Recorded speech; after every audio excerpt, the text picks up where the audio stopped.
Cold Earth, written by Ann Cleeves and read by Kenny Blythe. Chapter 1. The land slipped while Jimmy Perez was standing beside the grave. The dead man's family had come from Fula originally, and they'd carried the coffin on 2 oars, the way bodies were always brought for burial on that island. The pallbearers were distant relatives whose forebears had moved south to England, but they must have thought the tradition worth reviving. They'd had time to plan the occasion. Magnus had suffered a stroke and had been in hospital for 6 weeks before he died. Perez had visited him every Sunday, sat by his bed and talked about the old times. Not the bad old times, when Magnus had been accused of murder, but the more recent good times, when Ravenswick had included him in all their community events. Magnus had come to love the parties and the dances and the Sunday teas. He'd never responded to Perez's chat in the hospital, and his death had come as no surprise. The coffin was lowered into the grave before the landslide started. Perez looked away from the hole in the ground as the first earth was scattered on the coffin and saw the community of Ravenswick stretching away from him. He could see Hill Head, Magnus's croft, right at the top of the bank next to the converted chapel where Perez lived with his stepdaughter Cassie. Nearer to the coast was the kirk and the manse that had been turned into a private home, much grander than the kirk itself. There were the polytunnels at Gilsetter Farm and a tiny croft house hidden from the road. He didn't know who stayed there now. The school where Cassie was a pupil was further north, not visible from the cemetery, and hidden by the headland was the Ravenswick Hotel and a smart holiday complex of Scandinavian chalets. This was his home, and he couldn't imagine living anywhere else.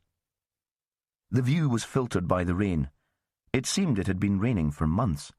There had been talk of cancelling Up Helia 2 weeks earlier because of the weather, but the fire festival had never been stopped in peacetime and had gone ahead despite the storm-forced winds and the downpour.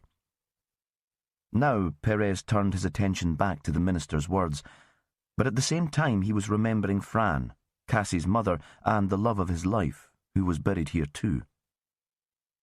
The landslide made no noise at first.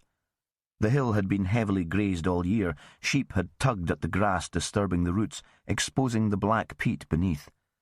Now, after months of deluge, water had seeped under the surface, loosening the earth, and it was as if the whole hillside was starting to move. The contour of the landscape changed, exposing the rock below. But at this point, Perez had turned back to look at the grave where Magnus Tate had just been laid to rest, and he had no warning of what was to come. The rumbling started when the landslide picked up speed and gathered boulders and stones from the field dikes. When it crossed the main road, it missed a car but ploughed into the small croft. Relentless as a river in flood, the mountain of earth moved with a power that flattened the outhouses of the tiny croft house and forced its way through the main building, smashing windows and breaking down the door. Perez heard the noise when it hit the house as a roar and felt it as a vibration under his feet. He turned at the same time as the other mourners. In Shetland, cemeteries are located by water. Before roads were built, bodies were carried to their graves by boat. The Ravenswick graveyard lay on flat land at the bottom of a valley next to the sea, in the shelter of a headland. Now, the steep valley was filling with mud and debris, and the landslide was gathering speed as it rolled towards them. The sound was so thunderous that the mourners had warning of its approach. They paused for a second and then scattered, clambering for higher ground. Perez put his arm round an elderly neighbour and almost carried him to safety. The minister, a middle-aged woman, was helped by one of the younger men. They were just in time. They watched as headstones were tipped over like dominoes and the landslide rolled across the pebble beach beyond and into the water. Fran's headstone was simple and had been carved by a friend of hers, a sculptor. It was engraved with the image of a curlew, her favourite bird. Perez watched the tide of mud sweep it away. Perez recovered his composure very quickly. There was nothing of Fran left in the grave, and he didn't need a stone to remember her by. He turned to check that everyone was well. He wondered what Magnus Tate, who had been a recluse for much of his life, would have made of the drama at his funeral. He thought Magnus would have given a shy grin and chuckled. He'd suggest that they all go back to the community hall for a dram. No point in standing out here in the wild, boys. No point at all. Because, except for the minister, the mourners were all men. This was an old-fashioned funeral, and women didn't go to the grave. They were a small group. While people had made more of an effort to get to know Magnus towards the end of his life, he had few contacts outside Ravenswick. Now they stood, shaken by the power of the landslide. From a distance, they would have looked like giant sheep scattered over the hillside, aimless and lost. Perez stared back up the bank. He was thinking that if the landslide had started a mile further north, the Ravenswick school would be as devastated as the Croft House, which looked as if it had been smashed by a bomb. The slide had missed the farm at Gilsetter and the old manse by less than that distance. He looked at the ruin. Who lives in there? He couldn't believe that anyone inside would still be alive. They'd be smothered by mud or crushed by the debris caught up in the slide. But he couldn't remember anyone living in the croft since Minnie Lawrenson had died. I think it's empty, Jimmy. Stuart Henderson's son stayed there for a while, but he moved out months ago. The speaker was Kevin Hay, a big, middle-aged man who lived at Gilsetter and farmed most of the Ravenswick land. Perez couldn't remember the last time he'd seen Hay in a shirt and tie, probably at the last Ravenswick funeral. His black hair was so wet with the rain that it was plastered to his forehead. It looked as if it had been painted on. It hasn't been let out. Accommodation was still so tight that at this time of year even holiday homes were rented to oil or gas workers. There were few empty houses in Shetland. Not as far as I know. Hay seemed less sure now. I haven't noticed anyone in there. No cars parked outside, but the sycamores and our polytunnels mean we can't see it from the house. Unlikely that it's occupied, then, Perez said. It would be hard to manage so far from town without a vehicle. The other mourners were now gathering together around the minister. She was calm and composed, and seemed to be taking charge. He supposed they were making plans for getting home. The cemetery car park was on higher ground and their vehicles were undamaged, but some lived on the other side of the slip. I'd like to check it out, though.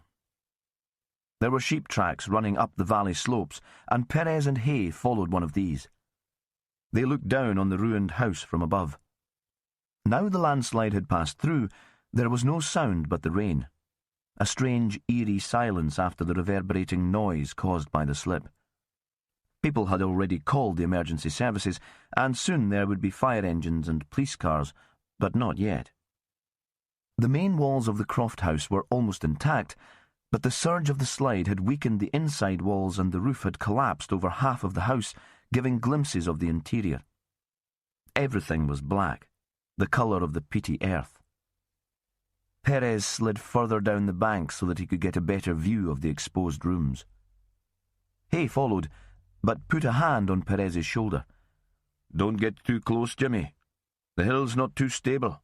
There could be another slide, and I don't think there's anyone to save in there. No point putting your life at risk. Perez nodded. He saw that the mourners had reached the car park and people were driving away north, carrying with them friends who lived to the south of the slide. He supposed they'd be moving on to the community hall.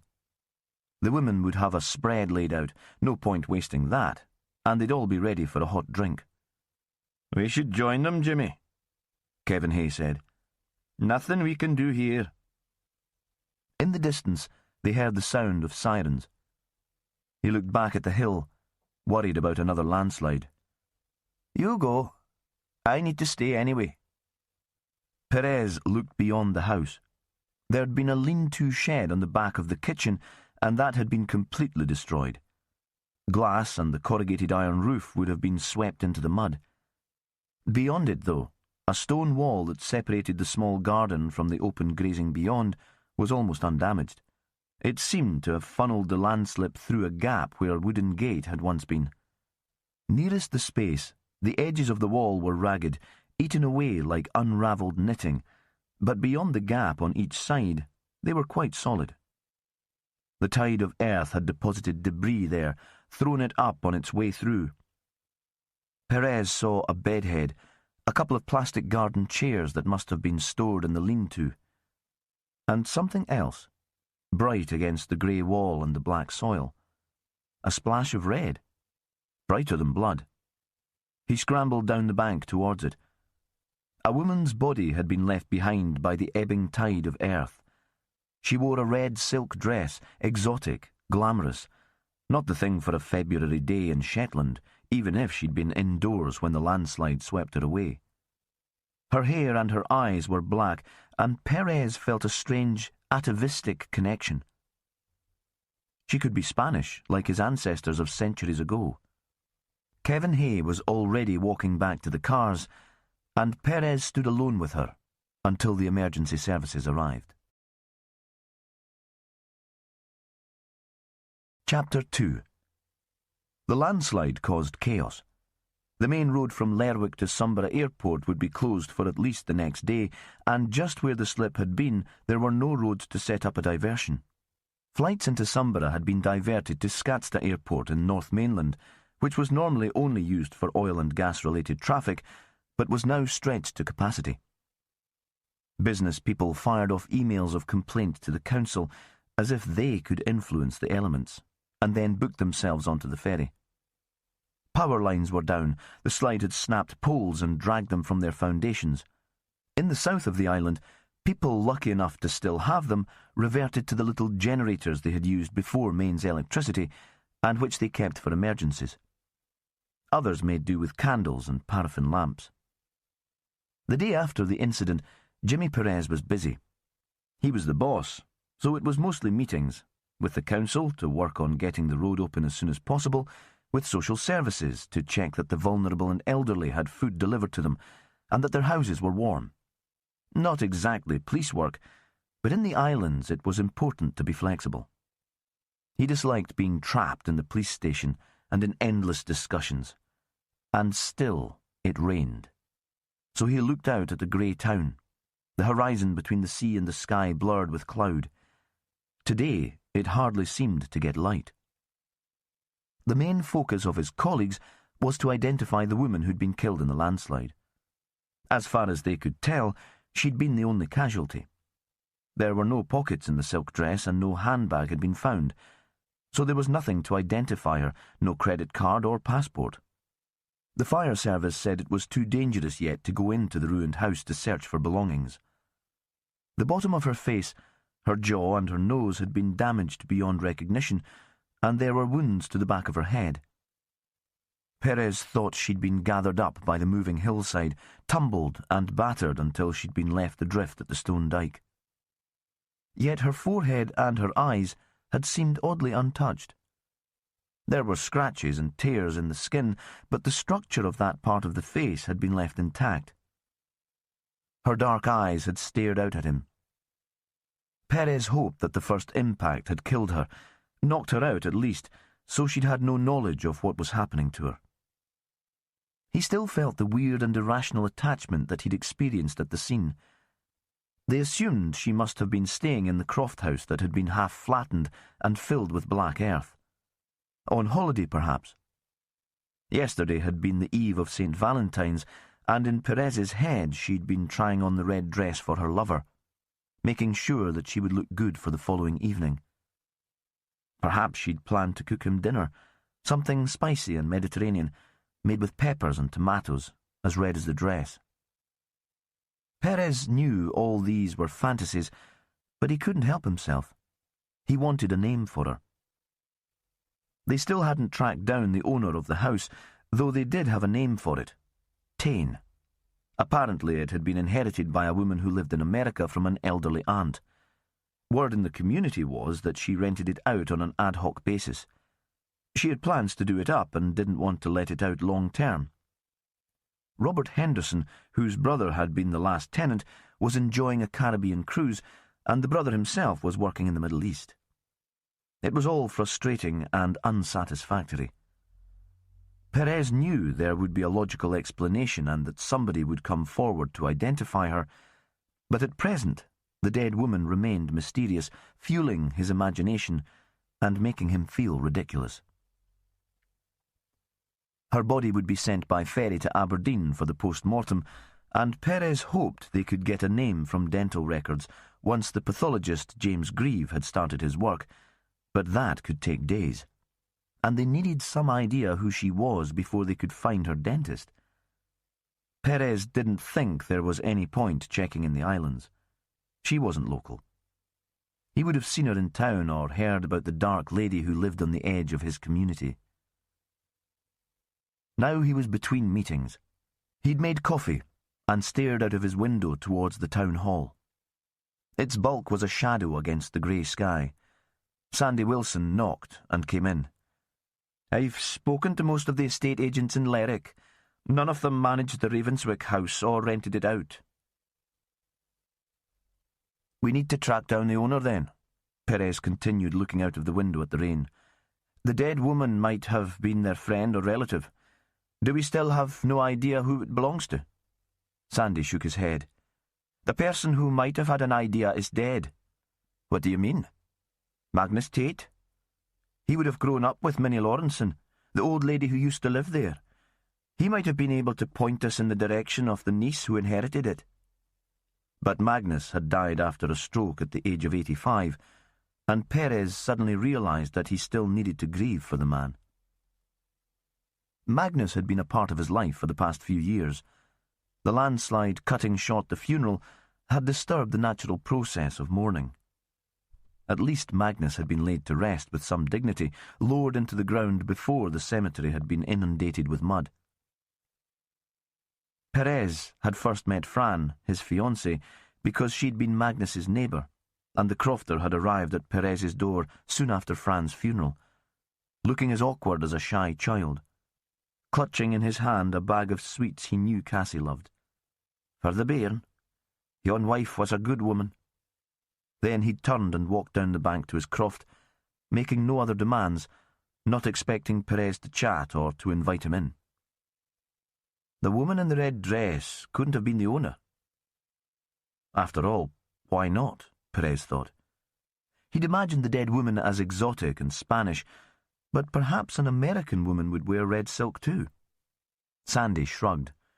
He didn't like to speculate in case he got things wrong. "And you're sure that nobody has been reported missing?" Perez thought the woman couldn't have been staying in the house alone, or if she was there alone, she had known people in the islands. February wasn't a time for a walking holiday or sightseeing, and if she was that sort of tourist, she wouldn't be dressed in the way they found her. She'd be wearing jeans and a sweater, woolen socks, even indoors. "When will they go in?" "Soon," Sandy said. "Before it gets dark. They've got a generator set up, but they'd rather start during daylight." Perez nodded. "You be there, Sandy. But before you go, talk to Radio Shetland about putting out a request for information on this evening's show. A phone number for the owner or a contact. She'd have somebody to clean the place between visitors and to hold the keys, and a description of our mysterious woman." "We weren't in time to get the dead woman onto yesterday evening's ferry," Sandy said, as if he'd just remembered and this was something Perez should know. "She'll be going south to Aberdeen tonight. James Grieve is ready for her." "It would be good to have a name before James starts the post-mortem," Perez said. "I'd like to tell the relatives what's happening before he begins his work." His phone rang. He was expecting a summons to another meeting, but it was Catherine Rogerson, the young woman who'd recently taken over as the teacher at Ravenswick School. "I'm afraid we're closing the school today, Mr. Perez. The engineers department wants to survey the hill all the way up along to Gillsgarth. It might need shoring up from the road. If there was another landslide there, the school would be right in its path, and we've been advised we have to get all the children away." She still sounded like a child herself, rather earnest and desperate to do the right thing. Perez knew her father, who was a lawyer with an office just off Commercial Street. "I know Maggie Thompson sometimes cares for Cassie when you're at work, but she's away at her sister's and her flight's been cancelled." So now he'd have to start ringing round to sort out childcare. The last thing he needed. Duncan Hunter, Cassie's natural father, was in Spain, apparently making out a deal with a company supplying holiday villas to the rental market. In practice, avoiding the most miserable of Shetland's weather. This was the time of year for islanders who could afford it to take their holidays. "I wonder if you'd like me to bring Cassie back to Lerwick, and she can spend the afternoon with me?" The teacher sounded hesitant, as if the offer might be considered impertinent. "She'd be no bother, and at least you'd know she'd be safe in town. We're nowhere near the danger zone." "Are you sure? It sounds above and beyond the call of duty to act as childminder to your pupils when the school's closed." "Not at all." Perez could picture the teacher in the little office in the school. She was small and tidy and had a pleasant manner with the bairns, but she stood no nonsense. Cassie adored her. "We'll probably be shut at least until after the weekend, so if you need me to have Cassie on any other day, just let me know." "That's very kind. I'll try to sort out something else for later in the week, though." Perez felt uncomfortable, partly because he thought he couldn't take advantage of the woman's good nature, partly because he hated being in emotional debt. He'd never been very good at accepting help. "I'm not sure what time I'll be able to pick Cassie up this evening." "Have supper with us," Catherine said. "My mother always cooks enough for an army." Perez was still trying to think of an excuse that didn't sound rude when the teacher ended the call. Chapter 3. It was the 14th of February. Sandy had a new girlfriend who filled his mind and dulled his concentration. Louisa was a teacher in Yell, a North Isle that was a ferry ride away. He'd known her since they were at school together, but they'd only been going out for a few months and he was still feeling his way. It was midweek, so they hadn't planned to meet to celebrate Valentine's Day, but had decided to get together on Saturday night. Sandy had asked Louisa what she'd like to do, but she hadn't been much help. "Why don't you surprise me, Sandy?" Which seemed like a sort of challenge.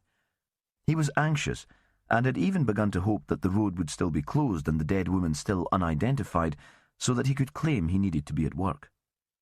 Now, he wondered if he should phone her, to show that he'd remembered the date. Or would she think that was soppy? Louisa was the least sentimental woman he'd ever met. He knew she would hate the pink cards he'd seen in the shops, the shiny hearts and the teddy bears, the balloons. He hadn't bought her anything. In the end, he sent her a text. "Thinking of you today. Speak later." Surely she couldn't object to that. On the way to his car, he bumped into Reg Gilbert, who must have been lurking there for most of the day. Reg was the senior reporter on the Shetland Times. He'd previously worked on a big regional daily in the Midlands and had been lured north by a woman who'd immediately dumped him. Now Reg was stranded in the islands, a strange, alien creature, a newshound with virtually nothing of interest to the outside world to report. Except now, when the landslide had become national news. There were dramatic pictures, after all, and Jimmy Perez always said the press loved images more than words. Sandy suspected that Reg had been the writer of some of the more lurid headlines, the ones about the primary school being missed by inches and an island economy devastated by the weather. "Well, Sandy?" The journalist had a nasal voice and a thin, rodent face. His incisors protruded over his bottom lip. "Any closer to finding out who was killed in the mud?" In the past, an innate politeness would have caused Sandy to answer, but he'd been had by Reg once too often, quoted out of context and made to look foolish. He walked past the journalist in silence. It was only mid-afternoon, but Sandy needed his headlights for the drive south. He took the dark winter days in his stride, but he was looking forward to the spring now. He could understand how the long nights turned some incomers a bit mad. He rounded the bend in the road, and suddenly the sight of the landslip was ahead of him, all white lights and black silhouettes. The firefighters had rigged up a generator at Tain, so the ruined house was illuminated. From the road, the scene didn't look like Shetland at all, not the Shetland of hill sheep and peat banks that Sandy had grown up with. This was almost industrial, heavy machinery outlined against the artificial lights. Another generator and more lights showed a team of men starting to clear the debris from the road. The bank would have to be shored up before it could be opened again, but they wouldn't be able to see what was needed until the road was cleared. A lay-by normally used by sightseers looking out to the Isle of Musa had been turned into a car park, and Sandy pulled in there.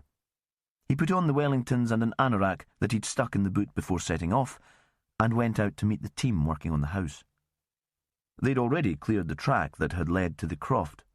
Sandy had passed by here on hundreds of occasions, every time he'd gone to pick up a relative from the airport or gone to show visitors the puffins on the cliffs at Sumborough. But he struggled to remember the layout of the land before the slide.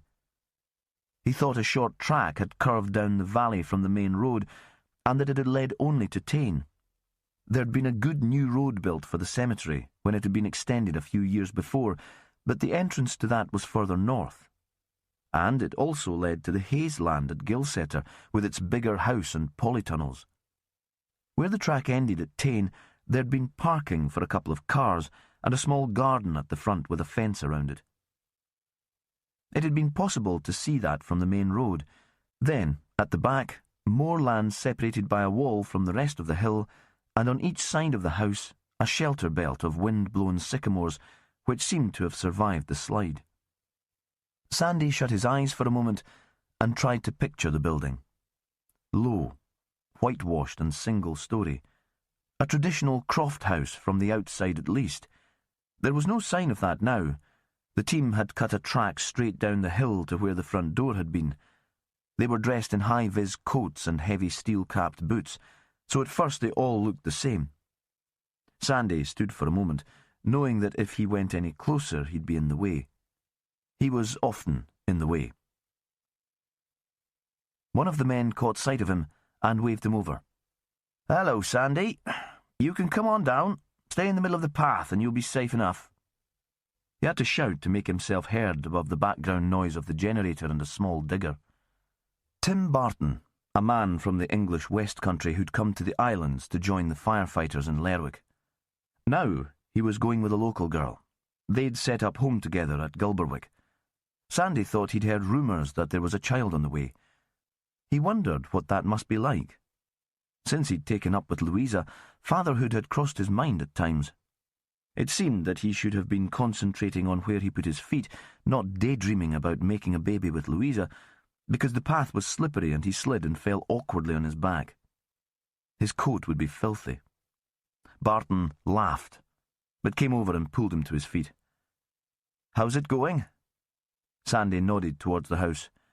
"No access yet, but it shouldn't be long. We need to know if there's anyone else inside. That's what we all want to know. No chance of finding anyone alive, though. We've been working on this for nearly 24 hours, and from the time we arrived it was clear there couldn't be any survivors." Tim turned and stretched. Sandy saw that his face and hands were streaked black. "You haven't had a break?" Sandy thought that must be some kind of nightmare, working in this mud with the rain still pouring. "A couple of hours to get a shower and a thaw out. Some hot food. But we want to get it done. See what we'll find. If you stay here, I'll let you know when it's clear to get in, or you can wait in the car. At least you'll be dry there."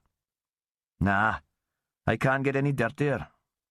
Sandy thought it wouldn't be fair to sit in the warm car while these boys were digging their way into the house. It was only half an hour before Barton came back to where Sandy was standing. "We've made the roof safe and cleared most of the shite out of the rooms. You can come down if you like, though there's not much to see." "Anyone there?" Barton shook his head. "Nothing human. There's the corpse of a cat in what must have been the kitchen." Sandy followed Barton towards the house. The cat seemed odd to him. Visitors to Shetland might bring a dog with them, but he'd never heard of anyone bringing their cat. Did that mean the dead woman had been living here more permanently? He shook his head and thought he was making problems where none existed. Cats sought out food and warmth. It probably belonged to Kevin Hayes' farm and found its way inside. They stood where the front door had once been. The weight of the landslide had ripped the door from its hinges and smashed it to pieces, so it looked like kindling. Half of the roof had been removed by the firefighters, and there was the same persistent drizzle soaking into the body of the building. The floor was still covered in inches of black mud. Not smooth, but littered with rocks as big as a man's fist, mixed with roots and grit. The smell was of damp and decay. Organic. Everything looked strange because of the light on the tower outside throwing odd shadows. Sandy followed Barton inside. The house was very small.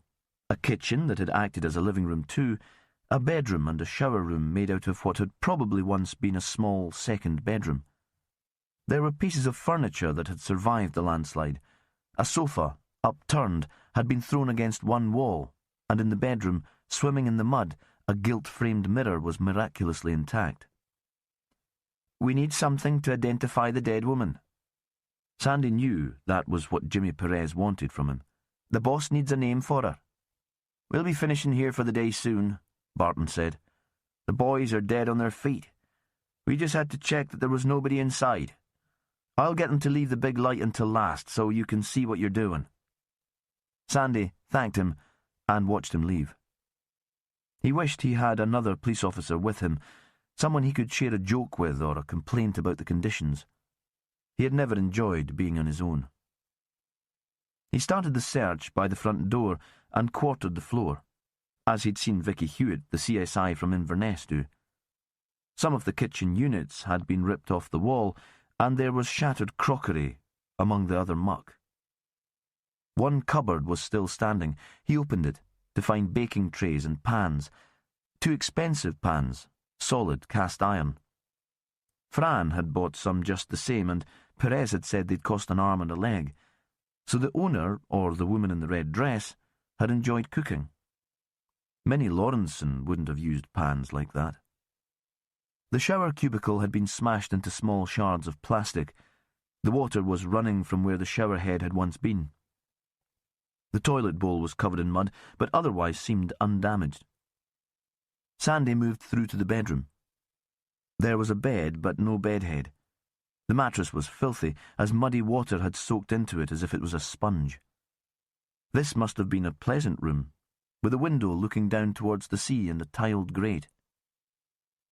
The roof was still on here, but the glass had been pushed out and the rain came in that way. Outside it was completely dark now, and the room was lit by a big arc light, shining through the gap in the outside wall. His shadow looked weird, long and very sharp, like a cutout in black paper. Each side of the fireplace there were fitted cupboards. In one there were clothes still on their hangers and surprisingly clean. A woman's coat. Sandy wiped the dirt from his fingers before touching it. It was deep blue and very soft. He thought it was expensive, like the pans. 2 pairs of trousers, well tailored, and some blouses, crisply ironed.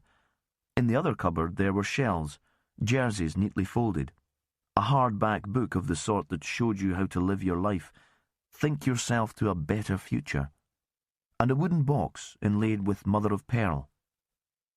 His grandmother, Mima, had had a very similar box and had kept her treasures in it. Sandy pulled on blue latex gloves and slid the book into an evidence bag. There might be fingerprints. He took the box from the cupboard, held his breath and opened it. He'd been hoping for a passport, even a birth certificate. From the box came a faint smell of sandalwood. Inside there were 2 photos, one of 2 small children and one of an elderly couple, and a handwritten letter. He thought it might be a love letter because it began, "My dearest Alice." Sandy put the letter back in the box without reading on. He'd never been a curious man, and he was cold and uncomfortable. The damp had seeped through his clothes. He wanted to be dry and warm before investigating further, and he thought Jimmy Perez should be the man to read the letter first. But he was already planning the call he'd make to Perez once he'd dried out and was feeling more human. At least we have a first name for her. Part of a first name. Chapter 4. Perez knocked on the Rogersons' door and waited. If he'd known the people better, he might just have gone in, but perhaps he would have waited all the same. This was the town, and they did things differently here. The house was solid and stone, and could have been in Aberdeen or Edinburgh. It looked out over the play park where the galley had recently been set alight for Uphellia. The curtains were drawn, so he couldn't see inside. He heard footsteps on the other side of the door, and it opened. The young teacher stood there. She'd changed out of her work clothes and looked even younger in jeans and a sweatshirt. She wore no shoes, and her socks were striped pink and blue. Mr. Perez? She stood aside to let him in. Jimmy, please. She gave him a little shy smile. Cassie's in the kitchen. She's been helping Mum with the cooking. The house seemed very warm to him, coming in out of the chill drizzle. There was a smell of meat and vegetables, plain and no nonsense but comforting. Mince and tatties. Catherine led him to the back of the house. A plump middle-aged woman was stirring a pan at the stove, and Cassie was on a high stool cutting circles out of pastry. She looked up and saw him. "I'm making jam tarts," she said. Then she added, "Do you remember? I used to do this with Mum."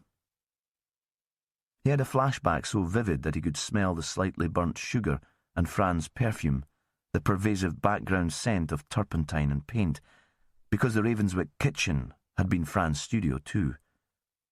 In his mind, that's where they were, in the house overlooking the water where he still lived with Cassie. On impulse, he'd come to call, one of the first social visits to Fran's home. It had been early spring. Fran had looked over to him and smiled towards a younger Cassie who'd been spooning jam into pastry cases. "They'll taste disgusting, but you'll have to eat one." Her voice too low for Cassie to hear. "Otherwise she'll never forgive you." Now in the Rogerson house in Lerwick, Cassie was looking at him, waiting for an answer. "Of course I remember." "You'll have to eat one of those very special tarts," Catherine said, and there was another jolt of memory, because the words were almost the ones Fran had used. "We'll have them instead of pudding after our supper." Perez had his excuse already prepared for making a quick exit before supper, but he heard Fran's voice in his head again, and just nodded. That would be splendid. There were just the four of them for the meal. Tom Rogerson was at an emergency council meeting. The lawyer was a councillor for Shetland Islands Council and a popular politician. The conversation at the table was of the landslide and the inconvenience it had caused. "Such a shame for those folk who lived in the south and can't get to town for their work." Mavis Rogerson was an Orcadian, and her voice rose and fell with an accent that sounded more Welsh than Shetland. "Do you know when the road will be clear, Jimmy?" "They're hoping to get one lane open by late tomorrow morning." Perez had hardly slept the night before, and the warm kitchen and starchy food were making him drowsy. "It'll mean traffic lights and delays for a couple of months, while they work on shoring up the bank, but at least we'll have access to the airport." "I've been told the school will stay shut until the weekend." Catherine was clearing the plates and stacking them on the draining board. "Would you like us to have Cassie tomorrow, Jimmy? Really, it'll be no bother. You can just drop her in on your way to work." If he'd been less tired, Perez would have thought of an alternative.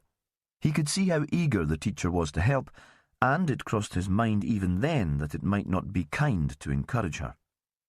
Then he thought he was probably 15 years older than her, and a bonny lass like Catherine would surely have a boyfriend. He was flattering himself if he believed she had romantic feelings for him. And besides, Cassie was looking at him with eyes as big as a seal pup's, and he still found it hard to refuse her anything she really wanted. "Well," he said, "if you're sure." When they arrived back at the house in Ravenswick, it was Cassie's bedtime.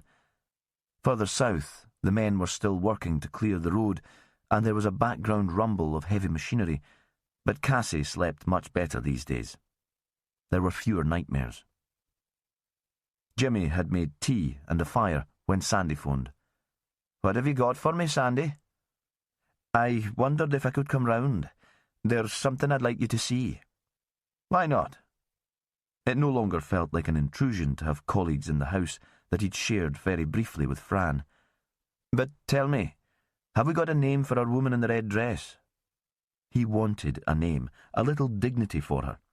"One name," Sandy said, "or maybe part of a name." He arrived more quickly than Perez had expected. He must have been ready to leave home just before phoning. There was a gentle tap on the door, and then he came in, carrying a small wooden box and a couple of bottles of Unst beer. Sandy preferred lager himself, but he knew Perez liked white wife. "We're lucky to live north of the landslide," Perez said, "or we'd be stranded too, with no chance to get into town." He knew Sandy didn't like to be rushed into giving information. It took Sandy a little time to get his thoughts in order, so the small talk was about giving him some breathing space. "I went down to Tane earlier," Sandy said. "The boys had cleared it just enough to make it safe to get in." "Did they find anyone inside?" But Perez thought even Sandy would have passed on a fact like that straight away. "Nothing human. The body of a cat." Sandy paused. "And that seemed kind of weird. I mean, if it had been a holiday let." Perez thought that was a sensible query. "We need to find out who's in charge of letting the place. A priority for tomorrow. Maybe they advertise privately through the Promote Shetland or Visit Scotland website. Someone must have a phone number for the owner in the US. A pause. "But you're right. A cat actually inside the house does seem a bit strange." "I think the woman's name is Alice," Sandy said, "spelt with an S. If it is a proper name. I didn't find anything useful like a passport, but there was this." He set the box very carefully on the table, as if it was a valuable gift. "It was inside a cupboard, and it wasn't damaged at all by the landslide." Alice. Surely that was an abbreviation. Perez lifted the lid and took out 2 photographs. The first was of an elderly couple sitting on a white wooden bench in a garden. The bench seemed to stand on sandy soil. The woman wore a flowery summer dress, and the man had a brown face, creased like old leather.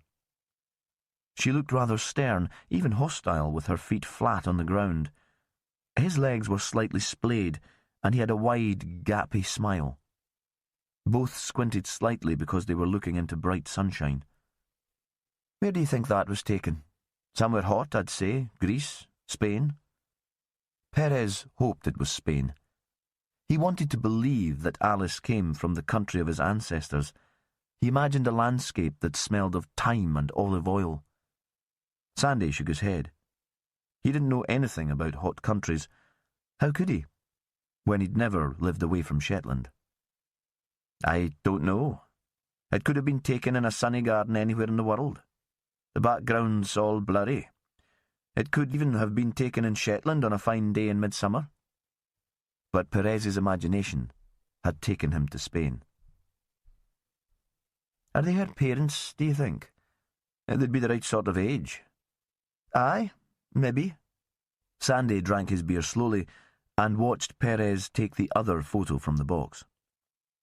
2 children aged about 5 and 7, not on the bench, but on swings in a play park. There was the same sandy soil beneath the swing. The girl was the older. She was wearing shorts and a jumper and stared defiantly at the camera. She'd lost almost as many teeth as the old man, but Perez supposed that she'd get new ones. The boy had curly hair and a smile that must have charmed old ladies. "And are these Alice's children?" Now it was clear that Perez was talking to himself, and Sandy made no attempt to answer. Perez turned both pictures so that he could look at the back, hoping for a name or a date, but there was nothing. "So, how did you get a name for her, Sandy?" "From the letter." Sandy nodded back to the box. "I haven't read it at all. I thought I'd wait for you." Perez laid the letter on the table in front of him. There was no address from the sender at the top. The writing was precise and rather formal. He thought it must have been written some time ago. Even older people now used email and texting. Everyone had forgotten the art of writing, and any handwritten notes he received these days were sprawling and untidy.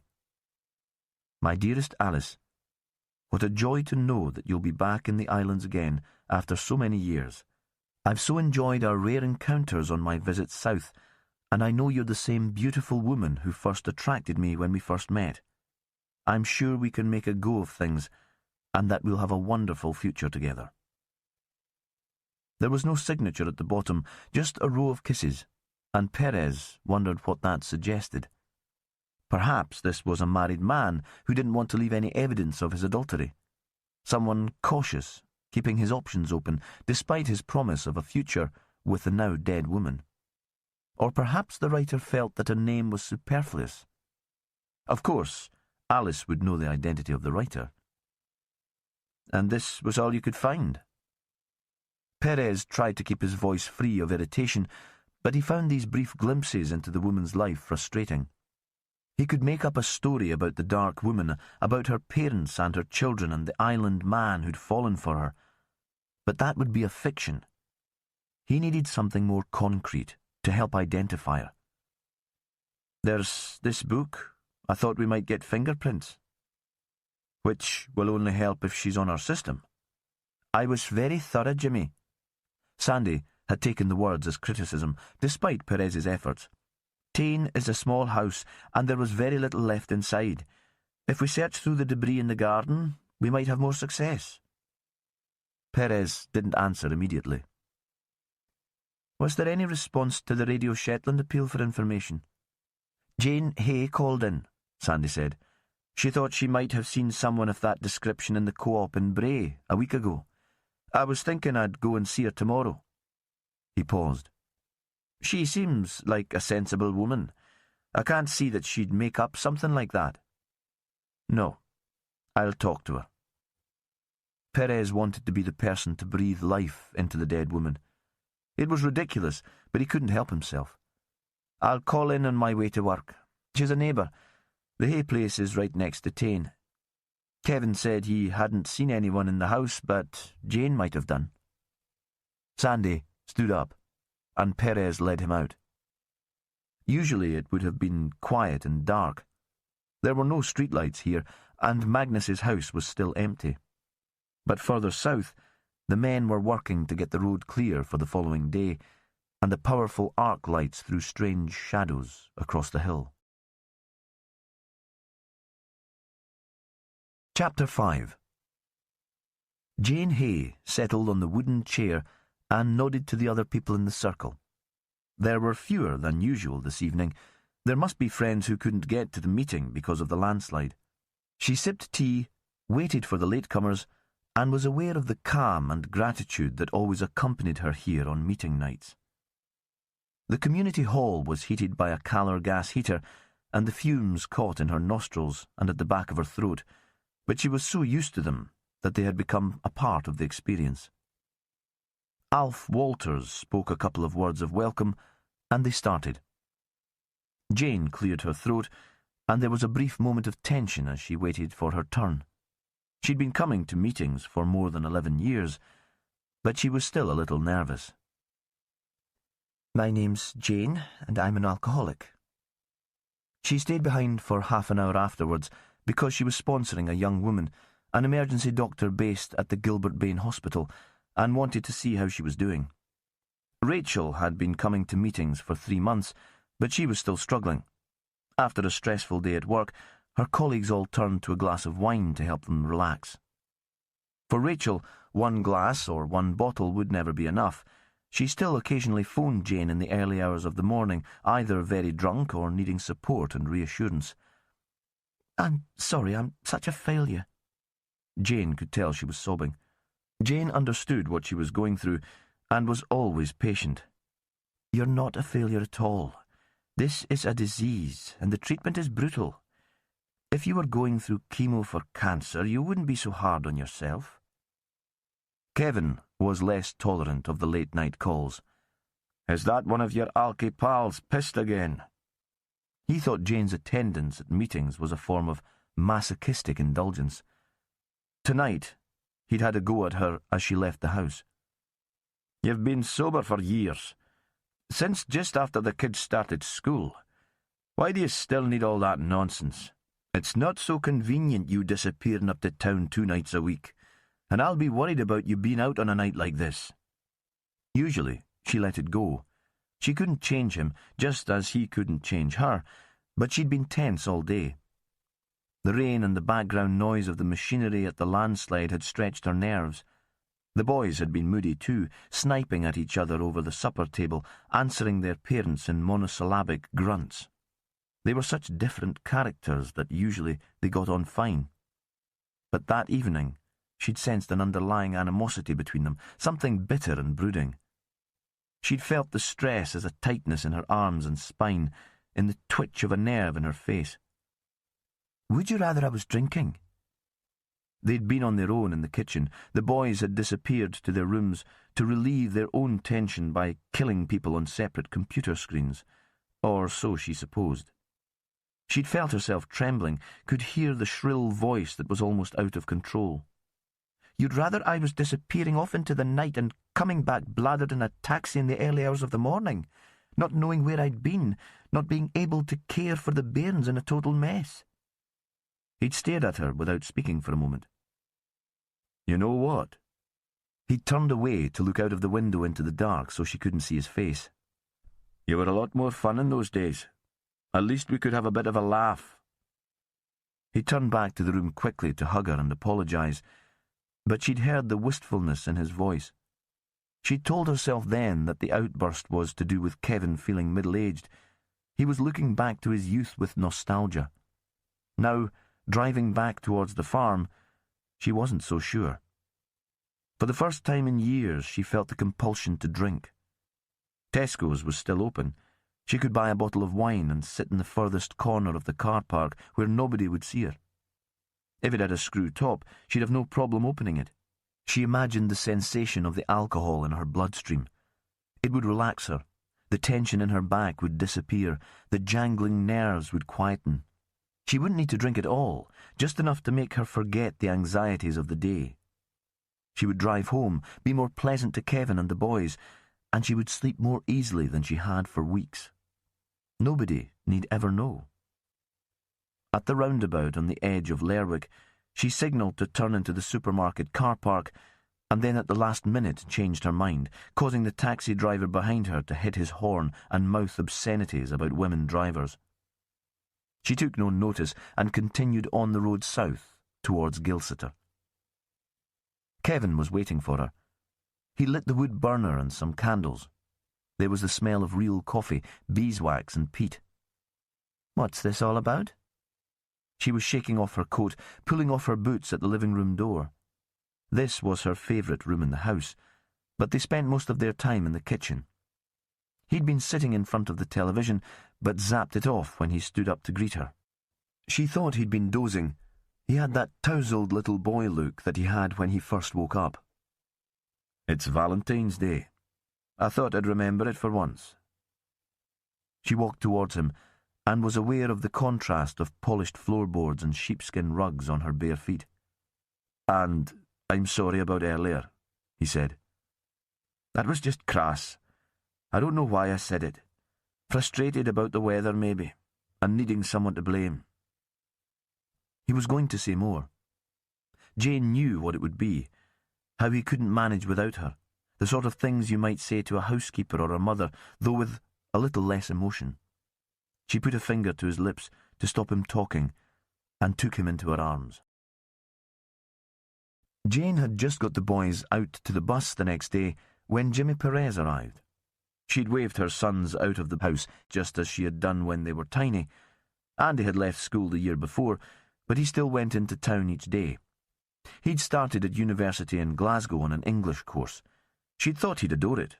He was the sparky one, always full of adventure, telling her about his reading, the films that he'd watched. But when he'd arrived back at Christmas, he'd announced that he wouldn't be going back. No reason given, and not open to persuasion. He'd found a job in the bar in the Mariel Arts Centre in Lerwick, and it seemed to suit him. He was working with other arty young people, and he didn't mind doing the late shift, if there was music. Michael, the younger son, had never had ambitions to leave the island. He was doing his hires, but they all thought he'd join the family business when school was over. They'd always known he was more practical than academic, and besides he had Gemma to hold him here. They'd been seeing each other since they were 15, and they already seemed like a settled married couple. Jane thought it might not be too long before she became a grandmother. So when Jimmy Perez arrived, the house was quiet. Kevin had been out for a while, contracted by the council to work on clearing the road. He was happy. He'd felt he'd put things right between them, and he hated an atmosphere. Watching through the kitchen window, Jane saw that the inspector had his small daughter with him. "Sorry about this." Perez nodded towards the child. "The school's closed until after the weekend. Catherine Rogerson's offered to mind her, but I thought I'd come here before heading off to Lerwick." "Have you time for a coffee?" She was pleased that she'd already loaded the dishwasher with the breakfast plates. Jane hated mess. She was proud of this house. When she'd first moved here with Kevin soon after their marriage, his parents had only recently moved out to a modern bungalow in town. The farmhouse had been modernised by Kevin's father in the early 70s and not touched again until Kevin and Jane moved in. It had had loud orange wallpaper and clashing carpets, both mostly hidden by mounds of clutter. She and Kevin had extended it, and Jane had designed it to her taste. "Why not?" Perez smiled at her, and she thought how handsome he was, dark like a storybook pirate. She found crayons and paper for Cassie and sat her at the table. "What can I do for you, Jimmy?" "We're trying to identify the woman who was living in Tain, the one who was killed in the landslide. You phoned in to say you might have seen her." "Yes." Jane had called the police station on impulse when she'd heard the description on Radio Shetland before going out to her meeting. Kevin had come into the kitchen while she was making the call, and when she'd described the woman she'd seen, he'd frowned. "I was with Jimmy at Tain yesterday," he'd said. "You didn't say." It had seemed such a huge thing to have seen a dead woman thrown up by the tide of mud like flotsam on a beach. She couldn't believe that Kevin hadn't told her. "I walked away before he found her," he'd continued. "I didn't know anything about it until the ambulance turned up. I helped clear away for them. Besides, it's not something you'd want to remember." Looking back, it seemed that their argument of the night before had started there, with Kevin brooding about the imagined picture of a dead woman, holding it to himself as if it was something he couldn't bear to share. Now she saw that Jimmy Perez was waiting for her to describe her meeting with the strange woman, and she tried to remember the encounter in detail. "I was in Bray," she said. "I was up there chatting to Ingrid Johnson. I'm hoping she'll help me out with the business this year. They have a couple of polytunnels too. She might grow some stuff for me. I'm running out of space." Jimmy nodded. "How's the business doing?" "Really well." Once the boys were at school, Jane had developed her own enterprise on the croft. She grew herbs, fruit and salads under polythene, and after a slow start, things were going well. She supplied most of the hotels and restaurants in the islands, and had been approached about exporting her products to mainland Scotland and beyond. Now she had 3 giant polycrubs on the land closest to the house. She'd chosen a sheltered position for them, but even so, at this time of year, Kevin helped her to cover them with fishing nets, pegged into the earth to stop the tunnels from blowing away. Jane returned to her story. "I stopped off at the co-op just to pick up a couple of things for my lunch, and I saw the dead woman there. I'm sure it was her. She was buying champagne." She still noticed what people bought to drink. That never left her. She paused, distracted by a sudden thought. If she lived in Tain, why would she be all the way north in Bray doing her shopping? There'd be more choice in Lerwick, and it'd be much closer to go there. "Can you describe her?" Perez's voice was quiet. At the other end of the table, Cassie didn't seem to have heard him speaking. She was very dark and exotic, Jane said, with beautiful black hair. Age? He looked up from his coffee. Not young. Late 30s, maybe? 40s, and well preserved. No grey in the hair, but that doesn't mean anything these days, when we can get it in a bottle. Did you hear her speak? It would be helpful if we had some idea of her accent. Again, Jane tried to imagine herself back in the shop in Bray. It had been busy, 2 tills open. She'd been standing next to the woman in a different queue, squinting across because she was curious about her. Not Shetland, she said now to Perez. The woman hadn't said much to the guy in the till, but there'd been an exchange about the champagne. He'd asked if she was celebrating. English? Maybe. She didn't have a strong accent, but I'd say she was from the south. Jane paused. I couldn't swear to anything, though. She only said a few words, and there was a lot of background noise. She could have come from anywhere in the world. Almost repeating Sandy's comment about the photo the night before. Did she pay by cash or credit card? Perez's voice was measured, but she could tell this mattered. Jane shook her head. I'm sorry. I was paying then myself. I didn't notice. Did you see where she went when she left the shop? Jane replayed the events in her head again.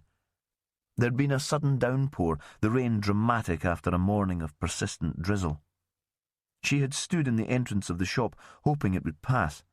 She'd only walked from the shop's car park, but she would be drenched in the time it would take to run back to her vehicle. Had the dark woman been there too? There was a car waiting for her. She saw it very clearly, a car driving up almost to the door of the shop, and the dark woman politely pushing her way through the other waiting customers, then running through the downpour to climb into the vehicle. Someone else was driving.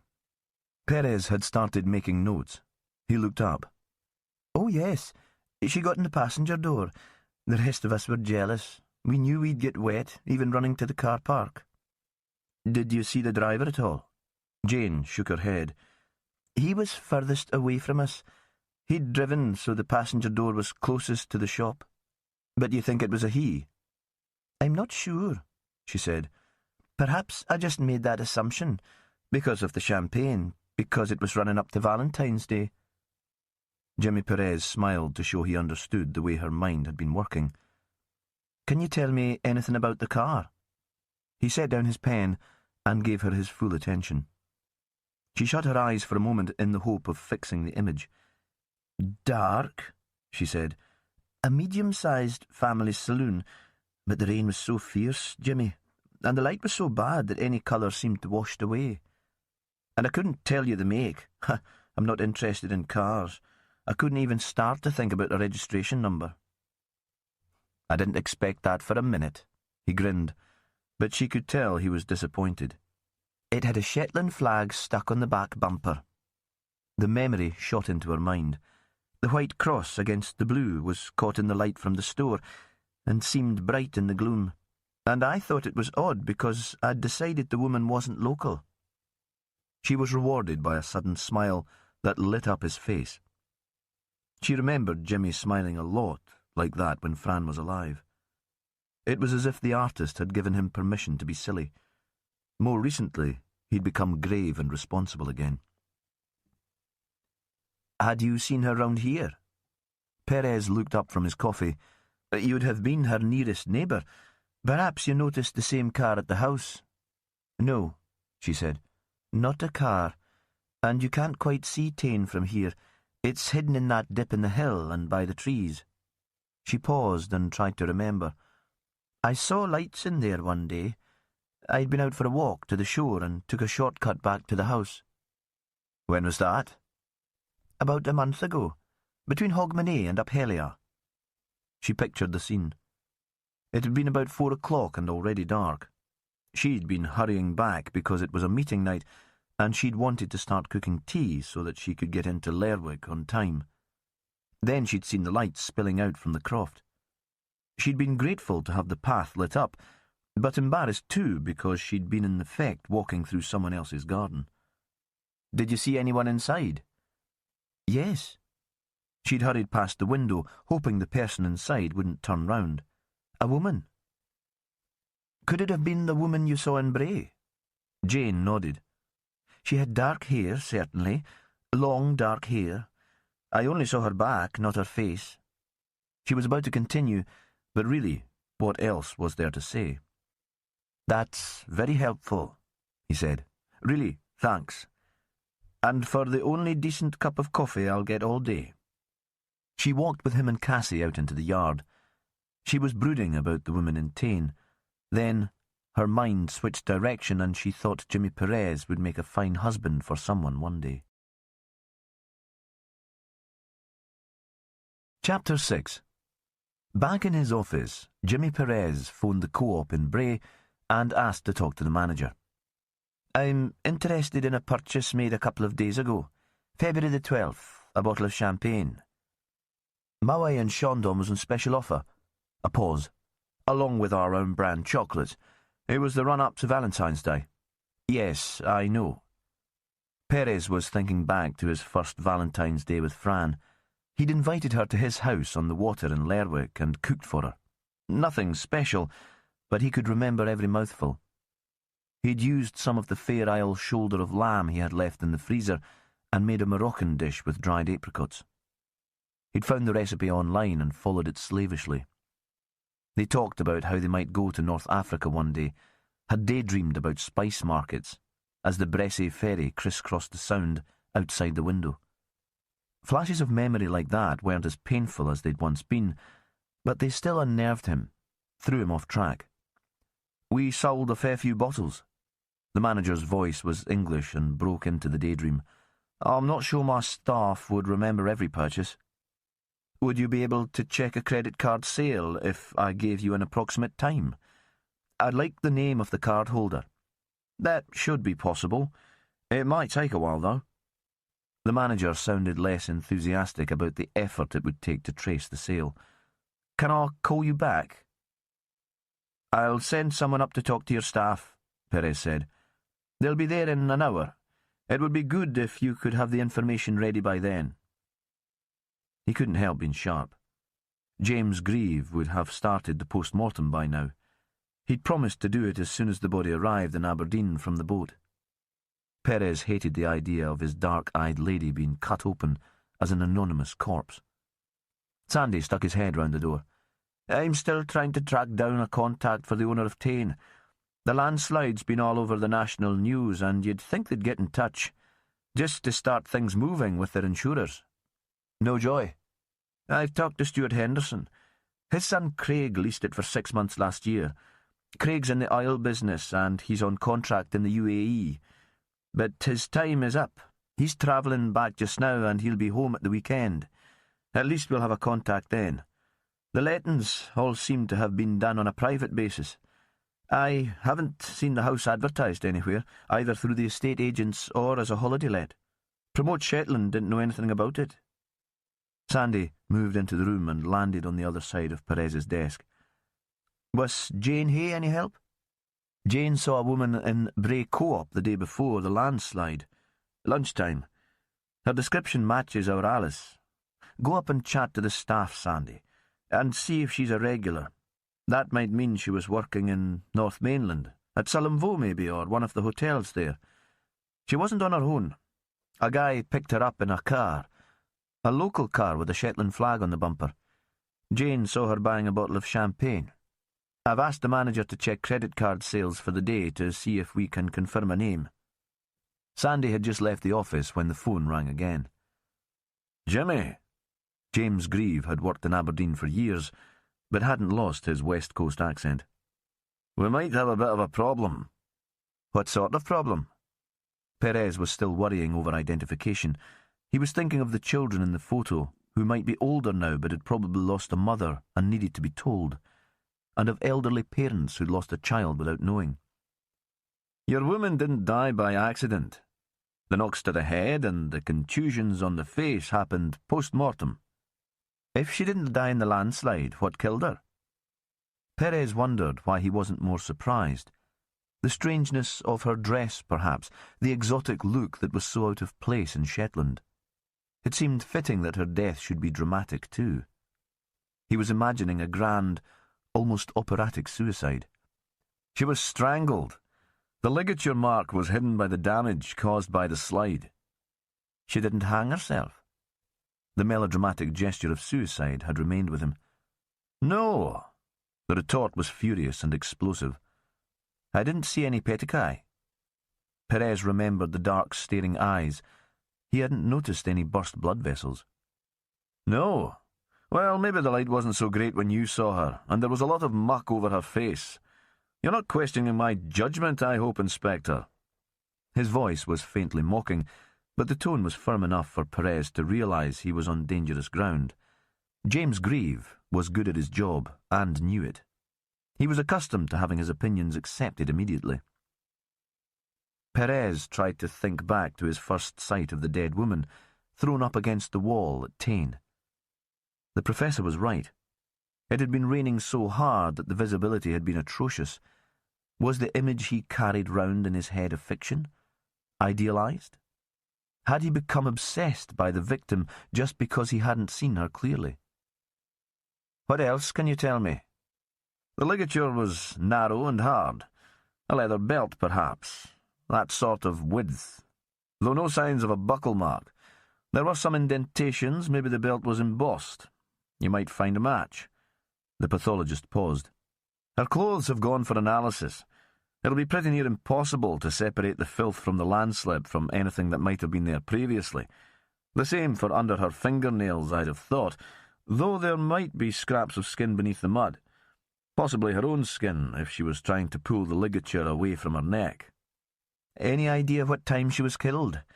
It'd be useful to know how long she'd been dead before the landslide hit the house. You are joking, I hope. James Grieve was always scathing about colleagues who claimed any sort of accuracy around time of death. It was almost 2 days before I saw her, Jimmy, and it would have been impossible even if I'd been called straight to the scene.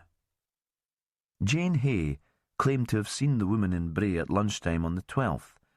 If that information was right, she must have been killed between then and the landslide on the afternoon of the 13th.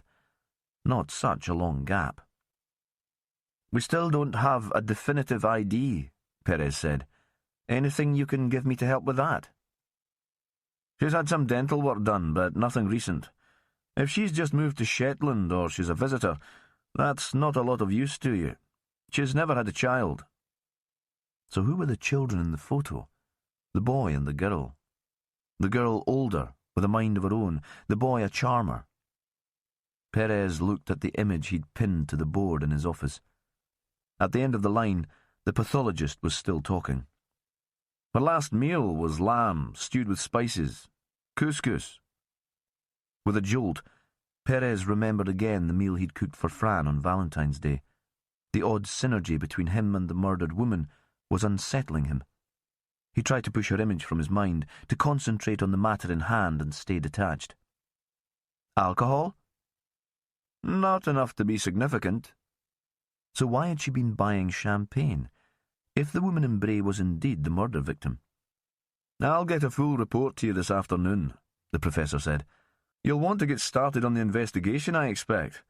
Let Inverness know, so they can get their finest onto a plane. There's not much of the crime scene left for the CSI to work on. The firefighters had to clear it to check there hadn't been other fatalities. But Perez was already thinking of another woman, Chief Inspector Willow Reeves, who was as different from the victim as it was possible to be. Strong as a Viking with wild, tangled hair, a vegetarian who'd never eat lamb, even with cumin and couscous. Brought up in a commune in the Western Isles, she'd seen joining the police as a form of rebellion, but she still practiced yoga every morning. Like the dark-eyed victim at Tain, Willow troubled and distracted him. All the same, she was the first person he phoned when he ended his call to James Grieve. She sounded distant and a little bored when she answered. Reeves, Serious Crime Squad. Willow, it's Jimmy Perez. There was a pause. He didn't know what to make of that. Was she pleased to hear from him? Irritated? Jimmy, how can I help you? Colleague to colleague, friendly, but very professional. He explained the situation. We assumed it was an accidental death. Nothing to suggest otherwise at the time, though maybe I should have picked up the petecae. You're a detective, not a scientist, and in those conditions I doubt the professor would have done any better. He found himself smiling. Willow always managed to make him feel better about himself. You know the patch now. I was hoping you might take it on as SIO, if you're not tied up with anything important. Another pause. He wondered if he'd said the wrong thing, if he should have made a more formal request or made it clear that he valued her competence as well as her experience in the islands. He hated to think he might have offended her. He held his breath and realised how much he wanted Willow Reeves to be in Shetland with him. He couldn't imagine running the investigation with any other officer. Just you try and stop me, Jimmy Perez. Suddenly, she sounded like a child offered a day off from school. I'll be on the first plane north. No. He had to speak quickly before she replaced the receiver. Wait until tomorrow. At least one lane of the road north from Sumborough should be clear by then. Just now all the flights are coming into Skatsta, and there are terrible delays. If you want to get started on the case, we still haven't identified the victim. There was a letter in the house addressed to an Alice, A-L-I-S, an unusual name. Obviously an abbreviation. Maybe you could get your people onto the ferry company and the airline, see if that fits with any of their passengers. It would be terrific if we could find a surname for her. I'm assuming she's an outsider and travelled up relatively recently. All my officers are tied up here in the aftermath of the disaster.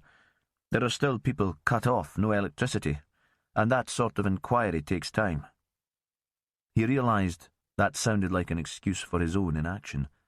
Again, he wondered if he'd overstepped the mark. It wasn't his place to tell a superior officer from the mainland what to do. Of course, Jimmy. I'll get a couple of my team onto it. Anything else you'd like me to do while I'm idling my time here at HQ? He knew she was teasing him. Could you see if Vicky Hewitt is free to come up with you? It's a nightmare of a scene. The landslide went straight through the house, and then they had to bring in heavy machinery to clear a path and dig out a lot of the interior. And it's still raining. But I'd like her to look at it. At the interior of the house and at the debris trap behind the wall where we found the body. Can you email me photos, Jimmy? She was in work mode now. Efficient, buzzing with energy. And anything else that you have. Book yourself onto the first plane into Sumborough tomorrow, he said. I'll be at the airport to meet you. I'll pack a bottle of that island malt you like. She paused for a moment. Anything else I can fetch you from the civilised world? He almost said something soppy. Just you. That'll be enough for me. But he caught himself just in time. Aye, he said. A change in the weather, before the whole island washes away. Chapter 7. Perez phoned just as Sandy was pulling into the car park to the side of the Bray Co-op. The children in the school across the road were on their mid-morning break, and although there was still a bit of drizzle, they were out in the yard, chasing and shouting. The worst of the rain had stopped, and Sandy thought they were like cows let out after being in all winter, frisky and a bit mad. The woman's death wasn't an accident, Perez said. She was already dead before the landslide happened. James Grieve has it down as murder. Sandy took a while to make sense of that. But the killer couldn't have known about the landslip. Of course not. Sandy could tell that Perez was using his patient voice. People in authority, those who knew him well, had been using the same tone to Sandy since he was a boy. It wasn't that he was stupid, but they realised he needed to think things through in his own time. Perhaps the killer planned to dispose of the body and the landslide got in the way, or perhaps the woman was left at Tain. It seems as if there were no regular visitors and the murderer could have been away from the islands before she was discovered. We don't even know for certain that she was killed at the house. Perez paused. But this is a murder investigation now, Sandy. It's even more urgent that we identify the victim. So be thorough and don't take any crap from the manager. Come back with a name for me. No pressure, then. The school bell rang as Sandy got out of the car, and the pupils ran inside. The shop was large and well stocked. It served the whole of North Mainland. A big new hotel had been built for oilies just down the road, and Sandy assumed that would be good for business too. A couple of women were walking down the aisles, and a young man stood behind the till, with the bottles of more expensive wine and spirits on a shelf behind him. He was reading a magazine that he was hiding under the counter, and had the look of someone who was counting the minutes until a colleague took over at lunchtime. Sandy didn't recognise him. "Where's the manager?" The boy looked up. The shape of his nose was hidden by an explosion of acne. He seemed suddenly more interested in the world around him. "Are you the police? Colin said you'd be coming." "Colin?" "The manager, Colin Sandford." Sandy did recognise that name. He'd played five-a-side football with Colin for a few seasons, until work had got in the way, or it had seemed too much effort to go out in the evening. "Can I speak to him?" The boy pressed a button and spoke into a microphone. "This is a staff announcement, Mr. Sandford to the tills, please." The message echoed through the store, and the assistant beamed. Hearing his own voice was the most excitement he got in his working day. Sandy was led to a glorified cupboard that Colin called his office. It had his name on the door and piles of toilet rolls under the desk. "Have you tracked down a credit card purchase for the 12th? We think it would have been about midday, but my boss wanted you to check an hour either side just to be sure." Sandy had never taken to Colin. He was one of those English men who considered himself superior to the islanders and talked at length about what he was missing out on by being there. His partner had come to work at Sullom Voe, and Colin had followed. In the south, he'd worked in a flashy car showroom, and he usually managed to squeeze into the conversation the fact that he'd been Salesman of the Year 3 times running, and that he'd had a company beamer. "I have checked." Colin smirked. He'd had the same expression every time he'd scored a goal in the Clickamin Leisure Centre, turning round as if he expected applause from a non-existent crowd. The only credit card use within 2 hours was for multiple purchases.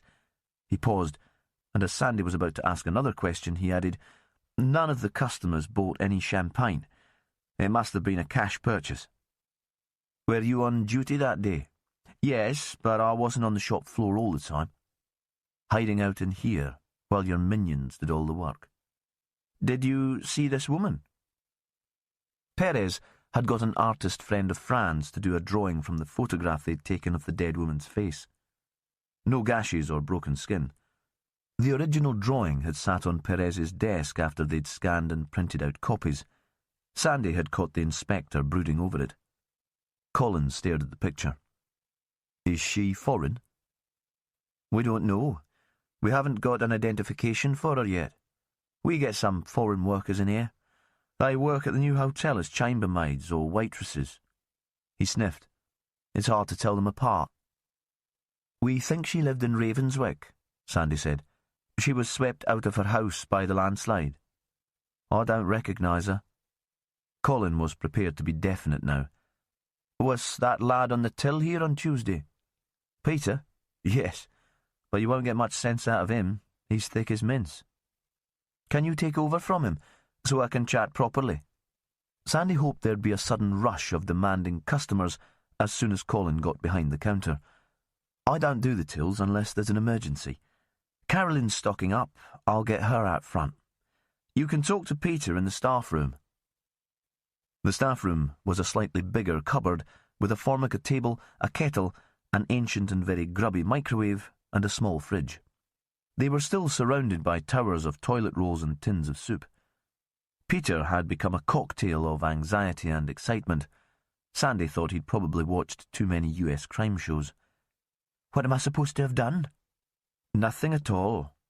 Sandy nodded towards the kettle. "Any chance of a coffee? I bet you could do with one too." "My break isn't for another 40 minutes. The boss will be expecting me back." "Well, this is police business, and it might take a while. I won't tell him about the coffee if you don't." Peter switched on the kettle and pulled a jar of instant coffee from a cupboard. He spooned it into stained mugs. He seemed happier moving. Sandy wiped the table with a tea towel before putting the drawing of the dead woman in front of the man. "We think she was in here on Tuesday. Do you recognise her?" "What's she done?" Peter's eyes flicked around the room. He seemed very twitchy. It occurred to Sandy that he might be into drugs, or perhaps he was just desperate for a cigarette. "She's dead," Sandy said. "We found her body after the landslide on Wednesday night, but we don't know who she is. We need to track down her relatives." Peter stared at her. "Aye, she was in. She bought a bottle of champagne." "Anything else?" The boy screwed up his eyes, a pantomime of thinking.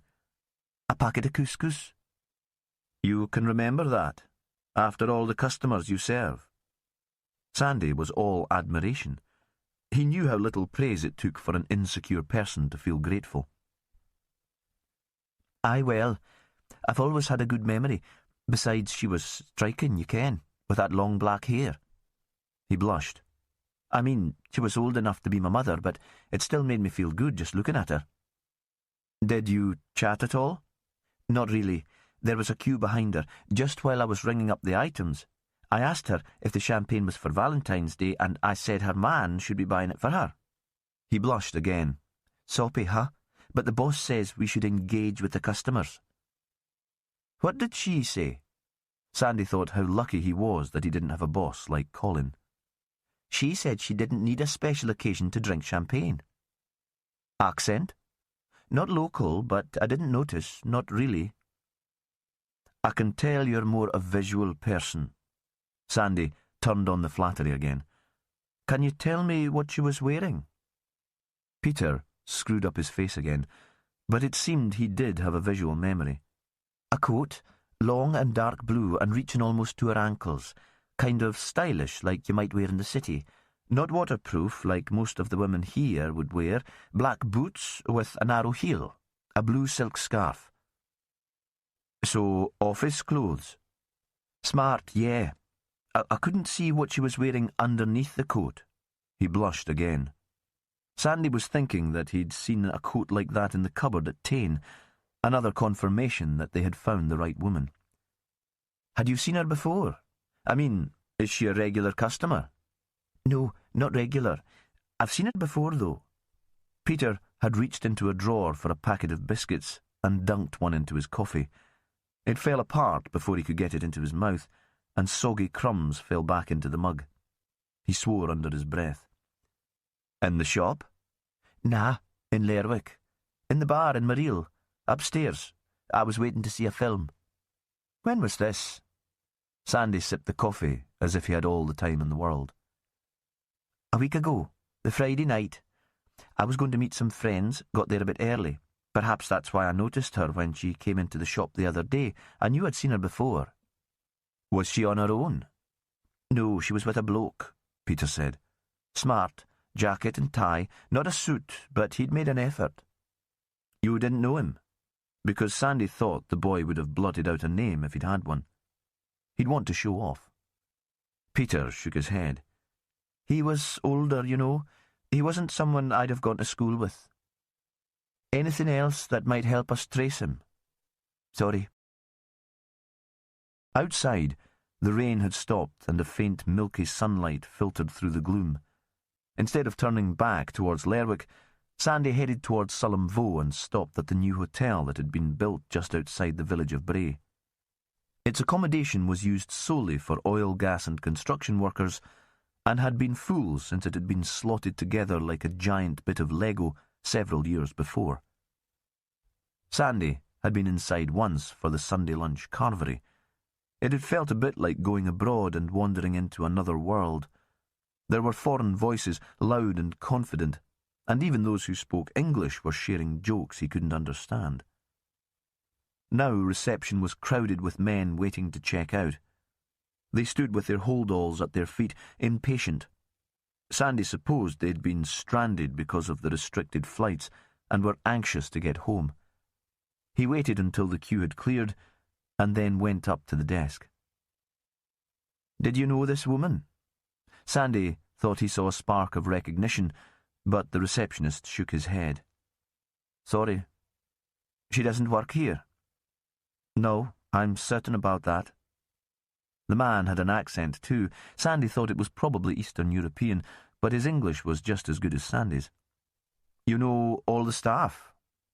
The receptionist nodded. "Most of us live in. Those who aren't Shetlanders, and she doesn't look like a local. So if she worked here, I would recognise her." "You've never seen her as a guest in the bar or the restaurant?" This time there was a brief hesitation. "I don't think so. She's not a regular, but lots of people wander through and I'm stuck on the desk." "She's kind of striking," Sandy said. "I think you'd notice." Another pause. "Sorry, I really don't think I can help." The queue had built up behind Sandy again. He could hear muttered comments and felt intimidated by the oil men's bulk and hostility. He nodded to the receptionist and walked outside. The cloud had lifted even further, so now he could see down the Vaud towards the terminal. He thought he'd achieved very little. He had one snippet of fresh information from Peter, that the woman had been in the bar in Marille a week ago with a smartly dressed man, but they still had no clue what she was doing in Shetland, and they still had no name for her. Sandy knew that Jimmy Perez would be disappointed in him. Chapter 8. Jane Hay let herself into the largest of the polytunnels, and the familiar smell of compost and vegetation made her feel she was coming home. She'd met Kevin at college in Aberdeen. He'd been doing agriculture, but her subject was horticulture.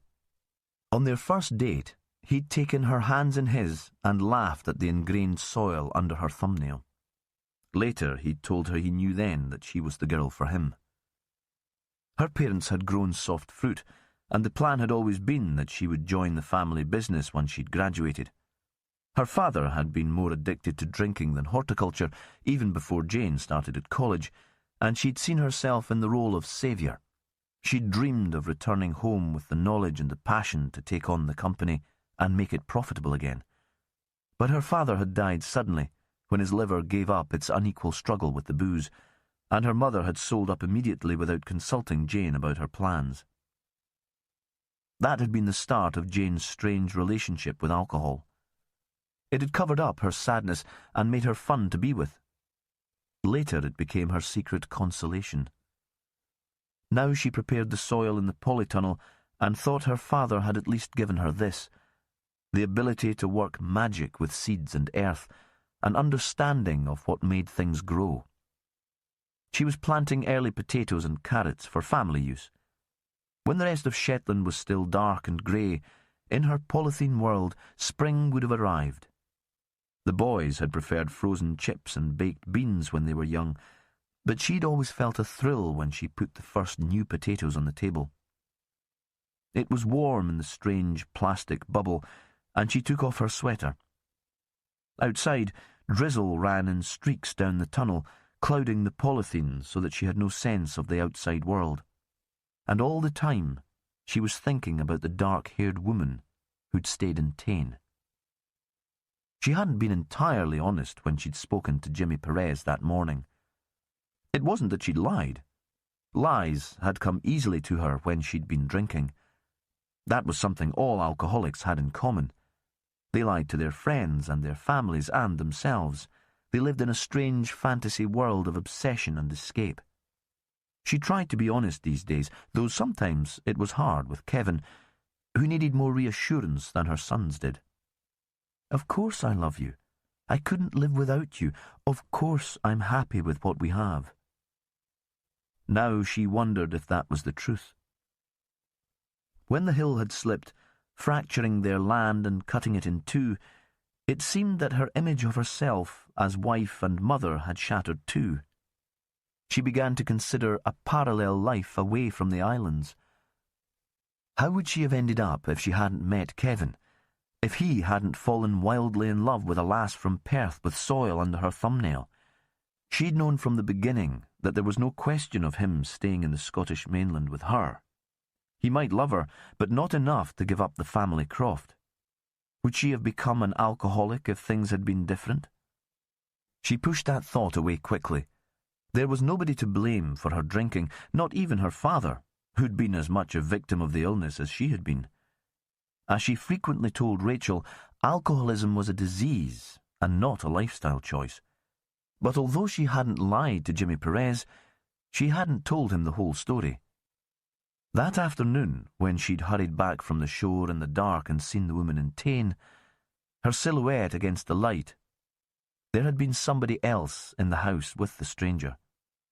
Jane had seen a shadow on the wall behind the woman, impossible to make out who was there, and, besides, it had only been a glimpse. She could have been mistaken.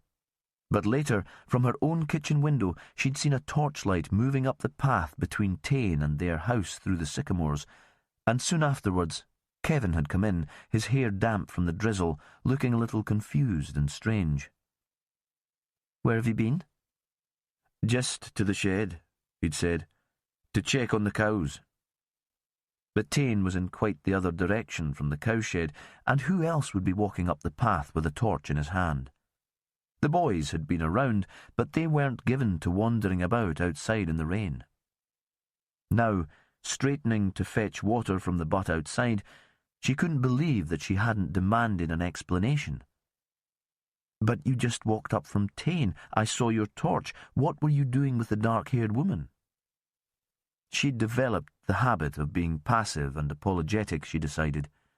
Once she'd been passionate about all kinds of things, not just her work, about books and music.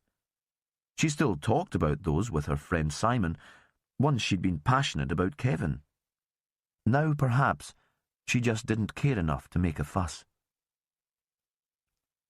When she finished planting, she left the polycrub reluctantly.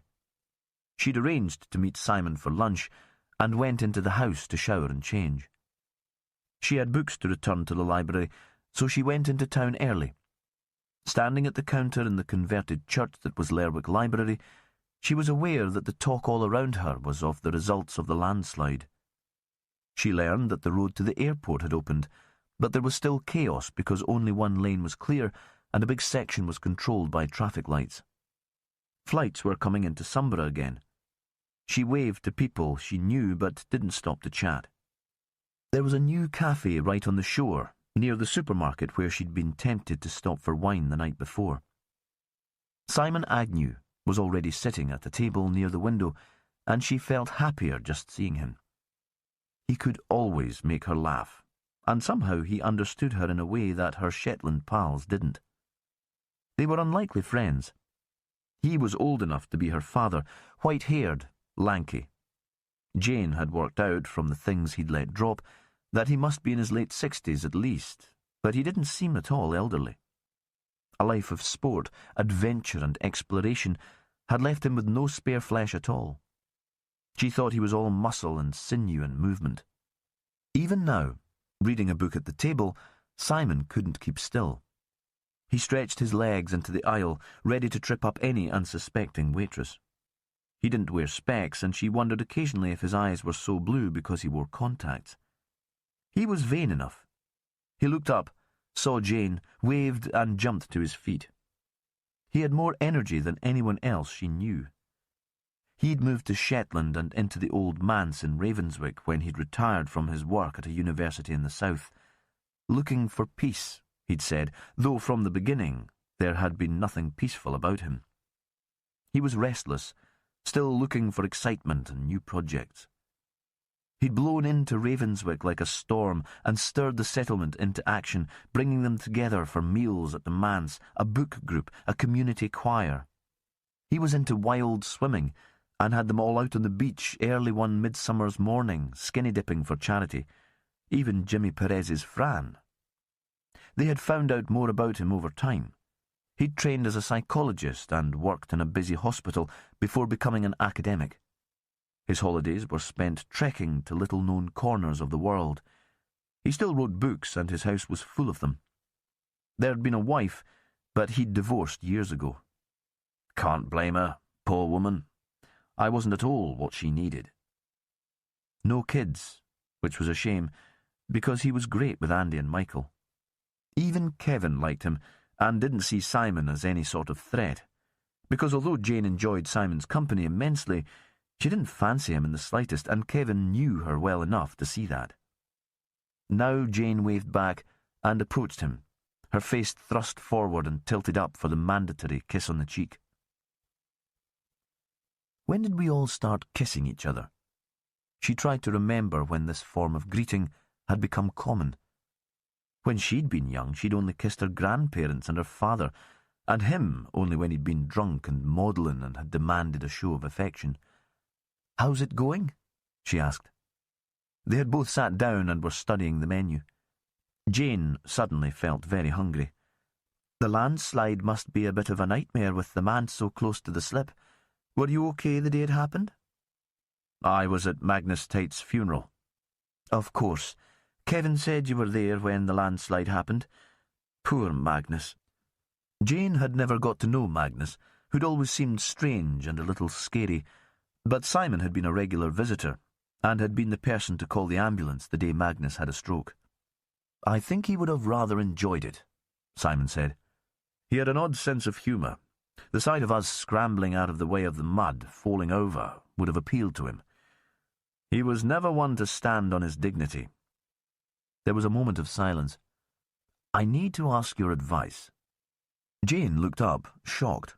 Simon sometimes gave advice, even if it hadn't been asked for. He'd been trained for it, after all. She couldn't remember him asking for it, though. "I'm not sure if I'll be able to help. What is it?" "Did you hear that a woman was killed in the landslide?" "Of course," Jane said. "She was kind of a neighbour, I suppose." "Did you know her?" He looked at her sideways, waiting for an answer. "Not at all. I don't think she can have been staying in the house for very long." "I met her once," Simon said. "Where? Have you told the police?" Jane thought that the dark woman from Tain was taking over her life. She felt almost as if she were being stalked. How ridiculous was that? It was impossible to be stalked by a dead woman. "No." "You should," Jane said. "They haven't got a name for her yet. I spoke to Jimmy Perez this morning." She paused. "How did you know her?" There was another silence which stretched. The young waiter came with their bill. "I didn't know her, not really." Simon looked out over the water, but it was a very bizarre encounter. She could tell he was about to launch into one of his stories. "What do you mean? Did you visit her at Tain?" "No, nothing like that. I met her in Lerwick, and I'm not even sure that I should be talking about it." "But of course you should." And Jane knew he wanted to talk about it. Simon loved gossip of all kinds. He said that he'd become a psychologist because it gave him a way of prying into other people's lives. "You know, we set up a counselling service for Shetlanders, a small charitable trust. Something outside the health service, which doesn't always have the time or experience to do intensive work. Most of our focus is on families, but we do see individuals too, if that's needed. Individuals in trouble." Jane nodded. Befriending Shetland was one of Simon's projects. A good cause, but sometimes she thought he'd only set it up out of boredom. That restlessness that always needed a challenge. He was still involved, though. Still made the trek into Lerwick 3 times a week to run sessions. "We run a drop-in service 1 evening a week," Simon went on. "It's usually me and a volunteer. Often nobody turns up and we just have a good gossip and drink tea." Another pause. "But that night I was on my own."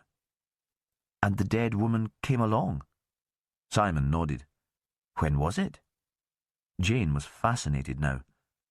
10 days ago." "What did she want?" "I'm not sure I can tell you." He suddenly seemed serious. "It's confidential. That's the big promise we make to everyone who comes to us." "But she's dead." Jane must have spoken more loudly than she intended, because a woman at a far table stared at her. She lowered her voice.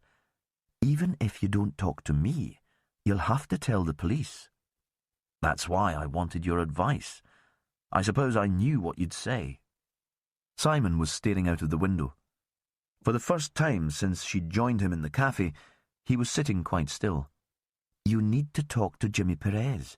He lives in Ravenswick with Fran Hunter's daughter. You must know him. I've seen him outside the house, but I've never really talked to him. I called once, after Fran died, but he made it clear he didn't want my company or my help. Perhaps it was just too soon, but I didn't want to go back after that. I'll come with you if you like, Jane said. I know him, and I haven't got anything special on this afternoon. She looked at Simon, waiting for his response, and realised that she was holding her breath. She was desperate to go with him to the police station. She wanted to find out everything she could about the dark woman. If Kevin had been visiting her at Tain, this was more than simple curiosity about a dead stranger. She stood up. Well, are you coming? Simon hesitated for just a moment longer, and then stood up too. I suppose, he said. I haven't really got any choice. Jane hadn't expected to see Jimmy Perez, even though she'd mentioned his name to Simon. She'd thought there would be a junior officer to take statements, but when she explained to the constable in the desk why they were there, Jimmy himself came down to greet them and took them up to his office. He offered them coffee. It was good to see you at Magnus's funeral, Simon. I know he enjoyed your visits. A pity the burial itself was quite so dramatic. Magnus was always saying that folk were keeping too many sheep on the hill these days, Perez said. I can imagine him chuckling and saying, You see, boys, I told you so. Simon smiled. I was telling Jane that he had an odd sense of humour. Jane had wondered if she might be excluded from the conversation, asked to wait in a different room perhaps, but both Simon and Perez seemed to take it for granted that she would be there. Outside, the sky was brightening a little, and the gulls seemed very white against the grey sky. So, Perez said, tell me about your contact with the woman. He leaned back in his chair. It was by phone first. The organisation has an emergency number. We can't man the line 24 hours. We're not the Samaritans, and we don't have enough volunteers. If no one's around, there's a recorded message, giving our opening hours. But if I'm there, I answer the phone. What impression did you get from the first call? Perez paused. I'm guessing you learn to assess people quickly in your business. She sounded quite calm, Simon said. Not inebriated at all, not manic, but there was a kind of quiet desperation in her voice. I suppose I felt that if she talked about taking her life, she might mean it. And did she talk about taking her life? I think her words were, I've come to the end, I can't take any more. Jane remembered the woman she'd seen in the shop in Bray. She'd seemed calm, cheerful even. What had happened to change her life in the weeks since her contact with Simon? Had it been the man who'd collected her in the car? Had he made the difference to her? A voice in her head was screaming, at least it wasn't Kevin. If it had been Kevin, you'd have recognised the car even in that weather. And did she give you her name during that initial phone call? It was Perez again, as quiet and probing as a psychologist himself. You said you told her yours. Simon didn't answer at once. She said her name was Alessandra, but I can't remember when she told me. It could have been over the phone or when she came in later that evening. Alessandra, you're sure? Perez seemed especially interested in that. It was an unusual name, Simon said. I thought it might be Greek. Of course, it stuck in my memory. Perez gave a little nod. So she asked if she could come in and talk to you. What did you say? That she was welcome to do that, but that I'd only be there until 9:30. What was the time of the first call? Perez looked up from his coffee. 8:15. I don't know why, but I always make a note. I told her where to find us, but I had the impression that she'd already checked out our address. It's on the website. And what time did she arrive? 20 minutes later. Simon shut his eyes briefly, as if he was remembering the encounter. We have a waiting area where we can meet people. A couple of easy chairs and a coffee table. On the drop-in evenings, we take in a kettle to make tea and coffee.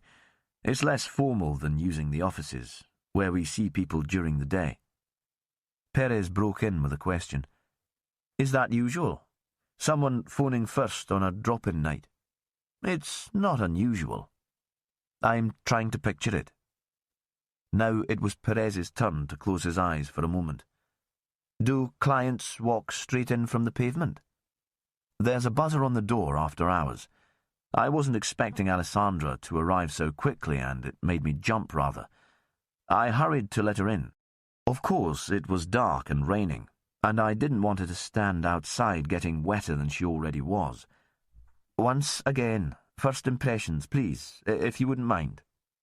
Honestly, Simon said, that she was a very beautiful woman. When I let her in, she was wearing a long coat. She took the coat off and shook it, and I saw her long dark hair and almost black eyes. When I saw the drawing you've been circulating, I recognized her immediately. There was no doubt in my mind. There was a pause, and he resumed his story of that night. At first, I didn't think the person who walked in was the same woman who'd phoned. She seemed too confident and too controlled, not in need of our help. But as she came further into the room, she began to cry, almost silently, and then she gave a sob and held a handkerchief to her mouth as if the sound had been obscene and she needed to stop it happening again. What age would you say? Perez's voice was very quiet, and Jane, furthest away from him, struggled to make out the words. Early 40s? It was hard to tell.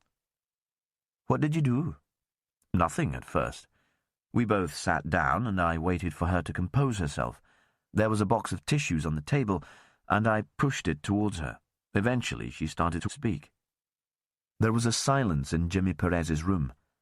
Jane supposed it was similar to the silence in the charity's office as Simon waited for the woman to explain why she was so desperate. She thought Simon, in work mode, must be very different from the man she knew. That Simon was impatient and never waited for anyone. Now, the psychologist continued. First, she apologized for being so emotional. She said she'd got into a mess and she could see no way out, apart from killing herself. What sort of mess? Simon shook his head. I'm sorry, Jimmy, but she wasn't very specific. There seemed to be a lot of guilt. She talked about being trapped and about being worried about her family. She kept saying it was all her fault. Then suddenly she was quite calm again, as she'd appeared to be on the phone and when I'd first opened the door to her. She stood up and put on her coat. She'd put it over a chair close to the radiator, and I remember seeing it steaming while we were talking. She said, of course, she wouldn't kill herself. There were people who depended on her, people who loved her. She'd panicked for a while, that was all. Now she felt rather foolish for taking up my time. She shook my hand as if we'd been having a professional meeting, and she left. I called after her that she should ring back if ever she wanted to talk again, if ever she felt that she couldn't cope on her own, but she didn't reply. There was silence, and once more Jane could picture the scene in the charity's office, the rain on the windowpane, the steam rising from the stylish coat, the box of tissues on the low table. Then the woman suddenly becoming quite controlled, almost dignified, and walking away into the night. Is that how the woman appeared to you? Perez asked. Like a professional woman? If you were to guess what work she did, what would you say? I suppose I assumed she was in the oil or gas business. Simon seemed surprised by the question. Because of the way she spoke, her confidence once the tears were over. I imagined her heading up a team, having a certain responsibility. Alessandra's a foreign name, as you say, Southern Mediterranean. Did she have an accent? Simon paused for a moment. His voice was upper-class English. Sometimes Jane teased him about it. Perhaps there was a trace of an accent, but if she came from overseas, her English was very good. Did you arrange to meet again? There was a moment of silence. No, Simon said. I never expected to see her again. Chapter 9. Perez walked to collect Cassie on Friday night. The Rogerson house was close to the police station and glimpsed domestic scenes through uncurtained windows along the street. Happy families. Maybe. The door was opened by Catherine's father, Tom. Perez knew him by sight and had bumped into him at a couple of meetings. Tom was a solicitor, senior partner in a firm of lawyers who dealt with everything from divorce to crime, but much of his work seemed to involve one of the contractors at Sullom Voe. Perez served on a council working group that planned for disaster if a tanker should hit the rocks or there was a major oil spill at the terminal, and Tom Rogerson was often present, either representing the contractor or in his role as counsellor. It seemed ironic now that nobody had planned for the disaster of a landslide triggered by natural causes. Tom had worked in the south straight after university and only came home when his daughter was born. "Where better to bring up a child," he'd said when he first met Perez and found out that he had a stepdaughter. "I loved the freedom of being a kid here, and my wife's an Orcadian, so she felt just the same. It meant a drop in salary, but money's not everything. Isn't that right, Jimmy?" Now he stepped back to let Perez into the house. Perez remembered that they'd met on social occasions too, at a couple of weddings, one a marathon affair in Walsey. Tom Rogerson was a great dancer, very light on his feet, and even just stepping away from the door, he moved as if he had music in his head. "That Cassie's a fine young lassie. The women have enjoyed every minute of having her here." "I'm very grateful," Perez said, "but I hope the school will reopen on Monday and I won't have to impose on you again." He realised that he sounded a little stuffy. Willow Reeves would have pulled a face and laughed at him if she were there. "Aye, well, Catherine will know more about that. I've not long got in from work. You'll stay for a cup of tea, Jimmy?" And before Perez could answer, he was shouting through to the kitchen, "Put the kettle on, Mavis. The inspector has arrived for the bairn." This time, Cassie was in the living room with a big box of dressing-up clothes. Catherine had propped a long mirror against the wall so that the child could look at herself. As he walked past, Perez stuck his head in the room to say hello, but Cassie was engrossed in fastening a silk princess dress with a wide blue ribbon, and only waved. Catherine was in the kitchen drinking tea with her mother. "Cassie looks as if she's having fun." Was he a failure as a father because he'd never thought Cassie might like dressing up? "I work with the youth theatre, the little ones, and there are always lots of costumes in the house." A pause. "She hasn't been in all day, though. It cleared up a bit this afternoon, so we went for a walk." "I'm sure she's had a great time." The kettle squealed, and Mavis refilled a big china pot standing on the Rayburn. "Help yourself to a scone, Jimmy. They're just out of the oven." He wanted to collect Cassie and take her home. In the quiet of his own house, he could reflect on the information provided by Simon Agnew. But Perez knew it would be rude to insist on leaving without taking the tea and at least one scone. This family had provided free childcare for 2 days, and the least he could do was accept their hospitality. "They're saying that the woman swept away from Tain by the landslide was murdered," Tom said. "Is that right, Jimmy?" Perez didn't ask who'd passed on that information. In Shetland, news spread like a virus. "The death's been treated as suspicious." He realised he sounded pompous again. "You don't know anything about her? We think she was staying at Tain." Then there was a sudden thought, and he turned to Catherine. This was something he should have checked before, even though James Grieve had said the dead woman had never given birth. "You didn't have any kids in the school from there, did you?" Catherine shook her head. "We haven't had any new children since I started, and none of our pupils live in Tain." "What about you, Tom? Did you ever meet the woman? Dark hair, exotic looking, not local?" Because Tom Rogerson seemed to know everyone. He provided a bridge between islanders and soothmouthers, the oil industry and environmentalists. With his easy manner and charm, he would invite confidences and gossip. "Don't remember meeting her, Jimmy. And from the sound of her, I would remember, eh?" He gave a roguish smile, and what was almost a wink. Perez glanced at Mavis Rogerson, but there was no response. He'd heard rumours that Tom was a bit of a ladies' man, but perhaps he just enjoyed the reputation and played up to it. Perez thought Mavis Rogerson would know better than to take a daft middle-aged man's showing off too seriously. "You haven't heard anything about the woman?" he asked. "We still don't have a name for her, but we think she might be called Alessandra, maybe Alice for short." The woman only shook her head. "I'm sorry, Jimmy. I only work a couple of stints in the Red Cross shop these days. I'm sure I haven't had a customer like your woman." Perez wondered what it must be like to have a husband like Tom Rogerson, who was out at meetings most nights, while Mavis herself had little reason to leave this dark and rather claustrophobic house in the winter. "We've been told the school can open as usual on Monday," Catherine said. Perez was pleased he wouldn't have to make the visit to the Rogerson home a regular event. The news made him feel suddenly gracious. He took another mug of tea and congratulated Mavis on her baking, but when he left soon afterwards with Cassie, it was with a sense of freedom. Life was slowly coming back to normal. The following day, Cassie had been invited to spend the weekend with some friends, and Willow Reeves would arrive.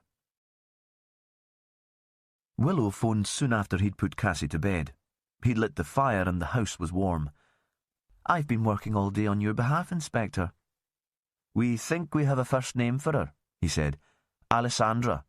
I'm wondering if she could be American, the owner of the cottage that was destroyed in the landslide." Perez wondered why he was so resistant to that idea, because he'd had a romantic notion about a Spanish beauty who was a stranger to the islands, not a middle-aged American with an aunt who was a Shetlander. Not someone northern, restrained and buttoned up, checking out that her inheritance was safe. "Ha! Well, that checks out with what we have." Willow sounded triumphant. "And Alessandra Sechrist was booked on the ferry at the beginning of January. I assume that she's your victim. Boat passengers don't have to show any ID, but it'd be too much of a coincidence if it was a different woman." So now they had a name for her. They'd be able to check with Craig Henderson, the last tenant of Tain, if she was the owner of the croft. But again, Perez felt slightly disappointed. Sechrist wasn't a southern European name. He felt his dream of the dead woman slipping away from him. Instead, she was taking on a completely new identity. "She called Befriending Shetland, a counselling charity, the week before she died," he said. "It seems she was contemplating suicide." "But her death was murder. According to James Grieve, there's no doubt about that." Perez stretched out his legs towards the fire. "And when she was last seen, the day before the landslide, she seemed almost cheerful." "Ah, we can all put on a show when we need to. It doesn't stop us being desperate inside." Perez didn't know how to answer that. He couldn't imagine Willow Reeves ever feeling desperate. She was the strongest and most resilient person he'd ever met. "I'll be at the airport to meet you tomorrow," he said. "We can stop and look at the scene on the way back to Lerwick." There was a brief silence at the end of the phone. "I'll look forward to it, Jimmy." It was lightly said, but he could tell that she meant it. He was about to answer, but the line had already gone dead. Craig Henderson, Tain's previous tenant, arrived at Sumborough from Aberdeen an hour before Willow was scheduled to come in from Inverness. It was a brighter day and the planes were all on time, flying from the east and landing into the wind. Sandy was with Perez, though they'd driven separately to the airport. Sandy had been at school with Craig and gave a wave of recognition as the man sauntered up at the baggage belt. He was brown and fit, and his hand luggage was a smart leather hold-all. He'd have looked more at home in Dubai than Sumborough. Perez watched the encounter between the younger men from a distance. It was civil enough, but he could tell they weren't bosom pals. Sandy led Craig towards an office they'd borrowed from the airport staff. That was when Perez joined them and introduced himself. "So, I get the big boss, do I?" Craig said. "Do they not trust you to do the job yourself, Sandy? Do you need a minder these days? Well, that figures. He took a seat by the desk. The office was near the departure lounge and looked out over the runway. An Eastern Airways charter had just brought in a group of workers for Sullom Voe, and they were walking from the plane towards the airport building. There was a moment of silence, broken by Craig. "What's this about, Sandy? What am I supposed to have done? I've been away for 6 months, so I don't think you can pin anything on me this time." His voice still had a Shetland accent, the tone amused, a little arrogant. Perez had looked up Henderson's record. He'd been charged for fighting in a bar in Lerwick, and Sandy had been the arresting officer, so that explained the needle. "We're after a bit of information," Sandy said. "That's all. And it couldn't have waited for a few hours until I got home, had a shower and a beer." Craig looked up suddenly and his voice changed. "Has anything happened to one of the family? Has my father taken ill again? He had a heart attack a year ago, but he seems to have been fine since then." "Nothing like that." Sandy shook his head. "Have you heard about the landslide that blocked the Sunborough Road for a couple of days?" "My mother texted me about it, but I only picked up the message when I got to Aberdeen. The slide went straight through Tain, completely wrecked the house, and we found the body of a woman in the garden. You were the last person to rent the house. We're still trying to identify the woman, and we thought you might be able to help. How did you come to be living there?" Perez was sitting away from the table, and he found his mind wandering. By now, Willow should be aboard the plane in Inverness. It should even have taken off. He had to force his attention back into the room. Craig was speaking. "I work away on contract in the Middle East. 6 months on and 3 months off. It suits me just fine. By the end of my leave in Shetland, I'm desperate to get back to work, and the money's good. My folks would be happy for me to spend all my leave with them, but they make me feel like a bairn again. They want to know when I'll be in for my tea and if I'm going to be back for the night, and there's always pressure to have me back working for the family business. Kind of cramps my style. So, last time I was home, I rented the house at Tain. Close enough to get to my mother's for her to do the laundry, but my own space. You know what I mean?" A grin, to show that he was only being half serious. Sandy nodded. "How did you come to rent that place in particular? I can't find any record of it being advertised as being up for let." "Old Magnus Tate told me about it." The room fell quiet until Sandy spoke. His voice was soft. "Did you hear that Magnus had died?" There was another moment of silence before the man replied. "Nah. But he had a stroke right at the end of my last leave, and my mother told me he never really got over it. I'm not surprised. I'll miss our chats, though." "They were burying Magnus when the landslide hit," Sandy said. "You know that Tain is just up the hill from the cemetery." "Poor old bugger." "Were you friends?" Perez asked. "I suppose we were, in a way. When I was home last, I saw him struggling to clip his sheep and offered to help. He was an old man. Still strong, but the arthritis had got into his fingers and his wrists, and he found it hard to manage. I used to give my grandfather a hand when I was a boy. He had a croft out at Nibbin." There was a moment of hesitation, while Craig seemed to be remembering happy times.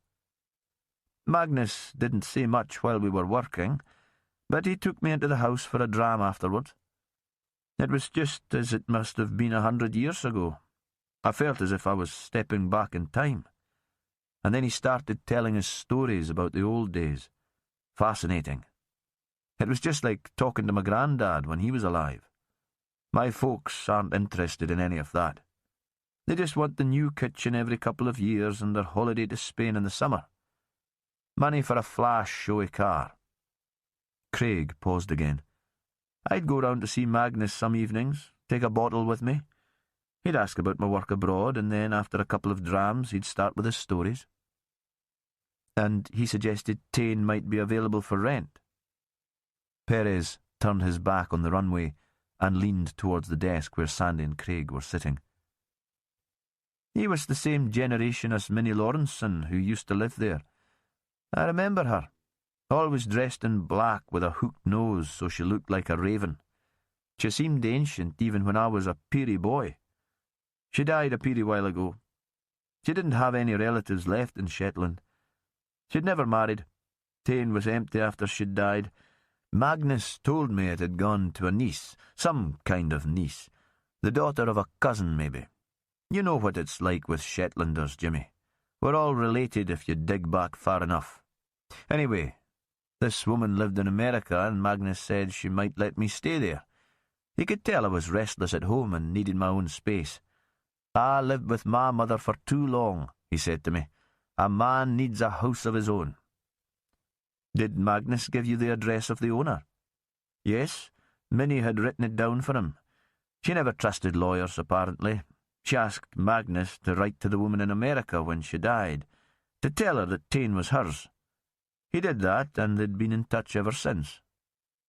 Was that why she was in Shetland? Perez wondered. Because she knew that Magnus was dying, and she wanted to meet him before it was too late. And then perhaps she intended to go to his funeral, but she never made it to the kirk because she was killed. What was her name? She called herself Sandy. I'm not sure what that was short for. Sandy Sechrist, her name was. I phoned her and asked if I could stay in the place. I told her I'd do it up for her a bit, so at least it would be fit for her to stay in if she came over. She said if I was prepared to do that, I could have it rent-free. Just pay for any fuel I used. I hadn't offered the work for any return, but I get bored easily, and when I'm bored, I get into bother. He shot another quick grin in Sandy's direction. Did you ever meet her? Craig shook his head. She talked about coming over, but in the end something got in the way. Work, I think. What did she do for work? She was a publisher based in New York. Did you ever see a photo? Because Perez was struggling to reconcile the dark-eyed woman he'd imagined with a publisher from New York. No. Why should I? I don't suppose you know if she was planning to visit Shetland this winter. Again, Craig shook his head.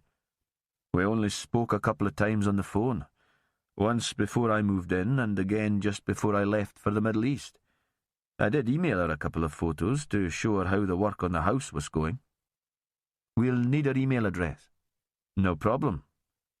Craig took his iPhone out of his shirt pocket and pressed a few buttons before handing it to Perez. The address was on the screen. a.sechrist@mullion.com. I think Mullion is the name of the publishing company, so that's probably a work email. She didn't give me a personal one. The publisher's name seemed familiar, but Perez couldn't quite remember how he knew it. He thought they had the woman pinned down now. Her employer would know whether she'd taken holiday to visit Shetland. But if she'd only been in the islands for a few weeks, how had she managed to become so friendly with local people? There was the man who'd picked her up from the co-op in Bray in the car with the Shetland bumper sticker, and the smart man in the suit who'd been drinking with her in the bar in Marille. These could be the same person, but if so, why hadn't he come forward to say that he'd known her? There had been publicity all over the islands. It occurred to Perez that if they could identify the man, perhaps they would have found their murderer. The case might not be so complicated after all. Sandy and Craig had already stood up to go. Perez went with them into the busy terminal and watched them walk outside. For an awkward moment, they were crushed together in the revolving door, and then they disappeared from view. Willow's plane was early. Perez hung back from the scattering of people waiting for relatives to emerge through the narrow door into the arrivals area. She was one of the last passengers to appear and walked out with Vicky Hewitt, the CSI. The two of them were sharing a joke. He couldn't hear Willow's laugh from where he was standing, but he saw her throw back her head and turn to her colleague. Her wild hair was loose. She wore blue cord trousers, frayed a little at the bottoms, big boots and an anorak. Perez had taken in all these details within seconds. He couldn't have described Vicky at all. Willow caught a glimpse of him and waved, and he went to join her at the luggage belt. "We should stop meeting like this, Inspector," Her accent was mongrel, a mix between gentle Western Isles, she'd grown up in a commune in North Uist, and posh English inherited from her educated dropout parents. He was never sure what to say to her. He couldn't quite match her lightness of tone and her banter. "Welcome back to Shetland." He paused. "You've brought some better weather with you at least." "I always aim to please, Jimmy. You know that." In the car, Willow sat next to him. Vicky was small and slight, and used her short legs as an excuse to go in the back. Perez drove away in silence, passing the Sumborough Hotel and the Jarlshof archaeological site before pausing at the crossing at the airport perimeter because the lights were flashing. "So, what have we got so far, Jimmy? Tell me about your mysterious dark woman." The approaching plane landed, the lights stopped flashing, and Perez drove carefully across the edge of the runway. "I'm not sure she's so mysterious anymore. We think she was probably the owner of Tain, the croft where we found her body." He described the conversation they'd had with Craig Henderson. "I'm assuming the Sandy Secretary emailed is the same as the Alice of the letter. One name with two diminutive forms. Her email address is a.secrist. It must be the same woman who booked onto the ferry." He thought Willow might congratulate him on making a probable identification, but she only nodded in agreement. "It's still very early in the US, even on the East Coast," Perez said. "I'll call her employer's office as soon as we get back to the station. If I email them the drawing of our victim, we should have a confirmed ID by the end of the day." There was another silence. Vicky asked a question about the scene. "It's a total mess," Perez said. "When we first found the body, we put her death down as accidental, caused by the landslide, and the fire officer's first thought was to check that there wasn't another body in the house. It didn't occur to any of us that we should be preserving a crime scene. The local farmer was called in to help too, so there are tractor tracks and footprints everywhere. Because the landslip picked up debris on its way through, it'll be hard to tell which of the objects actually originated at the site." "A challenge, then?" He saw Vicky grinning at him in the driver's mirror. "It's certainly that." He'd come to a queue of traffic ahead of them and slowed down. "Only one lane is open from here to beyond the croft. They're still working to make the hill secure."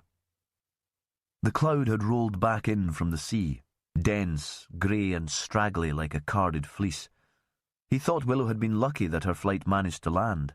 An hour later, and it might have been forced to turn back. The cars inched forward.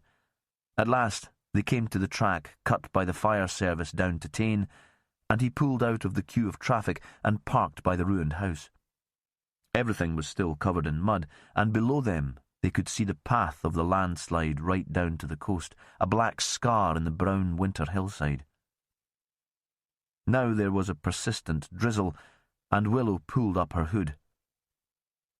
"It would have been a lonely place for a woman on her own, even before the damage," she said. "There's a farm just round the hill beyond those trees. Kevin and Jane Hay live there, and they're friendly enough people, but they don't seem to have made any contact with the victim. Jane knew someone was staying there, but assumed it was a holiday-maker. Kevin says he thought it was empty. They never saw a car parked outside, but they wouldn't unless they were walking right past." "How on earth could she manage here without a car?" "She had a friend, a male friend. He picked her up from the co-op in Bray and was seen drinking wine with her in the bar at Marille." If it was the same man, but surely it was too much of a coincidence to believe that she had two men in tow after such a short time in the islands. And was this the man who'd written the letter in the box? All the same, Willow's face was hidden by the deep hood, but he could tell she found the situation difficult to fathom. If she'd inherited the house, surely there would have been relatives to visit. Otherwise, why would she be here? It's not the best time of year for a holiday. I don't understand why she wasn't recognised when you first asked for information. None of it quite makes sense. Vicky Hewitt was pulling a scene suit over her jeans and jacket. She held on to Willow's shoulder to keep her balance. "Do you need that? The scene's so contaminated anyway." "Old habits die hard. Besides, if we come to court, you might be grateful." Vicky straightened. Do you want to leave me here and come back for me later? You'd be 2 more people to have tramped around contaminating the place, and I can focus better on my own. You mean we'd just be in the way? Perez found it much easier to be natural with Vicky than with Willow. I'll get Sandy to come back and work with you, as soon as he's finished with Craig Henderson's folks. He's been through the house already. Tell him to bring some cans of Coke with him, Vicky said. I think better when I'm rattling with caffeine.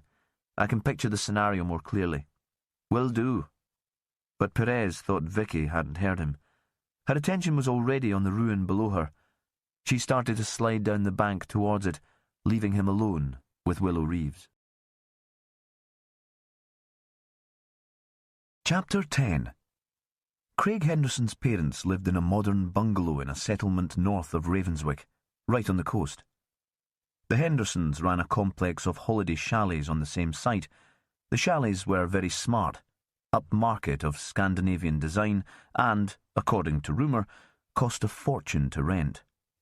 The crazy tourists must be mad enough to pay, because in the season they always seemed to be fully booked.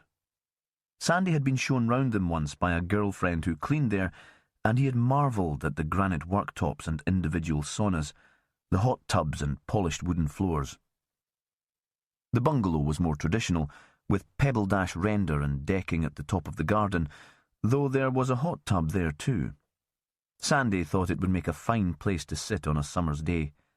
He imagined a barbecue, wine straight from the fridge, and expensive foreign lager. Stuart and Angie Henderson struck him as the sort of people who'd enjoy a party. Now the decking was slippery and rain dripped from the eaves. The parents were looking out for Craig and came into the porch to greet him as soon as they saw the car. There were screams of delight from Angie about how brown the man was, and then she started on about it being time he found himself a nice Shetland girl and stayed at home. She'd missed him so much. Her hair was too black to be natural, and she wore thick mascara and big earrings. Stuart had thrust a can of beer into his son's hand before they'd had the chance to get into the kitchen.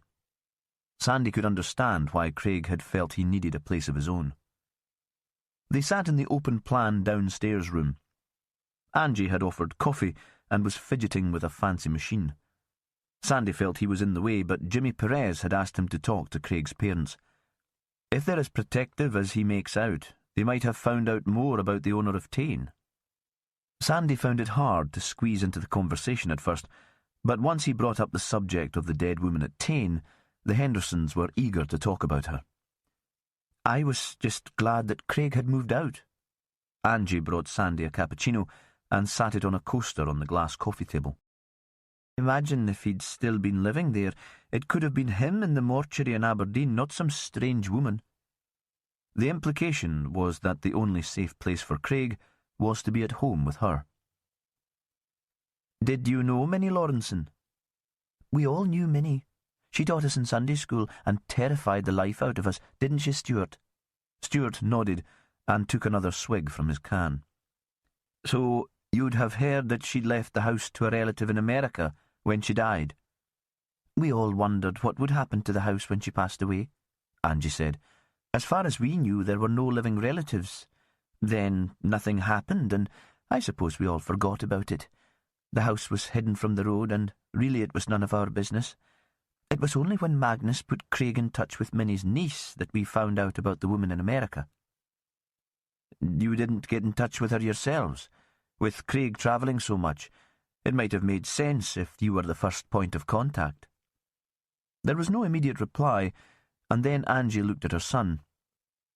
I did try to get in touch once, just a few weeks ago. I thought I'd go in and tidy the place up a bit before Craig moved back in, and I wanted to find out who had the keys. I couldn't find them in Craig's room. That had been arranged, had it? Sandy directed his question to Craig. You were going to rent Tain again? The plan was that I was going to spend the first couple of weeks here at home, and then move into Tain. No chance of that now. Craig turned to his mother.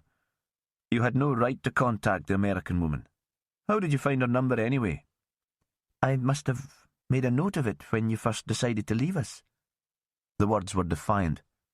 Sandy thought Angie had taken the number from her son's phone when he wasn't looking. Craig shrugged. He'd obviously decided there was no point pursuing the argument. She would always win. "Did you get hold of the keys?" Sandy asked. "I didn't speak to the woman. All I got was her voicemail message." Angie paused. "I did go up to the house, though. If it had been empty for a few months, it would be damp, and I couldn't bear the thought of Craig coming back to a place like that. I thought I might be able to get in, air it for him, and push the hoover over it. It might not even have been locked." "When exactly was this?" Sandy thought Perez had been right about chatting to the parents. There were no boundaries for Angie, no idea of privacy. But then, Jimmy Perez was usually right. "About a fortnight ago?" "Could you be more precise, Mrs. Henderson? I'd be very grateful." "It was the same day as we went up to town for the country music night at Marille. When was that, Stuart? It should still be marked on the calendar. Go and have a look." Stuart did as he was told. "It was February the 1st. Sandy made a note of the date. "So you went to Tain? You drove up?" "Of course I drove." There was a big 4x4 and a new VW Golf parked outside the bungalow. It was hard to imagine Angie walking anywhere. "What time of day did you go up to Tain?" Sandy knew that Jimmy liked detail. "Mid-morning. Stuart was doing a bit of maintenance on a couple of the chalets, and I thought I'd just go and spec. I stuck the hoover in the back of the car just in case I could get in." "And what did you find?" "The door was locked. The front door and the door at the back of the house that led into the lean-to." Sandy had a sudden thought and turned to Craig. "What had you done with your set of keys at the end of your stay?" "I gave them into a solicitor's office in Lerwick. Rogerson and Taylor. They dealt with Minnie Lawrenson's estate." "You never said." Angie sounded hurt. "That would have saved me a lot of bother. I could have got the keys from them." "You don't need to know everything about my life." There was a sudden flash of anger, and Sandy was reminded of the young man who'd started a fight in the bar in Lerwick about something so trivial that he couldn't remember the next day what had set him off. But the man probably had jet lag, and Angie Henderson would try the patience of a saint. "What did you do when you couldn't get into Tain? Did you drive straight home?" But Sandy thought that wasn't Angie's style at all. "I had a quick look through the windows," she said. "I had given the place a good clean the day before Craig left it. I wanted to see what sort of state it was in. I thought I'd have heard if there'd been another tenant in, but you can never tell." "And what state was it in?" "Someone was staying there." She seemed as affronted as if the place had been taken over by squatters. "You saw somebody inside the house?" "No." Angie was obviously disappointed. "I knocked at the door, but there was no reply. There were signs that the place was lived in, though. I walked round the house while I was trying the doors, and I looked through the windows." "Could you tell me what you saw?" "It was tidy enough." There was a pause, and she shut her eyes as if she was trying to picture the rooms she'd seen through the small windows. "The bed had been made up. We took bedding down from here for Craig when he first moved in, and brought it all home the day before he flew out. He spent his last night here with us. We had a bit of a party to see him off. The new stuff looked expensive. I'm not sure where you'd get it locally. It must have been bought online. Some of Minnie Lawrenson's furniture was still there. It had been there when Craig had the place too. He wanted to keep it. I'd have got in new." Another pause. "I suppose there's not much left of it now." Sandy thought of the house, wrecked by the landslide and flooded with mud. He shook his head. "Not much." "What did you do then?" "I came home," she said. "What else could I do?" Sandy phoned Jimmy Perez from his car. He'd stopped at a community shop on the way through to buy Coke and chocolate for Vicky, and made the call before setting off again. He was eager to tell Jimmy that Tom Rogerson's firm had managed Minnie Lawrenson's estate, but there was no answer, and he had to leave a message. Back at Tain, he found Vicky Hewitt in the garden, sifting through the debris close to the wall. It was midday, but there was hardly any light, and in her scene suit, she looked like a small white ghost in the gloom. He pulled on a scene suit of his own. Vicky heard his footsteps and turned. "There's enough stuff here to take a whole team a month to sort through properly." But she sounded cheerful enough, and he could tell that she wasn't daunted. She wasn't the sort to complain. "You'll have to make do with me," Sandy said. "Sorry." She grinned. "I thought it was best to start out here. The material still inside the house is relatively stable. It survived the landslide after all. A bad gale and all this could disappear. I'm bagging as much as I can and pegging the plot, taking lots of photos. If you follow behind me and mark up the bags, that would speed us up." So Sandy squatted beside her and followed her instructions. He was always happiest when he had clear instructions to follow, and the crime scene investigator was very precise about what she wanted him to do. Vicky seemed not to notice the drizzle or cold. Occasionally she stood up to stretch or take a drink, but her focus was always on the small patch of ground just in front of her. Close to the ruins of the house, tucked out of the worst of the weather, a pile of plastic bags showed how much progress she'd already made. Now she was sorting through a small pile of kitchen implements, a corkscrew, a cheese grater, and a sieve. They were all intact and had all been trapped by the wall. The tide of mud must have swept them out through the kitchen door. The random nature of the items reminded Sandy of the bric-a-brac stalls that appeared occasionally at the fundraising Sunday teas run in community halls throughout the summer. Vicky was like one of the elderly women who scrabbled through the junk, hoping to find treasure. He couldn't see how the objects might be of interest, but each item was bagged, and he scribbled on the labels. There was a single woman's shoe, size 5, suede, with leather trimmings, an ankle strap, and small heel. Was she wearing shoes when they found the body? Vicky sat on her heels and stretched her back and arms. No. Sandy wondered if that was significant, but Vicky didn't say anything, and he couldn't work out how it might be. She turned her attention back to some sodden scraps of paper, sliding them carefully into a bag. This isn't newsprint. It could provide corroboration of identity if the techies can dry it out. Or it could be some junk mail trying to sell the occupant a credit card or double glazing. Sandy was starving. He'd missed out on lunch, but he knew Vicky hadn't eaten either. She seemed to be going with the bottle of Coke, which she drained in one go and then returned carefully to her rucksack. He wasn't going to be the one to call it a day, but he was thinking ahead to his night out with Louisa. He'd told Jimmy Perez that he was happy to work if he was needed, but Jimmy had only laughed and told him that nobody was indispensable. So Sandy had booked a table for dinner at the Scalloway Hotel, and a room for afterwards. He'd blinked when he'd heard the price of the overnight stay, but Louisa was worth every penny. Anyway, it would save him the bother of tidying his flat if they weren't going back there for the night. The light was fading now, and the cars crawling along the road above them were already using their headlights. Soon it would be too dark to continue working, and then even Vicky would have to give up. The firefighters had taken away their generator and lights, and there was no colour left in the landscape. 10 more minutes. She stood upright. Then it's back to civilization for a bath and a meal.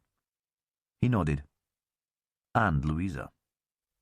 Vicky crouched again, began sifting through another square foot of debris, and then froze. Didn't Prof. Grieve say the ligature that killed the woman could be a belt? I think so. Sandy never liked to be too definite. Narrow. No sign of the buckle piercing the skin, but some marks, which might have come from indentations in the leather. Best get a photo of this, then. There was a flash that blinded him for a moment. Vicky shifted position and took another photograph. Then she pulled out a thin leather belt embossed with flowers. A woman's. Sandy was disappointed. It could have belonged to the victim and been swept out of the house with all the other junk. Maybe. If it matches the marks on the neck, it could tell us something about the crime, though. She curled the belt so that it looked like a snake and dropped it into a bag. Yeah? Sandy thought for a moment. I suppose it would make this the crime scene. Tane, I mean. Unlikely that she was killed elsewhere if the murder weapon is here. And it would suggest that the murder was opportunistic. If the killer was a man, that is. He didn't bring the murder weapon with him. It belonged to the victim and the killer picked up what was to hand. Hours on her hands and knees in the damp soil hadn't seemed to dull Vicky's enthusiasm. It's all kind of negative, though, isn't it? And uncertain. He felt almost disloyal, as if he was questioning her expertise.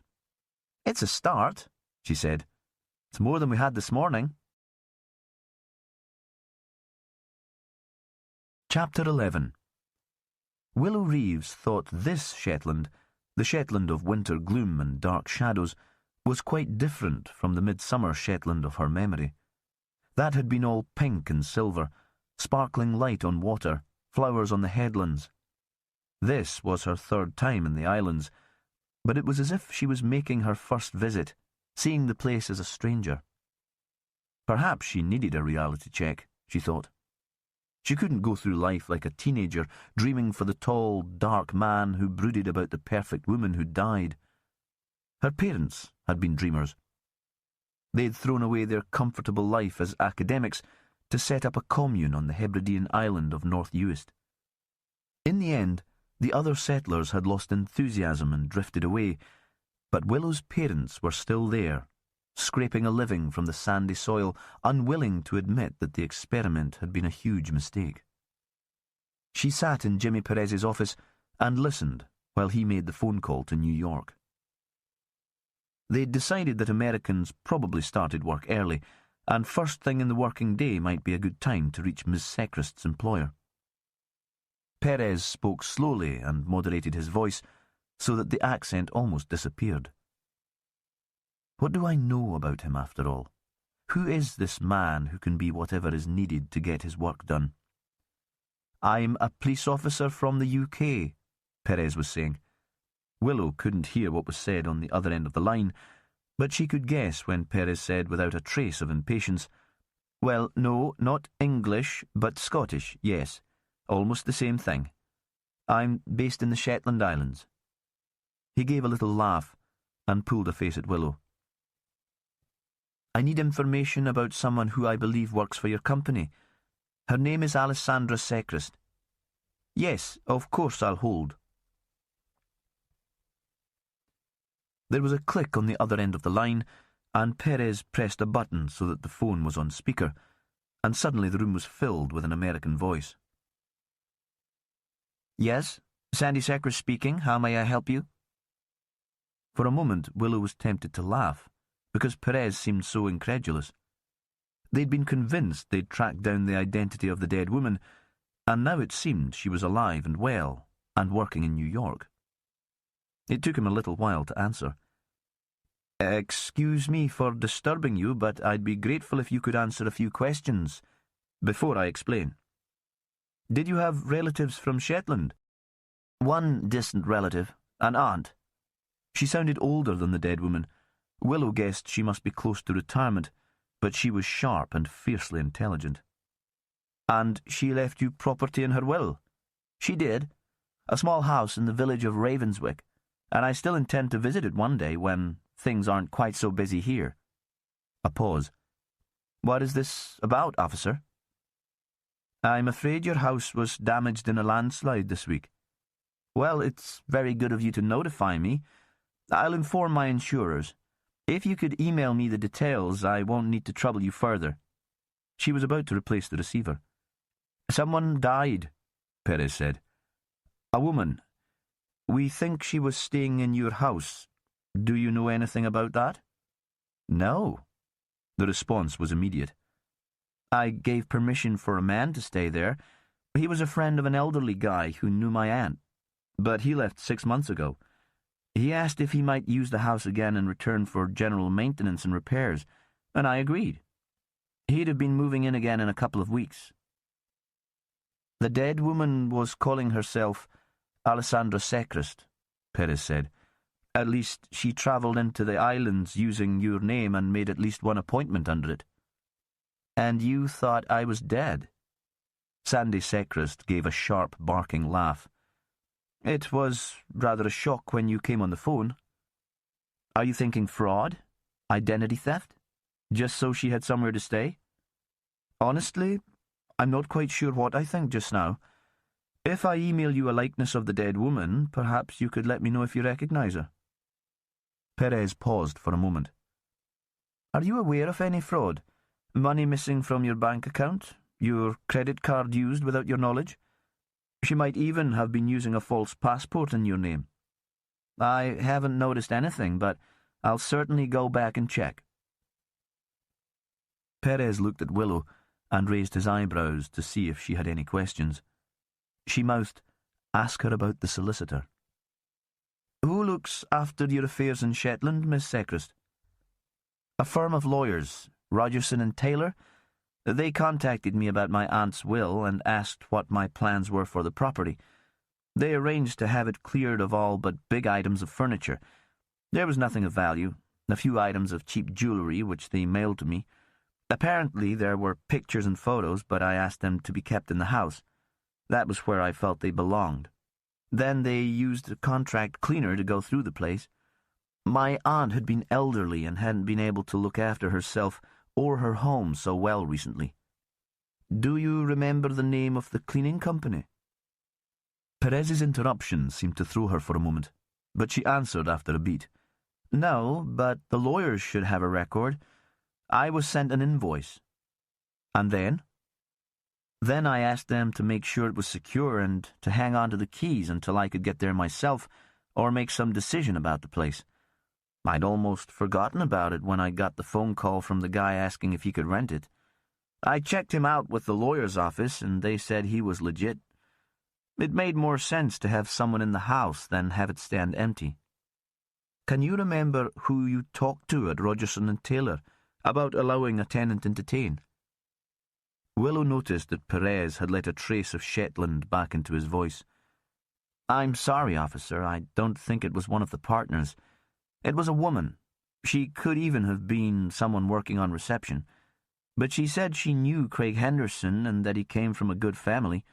That was good enough for me. Crazy for the place to stay empty when somebody local needed it."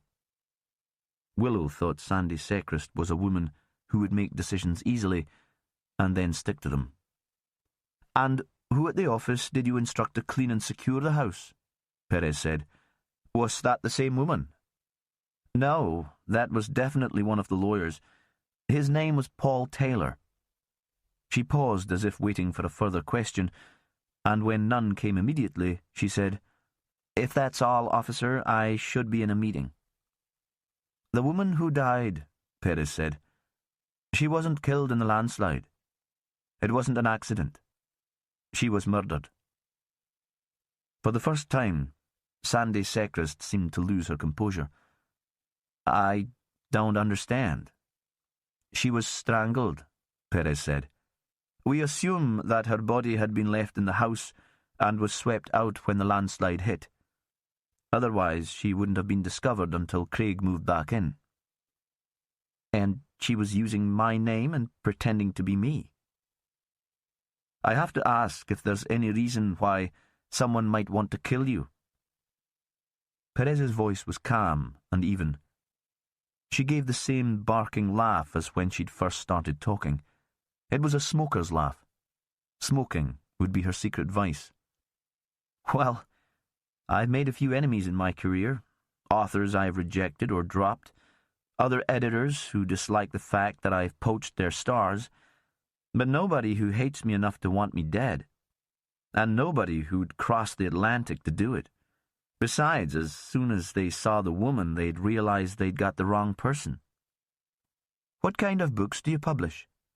"We're a general publisher, but my specialism is non-fiction, mostly self-help books." "Is Think Yourself a Better Future one of your titles?" "Well, yes, Inspector. One of our big sellers." She seemed flattered rather than curious. "Would you have sent a copy to your aunt?"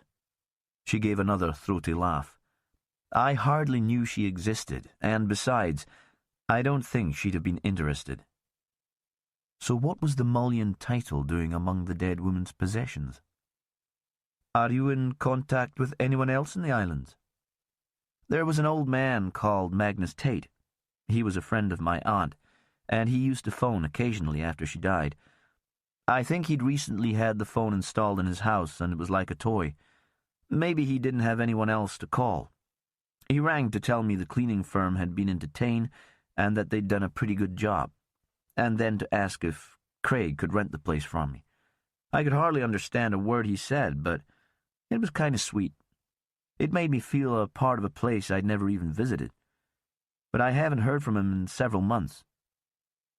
I knew Magnus, Perez said. He's been very ill for a while, and he died quite recently. Oh. She sounded genuinely upset. I'm sorry. Did Magnus have a set of keys to Tain? I think he must have done, Sandy Secrist said. I think he found my aunt's body, and he phoned me before the solicitor did to tell me that she was dead. Perez looked at Willow again, and this time she shook her head. She had no more questions for Sandy Secrist at this point. Perez had covered everything. Now she was already trying to process the information he'd gained. If Sandy had no friends in Shetland, if she'd never visited, if her only contact was by email to her lawyer, it seemed unlikely that she'd be the intended victim of the Tain murder. The most important task now was to track down the man or men with whom the impostor had been seen. Perez was ending the call. He replaced the receiver. Willow grinned at him. Well, she said, now the fun starts. They went for lunch in Marille, walking down the bank from the police station and past the new council offices. The arts centre stood right on the water. Willow thought it was a concrete and glass statement of confidence in Shetland's artistic future. Nothing like this would be considered in the island where she'd been brought up. Since the oil, Shetland seemed to think it was capable of anything. She said as much to Perez. I'm not sure, he said. This probably wouldn't be built here now. He seemed lost in thought and didn't give any further explanation. In the small downstairs bar, they had to wait to be served and, aware that they might be overheard, they waited in silence in the queue. There seemed to be lots of mothers with kids, jolly young women wearing hand-knitted sweaters, talking about breastfeeding and toddler groups. Willow wondered idly if she would ever be a mother. She reconsidered the question, and this time the possibility hit her with a physical sensation like an electric shock.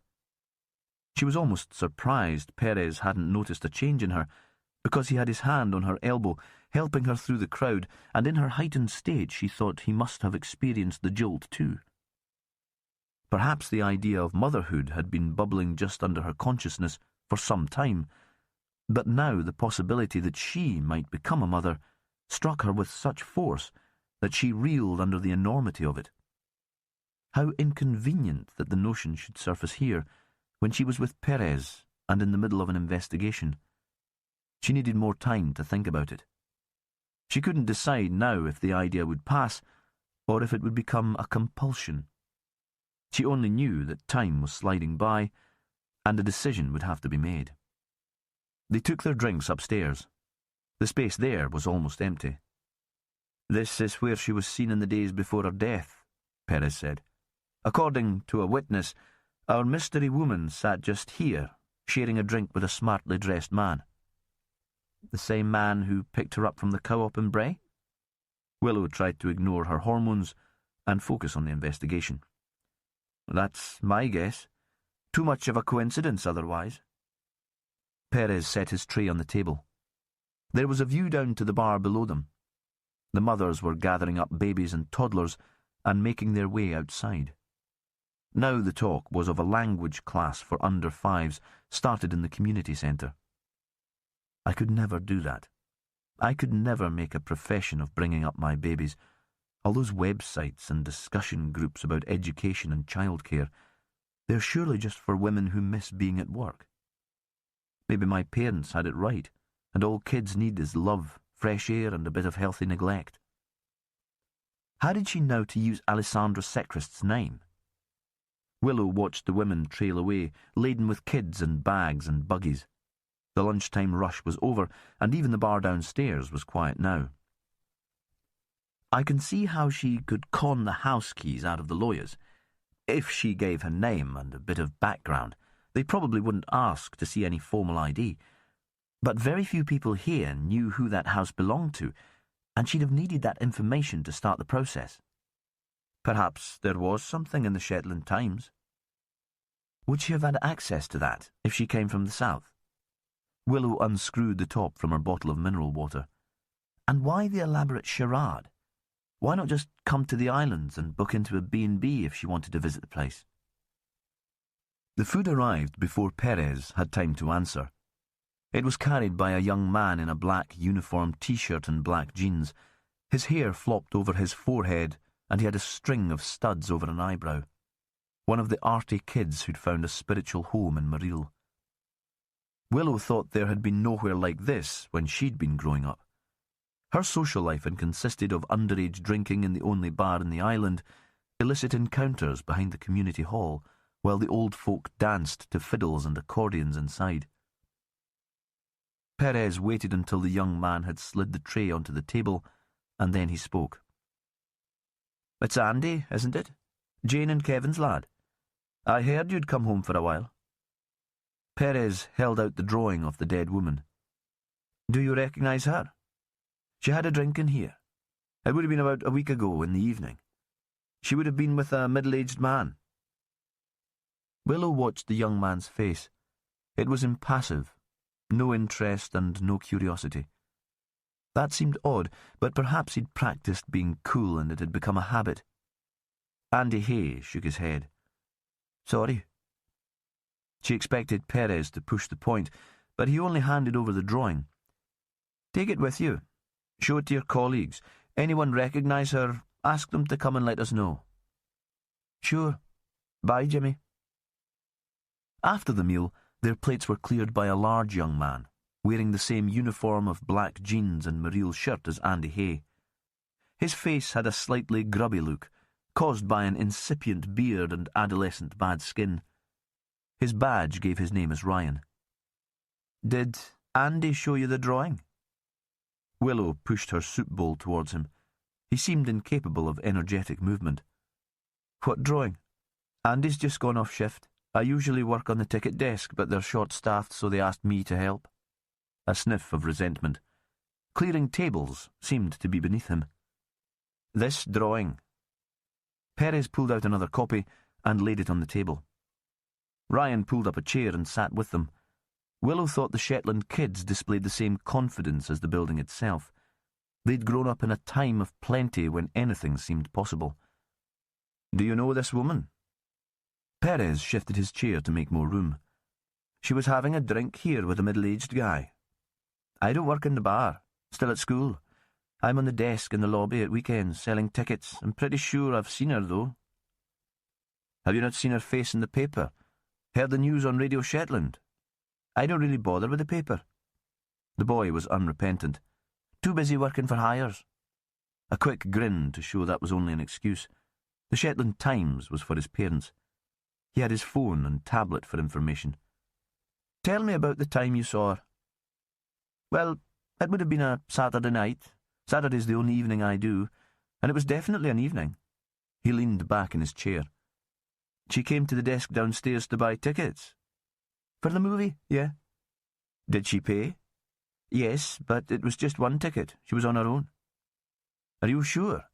Another witness saw her in here with a middle-aged man. Perhaps she was with him, but he paid for himself."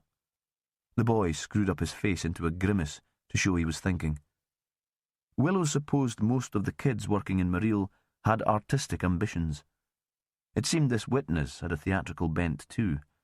"No," he said. "She was definitely on her own." Willow sensed Perez's frustration. He'd hoped for more from this encounter, a description of the dead woman's companion, even if they couldn't get a name. He'd been battling to identify her for 2 days. Willow smiled at the boy. "What time did you serve her?"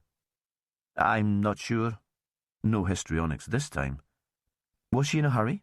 Was it almost time for the film to start?" Another smile of encouragement. Perez was usually very good at this, at putting a witness at ease, but he'd become too close to the case already. It had become a personal challenge to put a name to the victim. "No, there was no rush," Ryan said. "There was still about half an hour to go, I think. She went straight from the counter into the bar." "It was busy there?"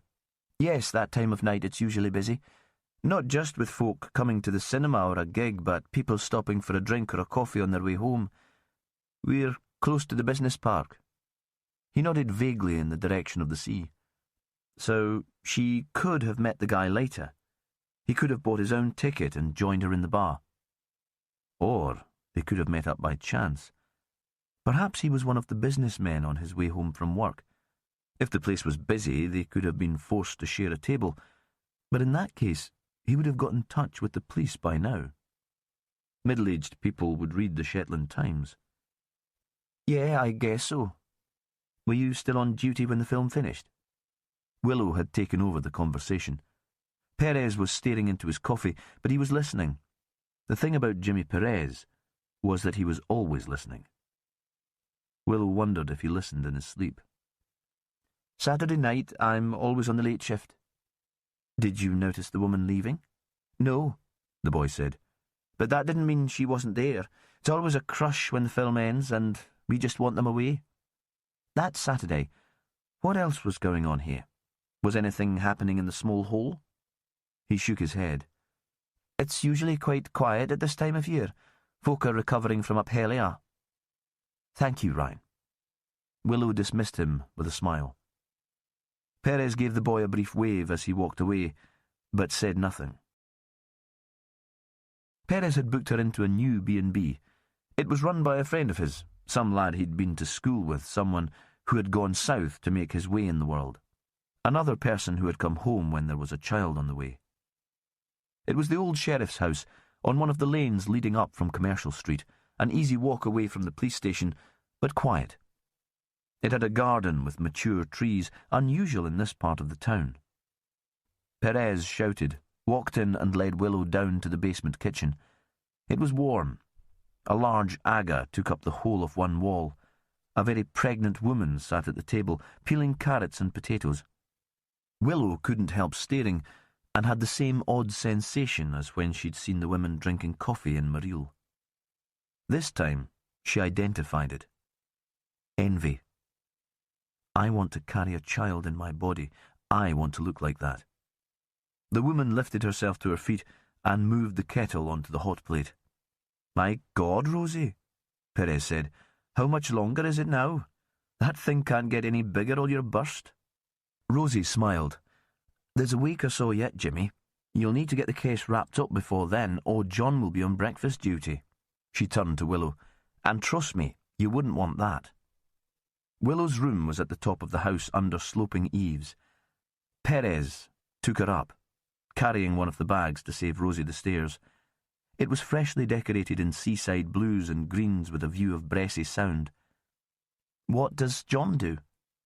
"He's an accountant, managed to get a job with the council. Might give it up if the B&B takes off. The water's his first love. Plan is to get a small boat and do tours round the islands, take visitors out for a day's fishing." She nodded.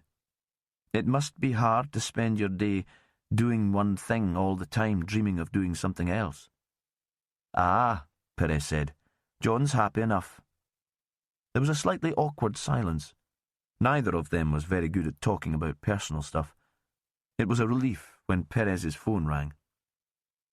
"That was Sandy," he said when the call had ended. "He and Vicky are on their way back to the station. They've run out of light. He says there's something we should see." "Give me 2 minutes to wash my hands. I'll see you downstairs."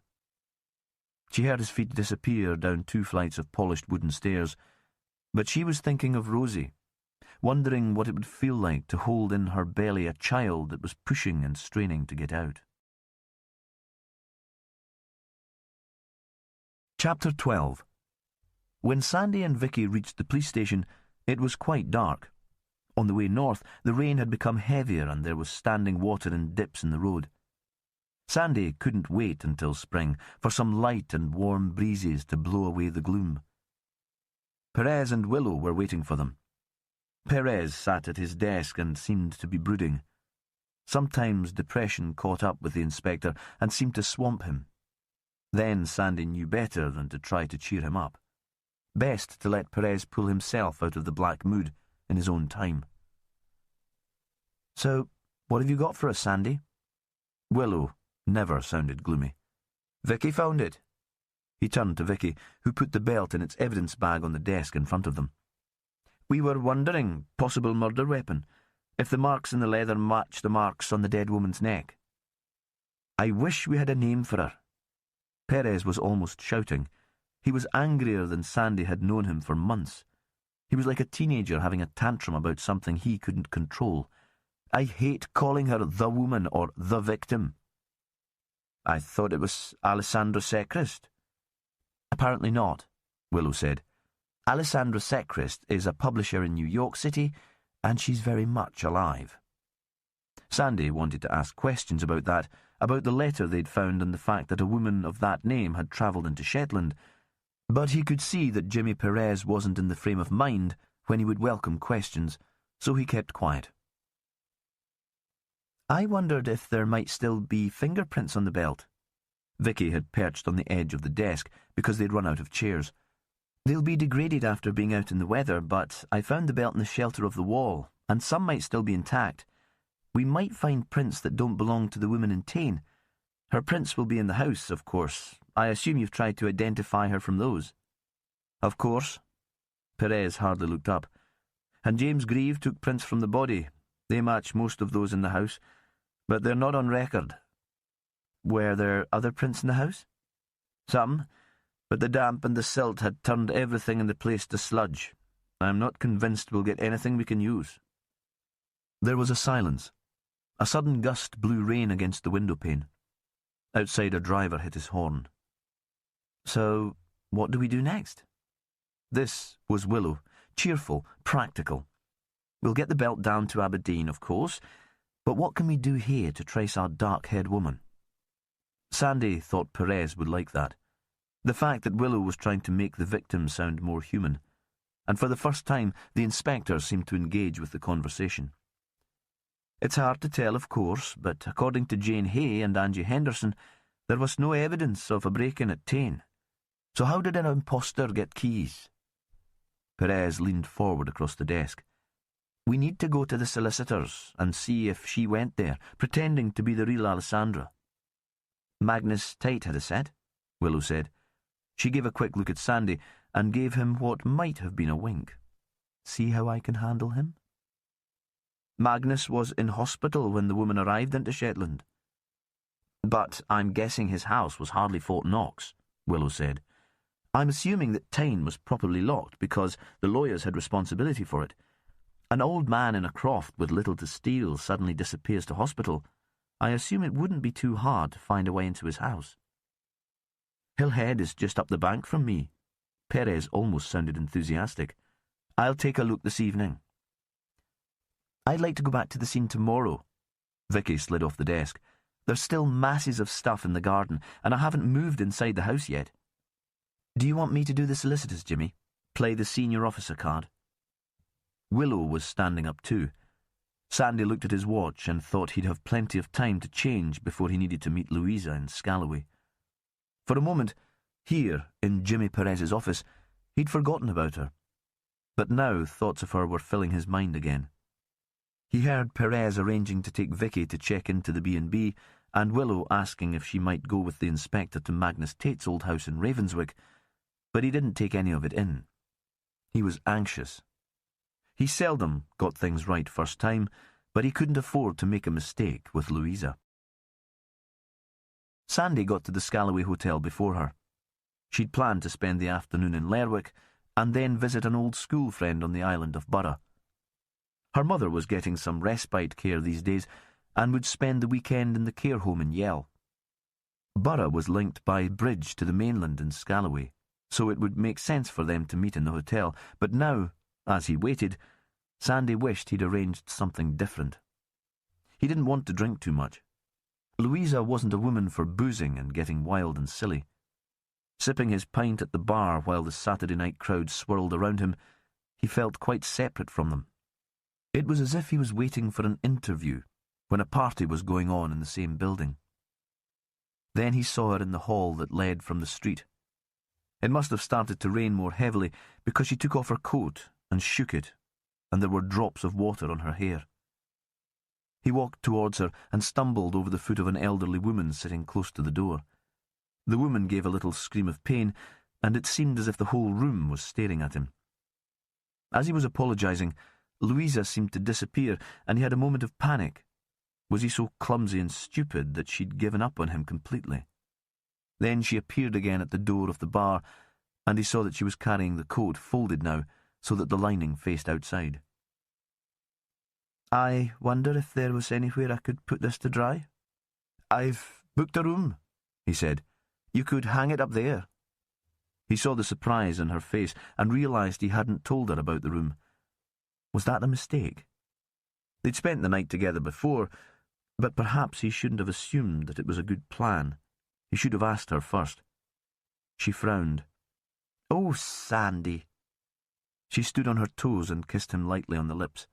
"What a splendid idea. What a treat."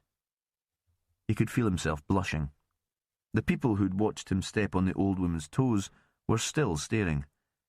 "I have the key," he said. "I'll take you up." They ate late when the restaurant was quiet. They had a table in the window. Perhaps because of the rain, the street outside was empty and there was no traffic. The lights of the accommodation ships were muted by the downpour, and the vessels blurred into the background, so they seemed less oppressive. Sandy let his mind empty. They were sharing a bottle of wine, and he felt relaxed, that he could say whatever came into his head without seeming stupid. Louisa was wearing a dress he hadn't seen before. It came to him that she'd bought it just for this occasion, and that made him smile. "What are you thinking about?" She must have seen the smile. Usually he hated that question. Women liked deep and intense conversations, and his thoughts were usually about his next meal or not screwing up at work. He didn't have the imagination to dream up a response that would satisfy them. Today the reply was easy. "I'm just thinking how happy you make me." "You're a flatterer, Sandy Wilson." But he could tell she was pleased. The waiter brought them coffee and little pieces of Shetland tablet. Even the bar was emptying now. Perhaps the rain had eased a little because people were gathering on the pavement to say goodbye to their friends or for a last cigarette. It was impossible to make out the conversations through the glass, but they could hear car doors slamming. The door from the restaurant to the bar was open, and Sandy could see that only 2 couples were left inside. One couple was elderly, the white-haired woman whose foot he'd trodden on, and a weather-beaten man who reminded Sandy a little of the man in the photo he'd found in the box in Tain. Sandy thought if they'd been drinking since he'd first arrived in the hotel, they'd both be unsteady on their feet, and he hoped they had somebody to make sure they got home safely. The other couple had been tucked into a corner, but now they stood up and began to make their way towards the corridor that led outside. They had to wait for a moment because the older couple had decided to move too and had blocked the doorway. Sandy got a good look at the man, and he was immediately familiar. Squat and muscular with the build of a boxer. His photo was often in the Shetland Times, taken at civic occasions. Councillor Tom Rogerson, the solicitor whose firm had managed Minnie Lawrenson's will and had taken possession of the keys to Tain. Sandy didn't recognise the woman with Tom, but he knew she wasn't his wife. Mavis sometimes volunteered in the Red Cross shop in the street. She was comfortable and well padded, and she wore hand-knitted yoked cardigans with slacks or tweed skirts. This woman was in her 30s, as tall as Tom, and tonight she seemed even taller because she was wearing heels that must make walking tricky. She wore a tight black dress that clung to her body like polythene around fresh meat in Tesco's. Her hair was blonde and very straight. Louisa must have noticed him staring because she gave Sandy a playful thump on the shoulder. He wanted to tell her that he wasn't interested, not in that way at all, that she was the only woman he wanted to stare at. But he knew Jimmy Perez would be interested in the blonde, who was now following the counsellor out of the bar. For a moment he was torn. He could pretend he hadn't noticed Tom Rogerson. He could turn back to Louisa and not spoil her evening by worrying about work. "What is it?" Louisa didn't sound angry, only intrigued. "It's work. I should see where they go." "Well, hurry away then. Just leave me your tablet. I could use another coffee." He looked at her. He wondered if she was angry or being sarcastic, but she seemed very easy, sitting with her coffee staring out at the street and the water beyond. He stood in the entrance to the hotel. The elderly couple were walking away from him, arm in arm, apparently quite sure-footed on the narrow pavement. Rogerson was standing in the small car park on the other side of the street from Sandy, still in conversation with the younger woman. They were speaking quietly, and Sandy couldn't make out what was being said. He didn't want to get any closer. It didn't seem to him that this was a romantic farewell. From the body language, it looked more as if a deal was being closed, some business wrapped up after an evening of negotiation. Eventually, the woman got into a small hire car. Sandy made a mental note of the company and scrabbled in his pocket for a pencil to write down the registration number, but he'd changed into his smart suit and had nothing with him to write with. Before she drove off, Rogerson approached the woman and she wound down her window. Now he did raise his voice so Sandy could hear the words. "So, you're clear then.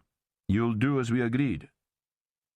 Her response was to put her foot on the pedal and to drive away as quickly as the little Fiat would let her. Rogerson stood for a moment staring after her, and then got into his own car and drove back towards Lerwick. Chapter 13. Perez and Willow walked from Fran's house, the house where Perez now lived with her daughter, to Magnus Tate's old croft at Hill Head. It wasn't far, and despite the weather, they both felt the need for fresh air and exercise.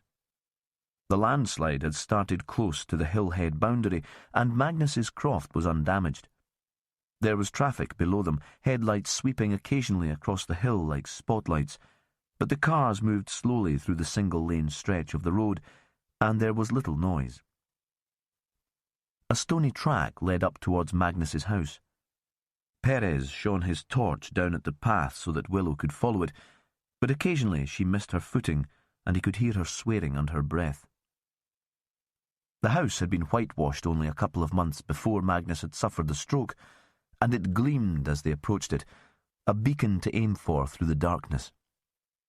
Perez had joined the small group of local people who had volunteered to help paint it.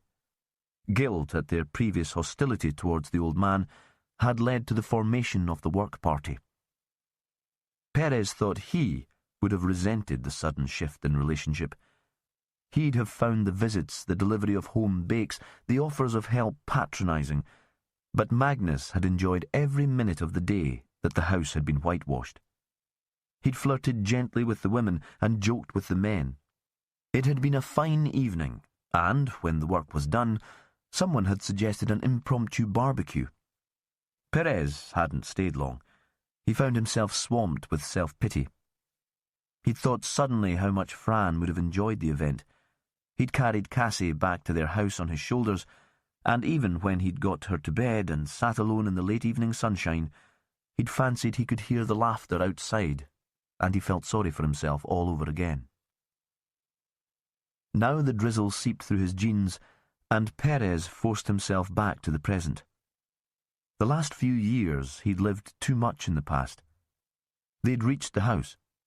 There was the bench made from driftwood where Magnus had sat watching the painters at work, and again, in his head, Perez was back on that sunny afternoon.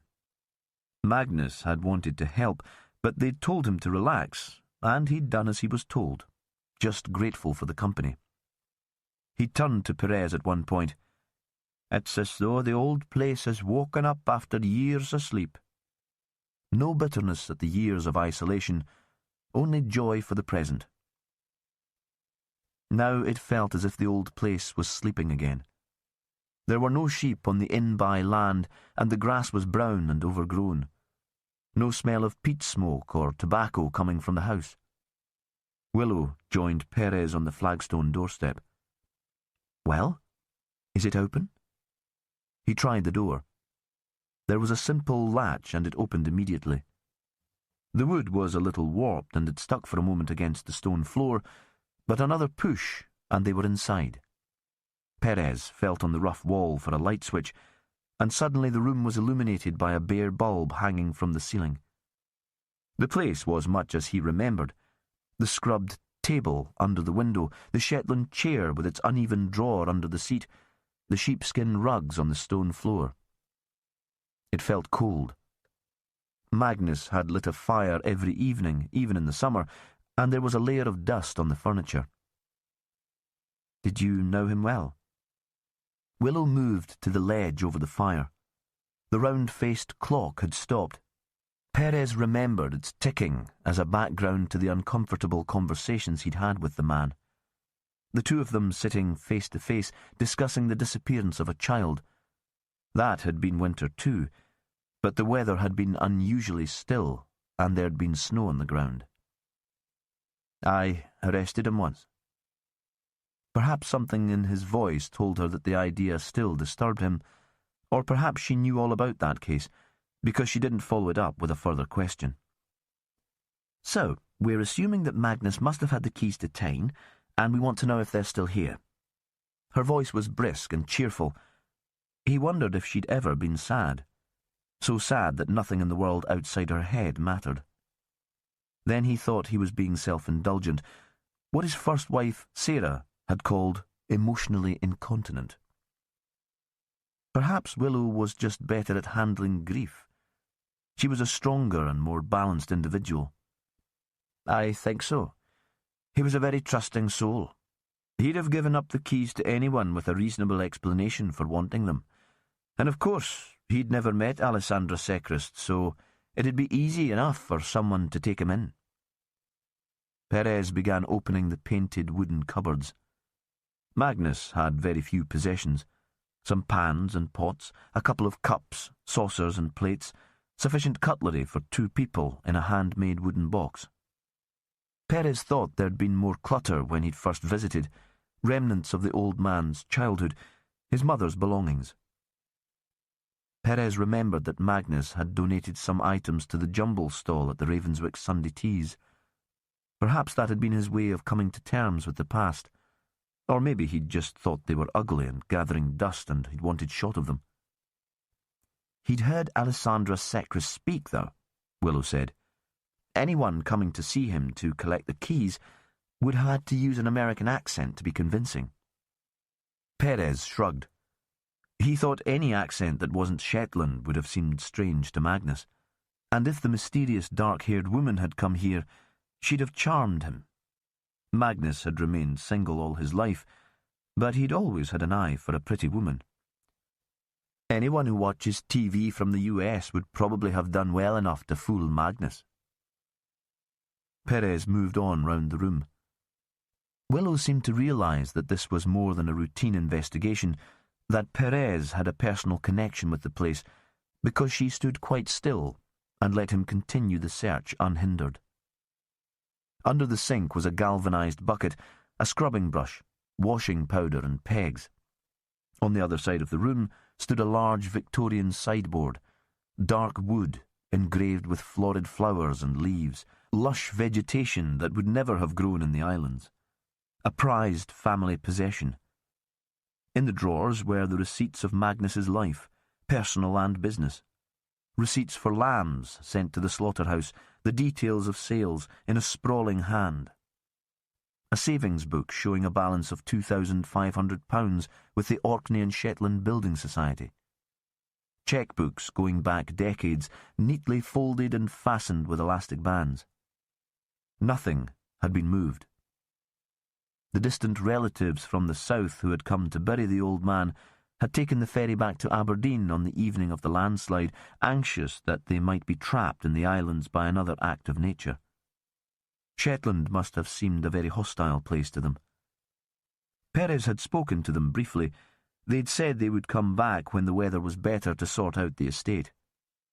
One was a businessman, and one a university lecturer, and the only sense they had of the place where their grandparents had been born came from stories and legends. In the sideboard there were Christmas cards saved in a shoebox. Minnie Lawrenson had obviously sent one each year. The subject matter was always religious, and the message, carefully written in black ink, always the same. Season's greetings from your very good friend. Two single people who were neighbours and friends. Perez wondered if there'd ever been a romantic connection, and thought that even if there had been, Magnus's mother would probably have discouraged it. Then he came across a handmade card. The image on the front, a child's handprint in green paint, turned by an adult into a fat Christmas tree. Inside, the message, "To Magnus, Merry Christmas from Cassie and Fran." 2 kisses, sprawling and drawn by the toddler that Cassie must have been then. Perez put the lid back on the shoebox, shoved it back into the ugly sideboard, and moved into the other room. The bedroom seemed even emptier than the kitchen. In the wardrobe, a suit, shiny and threadbare, brought out for funerals and weddings, and for being taken into custody. Perez felt in the pockets, but found nothing. In the drawers, there were underclothes, grey from age and from washing by hand. In the kitchen, it seemed that Willow had wanted to check the sideboard for herself.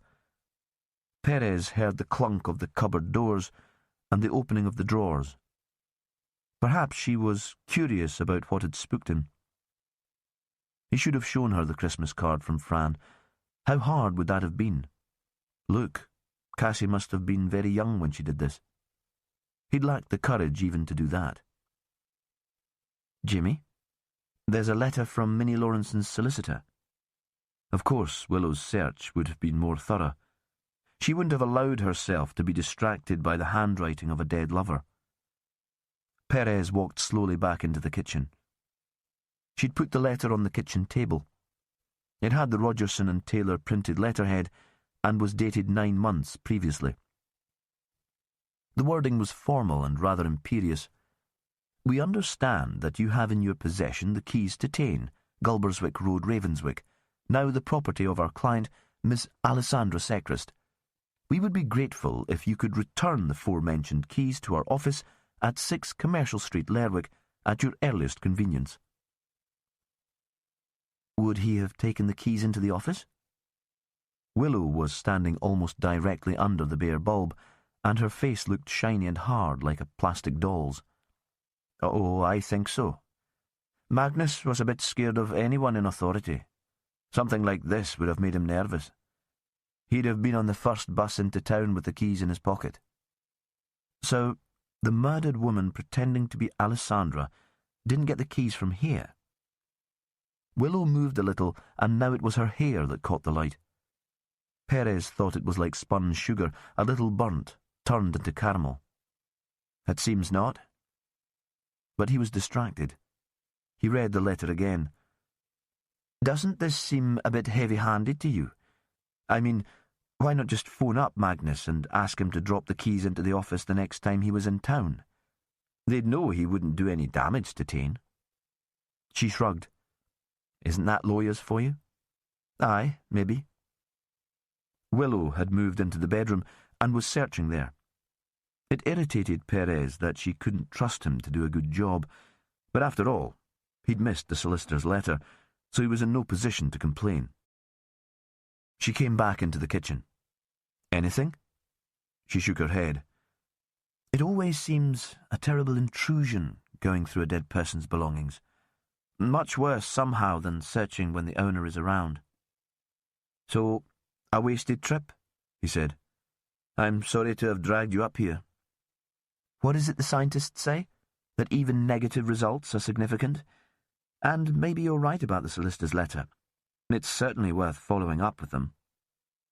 Perez switched off the light, and they stood outside. While they'd been in the house, the fine rain had stopped, and there were patchy breaks in the clouds, the occasional glimpse of a half-moon. "Do you want to come back to mine for a coffee?" She paused for a moment. When she spoke, he couldn't see her face, but he could hear the smile in her voice. "Ah, Jimmy, I don't think you're in the mood for company tonight. They walked down the hill in silence towards the lights of his house, and he wasn't sure whether to be relieved or sorry. He saw Willow into her car and waved her away. There had been no phone reception on the hill, but now his mobile started buzzing with texts and emails. The house seemed empty without Cassie's chatter. The breakfast dishes were still dirty on the draining board, and he washed them before looking at his phone. He thought there was nothing now that couldn't wait, and he was still reliving the shock of seeing Fran's handwriting in Magnus's Christmas card. He had little written by her. Neither of them had been sentimental. There was no shoebox full of cards in this house. All he had was her last shopping list, attached to the fridge by a puffin magnet, and the letter she'd written him in Fair Isle, half joking and half serious, bequeathing him her daughter in the event of her death. That was hidden away in a secret place. He'd been tempted to throw it away, but knew he'd have to show it to Cassie when she was old enough. He made a cup of tea and looked at his phone. A list of routine messages that he'd answer the following day. Suddenly, he felt very tired. And then he saw there was a recent voicemail from Sandy. The man was so excited that Perez had to play it twice before he could properly understand it. It seemed Sandy had seen Tom Rogerson in the Scalloway Hotel with a strange woman. Perez thought there was little suspicious in that. Tom had business meetings all the time. Sandy's last sentence was more interesting. They drove off in separate vehicles, boss, and Tom Rogerson's car has a Shetland flag sticker on his bumper. Perez couldn't settle. He knew he should go to bed, but he was too wired, and instead he sat by the remains of the fire and played out the events of the evening in his head. The fact that Tom Rogerson had the Shetland flag as a bumper sticker was interesting, but shouldn't be given too much importance. So did half the local population. Perez worked through the search of Magnus's house. He'd been distracted from the moment he'd entered the place by memories of the old man and of Fran. Willow had been too sensitive to criticize or insist that they go through the house more thoroughly. Perez pulled on his boots, went outside, and walked back up the bank towards Hill Head. It was colder than he'd remembered, and even brighter. There was almost constant moonlight, covered at times by brown-edged clouds. He found gloves in his pocket and pulled them on as he walked. He didn't bother with the torch. At the house, he forced himself to concentrate on the present, went straight in, and switched on the light.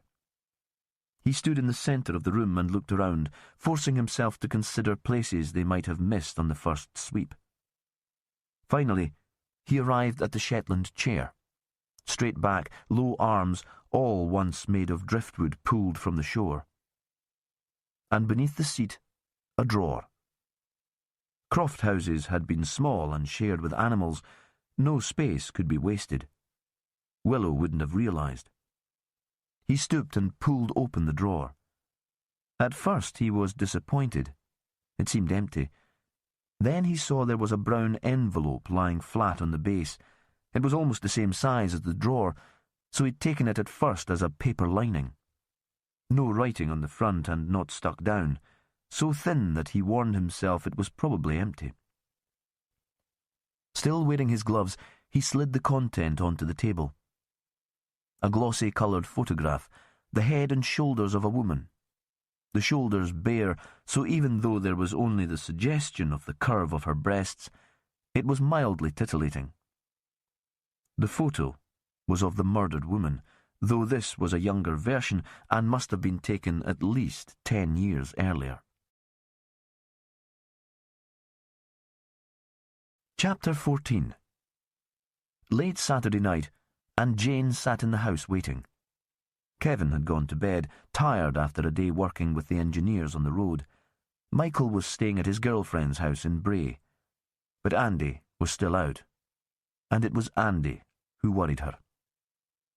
She'd sent him a text and tried to phone, but there'd been no reply. He'd been on the early shift at Mareel. If someone had called in sick or he'd been asked to stay on to work late, he would have been in touch. Jane knew he wasn't the most reliable son in the world, but there was reception in that part of town, and even if he hadn't phoned, he would have texted. Before he'd gone away to university, they'd been close. During his study leave for hires, he'd come into the kitchen and perch on one of the countertops, long legs swinging, dark eyes full of mischief, and talk about his dreams. He'd be a filmmaker or a script editor, or he'd form a company of clowns and tour the world. She'd never known when he was being serious or when he was winding her up, but she loved the conversations. He was a member of the youth theatre, and some days she'd run through the script with him and help him learn his lines. His first response when he told them he was staying in Shetland and not returning to university had been selfish. She'd been overjoyed. She'd missed him dreadfully, not just as a son, but as a companion. Kevin's talk was of lamb prices and family gossip. Like Simon Agnew, Andy had provided a view onto a wider world. She'd been worried, of course, that he was throwing away a great opportunity, but she'd thought he could make a career for himself in the islands. She was using the internet to sell her produce nationwide. Surely he could use his enthusiasm to make a name for himself in whatever field he chose in a similar way. She even dreamed that he might join her business. He could be her marketing manager, develop her website, and use his artistic talents in her advertising. But the Andy who returned from Glasgow had been very different from the lad who went away on the ferry, the family car full of his belongings and books. He was withdrawn and battered. When she tried to talk to him, he turned away. He still had friends in the islands, but they were never invited back to the house. She no longer woke up to find the living room floor covered with young people of both sexes, curled up in sleeping bags, looking like enormous slugs. He'd found work in Mareel easily enough, but still he seemed isolated. He could turn on the charm and the banter for the customers in the bar, but when he came home he seemed exhausted and spent most of his time in his room. She'd asked Simon's advice, wondered if Andy was clinically depressed, but Simon had said just to give it time. Her phone pinged with a text, and she felt a surge of relief. It would be from Andy, telling her that he was spending the night with a friend, maybe that he'd had too much to drink to drive home. And wasn't that a good sign? Even though her secret fear was that he'd inherited her addictive personality, and that at university he'd somehow got caught up with drugs. If he was partying with his mates, at least it would mean that he had started to socialise again. But the text was from Rachel, the young woman she was sponsoring at AA. "Are you still awake? Okay to chat?" At first, Jane was tempted to ignore the message. She had her own worries, which had nothing to do with Rachel. Then she thought at least talking to the younger woman might distract her from her anxiety about Andy. There was a kind of superstition in thinking he wouldn't arrive while she was worrying about him. If she was behaving more normally, talking to Rachel as she often did, he might sail into the house full of apologies and with a rational explanation for not staying in touch. Rachel answered on the first ring. "How are things?" Jane tried to keep her voice cheerful and unworried. "You were up late? Working a late shift?" "Yes, I just got in." A pause. "I was feeling a bit low, actually." "Anything specific?" "Not really. I'll feel happier when they catch this killer. You must be petrified. It happened so close to where you live." Jane thought they'd all feel happier once the killer was caught. Now there was a general suspicion of anyone who lived in the area. She'd started looking at her neighbours differently, wondering. "How's work been?" Work was Rachel's stress point, but also her comfort zone. She was more comfortable talking about the patients who turned up in A&E than she was discussing her own problems. "I saw a child who was being self-harming. She's only 13 and the family seems stable, happy. Who knows what's behind it? That's for the psychs and not for me." But all the same, Rachel seemed to feel the need for an explanation. "Peer pressure, maybe. She seems to be one of those kids who's a little bit desperate, who tries too hard to be part of the gang. The ones destined to be rejected. Was that you? Jane wondered. Not about Rachel, but about herself. Were you destined to be rejected? Is that why you accepted Kevin so... Music is the breath between the words. Take this time to enjoy that breath. This audiobook is free and your presence means a lot. When he came along to sweep you off your feet, because you were grateful to have been picked out. She didn't come to a conclusion, because she thought she heard the sound of a car on the track. She strained to listen, but everything seemed quiet outside. Certainly, Andy hadn't come into the house.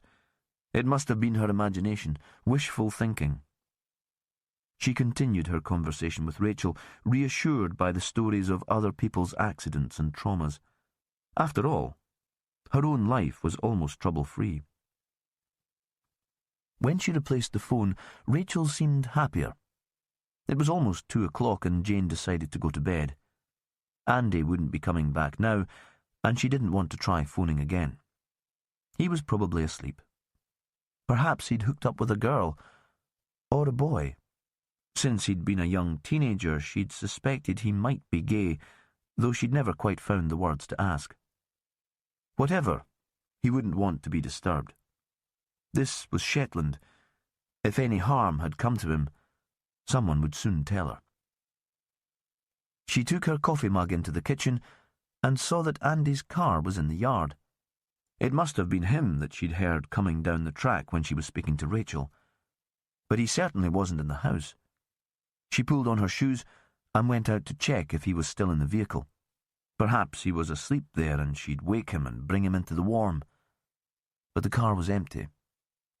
The clouds blew away from the moon, and there was a sudden wash of pale light over the land that led down towards the sea. Andy was standing close to the wall that separated their land from Taine's. He was staring down towards the wreckage that had once been a house. She was about to call out to him, to ask what the matter was, but something about the way he was standing, so hard and upright, prevented her from disturbing him. She went back into the house and went to bed. Chapter 15. The police station was Sunday quiet, despite the investigation. They met in the ops room, with superior coffee from the machine in Perez's office and chocolate biscuits on a chipped plate. Perez had the photo he'd found in Magnus Tate's house on the table in front of him. Vicky Hewitt was still at Taine, sorting through the debris, but Willow and Sandy were there. "You went back to the house, Jimmy?" Willow found it hard to understand that. Perez had seemed almost lost in the old man's house. She'd cut the visit short, partly because it seemed like a wild goose chase.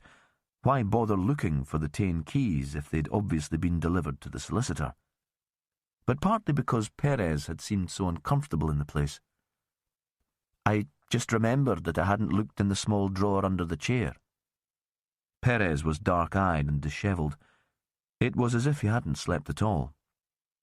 Willow thought this was how he'd been the first time they'd met, exhausted and preoccupied.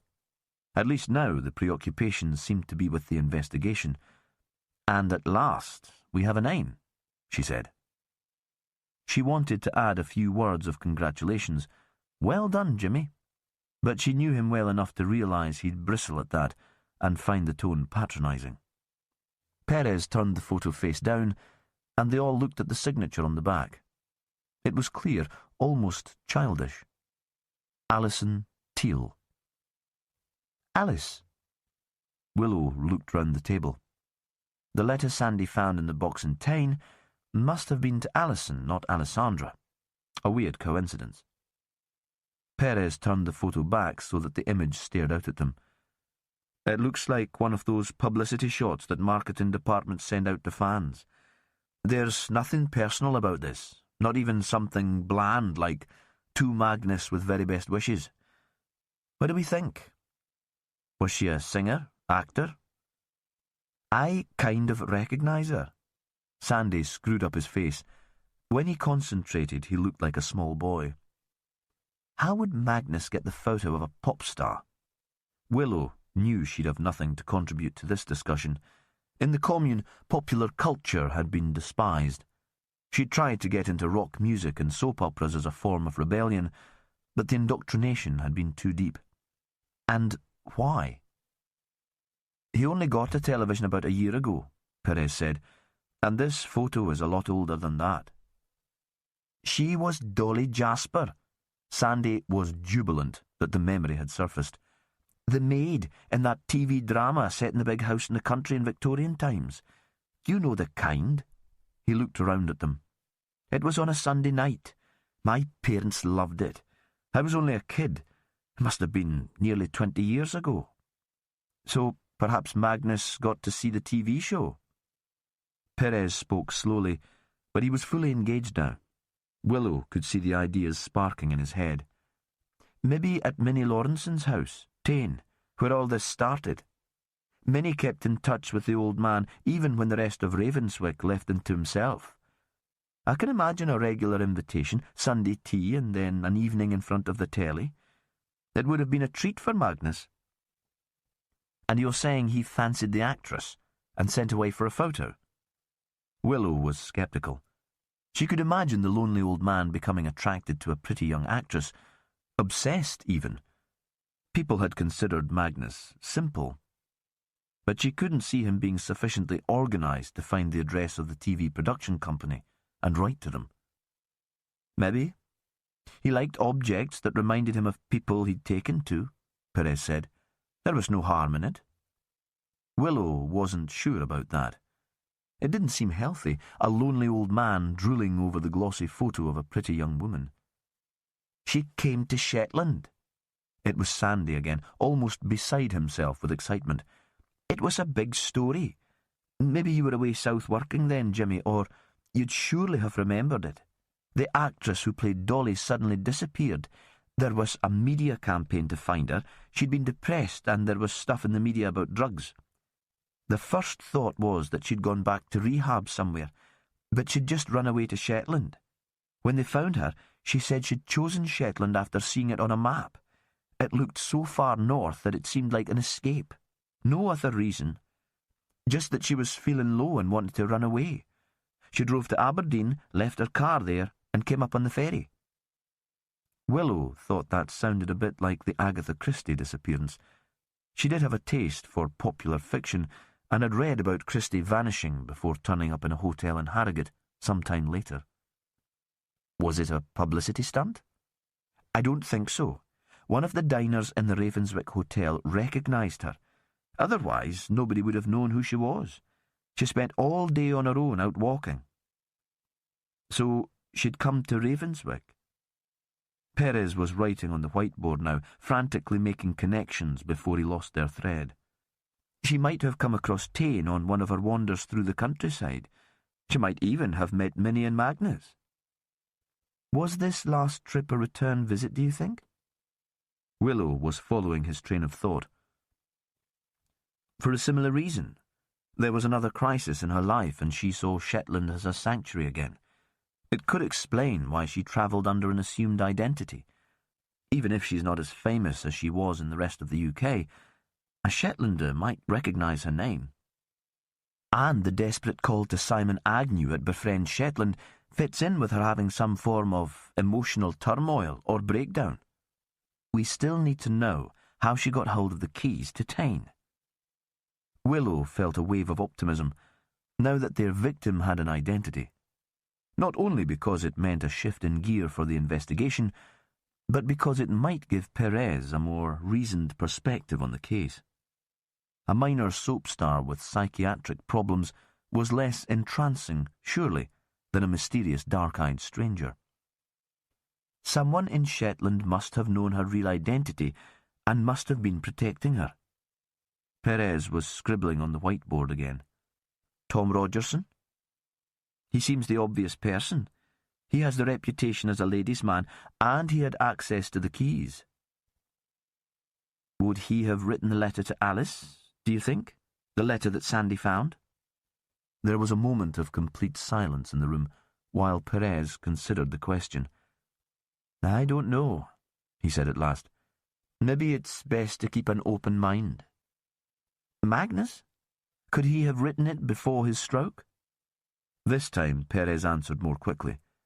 I know Magnus's writing, and I don't think it's his. We have the notebooks, though, and we can get them checked. Sandy reached out for the last chocolate biscuit. Willow thought he'd been eyeing it up for some time, waiting to see if anyone else wanted it, but now his arm shot out quickly like the tongue of a fat snake. So, what are the plans for today? Willow got in before Perez.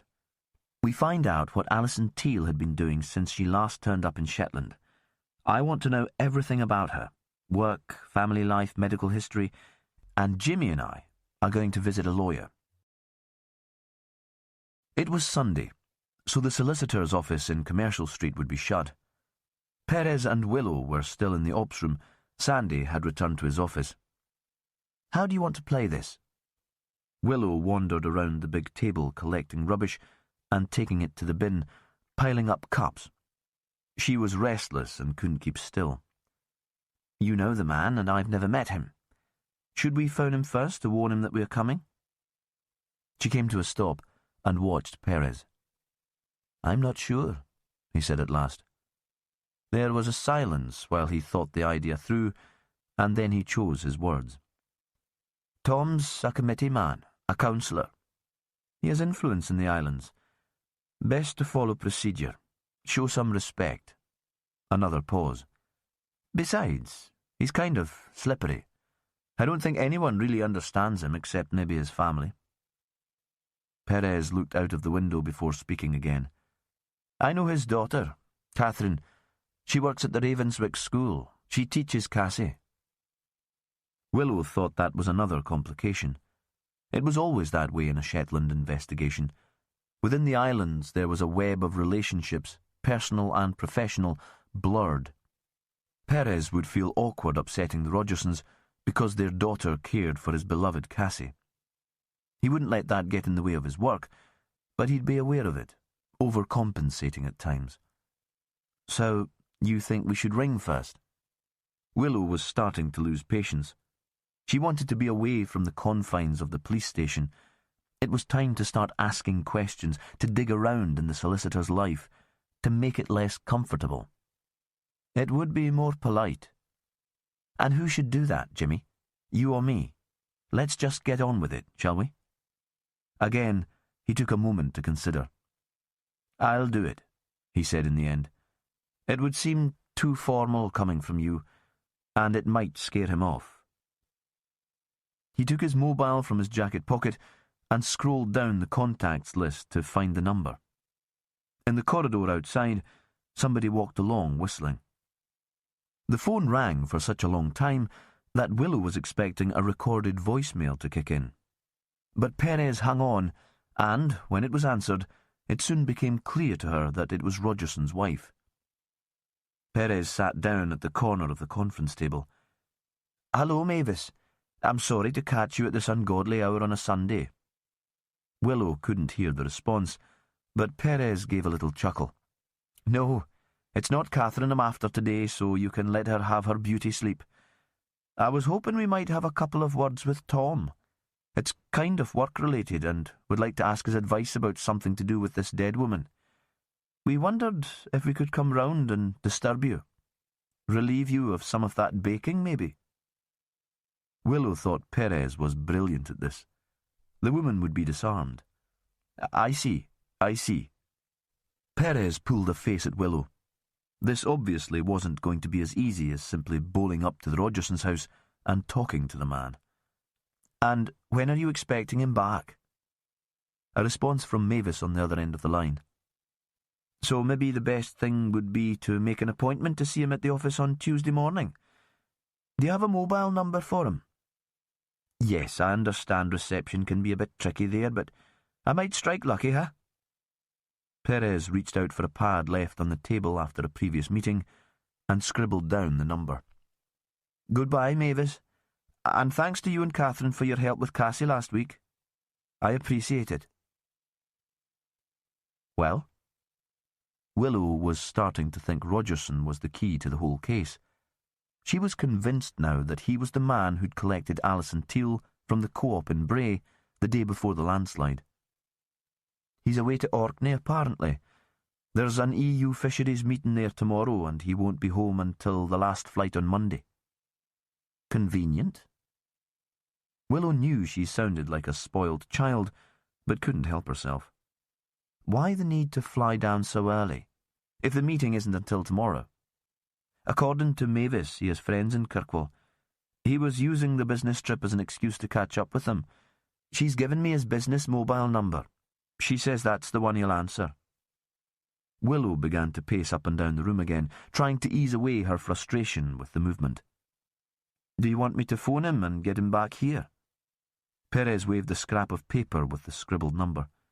He should be able to get on a plane today and take an early flight back to Orkney tomorrow morning before the meeting, if it's so important that he's there. Or we could go to Orkney to talk to him. Willow was tempted by that suggestion. She liked the idea of a dramatic chase down to Sumborough to get onto a flight, visiting a group of islands unfamiliar to her, but she shook her head. We don't want Rogerson to think he's that important to us. He's a lawyer, as you say, slippery. Let's use the extra days to find out a bit more about him, so that when we do meet, we have something concrete to put to him. She wandered over to the window, then turned back to face the room and Jimmy Perez. Let's set up a meeting with his partner. Did you say his name was Taylor? Perez nodded. Paul Taylor. Wasn't he the person who drew up Minnie Lawrenson's will? It would make sense if he kept the keys to Tain. Besides, it would be good to get his perspective on his colleague before we meet up with Rogerson next week. Perez nodded. Glancing back at the window, Willow saw that a rainbow was throwing its stained glass colours across the grey street below. Chapter 16. They arrived late morning at Paul Taylor's house, and it was clearly a bad time to roll up. The solicitor had 3 young boys, and they were fractious and bored, rolling around on the floor fighting. I was just about to take them to the leisure centre. Taylor's voice was English and tense. Let them get rid of some of that energy in the pool. This time of year they seem to be stuck indoors all day. He looked out of the window as another shower blew against the glass. His wife was in the kitchen slamming pans. A dining table was already laid, tablecloth and glasses, place settings for 7. My parents came up for the Uphellia and decided to spend a little time in the islands. They're staying in a hotel. For obvious reasons, they find that more civilized, but we've invited them to Sunday lunch. His voice tailed off again. Perez understood. His first wife, Sarah, had been a great one for family rituals, but always ended up resenting the effort involved. We won't take long. Willow sidestepped a flailing arm from the tangled heap on the floor and sat down on the sofa. This was a modern house in Gulberswick, a village just to the south of Lerwick, and a prime commuting location. Large living room and 4 bedrooms, double garage and utility room. It would have fetched a southern price. Just a few questions. Taylor nodded, parted the boys with some difficulty, and sent them upstairs. You can use the computer in the office. 15 minutes, then we'll head out to Clickamin for a bit, before we eat. There were whoops of joy as the boys pounded upstairs. Suddenly, the room felt unnaturally quiet. Your firm administers Tain, the house in Ravenswick that was wrecked in the landslide. Willow leaned forwards, her elbows on her knees. She looked relaxed, but the words were formal. We're wondering why you didn't contact the police service when we asked for information about the owner. Taylor had taken an armchair with his back to the window. Perez was still standing. I didn't realise we did look after the property, Taylor said. That's routine stuff, and the girls in the office manage lettings for us. It formed part of a bequest in a will that you drew up. Willow was precise and firm. She could have been a lawyer herself. The deceased was a Minnie Lawrenson. It was that property. He seemed shocked. Willow persisted. You drew up the woman's will. You must have known where she lived. No. We just moved to Shetland when Miss Lawrenson came into the office to discuss her affairs. Now I'd be able to place the house, but then anywhere outside Lerwick was rather a mystery. The will was very straightforward. The house was to go to a niece in the States, any remaining cash to a medical charity. I remember it so well because Minnie Lawrenson was my first client in Shetland. He smiled, an attempt to charm Willow. It was a pleasant smile, and Perez thought he probably used it often to get his own way. But Willow refused to be charmed. Last year the house was let out rent-free to Craig Henderson. Yes, we spoke to Miss Sechrist on the phone. She called us, in fact, and asked our opinion about allowing him to use it. Then she gave instructions for us to let him have the keys. Did you speak to Miss Sechrist personally? No, but I was in the main office when Marie, our admin person, took the call, so I was aware of what was said. You didn't advise her against allowing a stranger to move into her house? Taylor shook his head. He wasn't quite a stranger. Craig's family is known to us. We act for them in their business dealings. They have upmarket tourist accommodation. I couldn't see that there would be a problem if Miss Sechrist was happy with the arrangement. The house was fully insured. What happened to the keys when Craig went overseas again? I'm pretty sure he dropped them back into the office before he left. But as I say, one of the girls in the office would have taken them. There's a locked cabinet where the keys to the properties that we administer are kept. So, you'd be able to tell us if the Tain keys are still there? You want me to go to the office to check now? He sounded horrified. Upstairs, interest in the computer games seemed to be waning. There was a squawk of pain after what could have been a karate kick, then a wail. Dad?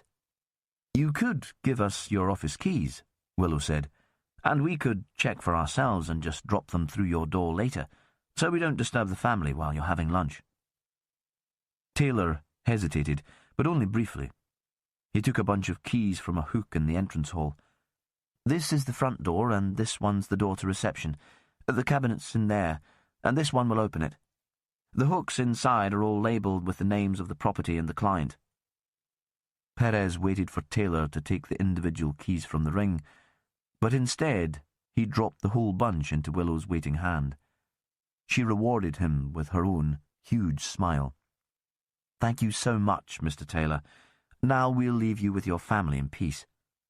At the door, she hesitated, though. Does the name Alison Teal mean anything to you? He was distracted by the kids upstairs and took no time to consider. No, should it? As they left the house, he was yelling at the boys to get ready or they wouldn't have time for a swim. Throughout the whole encounter, his wife hadn't appeared. The solicitor's office was on Commercial Street and formed a corner with one of the steep lanes leading up to the library. The street was almost empty, and few shops were open. A chill breeze blew down it, occasionally scattering clouds for a moment to lighten the sky before the rain continued. One man stood huddled at the ATM at the bank close by, but he took no notice of them as they let themselves into the building. They walked into a narrow corridor and had to step over Saturday's post lying on the laminate floor. To the right, an unblocked door led to a seating area. This was presumably where clients waited to see the solicitor of their choice. A sliding glass window opened from there into the receptionist's office, a desk with 2 computers, a stack of filing cabinets. This office was reached through a door that faced the main entrance. Willow fumbled a few times to find the right key, then she unlocked it, and they walked in. Why did Taylor give us access to all the offices? Willow stood in the middle of the small room and looked around.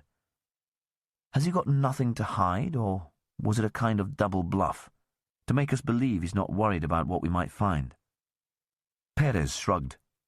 He seemed genuine enough to me. Not a natural-born father, perhaps, but harassed, and he just wanted us out of his house. The keys to the properties that the firm administered were in a narrow painted wooden cupboard on the interior wall. Inside there was a row of hooks, just as Taylor had described. The one labelled Secrist Ravenswick held a ring with one Yale and one Chubb. No mention of Tain, Willow said, so Taylor might not have connected it with the house destroyed in the slip. He could be telling the truth. The fact that the keys are here doesn't mean Alison Teal didn't use them to get into the house. Perez thought they'd become fixated on the small details of the case and that he'd lost the bigger picture. He wanted to escape the office with its heavy furniture and bloated pot plants. He thought they should have chased down Tom Rogerson in Orkney after all. If Rogerson was helping the woman, he'd just have to make copies. Of course. But while we're here, it would be crazy not to have a cheeky look into the offices. Willow held the bunch of keys by one finger and wiggled them until they made a jangling noise that jarred on Perez's nerves. Mr. Taylor gave these to us, after all, of his own free will. The partners had offices on the first floor. Taylor's looked out at the lane and faced the blank side of a large hotel. Even in summer, the room must have been perpetually dark. Now they needed the light on, to see it in any detail. The desk was under the window and held a fierce angle-poised lamp and a photograph of 3 apparently angelic boys in identical hand-knitted jerseys. A second photo was of a woman who must be his wife. She had sharp fox-like features and looked rather severe. Hard to believe it's the same family. Willow shot Perez a grin.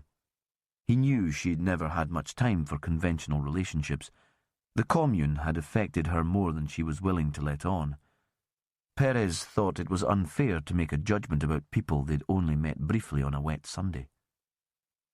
Rogerson's office was at the front of the building and was the grander of the two, with a large desk that looked genuinely old, shelves of impressive textbooks, more shiny pot plants on the windowsill, and framed diplomas on the walls.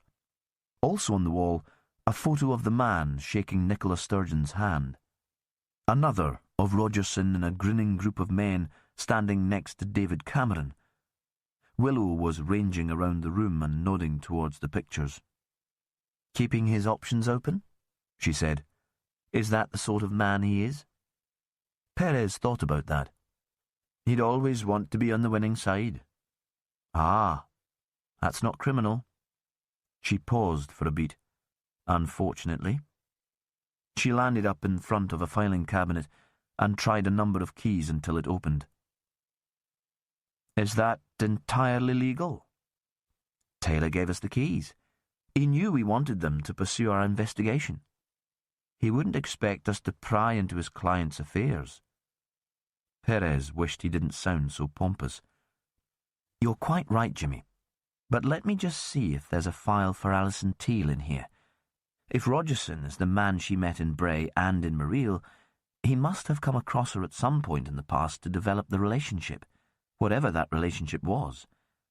I can just about imagine Magnus Tate falling for Alison's charms when she first visited the islands, and being happy with a signed photo, but that doesn't seem credible for Tom Rogerson." Willow looked up. "You said Rogerson worked in the south for a while. Would he even have been in Shetland when Miss Teal did her disappearing act?" "Oh, yes. He'd have been working here then. He came home when Catherine was still very young, still a baby." Willow looked as if she was going to say something, but turned back to the filing cabinet. "Nothing on Alison Teal." She moved over to join Perez at the desk and started opening the drawers. None of them were locked, and they seemed to contain material relating to Rogerson's council work rather than his legal practice. Booklets about health and welfare matters, tourist brochures. Perez was thinking they were wasting their time here. Under the desk he found a bin that still contained scraps of paper. He pulled out a handwritten note that must have been left for Rogerson's assistant. "Please make sure the client signs this as soon as possible." He flattened it and stepped aside so that Willow could see it properly. "What do you think?" "I'd need to see the original again, but this writing looks very similar to the letter Sandy found in Tain." "Another connection, then," Perez said, "and a possible suspect." Chapter 17. Jane Hay was cooking Sunday lunch for the family. She didn't feel like bothering, but she'd made a big deal about it earlier in the week. "You're not at Maril on Sunday, are you, Andy? Let's get everyone together. We haven't done a proper Sunday lunch for ages. Bring Gemma along too, Michael." So now she was in the kitchen peeling potatoes and parsnips, and the smell of the shoulder of lamb she was slow roasting in the bottom of the aga made her feel slightly sick. She told herself she was tired, that was all. It was her own fault for being so ridiculous about Andy arriving home late last night. She couldn't blame him. He was an adult and was used to having his own life away at university. He could have been up to anything in Glasgow, and she'd never have known about it. So why did she expect him to keep her posted about his every move here? She set down the knife, slipped her feet into the pair of rubber clogs that stood by the door, and went out into the nearest polytunnel. She could do with more rosemary for the lamb, and some mint for the sauce, but she really just needed a few minutes away from the house. Since the landslide, it had seemed like a different place. It wasn't just that the view was disfigured and that now, looking down towards the coast, she could see the dark scar left by the mud. It was as if the shifting land had loosened the foundations of the family. There was nothing firm left. She couldn't believe anything that either Kevin or the boys told her. She pulled a couple of twigs of rosemary from the bush, gathered a handful of mint, and returned to the kitchen. Andy was standing there. He was wearing tracksuit bottoms and a sleeveless vest that she didn't recognise, and he was staring into space. "I wasn't expecting you up yet." Her voice sounded tinny and too bright, and seemed to echo from the tiles and the shiny worktops. "You must have been late back. I was up chatting to Rachel on the phone until the early hours." He didn't say anything.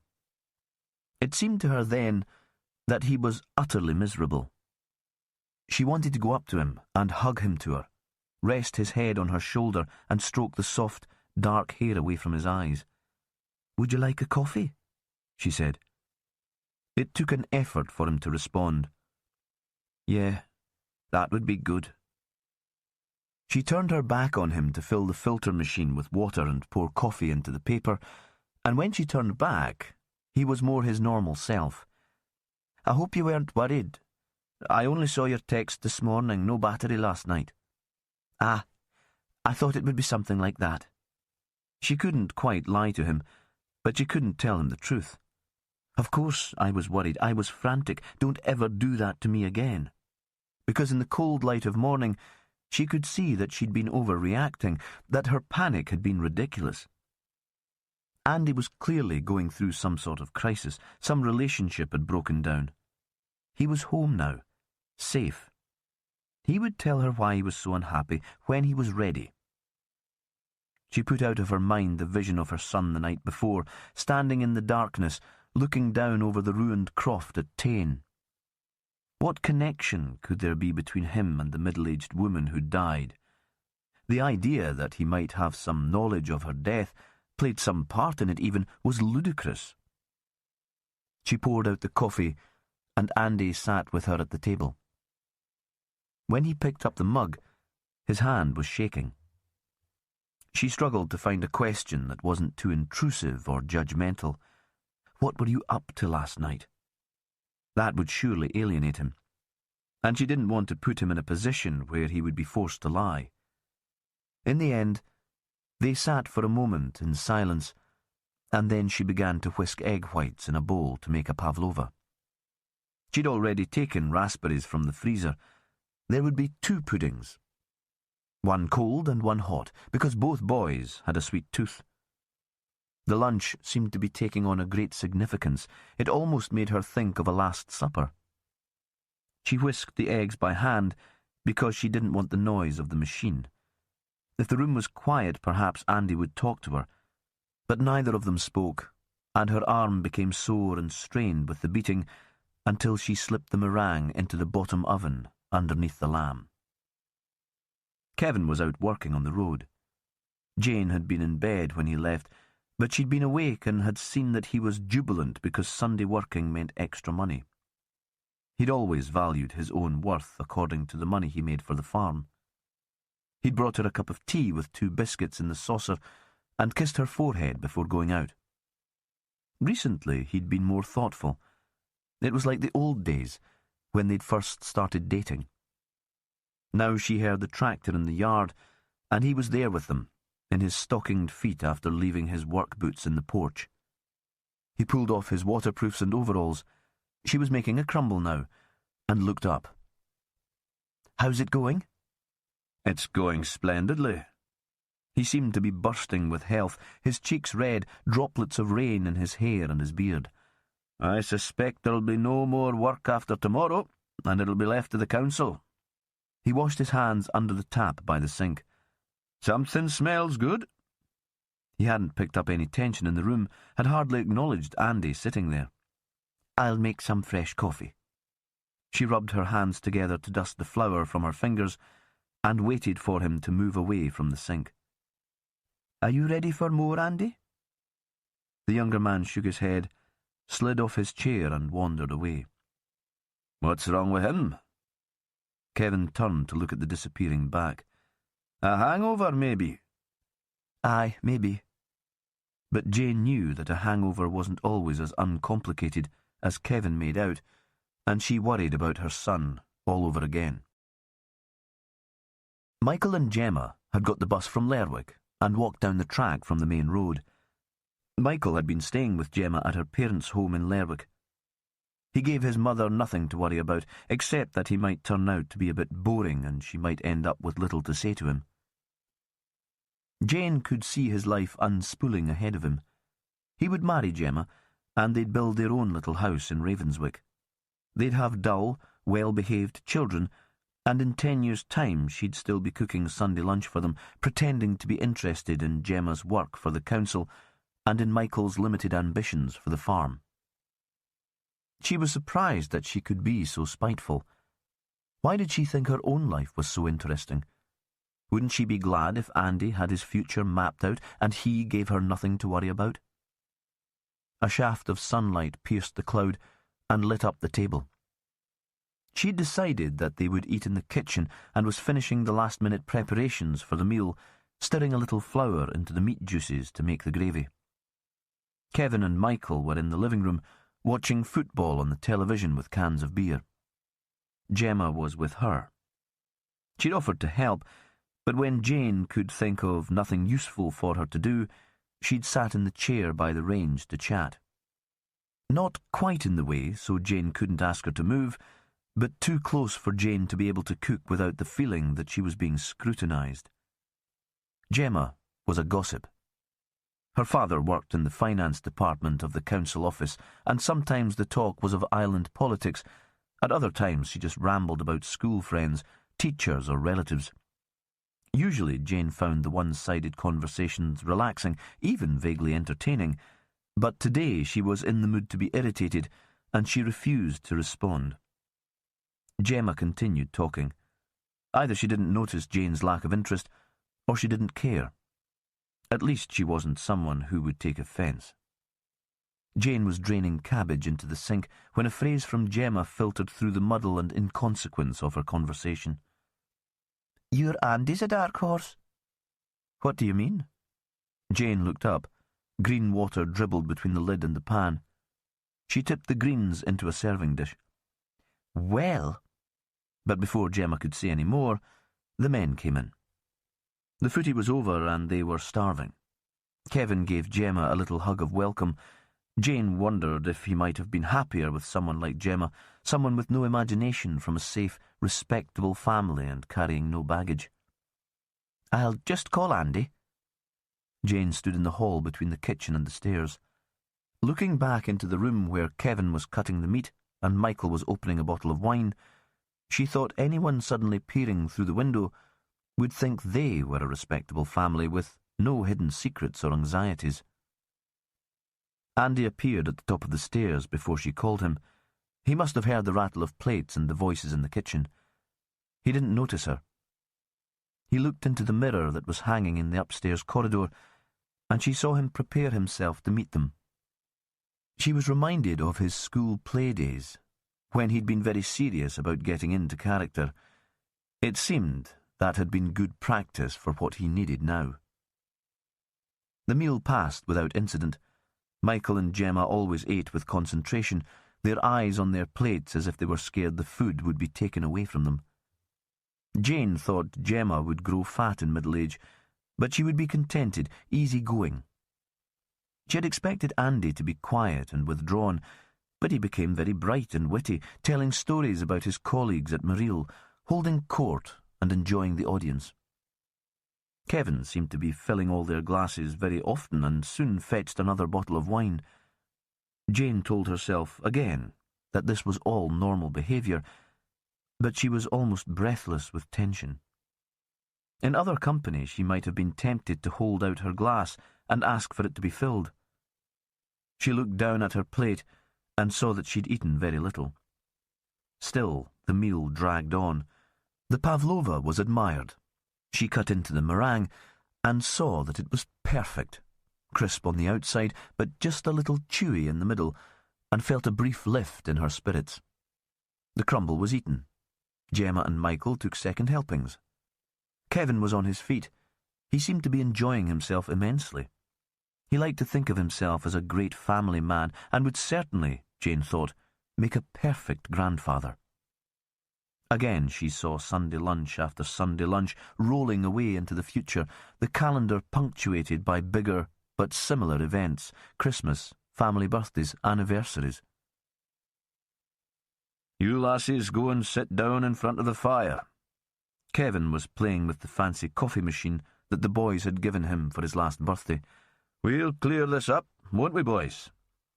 Gemma agreed immediately, although she hadn't played any part in the preparation of the meal, and Jane found herself sitting on the leather sofa in the living room, suddenly very quiet.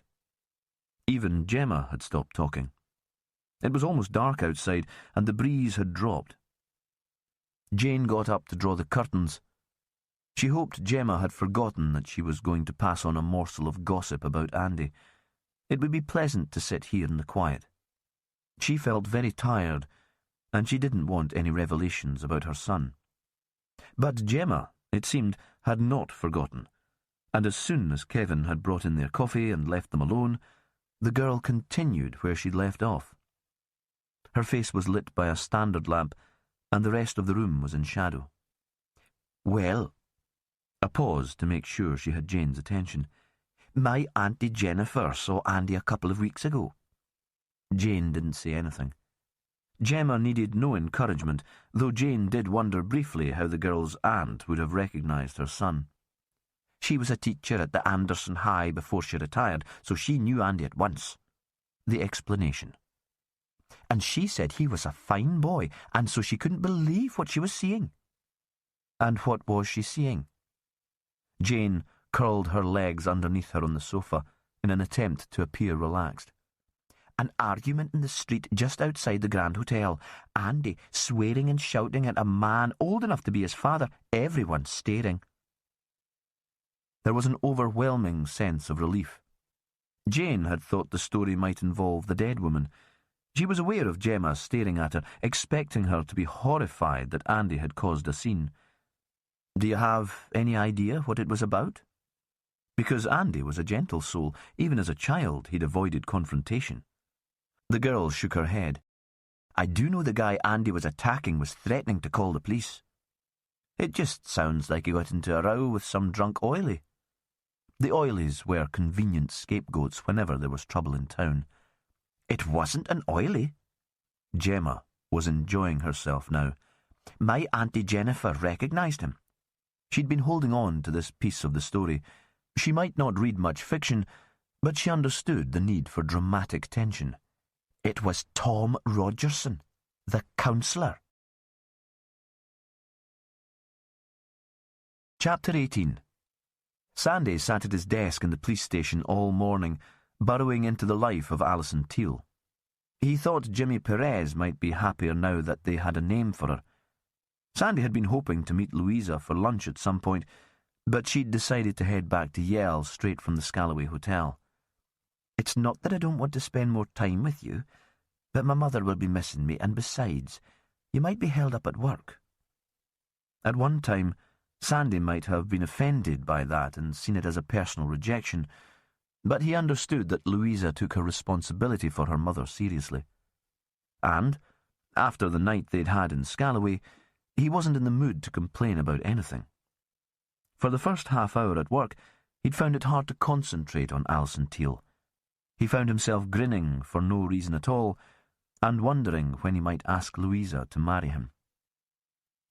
There was a slight awkwardness about that, because Jimmy Perez had not been engaged long when his woman was murdered. Sandy wouldn't want to do anything to stir up those bad memories for Jimmy, who seemed to have emerged from the worst of the depression, and besides, he felt a strange superstition about it, as if by asking Louisa to marry him, he might put her in danger too. Alison Teal had a website all to herself. It must have been set up when she was playing Dolly the housemaid in the TV drama, because the photo was the same as the one Jimmy had found in Magnus Tate's house. Nothing had been added to it for years. There was no information about recent roles. The website had the phone number of the actor's agent, but when Sandy phoned it, the call went straight through to an answer machine. It was clearly an office number, and the agent wasn't working on a Sunday. Sandy left a message asking the woman to contact him urgently. They still hadn't found any of Alison's relatives, and Jimmy Perez had told Sandy that was a priority. "It's not just that they might have important information, but we need to inform them of Alison's death. She might well have parents who are still alive." Sandy knew that Perez had been thinking of the elderly people in the photo that Sandy had found in the box in Tain. It was obviously one of her treasured possessions. Sandy was distracted again now, thinking that he'd like a photograph of Louisa. A proper photograph, not just one taken on his phone to save on the computer. He turned back to the screen and continued his search. Through Google, he found an in-depth interview with Alison Teal in The Independent on Sunday. He printed it off because he could tell it would be useful, and Jimmy Perez preferred to have paper copies of anything he thought important. The interview had taken place a few months after Alison had disappeared and then been discovered in the Ravenswick Hotel. They'd fixed a date for the disappearance now. It had happened 15 years ago. The journalist sounded almost like a psychiatrist in the piece. Sandy wasn't sure that he'd want such personal information made public and put into a newspaper for folk to read while they were eating breakfast. There was a lot about the actress's early life. Her parents had been junkies, and she'd been brought up by her father's parents, who lived in Cromer, a small town on the Norfolk coast. "Did you ever see your parents?" the reporter had asked. The reply had been almost matter-of-fact. "Not much. They'd turn up occasionally to bum money from Gran and Grandpa, but addicts don't care about much, except getting the next fix, do they? I dreamed about getting them straight and having me back home, but deep down I knew it was never going to happen. And we were happy with Gran and Grandpa. It made us different from the other kids at school. But even then, there were lots of single parents around. At least there were 2 adults in our family. I can't really blame my screw-ups on an unhappy childhood." "Did you have any siblings?" "A young brother, Jonathan. He went into the army and we lost touch for a bit. I've seen more of him recently." The reporter pressed her on that, but Alison refused to go into more detail about her brother. Sandy was already scribbling notes. Unless Alison had taken a stage name, she could have inherited the name Teal from her father, and so probably from her paternal grandparents. And now Sandy had the name of the Norfolk town where they'd all lived. Alison had been 42 when she died, so it was just possible that one of the grandparents were still alive. He could get on the phone to the local force and see if they could trace them. If Jonathan Teal was still in the army, it would be easy enough to get hold of him too. Jimmy Perez would be delighted if they could inform a relative of her death, if they could find a person who'd been close to her and who might grieve for her. Sandy returned to the interview in the newspaper. "How did you get into acting?" Sandy imagined the reporter as older than Alison, rather cool and sophisticated. "That was just luck. A friend was a member of a drama club and she dragged me along. I wasn't that keen to begin with. I couldn't see the point of the warm-up exercises, all that prancing around and improvisation. But once they gave me a script, I was away. It was a chance to be someone else for a bit, I suppose. A kind of escape. My grandparents weren't sure at first, but they thought I should get a more secure job. But they could see how much I loved it, and when I got a place in drama school, they were as pleased as punch. Getting the part of Dolly in Goldsworthy Hall must have been your big break. Yeah, I mean, I'd done a bit of stage work and a few ads for telly, but I was only a year out of drama school when I got it, and I suppose it changed my life. It was weird walking down the street and having people shouting after me, as if I really was Dolly. I think it turned my head a bit too, all that recognition. Suddenly having money to spend, I got a bit wild and stupid. You'd have thought I'd know drugs were a mistake after my mum and dad, but I guess it was a confidence thing. I didn't feel I belonged in that life. Not really. And I needed something to help me face it. In the end, it all fell apart. Must have been some kind of breakdown. I found myself dreaming up better and better ways of killing myself. That became almost an addiction of its own. Then I was watching the weather on the telly one night, and on the map I saw Shetland, miles to the north but still part of the UK. And I thought, well, I'm right on the edge. What better place to go? Sandy was imagining himself in the role of the interviewer now. It was almost as if he was questioning Alison as part of the investigation. He would have fixed on the practical details and asked Alison about driving to Aberdeen, getting onto the boat. Perez always said that facts cemented a witness in reality. It stopped people creating stories and turning their lives to fiction. But the journalist skipped all that and had already moved on. Were you aware of the response in the English media to your disappearance? Not at all. In my eyes, I hadn't disappeared, had I? I knew exactly where I was, and I didn't see any English papers when I was in Shetland. I never watched the TV news. You didn't think of letting your family know, or your colleagues on Goldsworthy Hall? Sandy pictured Alison pausing at this, thinking about the question and how best to answer it. Her response seemed very honest to him. Not really, no. I was depressed, you see, and depressed people are very selfish. I could only think about my own feelings. I'd shut everyone else out. It was my way of making myself better. Outside the police station, Sandy saw a group of women who must be on their way to the chapel further down the street. They were wearing waterproofs, and the wind seemed to carry them down the hill, making them run with little footsteps, struggling to stay upright. He turned back to the printed paper on his desk and made another note. It might be worth talking to the woman who'd interviewed Alison. There could have been confidences that had never been printed. Sandy wouldn't want to do that himself. He thought a London journalist would be intimidating, and anyway, she would probably respond better to a more senior officer. The woman's name was Camilla White, and that seemed to fit in with the classy image Sandy already had for her. Her next question had been about Alison's first day in Shetland. So, you arrived into Shetland on the ferry. What were your first impressions of the island? It was winter, so it was dark and rainy, and I couldn't see much. I'd only packed a few things into a small bag. There was a taxi outside the ferry terminal, and I asked him to take me to the best hotel on the island. He said that would be the Ravenswick, so that's where we went. When they asked me my name at reception, I didn't want to tell them who I was. I didn't want anyone recognising me, so I called myself Susie Black. That was my mother's name before she was married. Sandy made another scribbled note on the paper in front of him. If Alison's mother was still alive, they now had her maiden name as well as her married name. It should be easy to trace her now. He thought how pleased Jimmy Perez would be to have all this information, and found himself smiling again. In the newspaper, Alison was describing her stay in the islands. I didn't have a car, so I couldn't explore very much away from the hotel. I walked for miles, though. The day after I arrived, the weather suddenly changed. It was clear and sunny, very cold. I'd wake up to frost in the hotel garden, and the sea was blue and still. I've always loved the sea since Jono and I moved out to Norfolk. That weather made the island seem like a kind of magic place, all bright and glistening.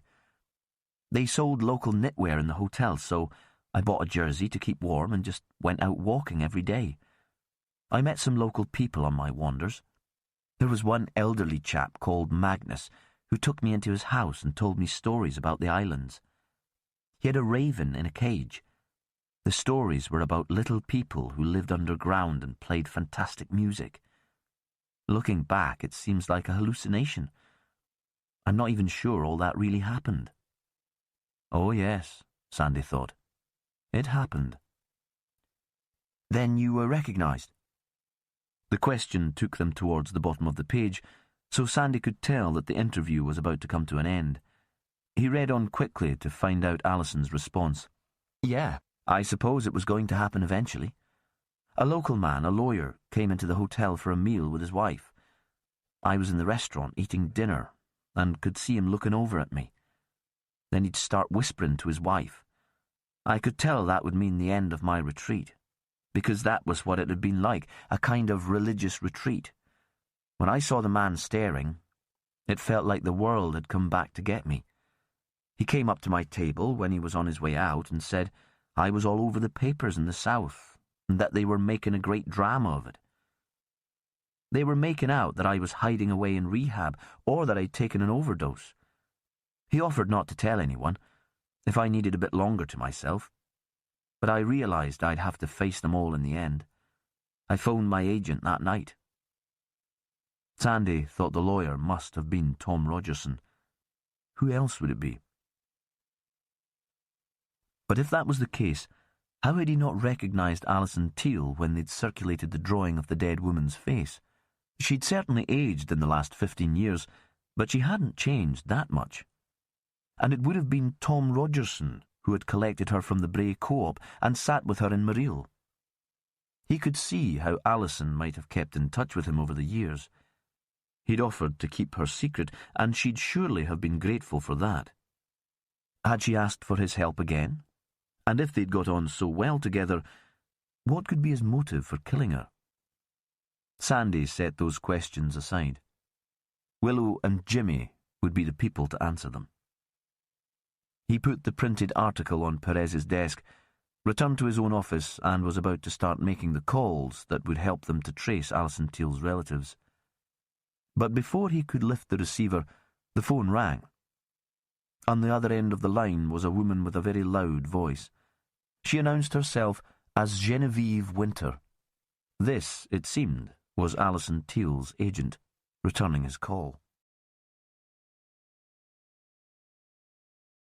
Chapter 19. They all caught up over tea and sandwiches in the basement kitchen of the guest house where Willow was staying. Rosie set the refreshments on the table, said she was going to put her feet up, and then left them to their discussions. Even Vicky Hewitt was there, and Willow turned to her first. Anything new from the scene? Vicky shook her head. I've pretty well finished looking at the debris caught up behind the wall. Nothing's jumped out at me as being significant. I'll send it south as soon as I can, and I'll start inside the house tomorrow. But Sandy, it seems, has had a very productive morning. Willow had already read the Independent article, but she'd asked Sandy to print out more copies, and he passed them round the table. So, this is an interview Alison Teal gave to the journalist Camilla White a little while after her disappearance 15 years ago. He looked serious, like a schoolboy asked to speak in front of the class. Perez interrupted. Is it exactly 15 years? Aye, almost to the day. She arrived in Shetland on the last day of January. So maybe she saw it as an anniversary trip. Could that be the reason for the champagne? Rather than because she was feeling desperate again, you mean? Willow thought either explanation would work. Let's not get bogged down with speculation just now. Carry on, Sandy. It's clear from the article that Alison met at least 2 people while she was here. Magnus Tate and a lawyer who's almost certainly Tom Rogerson. Nobody else is mentioned specifically, but it's possible that she came across other islanders. Yeah, That's certainly suggested. Willow nodded for him to continue. Alison mentions a number of family members too, and talks a bit about her troubled childhood. So now we know that she has a brother called Jonathan who went into the army, that her mother's maiden surname was Black and her first name Susie, and that Alison's grandparents lived in Cromer. The article says that Susie and her partner were addicts and handed the children over to Alison's paternal grandparents to be cared for. It seems likely that social services were involved, and they too will have records. Tell us then, Sandy, how many of them have you tracked down? This was Vicky, teasing, but Sandy took the question seriously. Jonathan Teal was the easiest to find. He left the army 5 years ago as a corporal with the paratroopers. He's serving time in Wormwood Scrubs for armed robbery. He and a friend held up a family shop in Norwich, and nobody was hurt, but Teal was the person waving the gun around. Which is very interesting, and perhaps adds something to our understanding of the family, Willow said. But it means that he couldn't have been in Shetland strangling his sister. Norfolk police are trying to trace the grandparents and parents. Sandy looked at his notes. It's probable that at least one of the grandparents has died, but they're checking all that out. The parents both have records for drug-related offences, but they seem to have dropped out of the system not long after Alison's first jaunt to Shetland. So they got clean, Perez said. Oh, they got clever. Willow wondered if there was some significance in the timing of all this, but she couldn't work out what it might be. And then, Sandy said, I spoke to Alison's agent, a woman called Genevieve Winter. Impressive name. She's a very impressive woman. Willow jumped in at this point. She spoke to Sandy first, but she claimed not to understand him, so I found her back later. She got me flustered. Sandy was turning red. I tried napping, honestly, but she still didn't seem to get what I was saying. Probably because she didn't stop talking long enough to listen. Napping? Vicky raised an eyebrow. Losing the accent for the benefit of soothmouthers, Perez said. They expect us to understand Geordie or Cockney, but they won't make the effort to understand us. And this was a particularly arrogant woman. Willow pulled a face, but in the end I did shut her up long enough to give her the news that Alison was dead. She had no contact details for a next of kin, but she was able to tell me something about Alison's recent career, such as it was. How did she respond to the news of Alison's death? Perez poured more tea from the huge pot. Honestly, I don't think she was very bothered.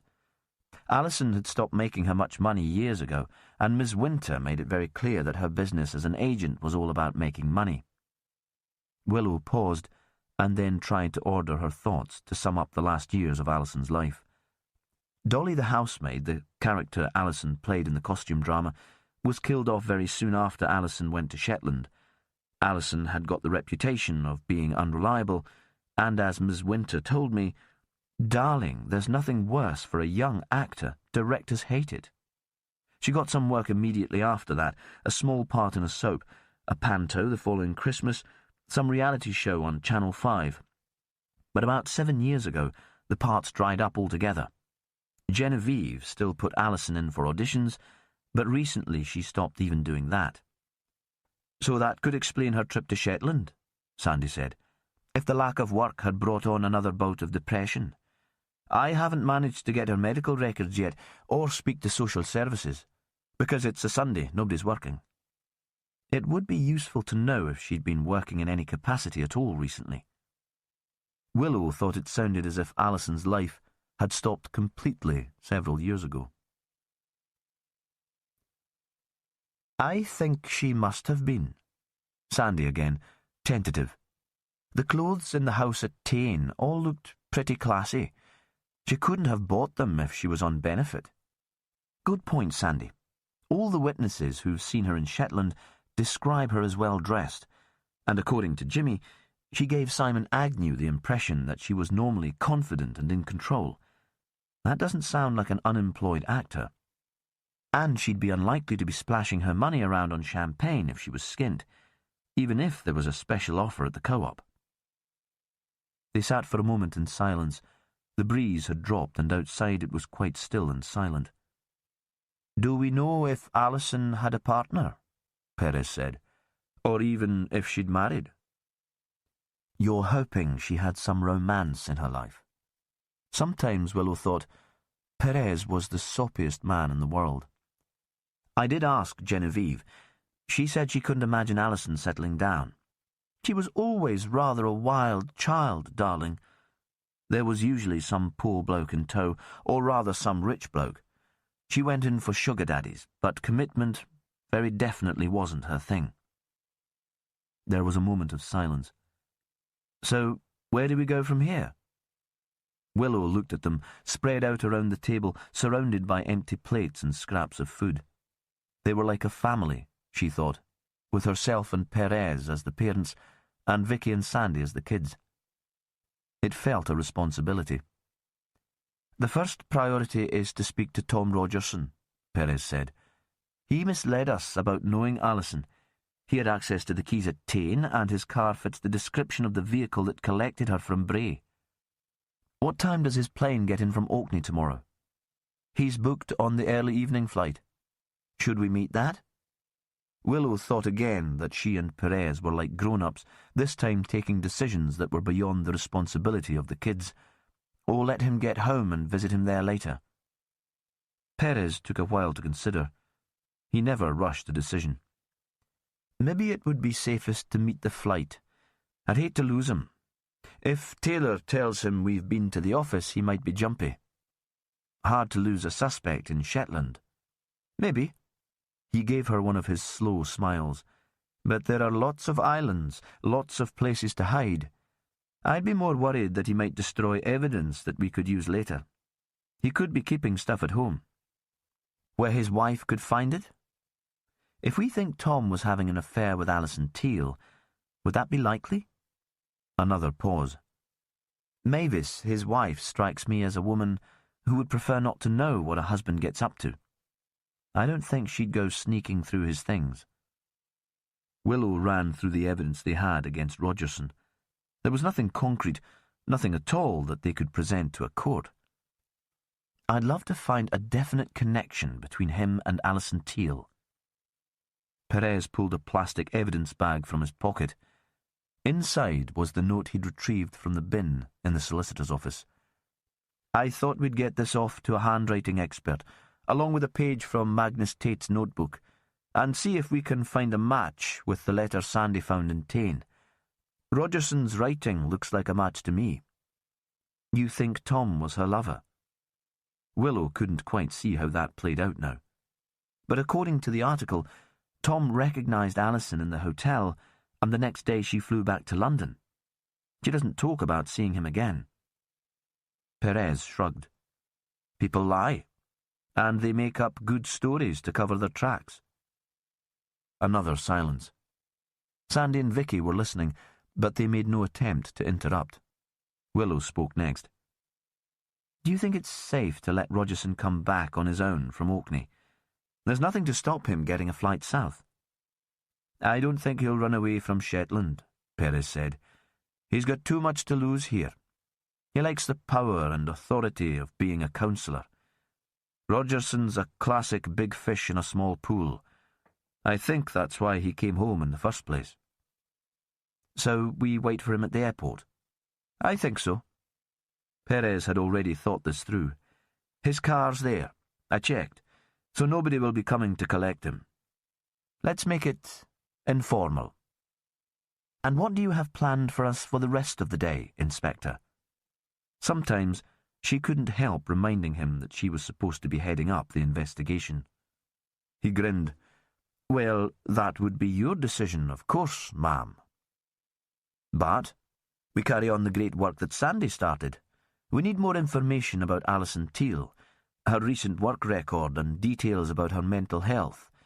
Any problems with addiction?" Sandy raised a hand, breaking into the conversation, a reminder that the two senior officers weren't alone in the room. "Could she have been dealing? That might explain the money. She'd have the contacts through her parents." "Not very likely." That was Perez. Willow wondered if he was still wedded to the idea of the woman he'd romanticised when they knew nothing about her. He didn't want her to be a high-end drugs dealer. "I'm not sure," Willow said. "We certainly can't rule anything out. That's an interesting possibility, Sandy. And you know drugs come into the islands, Jimmy. All those single young men on the rigs and in the flotels, a ready market." Perez nodded, but she could tell he still wasn't convinced. "Anything else urgent for the morning?" "I'm going to dig out a photo of Rogerson," he said. "The Shetland Times will have dozens. He's on the front page most weeks. Sandy, can you take it up to Bray and show the lad in the co-op, see if he recognises him as the man with Alison and Maril? It's a while ago, but you said he had a good visual memory. It would be something else to face Rogerson with when we see him tomorrow evening." The men left then, and Vicky went up to her room to pack. She planned to take the first flight out in the morning. Willow collected together the plates and mugs and stacked them by the dishwasher, then started up the stairs.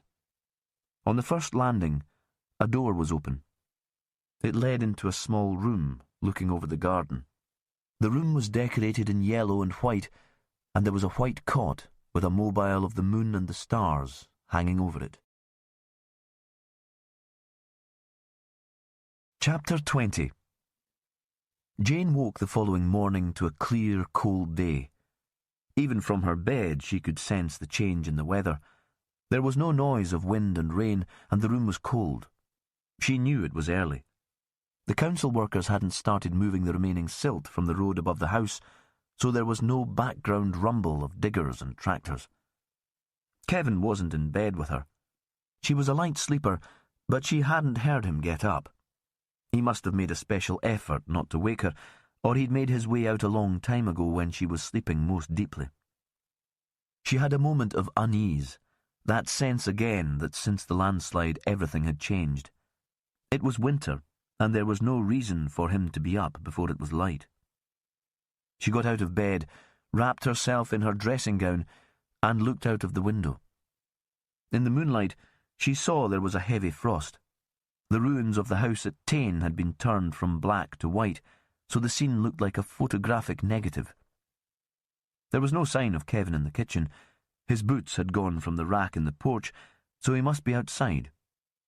She put on the kettle to make tea, and thought the landslide hadn't only changed things for her, but for her husband too.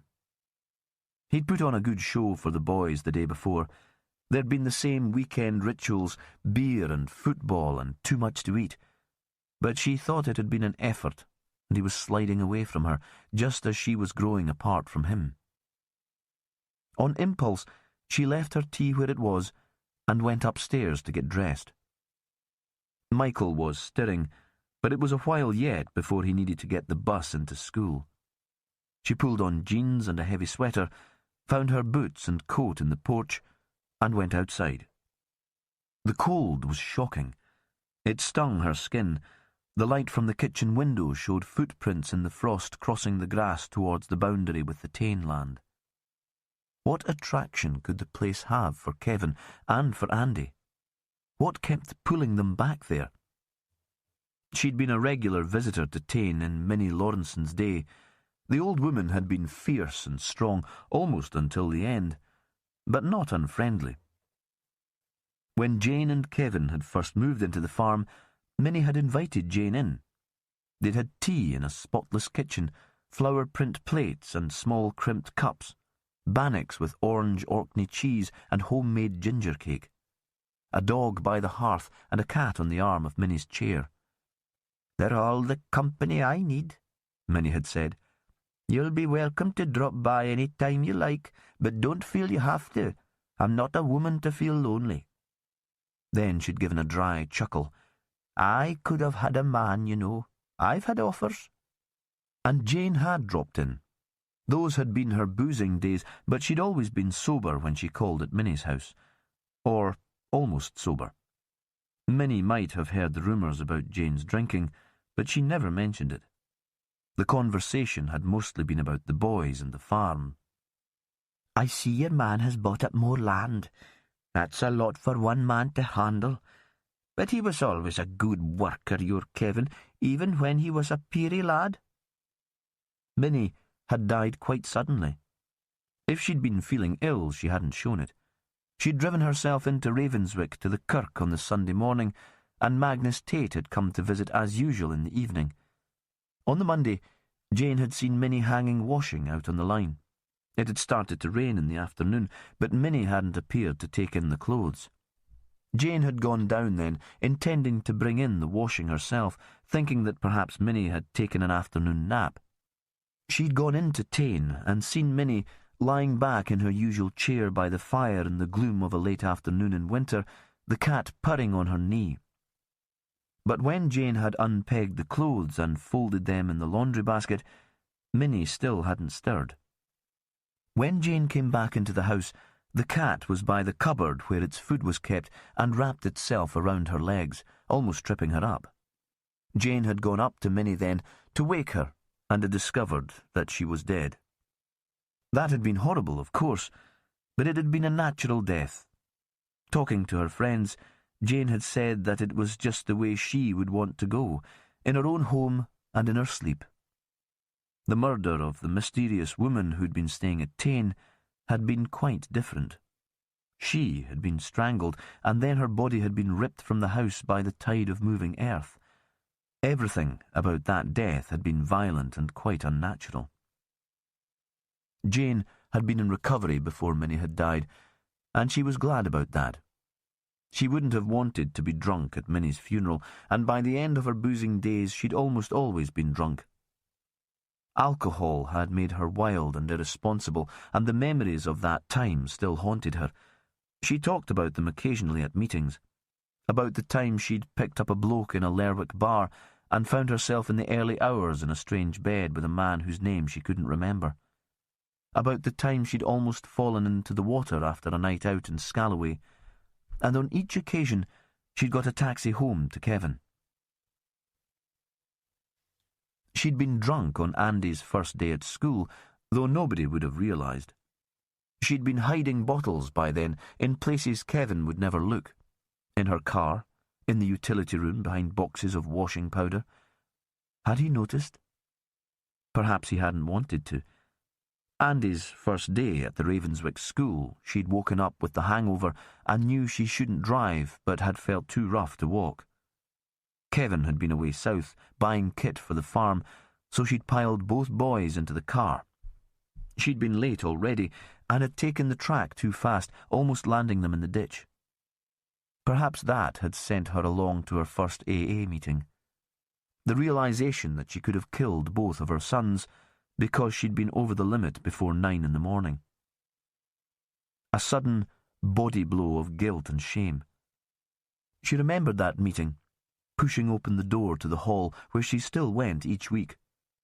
There'd been the same smell of propane gas and the shock of seeing some people she recognised. Respectable people from the town, also admitting that they were alcoholic. She'd broken down that first night as she tried to explain what she was doing there, and there'd been more love and understanding in the room than she'd ever experienced before. It was starting to get light. It wasn't fully dawn yet, but the sky just above the horizon was silver, and she could see a silhouette, a darker shadow against the lightening sky ahead of her. It must be Kevin, but he wasn't looking out at Tane. He'd walked all the way to the coast and was standing at the edge of a low cliff, looking down at a rocky beach.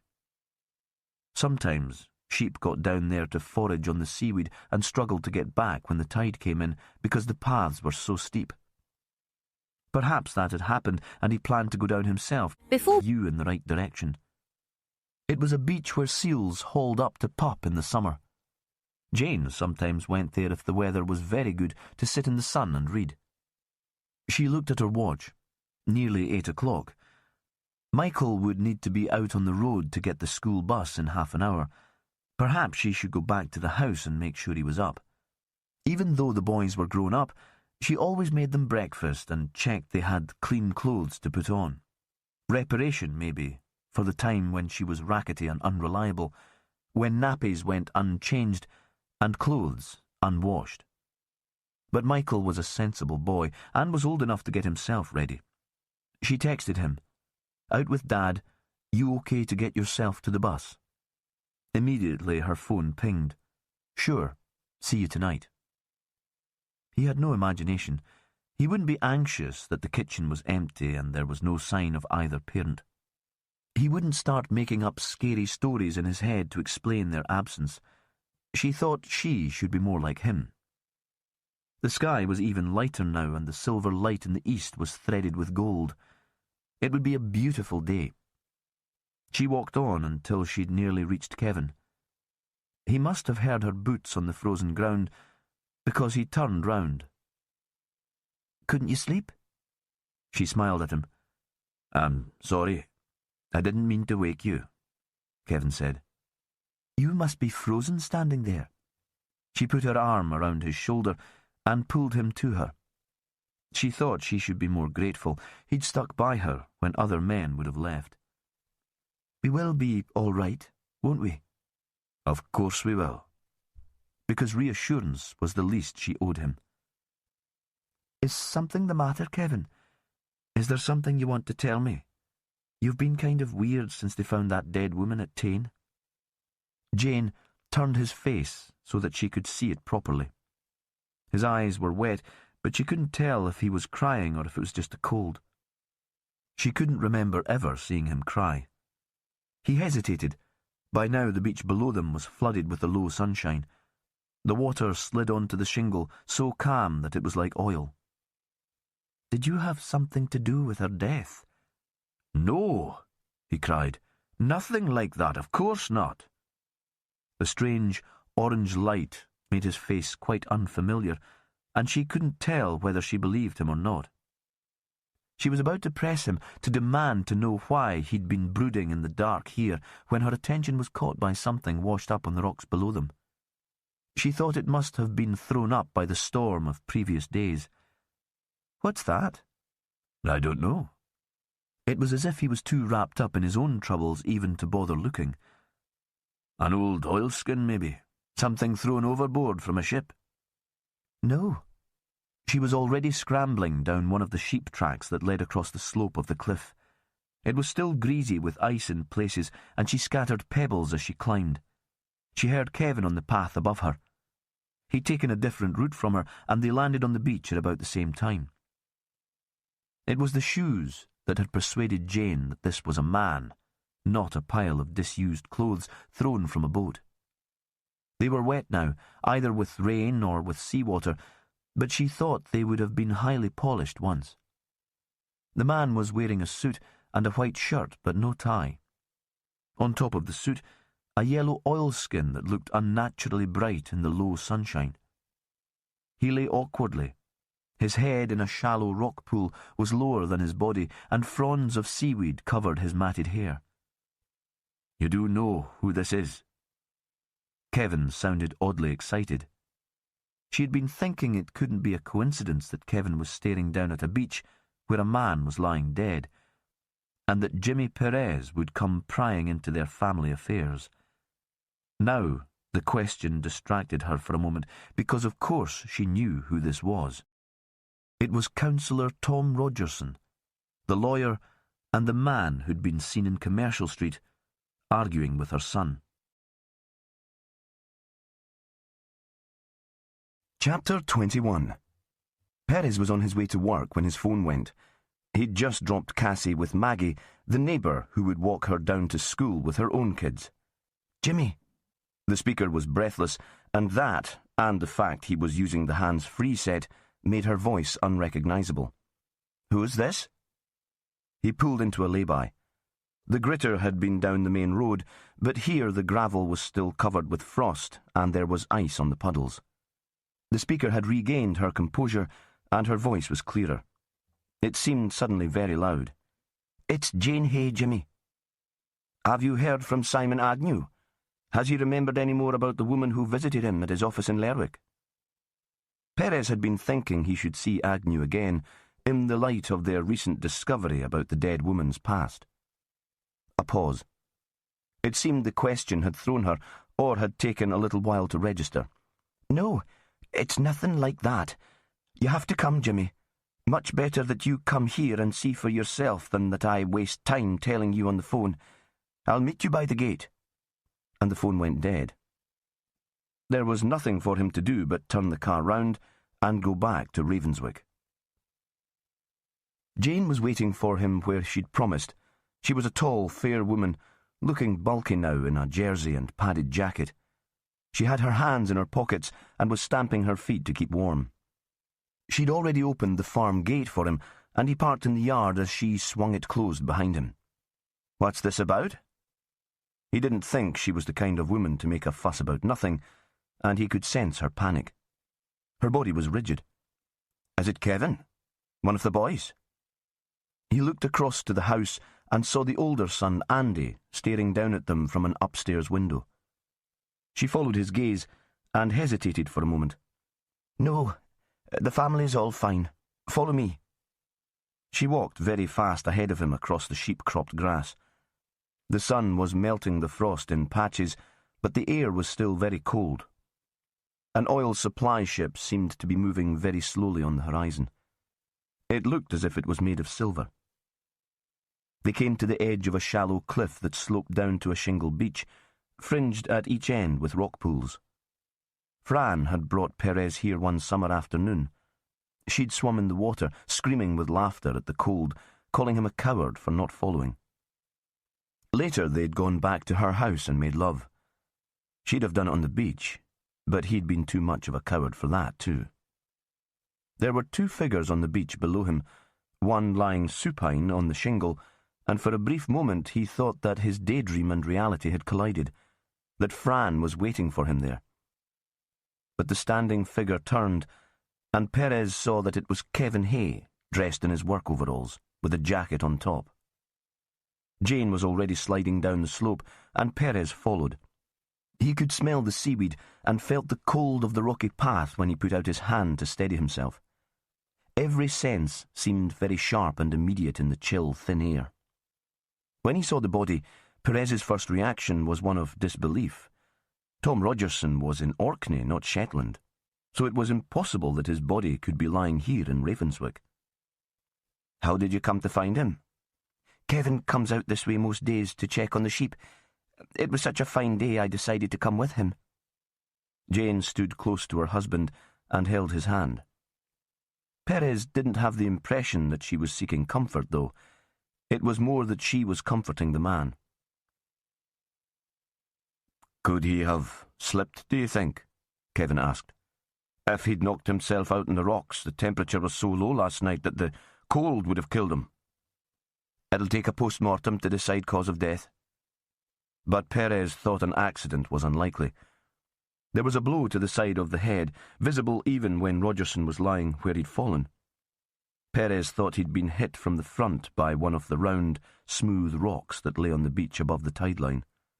They'd check, of course, but if the killer had any sense, the rock would have been thrown into the sea immediately after the attack, and all trace of blood would have been scoured by the salt water. He was thinking that he needed to call James Grieve. At least in this weather, the planes would be running to time, and the pathologist would get in on the first available flight. He looked at his phone. No signal. "I need to call my colleagues. Is there reception up the bank?" "You can use the phone in the house," Jane said. "I'll take you back." Kevin Hay stood with his back to the body, looking out to sea. He lived closest to the apparent crime scene and had to be considered a possible suspect. Perez couldn't leave the man in charge of the body, and even though Hay had already had the chance to remove any evidence, Perez was the first officer at the scene, and it was his duty to keep it secure now. "Jane, I need your help. Could you go back to the house and phone Sandy Wilson? Tell him I need a uniformed officer here as soon as possible, and ask him to contact James Grieve and book him onto the first possible plane, and to pass on the information to DCI Reeves."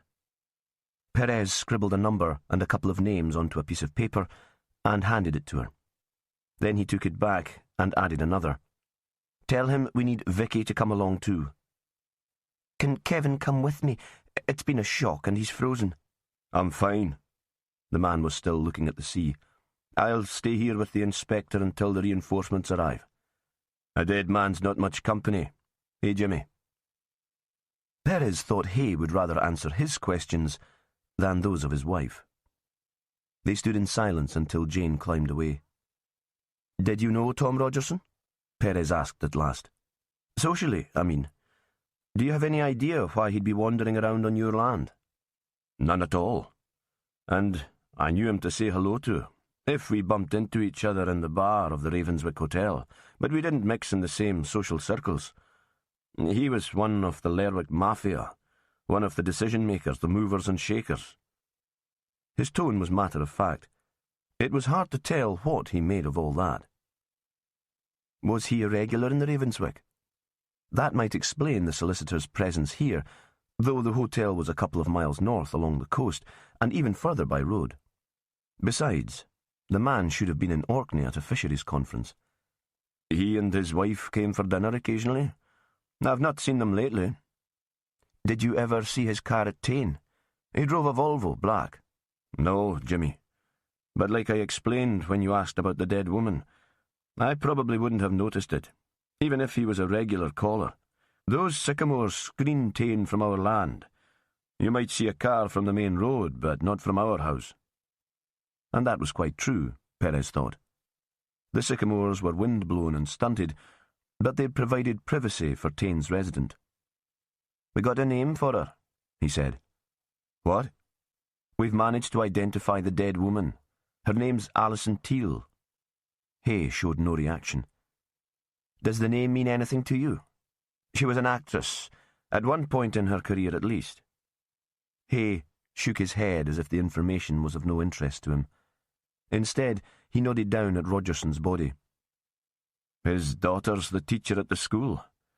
Someone should tell her before news gets out. You know what this place is like. Jane won't be on the phone gossiping, she's not like that. But our lad's at home, and she might tell him. You know what kids are like with Facebook." "You're right," Perez said. "I'll go to the school myself as soon as an officer turns up to control things here. And I'll make sure someone gets to his house to tell Rogerson's wife." He felt trapped here now, and wanted to be away, to start asking questions, to think. He strained to hear the sound of a siren in the distance, footsteps on the grass above them. Nothing. "He led his wife a merry old dance," Hay said suddenly. "What do you mean?" "Everyone knew he had affairs.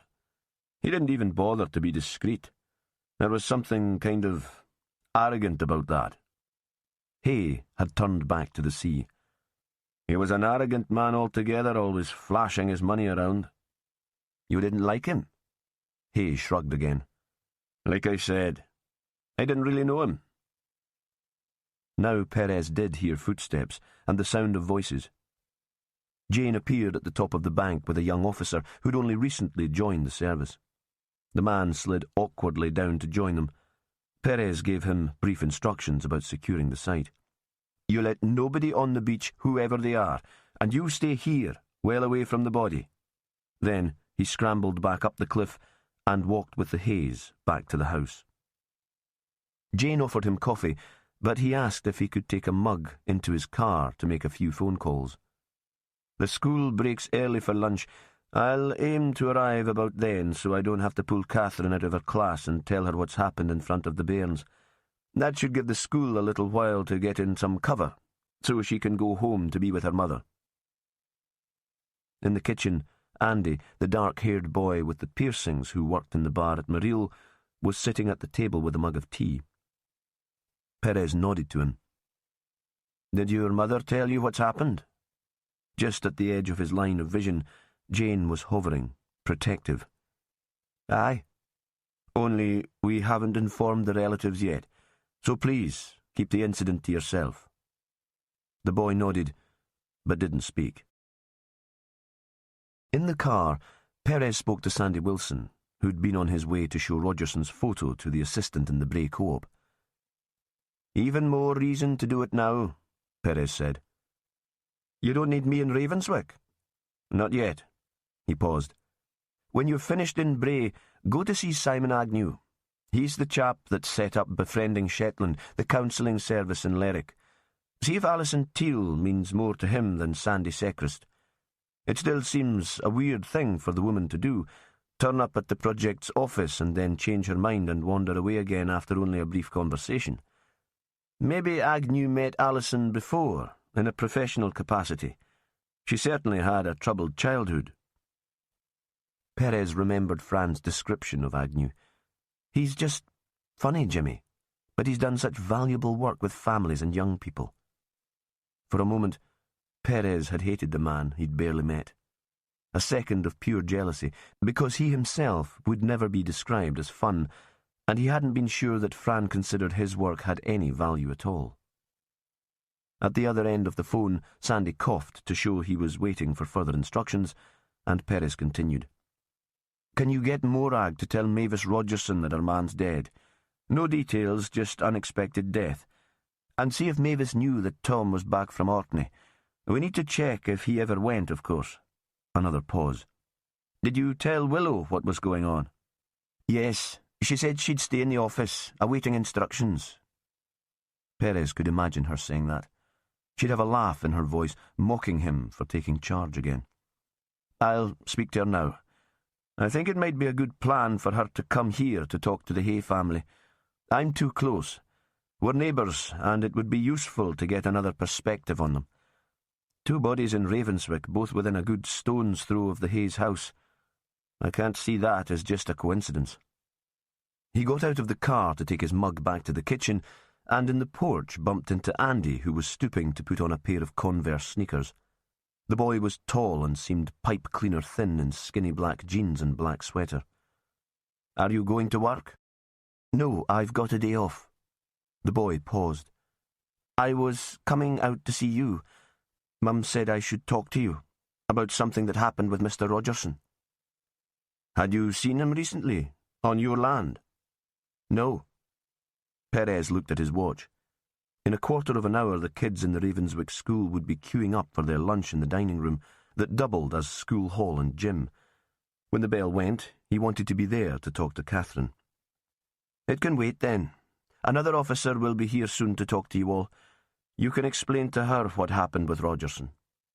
The boy nodded and disappeared back into the kitchen. Perez had a minute of doubt and was about to call him back when the door closed, and the moment was gone. Chapter 22. Sandy drove to Bray. It was a fine day to be out of the office, and he felt his spirits lift. He parked outside the shop and wondered again what Alison Teal could have been doing here, buying champagne and couscous. Why hadn't she done her shopping in Lerwick, where she'd have more choice? They still hadn't discovered how she'd arrived in Bray. Without a car, it would take 2 buses and nearly an hour to get here from Ravenswick. They'd shown her photo to all the bus drivers and to regular passengers at Lerwick's bus station, but nobody had recognised her. But we might not, one of the drivers had said. The weather we've had over the past few weeks, all you see is a hood dripping with rain and a pair of eyes. Peter, the lad with the acne and the perfect visual memory, was still working at the till. Sandy waited until he'd served a customer. I need a few words. Here? He was hoping for another unscheduled coffee break. Bit public here, isn't it? You'd best talk to the boss then. He gave a complicit grin. The manager moaned about giving Peter time away from the till, but Sandy insisted. They took their coffee outside so that Peter could smoke, and leaned against the building, squinting against the bright sunlight. We've got an ID for the dead woman, Sandy said. She was called Alison Teal, an actress. Does that mean anything to you? Peter shook his head. Sandy thought he'd have been too young to have seen Teal on television, and costume drama probably wasn't quite his thing anyway. He'd be into BBC Three toilet jokes and science fiction. We're still trying to track down the guy you saw in the Maril bar with her. If I show you a photo, do you think you'd remember him? The lad shrugged. I might do. Sandy pulled a photo of Tom Rogerson from his inside pocket. Perez had got it from the Shetland Times, and it showed the solicitor shaking hands with a minor member of the royal family. Do you recognise him? Peter nodded. Sure, that's Tom Rogerson. He's on the council. He's everywhere in Shetland like a rash. But it's not the guy I saw in Maril with the dead woman. You're certain? Sandy didn't know what Perez would make of that. They'd assumed Rogerson was the man who'd collected Alison from the Bray shop and who'd been with her in Marille. Positive. Can you give me a more detailed description of the man you saw? Peter took a last drag on his fag and threw it towards a skip. It missed. He closed his eyes against the sun, dragging out his illicit break from the till. Like I said, he was respectable, middle-aged, wearing a suit. I guessed he probably worked for the council. You know, the offices are just over the road and you get folk coming in for a drink early evening. But the man himself? Sandy couldn't blame the lad for taking his time, but Rogerson was dead and the investigation was carrying on without him. Middle-aged, a suit, you know. Sandy went into the store with Peter and bought a sandwich and a can of iron brew for his lunch. He told the manager how helpful Peter had been and said that he might be back to talk to him again. He stopped for his lunch at Vaux because he had good phone signal there and phoned Jimmy Perez. There was no reply. The inspector must still be talking to the young teacher in Ravenswick School. Sandy would have liked to head straight down to Ravenswick to be with the rest of the team, but he'd had his instructions. Simon Agnew worked 3 afternoons a week out of a small, anonymous office not very far from the police station, and Perez had said that this was one of his days. A small plate on the wall next to the door said, "Befriending Shetland, Family Mental Health Services." Sandy had walked down the street many times, but had never noticed it. Inside, there was a waiting room with a box of toys in the corner. A woman sat with a toddler on her knee. The toddler seemed to be half asleep. Certainly she took no notice of the toys or her mother. The woman looked up. "You have to ring that bell to let them know that you're here." The bell was on the wall with a little notice. Sandy pushed it and heard it ring some distance away. Otherwise, the building seemed unnaturally quiet. The window looking out onto the street had the sort of glass that you get in bathrooms and can't see through. It filtered the sunlight and made it form odd shadows like bubbles on the floor. A middle-aged woman with grey hair and glasses on a string round her neck appeared. "Can I help you?" Her accent was Shetland and very broad, which was a surprise because he didn't recognise her. The whole place had a dreamlike feel. "I'd like to see Simon Agnew." He wasn't sure if that was the right way of asking. Perhaps the man was a doctor. "Do you have an appointment?" "No." He showed the woman his warrant card, trying to be discreet. He didn't want to frighten the mother with the toddler or start rumours about the man's role in a police investigation. "Just take a seat." The middle-aged woman nodded towards the row of chairs against the wall. "Simon has a client with him at the moment, but he should be free very soon.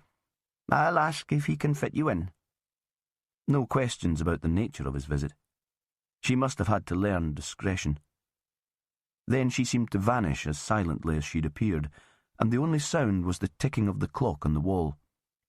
Sandy leaned back in his chair. He found himself lost in a daydream about Louisa. This was a place where it was easy to lose touch with reality. The grey-haired woman appeared again, but it was to call through the mother and child. "Mora will see you now." Sandy looked at the clock. Only 10 minutes had passed since he'd first arrived, though it felt like hours. There was the sound of approaching voices, and a whole family came in through the door that led further into the building. They took no notice of Sandy as they walked out into the street. There was a brief flash of sunlight as the outside door opened. Silence returned. After a few moments, so did the grey-haired woman. "Simon has 20 minutes before his next appointment. He'll see you now." Sandy followed her down a corridor, past a number of closed doors. The receptionist tapped on the one at the end and showed him in. The room was bigger than he'd been expecting. He should have realised that it would have to accommodate a whole family. There was a small sofa against one wall and a couple of armchairs around a low coffee table. Simon's desk was pushed against another wall, and he sat to the side of it, so the desk didn't come between him and his clients. The curtains were yellow, and though the same bubble glass kept out the direct sunlight, the room seemed very bright. Sandy felt himself blinking. Again there was a box of toys in a corner. On the wall there was a blown-up photo of a man halfway up a snowy mountain. Sandy wondered if it might be of Agnew himself, but he was wearing climbing gear and a helmet, and it was hard to tell. "Sergeant, how can I help you?" The man was already on his feet, hand outstretched. Sandy caught the flash of white hair and white teeth before he sat down again. "We have the identification now for the woman who died, the one who came to see you here. Her name was Alison Teal. Does that mean anything to you?" The psychologist shook his head. "I'm afraid it doesn't." "She was an actress." Sandy thought this interview was a waste of time. He could have been out at Ravenswick with his colleagues. He put a copy of the photo of the younger Alison on the desk in front of him. "Was this the woman who came here to see you?" It took the man a while to answer. Sandy could tell that he was at least taking the matter seriously. She was obviously a lot younger then. But it was the same woman. Yes, that was definitely the same woman. "Did you know Tom Rogerson?" Sandy supposed he could pass on the news of the man's death. If Agnew hadn't heard about it already, he soon would. "The counsellor? Of course I know him. He was a great support when we founded this place. He was one of the very few people who seemed to get what we're about. He's one of our trustees." "He's dead." Sandy wasn't sure how to say this tactfully. "I thought you might have heard. His body was found on the beach below Tain this morning." He paused. "We're treating the death as suspicious." "No, I hadn't heard." Agnew turned away, so Sandy couldn't tell what he was thinking. "I was in Fair Isle for the weekend. The minister there asked me to speak about the Befriending Shetland project to his congregation on Sunday, and it was a chance to visit the island. I went out on Saturday, and I only got back this morning. I've come here straight from the airstrip at Tingwall." He looked back at Sandy. "I'm not sure this place will keep running without Tom to fight our corner with the council." Chapter 23. Jimmy Perez parked by the gate of the Ravenswick School. It looked very similar to the school he'd attended in Fair Isle, a single-storey building with whitewashed walls, surrounded by a playground with a climbing frame and hopscotch squares painted on the concrete. It was quiet. The children were still working. His tension grew. He hated this, telling relatives of an unexpected death. He knew how the news would change their lives, shift their perspective, and make everything seem different. A bell rang, and there was a clamour of children's voices. They'd be leaving their classes and moving to the dining hall for lunch. He got out of the car. He found Catherine in her classroom. She taught the older primary children, and she was collecting exercise books from the tables. The sun streamed in through the long windows. Perez tapped on the door and let himself in. "Jimmy!" She seemed pleased to see him. "Will we be disturbed here?" He didn't want a child to burst in and see that she was upset, or to be interrupted by a staff member with a frivolous question. "No, everyone else is at their lunch. I've brought a salad. I'd be the size of a horse if I ate Mary's dinners every day." She sat on one of the small tables. "What is it, Jimmy? You look very serious. Do you want to talk about Cassie? Has she been having those nightmares again?" He perched on a table next to her. "I need to talk to you," he said, "about your father." "He's in Orkney, some council business." She looked up, curious about his interest, but with no premonition of bad news. "He's dead, Catherine." There was no gentle way of saying this, of making it easy for her. "His body was found on that shingle beach close to Tain. Kevin Hay found him when he was out checking his ewes this morning." He saw that she couldn't take it in. "No, I've told you, Jimmy, he's in Orkney." Her voice was implacable, hanging on to the fact like hope. "Your father had a flight booked right enough." He realised that he was talking to her as he did to Cassie when she woke in the night screaming for her mother. But he never got onto the plane. "We've spoken to Flyby. I've seen him, Catherine. It was his body on the beach this morning." "I don't believe it." Now she was shouting like a confused child responding to her fears with a tantrum. He could imagine her drumming her heels on the floor and lashing out at him. "You have to show me, Jimmy. I have to see him." He didn't reply immediately, but gave her a few moments to collect herself. "I can't take you to see him yet, not on the beach. A little while and he'll be in Annie Gowdy's funeral parlour in Lerwick. You and Mavis will see him then." A pause. Some of the children had already finished their meal and were running into the playground. "You have to trust me about this, Catherine.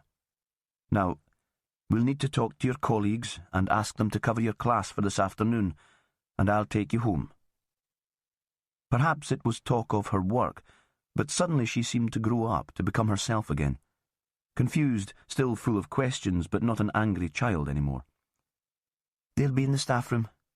We can talk to them there." At the door she stopped. "He wasn't a perfect man, but he was such a good dad. Fun, you know. He could turn even the boring things into an adventure." Only then did she ask the question that he'd been expecting since he'd walked into the classroom. "How did he die?" "We can't know for sure," Perez said, "but I don't think it was an accident." Again, she looked at him as if she didn't understand the words, so he spoke again. "I think it was murder." Morag was waiting with Mavis Rogerson in the big, gloomy house in Lerwick. The sunshine was muted by the stained glass in the front door, so the hall seemed so dark after the police officer had let them in that it took some time for Perez's eyes to get used to it. They sat in the kitchen, and Morag made tea. Mavis hadn't moved from the table and seemed hardly to notice their presence until Catherine went up to her and put her arms around her. "Are you up to answering some questions?" The kitchen was at the back of the house and in shadow. Perez wished they could go outside to talk, but there was no question of moving them. The women looked up. "What do you need to know?" It was Mavis. Her face was puffy and the colour of putty, but she wasn't crying. "I need to understand why Tom didn't get on that flight to Orkney. Was there a last-minute change of plan?" "I thought he was there," Mavis said. "It was all arranged. He gets on very well with my brother. He still lives in Kirkwall, and they were going to meet up on Sunday night." "Did your brother contact you to say that Tom hadn't turned up?" She shook her head. "Could we have his contact details so we can check what happened? Or would you like to phone him?" "Oh, no." The answer was immediate. "I can't talk to anybody." A pause. "I don't have the strength." It was an odd phrase, but Perez thought that was just how he'd felt after Fran's death. He'd been too weak with grief to carry out even the simplest of tasks. Mavis got her phone and found her brother's number. Perez scribbled it into his notebook and passed it to Morag. The police officer slipped out of the room.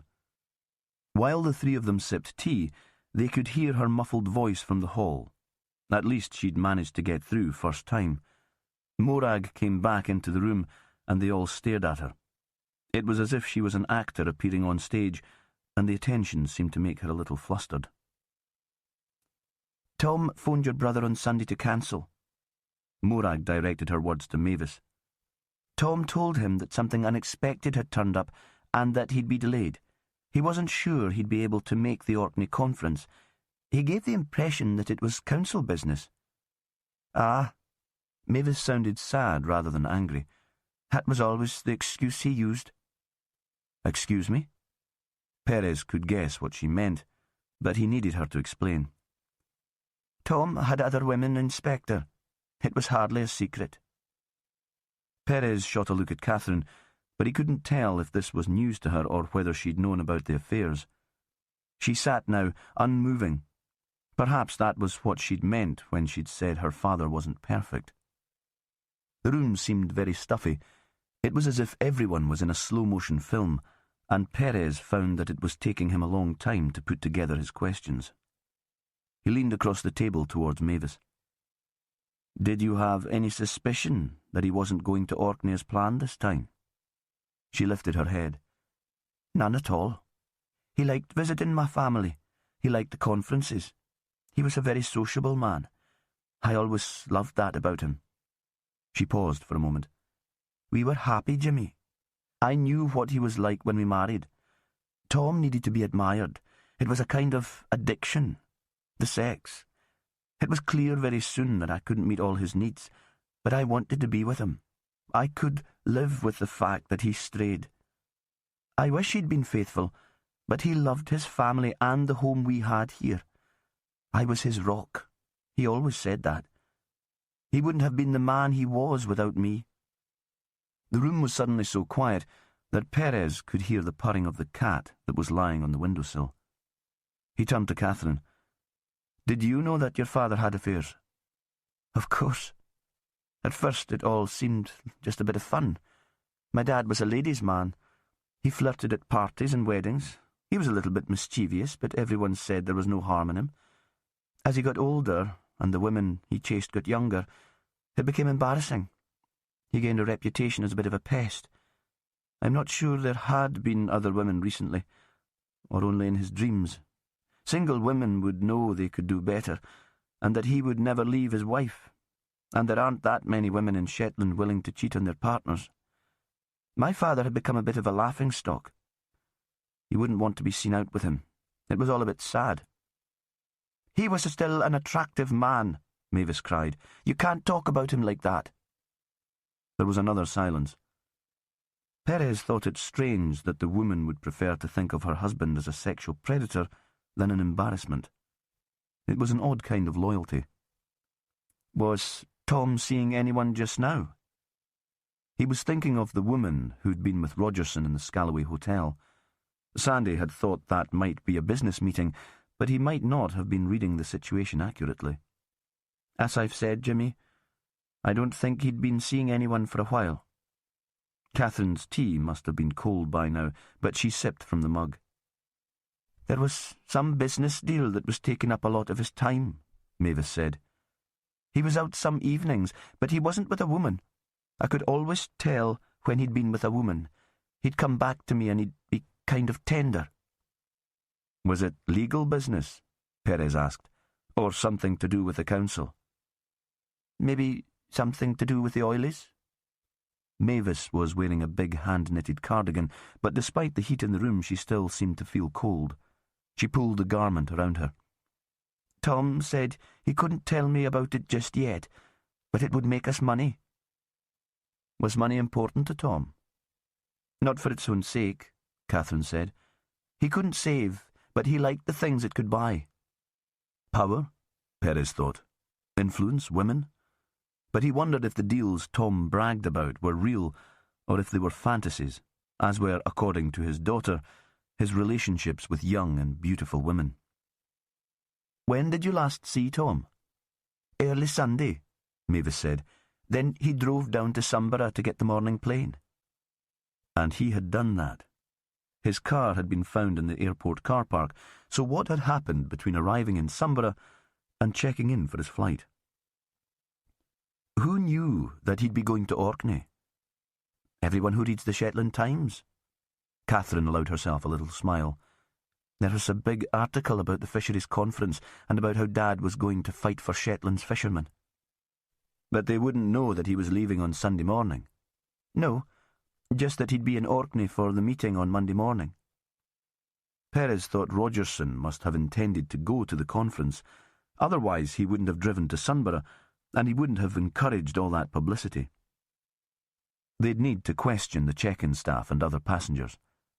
Perhaps there'd been a chance meeting in the airport that had made him change his mind, or had someone been waiting for him there? He turned his attention back to the women. "What were you up to over the weekend?"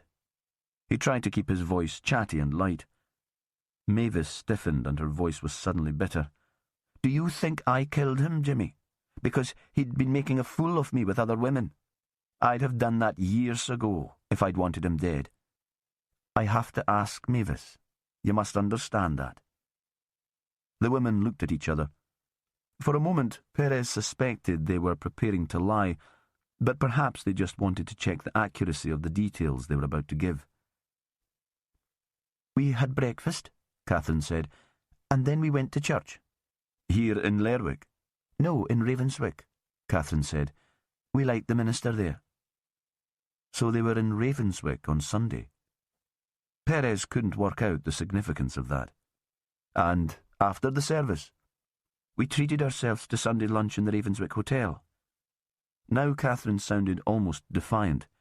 She must understand the implication of Perez's questions, even if Mavis didn't. Then later the weather cleared a little, and we went for a walk in the hotel gardens. But we didn't go anywhere near Tain, Jimmy, and we didn't go to the beach. He nodded and waited for her to continue. On Sunday night we were here, together. I had marking to do, and my mother was watching television in the same room. I arrived at school at about 8 this morning. It was icy, and I'd allowed time in case there was a tailback from the traffic lights by the landslide. I didn't see my father, not over the weekend or this morning. As far as I knew, he was in Orkney. Perez stood up. They were back where they'd started when he'd first met Catherine in the school, and he didn't want to be in this overheated room any longer. He left Morag with the women, shut the kitchen door behind him, and stepped out into the sunshine. Chapter 24. Willow found the Hayes farm easily. Perez had pointed it out when they'd driven from the airport, and she'd remembered the polytunnels and the solid stone house that seemed a little grand. There was still the ghost of the Croft house it had once been, but it had grown over the years and become a comfortable family home with rooms in the roof and an extension at the front. The attached outbuildings, which had once contained animals or a dairy, were now part of the living space. There were 3 people in the kitchen, along with a uniformed officer. It was early afternoon by now, but they looked as if they'd been sitting there since Perez had left. There was a smell of homemade soup, but the bowls must have been cleared away because there was no sign now that they'd eaten lunch. The officer must have recognised her because he jumped to his feet when she tapped at the door and let herself in. The family turned and stared. Perhaps she didn't look much like their idea of a police officer. She saw the young man who'd served her and Perez at Marille and gave him a little smile. "Andy, isn't it? We've met." He nodded. It looked as if the movement had taken a lot of effort. Willow reached out her hand to his parents. "Chief Inspector Willow Reeves, I'm afraid I'll have to ask you some more questions, but we'll get it over with as soon as possible and let you get on with your lives." Because she found it hard to think of these respectable, ordinary individuals in their comfortable house as possible killers. They had too much to lose. "Is there a room I could use to chat to you? We'll do it one at a time, so you're not all inconvenienced at once." She could see that none of them were taken in by that, but she was here for more than a cosy chat around the kitchen table, and it wasn't a bad thing for them to know that this was serious. "There's the office." Jane Hay got to her feet. She looked as if she hadn't slept for a few nights. Willow wondered if the shock of finding a dead man on your land would do that to you, or if something else was worrying her. "I'll show you." It was a small room that might once have housed animals and led off from the long corridor that stretched the length of the building, far enough away from the kitchen that no one would be able to eavesdrop. There was a desk with a computer, shelves and reports and gardening books, a chair to go with the desk, and another in the corner. Perfect. "Would you like some coffee?" Jane hovered in the doorway. Fabulous. Coffee was Willow's drug of choice. Her parents had lived caffeine-free lives, and it still felt like a guilty pleasure. "Do you mind asking Andy to bring it through? I'd like to chat to him first." Jane nodded, as if that was what she'd been expecting. She was about to say more, to give some excuse or explanation for her son's behaviour, but seemed to think better of it, and walked away. The boy carried a tray, and the smell of the coffee came before him. There was a mug and a little jug of milk, and a sugar bowl, a plate of homemade biscuits. All very fancy, but Willow was used to witnesses trying to impress, and this would be the parents' doing, not his. "Are you not having any?" She reached out for a biscuit and pushed the plate towards him. He shook his head. "We've been drinking coffee all morning. Jimmy Perez said that you had something to tell me about Tom Rogerson." He looked up sharply. "My mother said I should say something, but really it wasn't a big deal." A pause. "Nothing for her to make a fuss about." All the same, your mother's right. We hear about stuff anyway, so it's best if it comes from you." Andy paused. "We had a row in the street. I'd had too much to drink. Rogerson was an arrogant bastard. According to Inspector Perez, your father said much the same thing.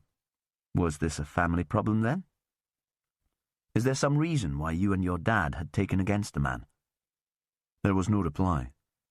"Only Rogerson had a reputation, I understand. If he'd been hassling your mother, I can see that you might both be angry." She let the implication drift into the air.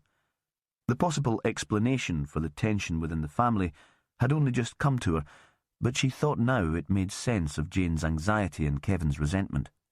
It might also provide a motive for murder. Perhaps the respectable family was less comfortable than it seemed on the surface. The boy looked up with a start. His surprise seemed genuine. Perhaps he was reflecting any young person's horror that their parents might be sexual beings, or perhaps he was a good actor. "No," he said at last. "There was nothing of that sort. Of course not." A pause. "Though it was just the sort of man Rogerson was. I mean, I could see him doing that, being a nuisance with a woman. But my mother's not like that. She wouldn't be taken in by a man like him." Perhaps she wasn't taken in. Perhaps he wouldn't take no for an answer. But Andy only shook his head. "I don't think they even knew each other." "How did you know him? Was he a regular in Mareel?" Willow was feeling her way here. She thought it would take very little to make the boy clam up altogether. "He came in sometimes." "But he was older than your dad. I'm trying to understand what you might have been fighting about. We don't have arguments with people we scarcely know." "It wasn't important. I'd had too much to drink, and Rogerson was in my way. He was rude and shoved me aside, and I lost it. It was nothing personal. I was just being stupid." He was getting impatient with the questions. Willow could see that he was struggling to hold on to his temper. So, all the more reason to push him. "Was anyone else there to see what was going on?" "I wasn't with anyone," Andy said. "There were people in the street, but not close enough to see exactly what was going on." "Why did you leave uni?" The sudden shift in questioning threw him, who looked even more twitchy. "I don't know. I didn't like the course much. I might go back, try something a bit different." "I grew up on an island," Willow said. "North Uist, much smaller than Shetland mainland. No facilities. Nothing like you have here. I couldn't wait to get out." She paused. "But I found it tricky to settle away from the place. No boundaries, you see. No limits to my territory. All that space stretching out around me. It made me kind of loopy for a while. And no boundaries in the emotional sense. I could do what I liked, and there was nobody I knew to stop me. Not like the island, full of gossiping busybodies. I'd guess that even though this is bigger, it's hard to get away with stuff here too." "Oh, you'd be surprised." The words hard and bitter. She gave him a moment to explain, but she could tell that he was already regretting the outburst. "What do you mean?" He shrugged and took a while to answer. "People think there are no secrets in Shetland, but they're wrong. We all have secrets. It's the only way we can keep sane." "What secrets do you have, Andy?" She kept her voice soft, a little ironic. She didn't want to sound intense and frighten him off. He looked up at her with a sharp, jagged grin. "If I told you, they wouldn't be secrets." She could tell that she would get nothing more from him, and she let him go. Willow saw Kevin Hay next. She thought the woman had more to tell her, and it wouldn't do any harm to let her stew. The man was big and bluff, not stupid by any means, but with a limited outlook. He would read the Shetland Times, but news away from the islands would hold no interest for him. "This woman who was staying at Tyne," she smiled at him, but didn't complete the sentence. There was an awkward silence. "What about her?" "I find it hard to believe that you didn't know she was there. I can just about believe that your wife hadn't realised that the place was lived in. But you were out on your land. You must have walked past most days. You'd have seen a light in the house, a car on the track. I saw no cars. I told Jimmy Perez the day that he found the body. You were aware of the tenant before that, Craig. You saw his car. I've known Craig and his family for my whole life. Of course I knew he was taking over the place for a peary while. I helped him out with a few repairs before he moved in. When he went off to the Middle East, he didn't say anything about a new tenant. The tenant's name was Alison Teal. Does that mean anything to you? His face gave nothing away. She thought he'd be a good poker player and wondered what it must be like to live with a man who was so impassive. But perhaps he was different with his wife. Perhaps he revealed himself to her. He shook his head. She was an actress, Willow said, quite a long time ago. She's been to the islands before, caused a bit of a stir. She'd gone missing and turned up in the Ravenswick Hotel, just down the road. You were living here at the time? That was barely a question, because she already knew the answer, and again it seemed he thought it wasn't worth speaking, because there was just a brief nod of the head. You don't remember the fuss? She leaned towards him. She'd arranged the chairs so that she wasn't sitting across the desk from him, and her face was very close to his. When was it? Still not a real answer. 15 years ago. My wife wasn't very well back then. She had mental health issues. All my time was taken up looking after the family, looking out for her. There could have been another landslide, and I'd scarcely have noticed. He turned his face so that he was looking out of the narrow window and not at her. I certainly wouldn't have paid any attention to gossip about an actress. Rogerson. The name hung between them. Again he waited for the question to come. It seems a bit of a coincidence, she said, to have two bodies within walking distance of your house. Still there was no comment, and Willow came out with the question at last. Did you like the man? I scarcely knew him. We didn't mix in the same circles. For the first time, Hay showed some emotion, a little sneer. You must be about the same age. Did you go to school with him? He was a couple of years older. That was too much of a gap for us to be pals. Jimmy Perez had the impression that you didn't like him.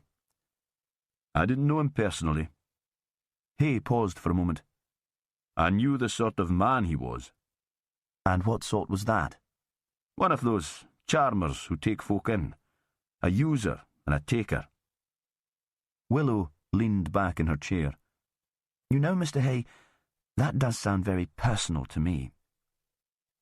In the silence that followed, sounds from outside came into the room, a flock of whooper swans calling from the sky, a dog barking. Still mid-afternoon, but the shadows were lengthening, and soon the light would be gone. Willow let the silence grow before speaking. And your wife? Did she know Tom Rogerson personally? There was no response for a few seconds. Kevin Hay stared back at her, no expression at all on his face. Then he got to his feet and walked out. For such a big man, his feet made no sound at all on the stone floor. Chapter 25. Jane wasn't sure what to make of the female detective who turned up on their doorstep. Jane had just cleared the lunch things and was wondering if they'd have to spend all day indoors. Odd, inappropriate thoughts had flown in and out of her head all morning. The first nice day for weeks, and we are not allowed out of the house. Then, what will I make for tea tonight, if I can't get to the shop? Maybe I could invite Simon along. He'll put all this into perspective and cheer us up. And then, a little guiltily, because she should have thought of it earlier, should I phone Michael and let him know that there's a dead man on the beach? Interspersed with the random thoughts, pictures forced their way into her head. She saw Tom Rogerson lying on the shingle, only half his head left intact. Like the hill after the landslide, recognisable but not at all the same. And Kevin standing on the edge of the cliff as the first light came. She'd asked the young officer about phoning Michael. I don't want my son picking up rumours at school. You know how news spreads here. If he hears there's a body, he might imagine it's one of us. "I think perhaps you should ask your son to come home," the policeman had said. "The boss might want to talk to him." "But Jimmy's gone." "Not Jimmy Perez." The man had seemed a little confused. "The boss from Inverness, who's in charge of the case." And then the woman from Inverness had floated in like a kind of weird Mary Poppins. Only she'd looked more like one of the hikers that turned up on the Northlink ferry with their big boots and heavy rucksacks. She was wearing a long jersey and jeans, and her hair was wild. Mrs. Hay was wondering if she should contact her youngest son. The police officer seemed a little out of his depth and anxious for advice. "I thought maybe you'd like to talk to him, so we should get him back." "How old is he?" The detective turned to Jane and smiled. 16. Perhaps it would be a good plan to get him home then. No need to wait for the school bus. Sandy Wilson will be driving down from Lerwick. He can give him a lift. Then she asked Jane if there was a room they could use and called Andy in to speak to her. So for Jane, the waiting continued. When Andy emerged from the office, it was impossible to be sure what mood he was in. He just waved at them as he walked past the kitchen door to his bedroom. Jane thought there could be something manic about the wave, the glittery eyes, the jerky walk, but she was hypersensitive at the moment. Perhaps her eldest son wasn't anxious or excited at all, just bored and wanting some time to himself. The detective shoved her head round the kitchen door, and Jane prepared herself for the interview to come, but the woman turned to Kevin. "If you're ready, Mr. Hay, I'll see you now." As if they were patients in a dentist's waiting room. Then Jane was in the kitchen alone, watching the shadow of the house lengthen until it reached the polytunnels, while the young policeman sat nervously in a corner picking at his fingernails until she wanted to scream at him to be still. She offered him tea and he accepted, grateful, she thought, to have something to relieve the boredom. Suddenly there was a flurry of activity. Kevin burst in from the hall, his face red and his fists clenched by his sides. He was furious, and she was anxious about what might have triggered the change in mood. He didn't lose his temper often, but when he did, he was terrifying. He simmered and then exploded. She was on her feet to hold him, to try and calm him before the rage overtook him, and at the same time Michael arrived with Sandy Wilson, the young detective from Walsey. After its previous silence, the room seemed full of people all talking and asking questions, and then Willow Reeves appeared at the door. She ignored the tension and the raised voices, smiled a greeting to Michael, nodded to Sandy Wilson, and asked Jane to follow her. Jane put her hand on Kevin's arm, a gesture of understanding, a message for him to be calm, and she left the room. In the office, the detective was already seated. "You make a truly fab coffee." A wide smile. "Jimmy will be sorry he had to rush off." Jane knew this was a tactic. The woman would make her feel at ease and then start to ask the difficult questions. Waiting in the kitchen, Jane had been preparing her answers, but now she wasn't sure how convincing they would be. She took her seat and waited. "How well did you know Tom Rogerson?" Another bright smile. This close, Jane could see that the detective had freckles along the line of her cheekbones, lines around her eyes too, so she must be approaching middle age, but somehow the freckles gave her the look of a schoolgirl. "I knew of him," Jane said. "He was one of those Shetlanders who seem to be on every committee going, and I met him occasionally at social occasions, charity dues, parties." "But you didn't know him personally?" Willow Reeves put great emphasis on the last word. "You would never have invited him and his wife to supper, for instance, or gone out for a meal with them?" Jane shook her head. "We were never on those terms. Only your husband seems to have taken a dislike to him, and I can't work out why that could be, if he didn't really know him. Kevin's a very black and white sort of person. He'll make up his mind about someone without knowing them at all. Politicians, folk he reads about in the paper." Jane stopped herself from rambling further. The detective nodded as if she too knew people like that. "This morning," she went on, You said Kevin got up to check on the ewes, but it was very early when you found Mr. Rogerson's body. Wouldn't it still have been dark when he set off? And I wonder why you went after him. I'd be tempted to stay in the warm, a morning like today. This was one of the difficult questions Jane had been planning for, but now her practiced response seemed incredible. She paused before answering.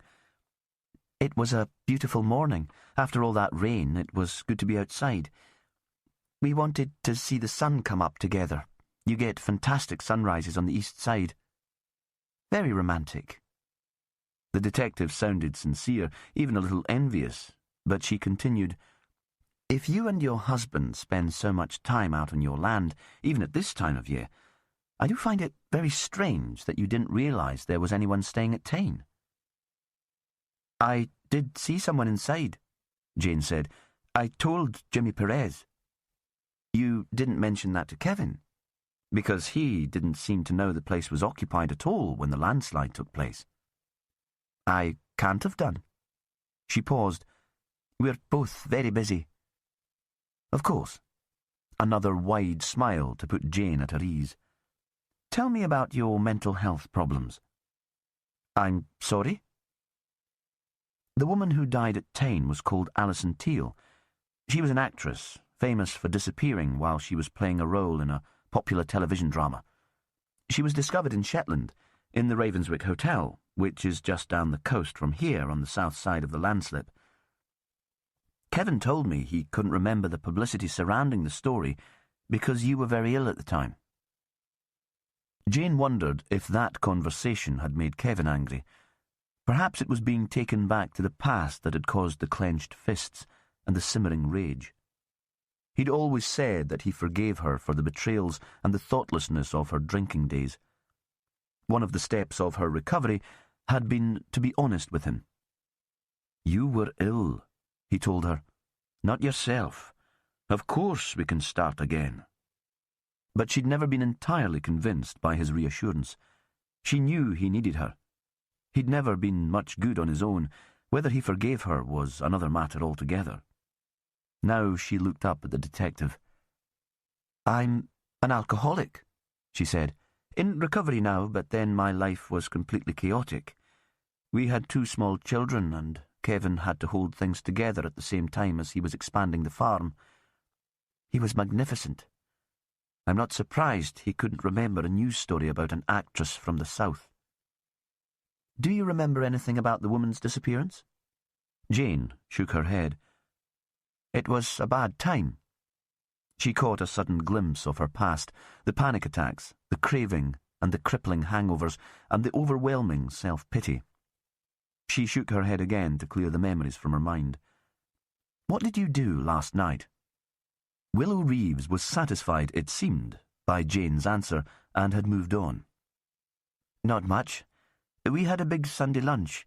The family all together, and Michael's girlfriend was here too. After that, I only felt like sagging out in front of the television. She paused, expecting another question. None came, and she felt compelled to fill the silence. I went to bed early. I hadn't slept well the night before. Why not? Oh, my son was late home. You know what it's like. Even when they're grown up, you never stop worrying about them.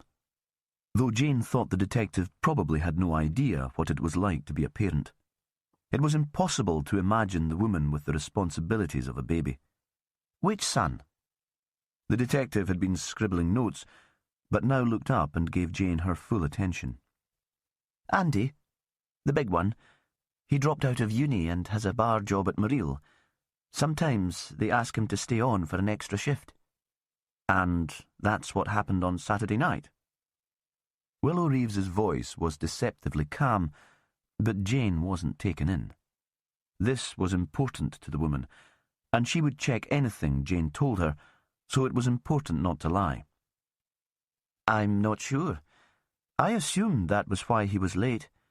Maybe he just went on to catch up with some friends in town. A pause. Why are you interested? Tom Rogerson died on Sunday night. Did he? Willow stared at her. I don't know.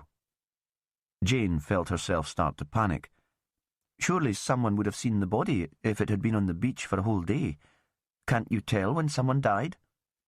Not with any accuracy. You shouldn't believe what you see in television dramas.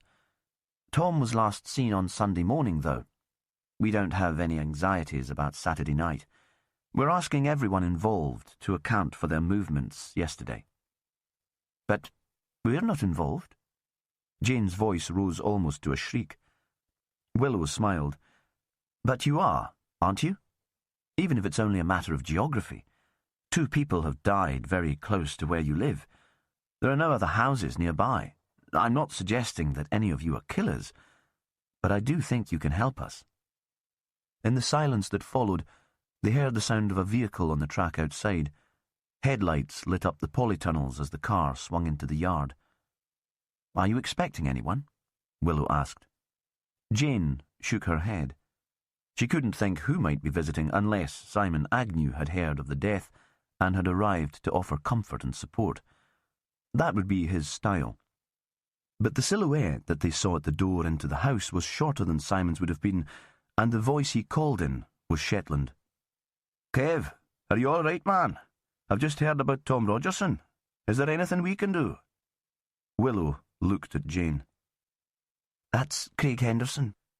Jane was thinking that if anyone could calm Kevin down, it would be Craig, and in this situation he'd probably be more useful than Simon, who always seemed to delight in a drama. He's an old friend of my husband's. And he used to be a close neighbour. It wasn't a question. The detective seemed almost to be talking at herself. He used to live next door in Tyne. We've already talked to him about the dead woman, and I'm sure he knew the dead man too. She turned to Jane and smiled. That's the way of islands, isn't it? So many connections. It seemed then that the interview was over because the detective got to her feet. Jane stood for a moment at the office door. I hope you find the killer. This is too close to home. We all want things back to normal. The detective nodded as if she understood. Standing outside in the corridor, Jane paused for a moment to compose herself. Perhaps the interview hadn't gone too badly after all. There was still a lot of noise coming from the kitchen. Loud men's voices, a sudden burst of laughter. It sounded almost like a party. Almost certainly Kevin would have offered Craig a beer or a dram.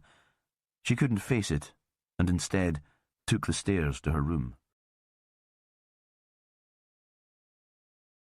Chapter 26. They met up again in Jimmy Perez's house in Ravenswick. Nothing was said about the decision to meet there, but everyone knew he liked to be home for Cassie in the evenings. Sandy had become more comfortable in these informal discussions, felt almost as if he belonged with the others now. Willow had gone back to Lerwick to shower and change, and had turned up with foil cartons of Chinese food that were keeping warm in Jimmy's oven. Sandy was the last one to arrive. The fire was burning, and Jimmy had lit candles. Sandy wondered what that was all about. This was work, not some kind of dinner party. His mind jumped for a moment to Louisa, who'd said she wanted to invite some of her friends to supper to meet him. He imagined they'd all be very clever people, and he was already feeling anxious about it. As soon as Sandy came in, Jimmy jumped up and started setting plates and cutlery on the table. Whatever conversation he'd been having with Willow in the candlelight seemed to be over. Willow ate her food with the chopsticks they'd sent from the Great Wall, not showing off, but as if that was the most natural thing in the world. Sandy couldn't help staring at the deft way she caught up the food and got it into her mouth. Once or twice he caught Jimmy staring too. "Did you get the chance to talk to Michael Hay when you gave him a lift from school?" Perez had finished eating. "I told him a body had been found on the beach below Tyne." "What did he make of that?" Sandy thought for a moment. He pictured himself back in the car driving south from Lerwick, the low sun very bright, slanting across the road. The boy had been sitting beside him in the passenger seat, his school rucksack by his feet. He seemed like one of those boys who turn into a man at a very young age, with square shoulders, big feet and an already grown-up face. "What's all this about?" Michael had turned to Sandy. There was something aggressive in the voice, which could have been the result of nervousness, or just because he was a teenager, and that was his way of speaking to everyone. "There was another dead body found close to your house." "Whose?" The question immediate, demanding a swift response. "A guy called Tom Rogerson. Do you know him?" "I know of him." "A friend of your parents'?" Michael had shrugged. "Not as far as I know. I've never seen him in the house." "Where were you last night?" "At home. I stayed at Gemma's, my girlfriend's place, on Saturday night, and she came to ours for lunch yesterday. We usually spend the weekends together." "Did Gemma stay over last night?" "Nah, she works, and it's a bit of a trek from Ravenswick to town on a Monday morning. Besides, I had stuff to do for school. I'd be happy enough to leave and start work with my dad, but my mum has a thing about sitting hires." He'd pulled a face and given Sandy a look that suggested he realised the man hadn't cared much for schoolwork either. "Did you notice anything unusual?" Michael had shaken his head. "I didn't leave the house much yesterday. It was dreadful weather. More a day for being indoors." "What about when you came down from Lerwick with your girlfriend on Sunday morning? Did you see any cars you didn't recognise?" "I didn't notice." And Michael had stared out of the car window, closing down any further conversation. Now, in Jimmy Perez's house, Sandy tried to answer the question. "When I told Michael there was a dead man on the beach, he wanted to know who that was. Once I told him, he didn't seem much bothered. He'd have been worried that it might have been his father." Willow pushed away her plate. "So close to their house, he'd have assumed it'd be someone he knew." "Maybe." Sandy paused. "He didn't seem to me to have much imagination. More one for action than dreaming, I'd say." "Has any of the family come to the attention of the police?" Willow had swivelled round in her chair so that her feet were facing the fire. When the light went, the temperature had dropped. There'd be another sharp frost. Perez looked up. "No, I did check, but there was nothing. They've always seemed like a close and loving family. I didn't think there'd been any trouble." "Did you know that Jane's a recovering alcoholic?" "I'd heard she was a bit wild in her youth, when Kevin brought her back to the islands after they were married. You could say the same about lots of young people at the time.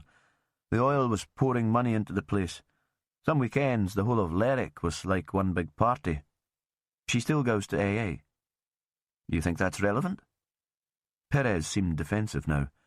"Ah, Jimmy, you know enough about murder investigations to realise that everything's relevant, until we decide that it's not." There was an awkward silence.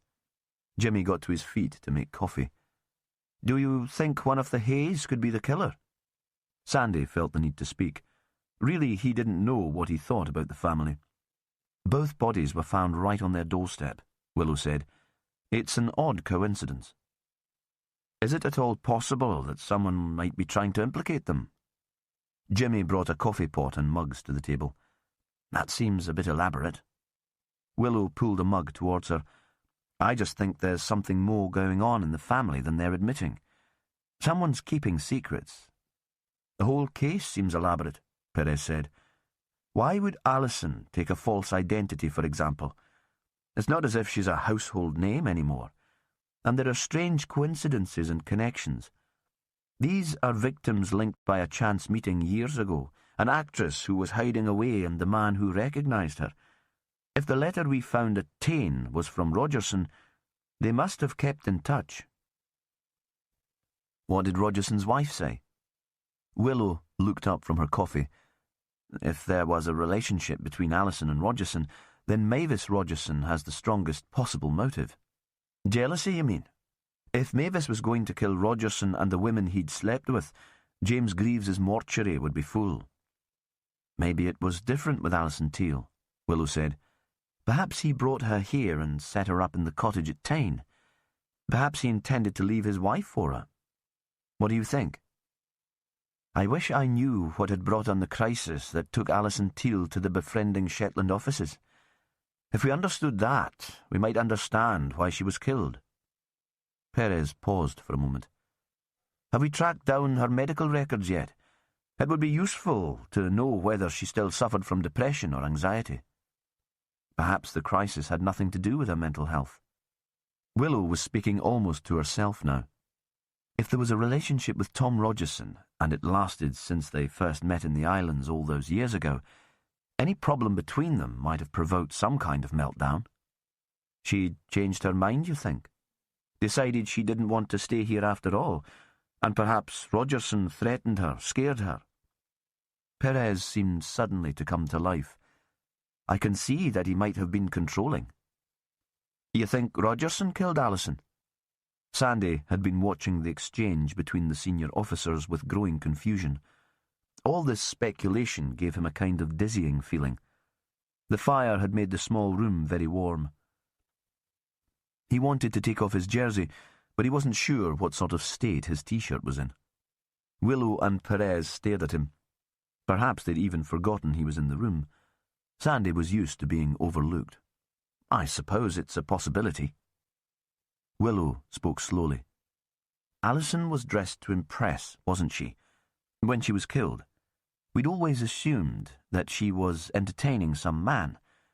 Perhaps there was an argument that got out of hand. There'd have been no danger of the body being discovered before Craig Henderson moved into Tain, and Rogerson knew about the arrangement with Sandy Sechrist. He'd have realised he'd have time to dispose of her body when it was convenient for him. Easy enough to carry it to the cliff and tip it into the sea at high tide.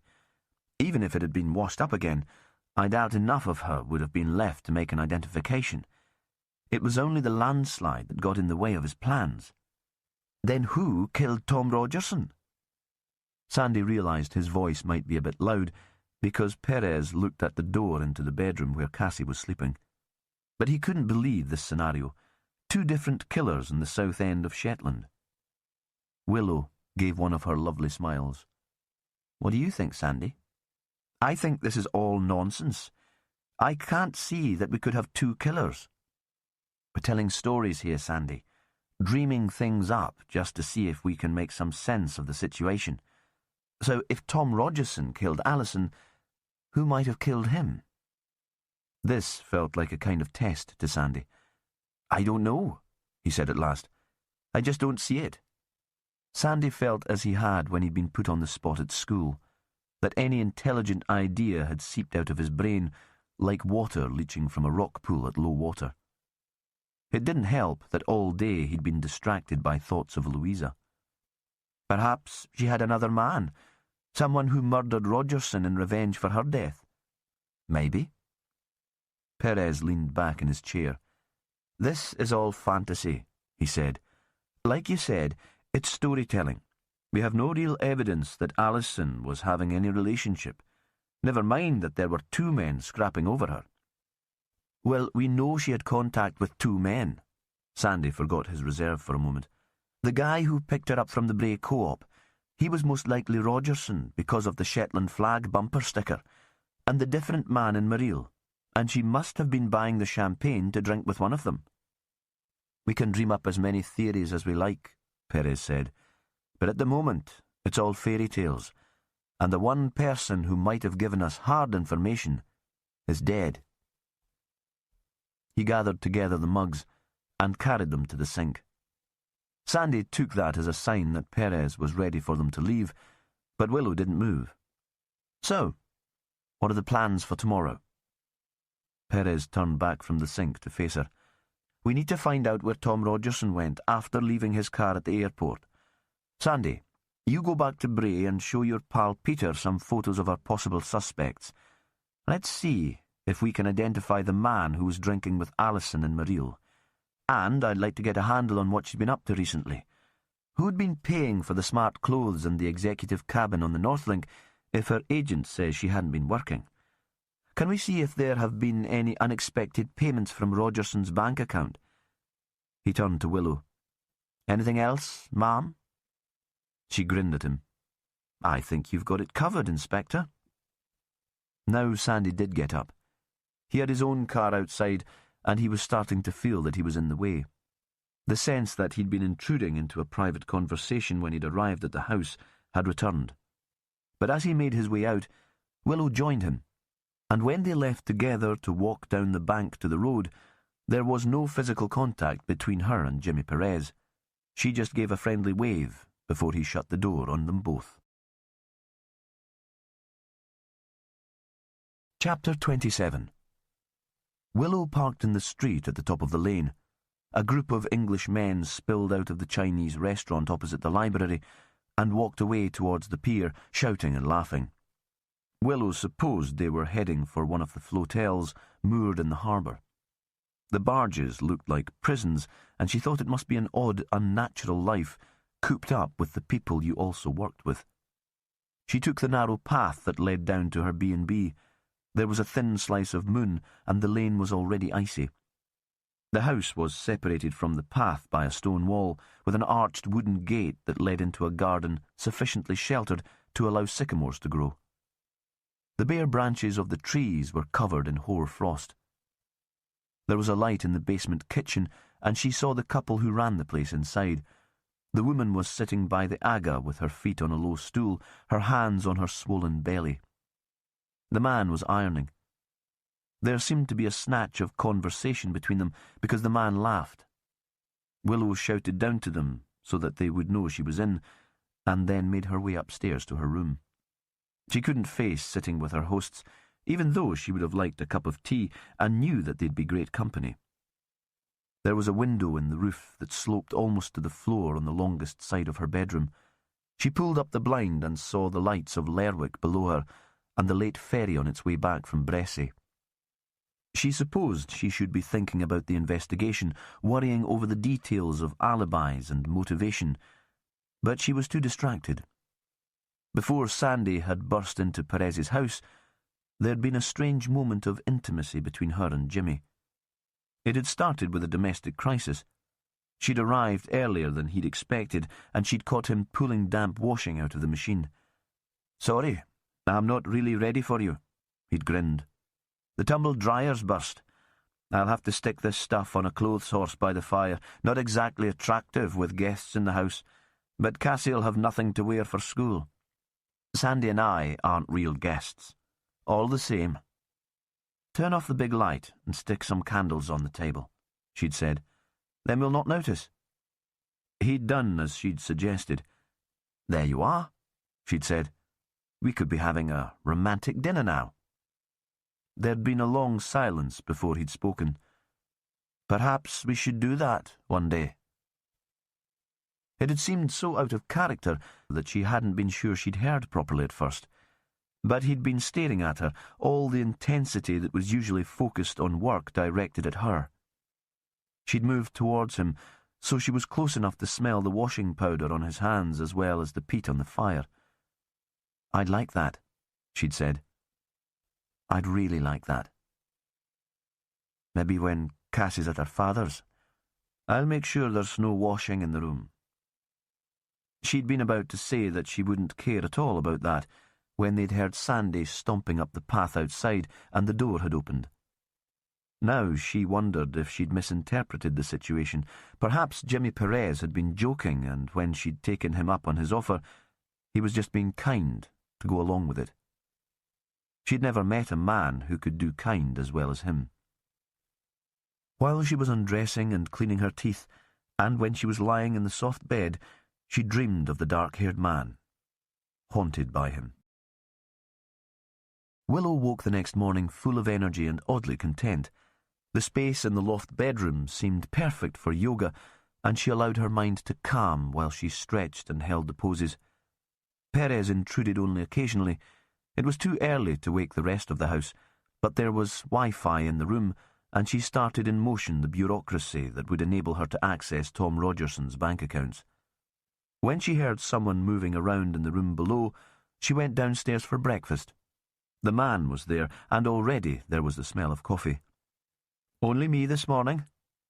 John was setting cereals and fruit on the long scrubbed table. "Rosie had a bad night." "Is she okay?" "Fine. It's just a bit uncomfortable now she's so big, so I said she should have a lie-in.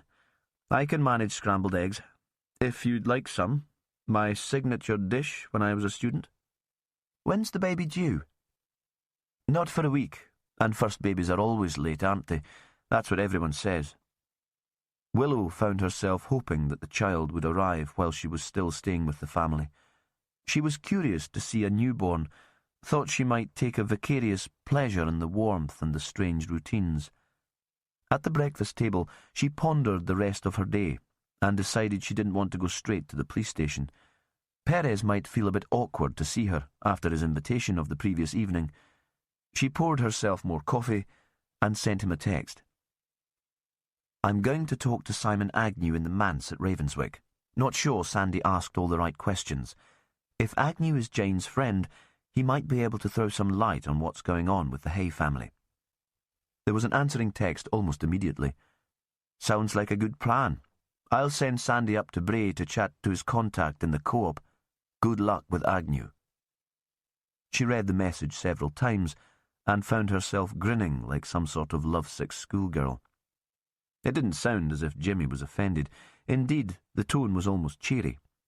She ate the landlord's perfectly adequate, though rather dry, scrambled eggs, and left the house. Willow drove south into sunlight. The ice on the roads was melting where the gritting lorry had passed through, but it was still very cold outside. The hire car she was using had a temperamental heating system, and she shivered all the way to Ravenswick. As she passed Perez's house, she could tell that he'd already left for Lerwick. There was no vehicle parked outside. The old manse where Agnew lived formed part of the scattered settlement of Ravenswick that spread out towards the southern headland that circled the bay. It was a square grey building tucked into the bank, close to a small loch. The kirk where Mavis and Catherine had come to morning service stood next to it. Its nearest neighbour was Gilsetter, where the Hays farmed.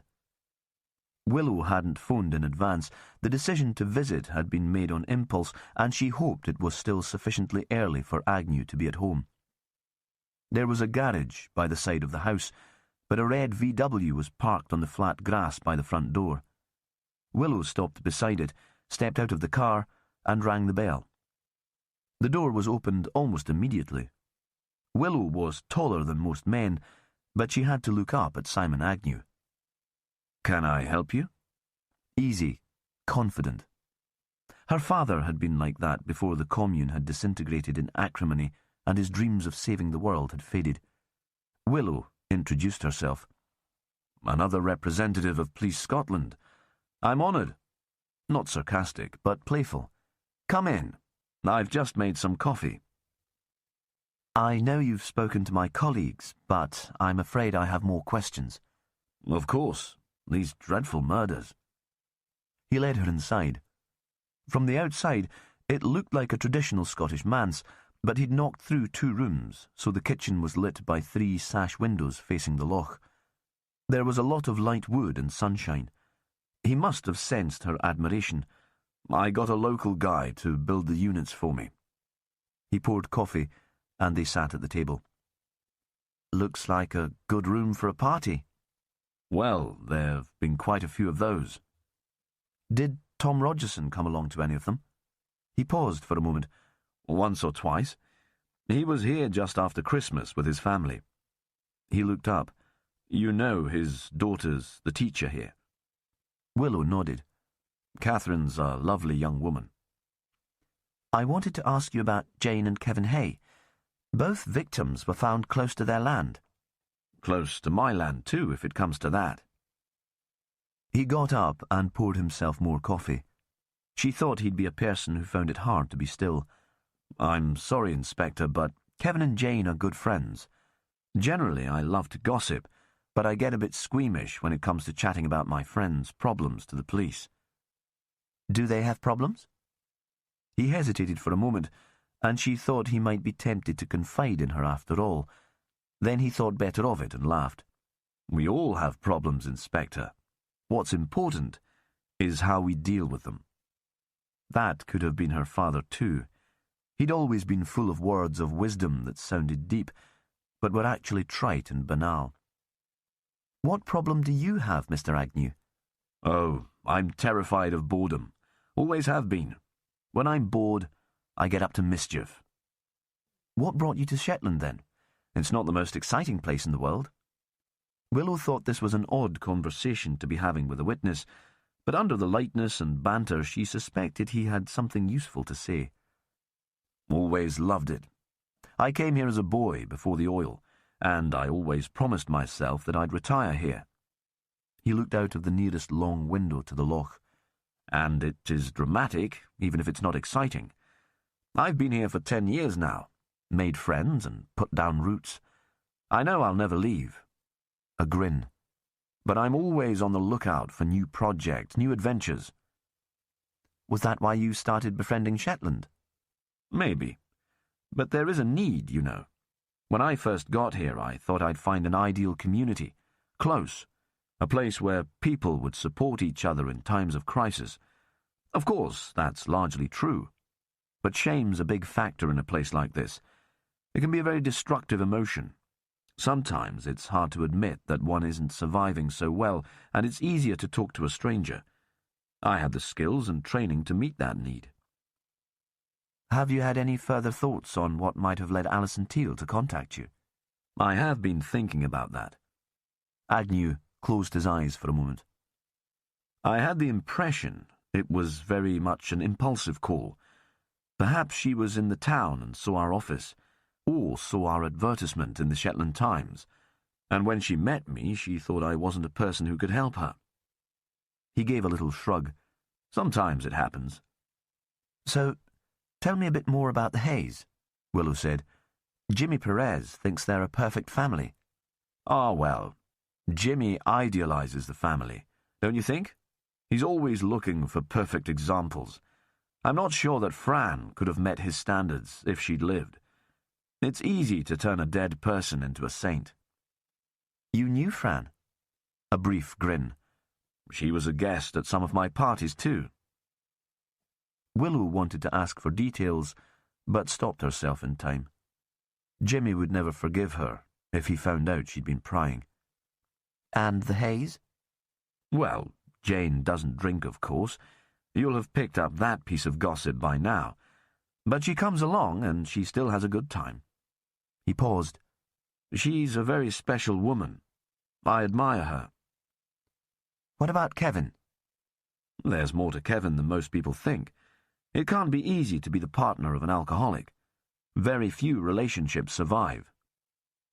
Again, she thought he might elaborate, but he turned away again. "Do you know the boys?" "I knew them better when they were younger. Kevin was busy on the farm when they were growing up, and I love kids, so they were always welcome here, just to hang out, to give Kevin and Jane a bit of time to themselves. I enjoy wild swimming, and I persuaded them along a few times. Once I took them down to Edinburgh for the festival. I'm not sure what Michael made of it, but Andy had a ball." He pulled a clown's sad face. "I never had children. My one big regret." "Did you know them when Jane was still drinking?" "No. She'd stopped by the time I moved up." He looked at her over the coffee cup. "I didn't take her up as a good cause, if that's what you're thinking, or because I thought the kids needed protecting. I've never had any problems separating work from my private life. I enjoy her company. She's fun to be with." "Any idea why Andy left university?" Agnew shook his head. "We stopped being so close a while ago. Jane talks about them, of course. Children must always be a worry, even when they're old enough to be independent." "What do they do now to make Jane worry?" He opened his mouth to speak at once, and Willow thought that at last she might get something useful from the conversation, but Agnew only smiled. "I think that's something you'll have to ask Jane, Inspector. Don't you?" Chapter 28. Perez sat in his office. He'd been relieved when he'd received the text from Willow. He hadn't known quite how he'd respond to her this morning. The night before, she'd caught him in an unguarded moment, and now his invitation to cook her a romantic meal seemed embarrassing and inappropriate. She was his boss. Sandy had gone north to Bray first thing with a sheaf of photos he'd collected of the men involved, even in a remote way, in the investigation, to show the shop assistant in the co-op. Perez had stayed at home until it was time to take Cassie to school, and was surprised to see Catherine Rogerson come to the school door when it was time to let the children in. "I thought you'd be taking some time off." He'd waited until the children were in the classroom before speaking to her. "I'd prefer to be here." She'd looked grey and drawn, as if she hadn't slept. "My mother's sister arrived from Orkney on the last plane yesterday. They're very close. She doesn't need me at home." "You should take care of yourself." Then she'd given him a brief, thin smile. "You mustn't worry about me, Jimmy. I'm the tough one in the family." She'd reached out and put her hand on his arm. "Thank you, though. I'm glad it's you looking for my father's killer. It would be dreadful if it was someone who didn't know us."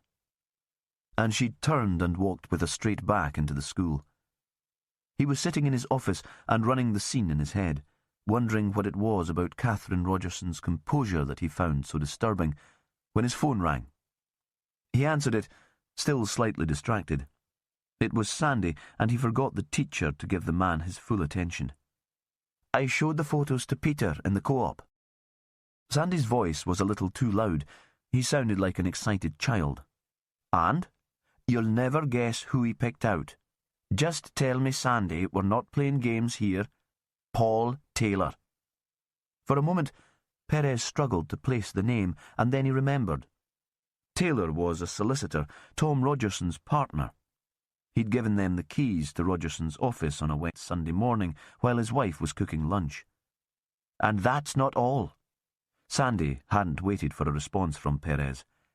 "Taylor was the man chatting to Alison Teal in the bar, but Kevin Hay was in Marille that night too.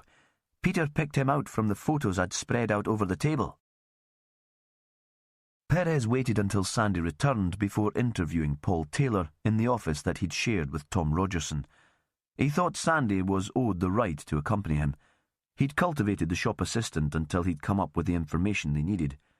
They walked to the solicitor's office along Commercial Street. Everywhere, people were talking about the weather and turning their faces towards the sun. In the office, a receptionist greeted them. "I'm afraid Mr. Taylor's very busy. You'll have heard that Mr. Rogerson died suddenly at the weekend. We're all very shocked, and there's such a lot to do."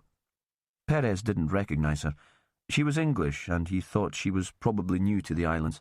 Perhaps she'd moved with her family in the hope of finding an idyllic community where nothing bad happened, only to be confronted with the murder of her employer. He introduced himself and Sandy, and she became flushed with panic and a kind of voyeuristic excitement. "I'll see if Mr. Taylor is free." Mr. Taylor came down the stairs to meet them himself. He led them not into his own poky office, but into the space that had once been Tom Rogerson's. "I'd been half expecting you, Inspector. I'm sure you'll have questions about Tom's clients. I'll be happy to help in any way I can." "What plans do you have for the business now?" Perez thought Taylor seemed very comfortable behind the large desk that had once belonged to his partner. "It's too early to say yet." The man who had been so fraught and out of control with his small sons was entirely relaxed here. "I might see if I can go it alone, or take on another solicitor. Of course, there will be financial implications, and I'll need to have discussions with Tom's widow, but it wouldn't be appropriate to consider that yet." "We're not here to talk about Tom Rogerson," Perez said. "Not yet. We've identified the woman who was killed at Tain. Her name was Alison Teal.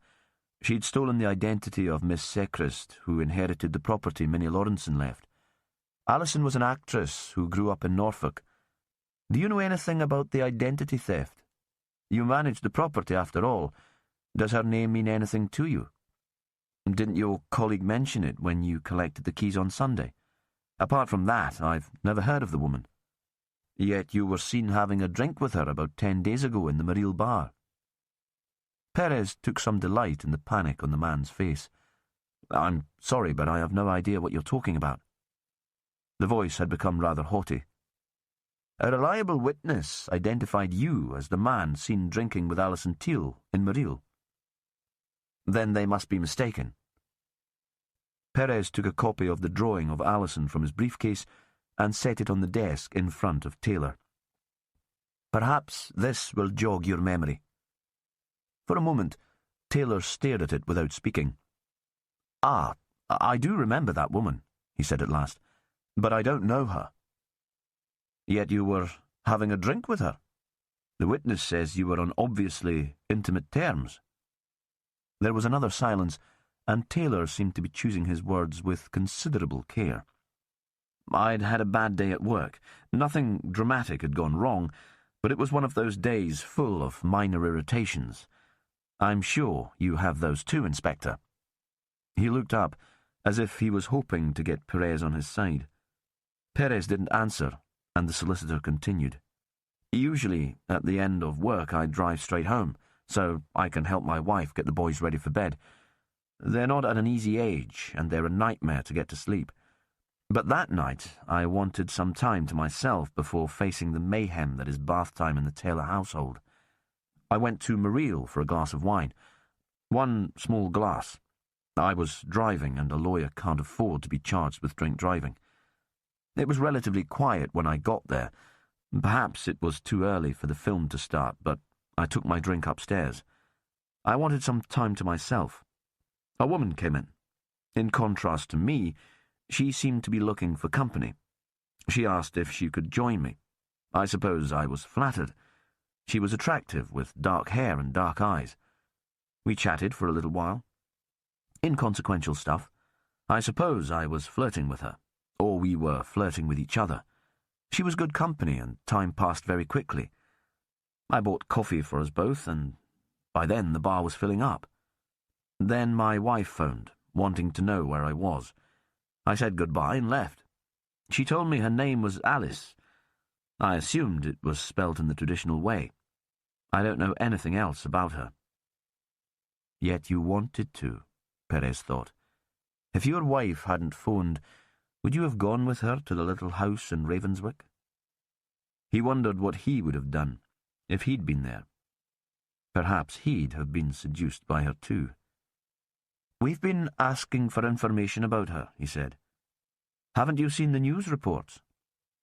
Taylor shook his head, but he wasn't quite convincing. Perez couldn't tell whether it was the police he'd be frightened of, or his wife. "It's quite a coincidence, you see," he said. "Now we know you had a connection to both murder victims." "I'd never seen the woman before in my life." Taylor looked up, shocked. "I swear." "How did she seem?" Perez asked. "What sort of mood was she in?" "Lonely?" Taylor didn't need time to answer that. "A little bit desperate?" "Did she tell you anything about her private life, her family? Did she tell you what she was doing in Shetland?" "She said she was here for work." Taylor shuffled in his seat. "I assumed she was something to do with the oil or gas." "Did she mention where she was staying?" "She said she was renting somewhere for the duration of her contract." "And you never connected her with the Alessandra Secrist who owned Tain?" "Of course not. The Alice I spent those couple of hours with was English, not American." Perez tried to work out if Taylor was telling the truth. Perhaps the meeting in Marille had been coincidental, a chance encounter between a man overwhelmed by domestic responsibilities and a lonely woman. Perhaps. "Did you talk to her about your work? Did you give her your name, for instance?" Because Alison might have recognized the name of the solicitor she'd defrauded of the American publisher's keys. Taylor looked uncomfortable. "I told her my name was Paul, but I didn't give her my surname, and we didn't talk about my work. She assumed I worked for the council." "If the flirtation turned into something more serious, you didn't want her to be able to trace you." "What did she do when you left her to go and see your wife? Did she come out with you?"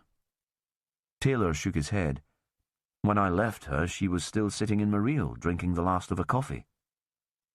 "Do you know a man called Kevin Hay? He farms most of the land around Ravenswick." Taylor shook his head. "Is it important?" Perez wasn't sure how to answer that. He'd lost all perspective on what might or might not be important. He got to his feet and thought that the Alison Teal described by Taylor was rather closer to the Alison who'd called into the befriending Shetland office to ask for help than any of the impressions they'd had before. Lonely and a little bit desperate. Out on the street, the sun was still shining and the shoppers were still talking about the fact that spring had come early this year. Sandy was obviously full of questions about what Perez had learned from the interview, but he knew better than to ask them. He bounced along beside the inspector as they walked back to the police station, waiting for his boss to speak. Perez took no notice because he had nothing to say yet. He was thinking about Alison Teal and deciding it might be easy to get to a position where you were so lonely that you couldn't stand your own company for a minute more and wandered into a bar just to find someone to talk to. Willow came into his mind.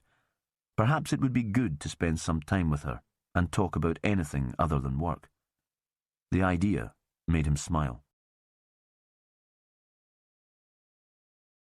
Chapter 29. Willow took her time driving back to Lerwick. She was pondering her conversation with Simon Agnew and found the omissions, the reluctance to talk about Kevin and the boys, for example, more interesting than the information she'd been given.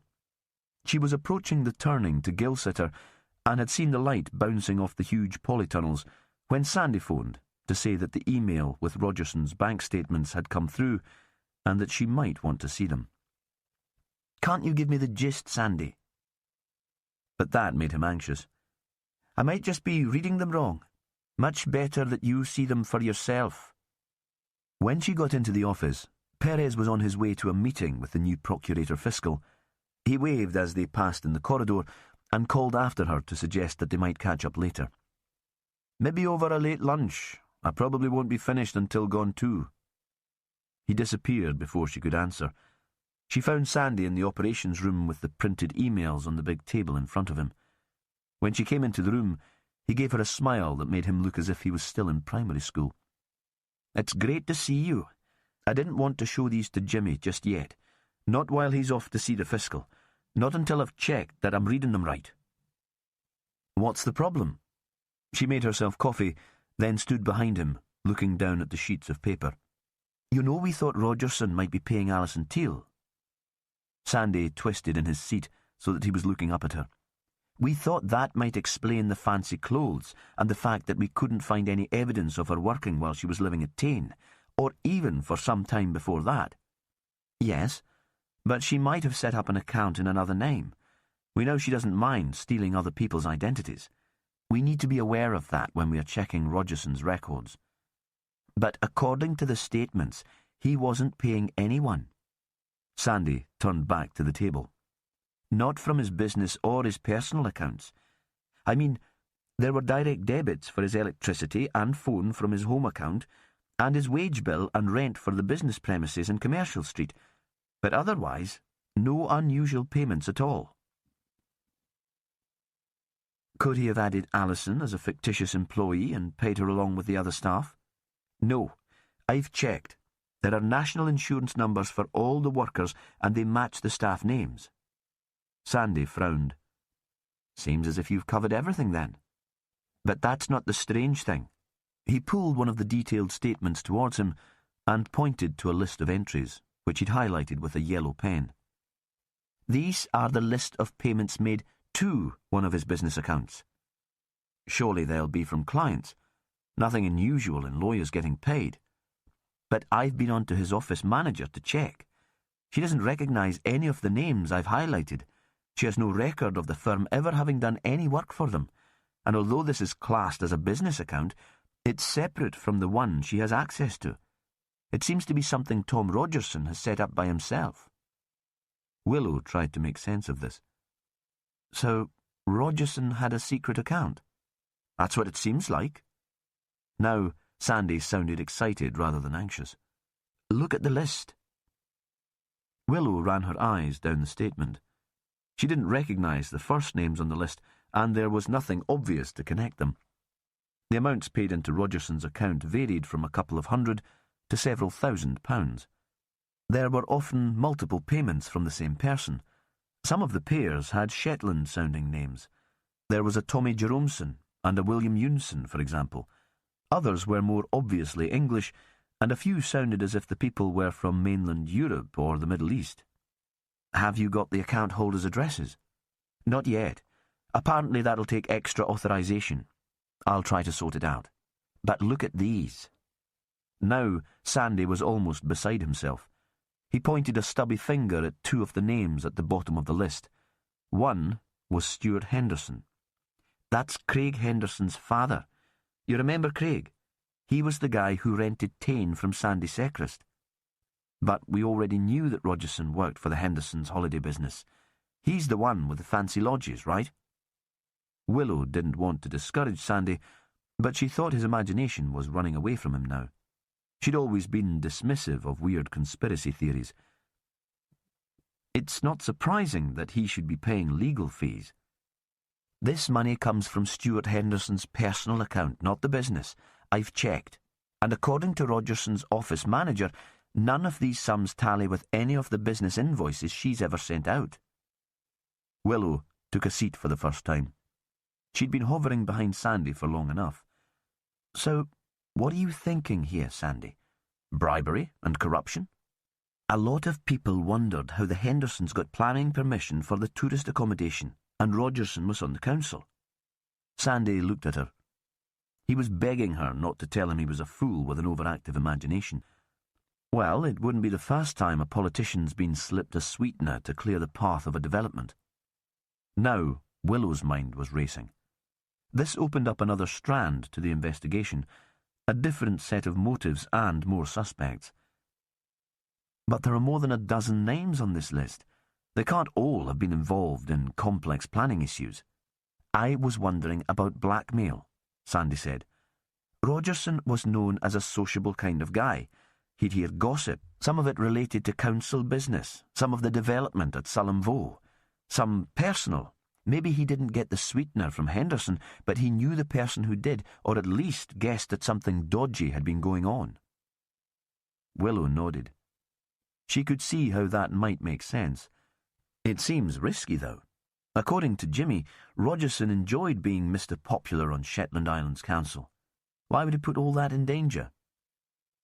He needed the cash, Sandy said. If you look at both his other accounts, he went right up to the overdraft limit each month. It was only transfers from the secret account that kept him solvent. I wonder if his wife knew. Willow thought that a woman who could tolerate a string of embarrassing infidelities probably wouldn't ask too many questions about regular payments into her husband's current account. You've done some brilliant work here, Sandy. But Stuart Henderson's not the only man linked to Alison Teal and Tom Rogerson to be on the list. Sandy was flushed with pleasure. He leaned across her and pointed to the last highlighted entry. Have you seen this?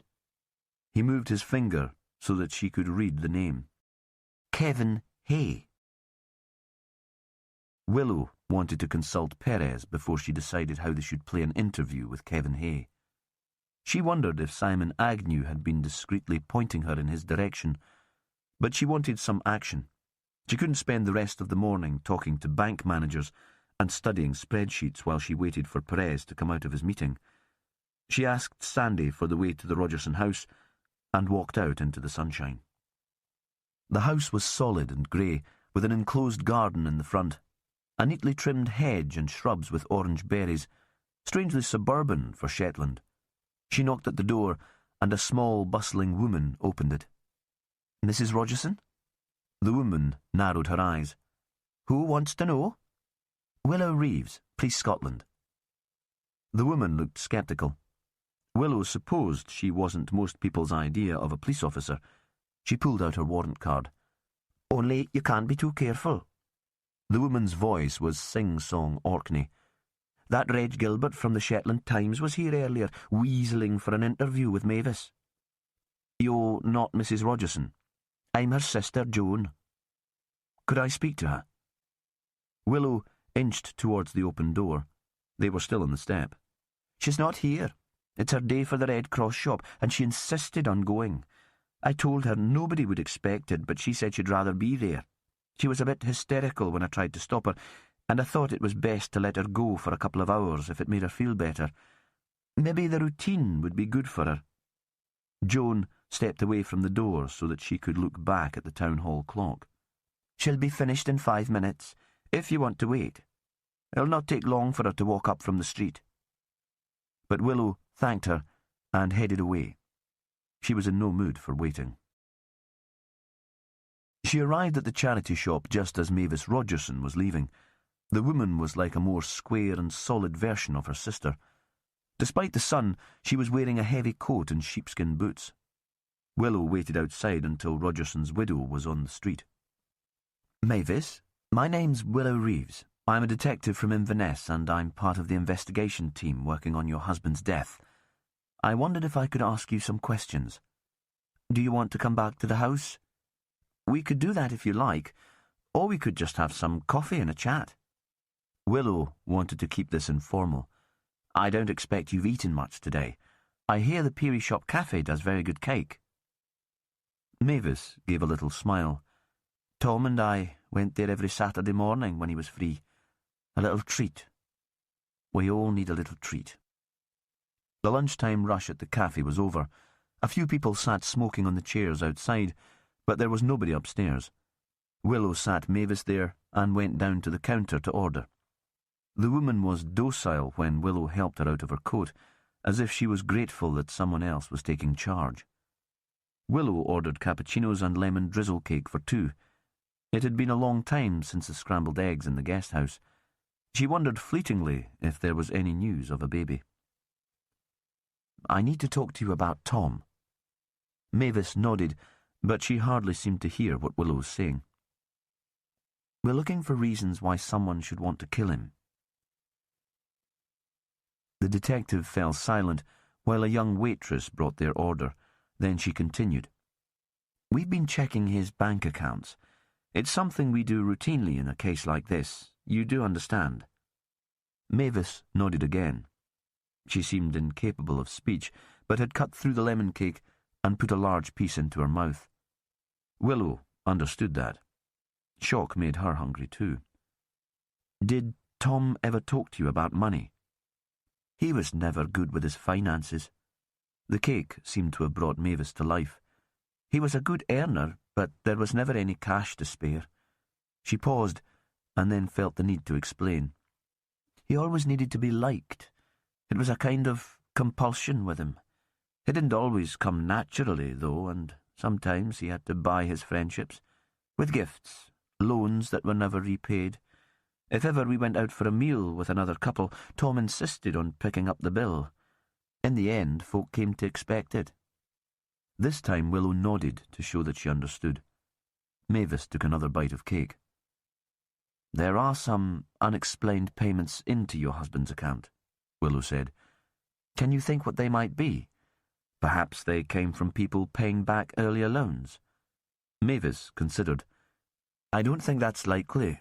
Like I said, Tom was always the one who coughed up. Nobody felt the need to pay back." "Could Tom have been doing some legal work that wasn't going through his company's books?"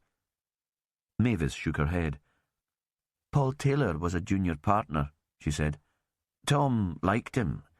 He wouldn't have tried to defraud him. That wasn't what I meant. I'm trying to explain these payments." But Mavis seemed to have lost concentration again. Willow hadn't touched her cake, and Mavis was staring hungrily at it. Willow swapped plates, so the cake was in front of Mavis. "You'll be doing me a favour. I'm supposed to be going out for a late lunch. It'll only spoil my appetite." Chapter 30. The meeting with the fiscal took longer than Perez had thought, and he expected Willow to have gone for lunch without him, but when he hurried into the ops room, she was still waiting for him. "I have a lot of news, mostly down to Sandy's persistence and hard work." She'd swept her wild hair to one side so that he could see the bare skin of her neck on the other. Perez looked away. "Have you eaten?" She shook her head. "I ordered lemon cake in the Peary Shop Cafe, but I sacrificed it to the greater good. I'm starving." He tried to think of a good place to take her to eat, but in the end they bought fish and chips and ate them out in the wind in the shelter of the garrison, hidden from the view in a corner between 2 grey walls. He put his jacket down so they could sit on the grass, and felt suddenly that he was in one of the dens that he'd built when he was a bairn. There was the same sense of being hidden away from the rest of the world. "Shall I start?" "Why not, Inspector?" She was licking the grease from her fingers, rolled the paper into a ball, and carefully put it into her pocket. "Did Sandy tell you his contact recognised 2 men who were in Marille the night Alison was there?" Willow shook her head. He was too distracted by the information that came in later. "Alison was having a drink with Rogerson's partner, Paul Taylor, but Kevin Hay was in the building too. Sandy and I chatted to Taylor this morning." "And?" A gust of wind blew a strand of Willow's hair across her face. "Taylor claims it was a chance meeting with Alison in Marille. He was there because he'd had a bad day in the office, and she was lonely and looking for a sympathetic ear." "Sounds like a weird coincidence," Willow said. "Do you believe him?" Perez thought about that while he watched the herring gulls in the clear sky above them. "I think I do." He listened while Willow described her conversation with Simon Agnew in Ravenswick. He wasn't giving away much about the Hays, but I had the impression he thought the relationship wasn't as perfect as they liked to make out. "So it could be relevant that Kevin Hay was in Marille at the same time as Alison." "You think he might have been following her?" Willow said. "Stalking, even." "I don't think we have enough information even to make a guess." "Could Alison have had a relationship with Kevin when she ran away to Shetland 15 years ago? We've assumed that the letter in Tyne was written by Rogerson, but we haven't had confirmation back on the handwriting yet." Perez considered. The Hays were living in Gilsitter then, 2 small bairns, and Jane was still drinking. It wouldn't have been an easy time. You can see how he might have fallen for an attractive stranger staying in the hotel. "Why don't you talk to him, Jimmy?" Willow leaned forward, and again he could see the skin on her neck. There was a light scattering of freckles. "He might open up more to a man." "Cassie's father's back in Shetland today." Duncan Hunter was Cassie's natural father, and he'd been away from the islands for some weeks. "She was going to stay with him tonight anyway. I'll call down to the Hays this evening and see if I can talk to Kevin on his own." "Find out why he was paying money into Tom Rogerson's secret bank account." "He was what?" "I got authorization to get information on Rogerson's accounts. Sandy had all the statements when I got back from Ravenswick this morning." Willow explained in detail what they'd discovered. "I chatted to Mavis Rogerson, but she claims to know nothing about the payments. Any idea what might have been going on? Sandy's theory is council corruption, but I'm not quite sure what Hay might have to gain from that." "It sounds more like blackmail." Perez thought this shifted the whole perspective on the case. Money was a motive he could understand. If Rogerson had found out that Hay and Alison were lovers and threatened to tell Jane, he imagined how that would have been for Kevin. The woman living just across the field from him in Tain, had he become obsessed by her, only to find out she was part of some sort of extortion scam with Rogerson? It's another reason for chatting to Kevin Hay. Willow stood up and shook a few scraps of food from her clothes. She reached down and gave a hand to Perez to help him up. "Shall I come along to your place later, Jimmy? I'd be interested in finding out what Hay says." He hesitated for a moment. Willow knew Cassie wouldn't be in the house. "Would you like me to cook for you? Nothing grand, though. A late supper?" There was a moment of silence that made the question seem more significant than he'd intended. "Don't go to any trouble, Jimmy," she said at last. "You know me. I'm a simple girl. Some bread and cheese will suit me fine." Duncan Hunter turned up at Perez's home in the early evening with a tanned face and an armful of gifts for his daughter. "Leave these here and open them later," he said to Cassie. "There are plenty more at our house." His house was the Ha, a crumbling heap he shared with his older woman, Celia. Sometimes the relationship was tempestuous, and Fran had bequeathed her daughter to Perez, not to Duncan. A kind of gift from the grave. Cassie went off happily enough, though, and Perez was pleased to have the house to himself. On impulse, he changed the sheets on his bed and cleaned the sink in the bathroom. Then he made himself tea and beans on toast, washed all the dishes, and wiped down the draining board. He got in good bread and a variety of cheese, a stalk of grapes and some watercress. He laid the fire so it would be ready to light when he got in. Just as he got to the turn-off to the Hayes place, a car pulled out onto the main road and drove off towards Lerwick. It was quite dark by now, and he couldn't tell whether the vehicle was driven by Jane or Kevin. Perez went on down to the house. There was a light on in 2 of the upstairs windows. He supposed at least one of the boys must be at home. He got out of the car. Kevin must have heard the engine noise because the door opened and he was standing there silhouetted. "Jimmy, this is kind of late for an official call." "If it was official, I'd be calling you into the station." Perez kept his voice light and easy. He didn't want the words to sound like a threat. "This is just a chat." Kevin stood aside to let him in. "Are you on your own?" "Jane's at a meeting in town and Andy's working in Maril. Michael's upstairs, but he won't disturb us. Once he's plugged into his computer, he's in a different universe." Kevin was wearing thick knitted socks, and he padded ahead of Perez into the kitchen. There was a lingering smell of cooked food, but everything was tidy.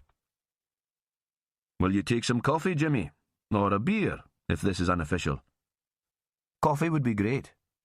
Perez smiled to recognise that Kevin had almost cracked the joke.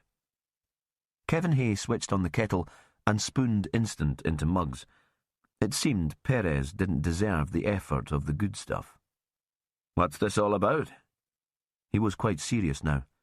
"A couple of things. I'm sure you'll clear them up in no time." Perez waited until Kevin was sitting at the table with him. "You paid some money into Tom Rogerson's business account. Could you tell me what that was for?" The man didn't respond immediately. Perhaps he'd been expecting a question of the sort, because although it made him uncomfortable, he wasn't completely surprised. But he wasn't a habitual liar, and his answer was tentative and unconvincing. "Rogerson was my lawyer," he said at last. "We did business from time to time." "Could you show me the invoices from Rogerson and Taylor?" "Not now, Jimmy. It would take some time to find them. And anyway, Jane looks after the admin side of things." He turned away and wouldn't meet Perez's eyes. "Only we can't find a record of any business dealings with the firm, and that seems a bit odd." Perez almost felt sorry for the man. He'd started to blush. This would be confidential, Kevin, unless it had some bearing on Tom's death. You're not the only man to be paying sums into this secret account. There was a long silence. Kevin didn't speak and he didn't move. "Perhaps we're talking blackmail here," Perez said. "That's how it's looking just now. If it was blackmail, you'd be a victim, an anonymous victim, but someone has to tell us what's been going on. You do see that, don't you, Kevin?" "It wasn't blackmail." Now his voice was firm. "I've told you. There must be some mistake, an accounting error. There's nothing sinister here, nothing that can be related in any way to Rogerson's death." Upstairs a door banged shut, and Kevin's voice grew more urgent. "That'll be Michael. He'll be coming down to fix himself a drink and a snack. I don't want him worried. These sudden deaths have caused enough disturbance to our lives. It's time for you to go, Jimmy.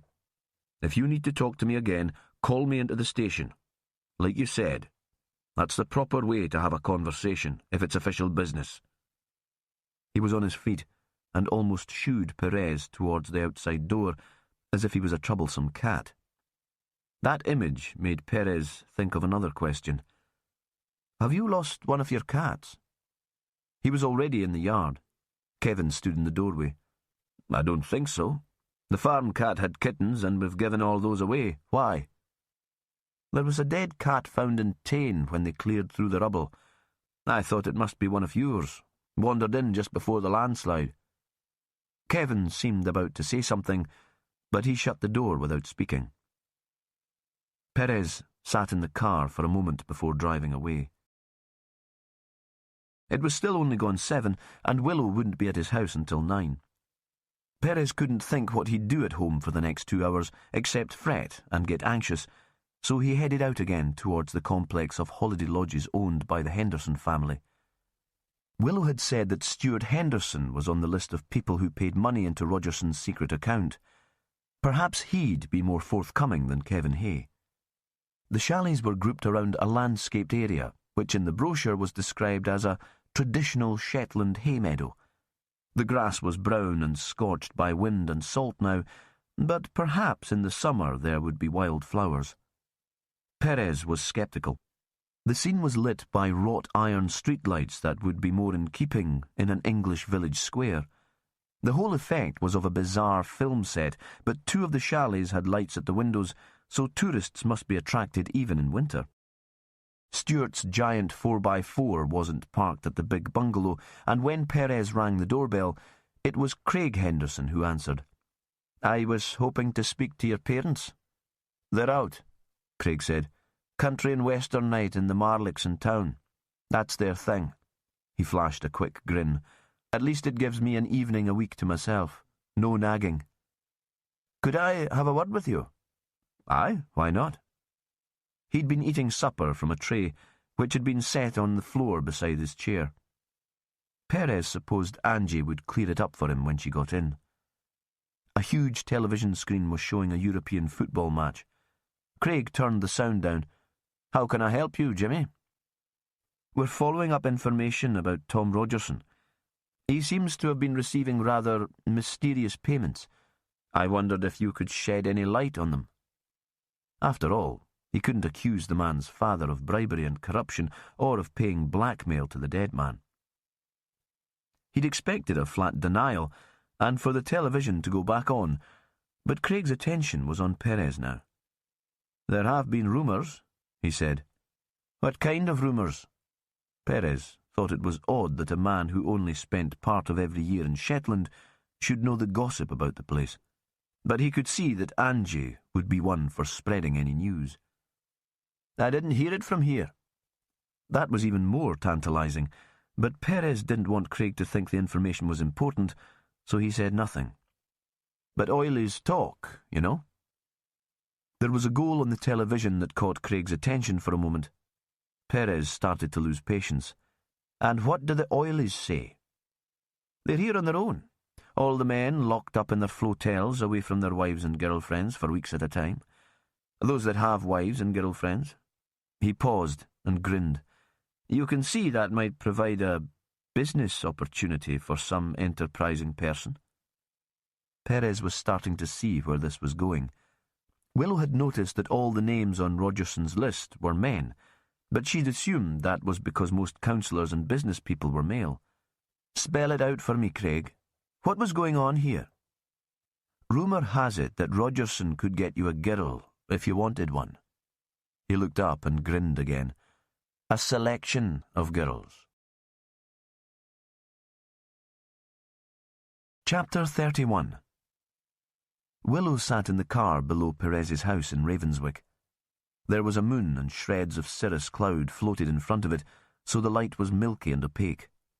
She knew that he was back from talking to Kevin Hay because his car was there and there was a glow behind the curtained window, but she was a little early and didn't want to disturb him before he was ready for her.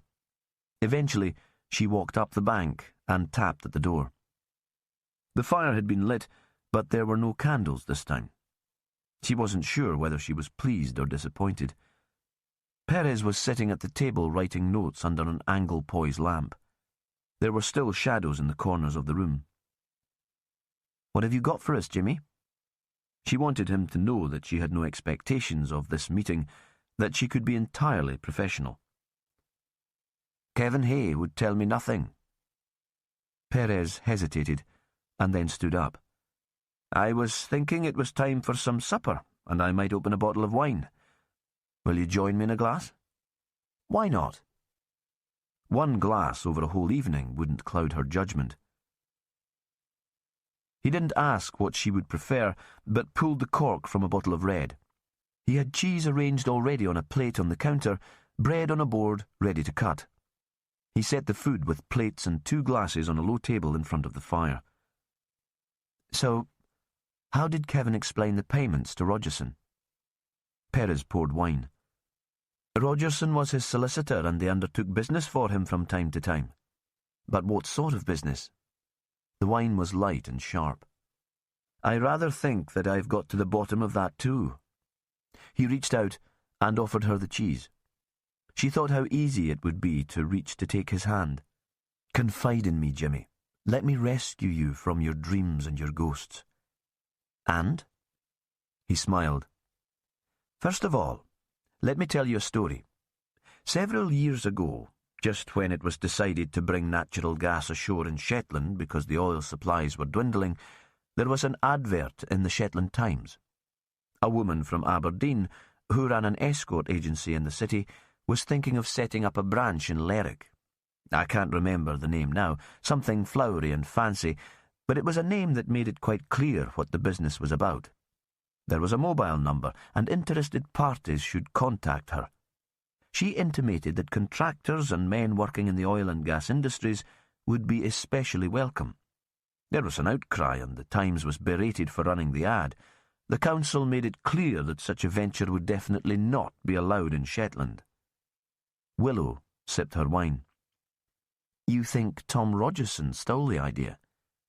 "I think it would explain the random payments from islanders and from incomers. I checked into the background of some of the islanders on the list. Many of them are lonely single men." "Do you have any evidence for the theory?" She was thinking this would be hard to prove. Tom Rogerson's clients would be too embarrassed to talk, especially the men like Kevin Hay who were married, and the working girls would have their own reasons for keeping quiet. She imagined many of them would be Eastern European. Perhaps they'd come to Shetland to work as chambermaids or in the fish processing factory, and Rogerson had recruited them with the promise of easy cash. "None at all. And it wasn't even my theory. I went to see Craig Henderson, and he told me there were rumours among the contractors that Rogerson could put them in touch with the women." "But Rogerson can't have paid the women," she said, "because there's no trace of regular sums leaving his account. He must have charged an introduction or arrangement fee, and the women would have been paid direct. So there was no evidential link between him and the girls. He was very careful." She was thinking through the details. That was a lot of cash to pay just for an introduction. "The islanders would have had no idea of the going rate," Perez said, "and the incomers wouldn't have been short of cash. Besides, perhaps Rogerson didn't just make the introduction and sort out the logistics. Perhaps he provided somewhere discreet for the parties to meet. The house at Tyne." Perez nodded. "Over the winter, at least. Before that, who knows?" How did Alison Teal fit into the scheme? Willow thought Alison must have been a part of the business. It would make sense of the unexplained affluence and expensive clothes, her presence in Tyne. There was no record that Rogerson shared his profit with her. Was she just another of his working girls? A high-class whore imported from the south to serve Rogerson's more discerning customers?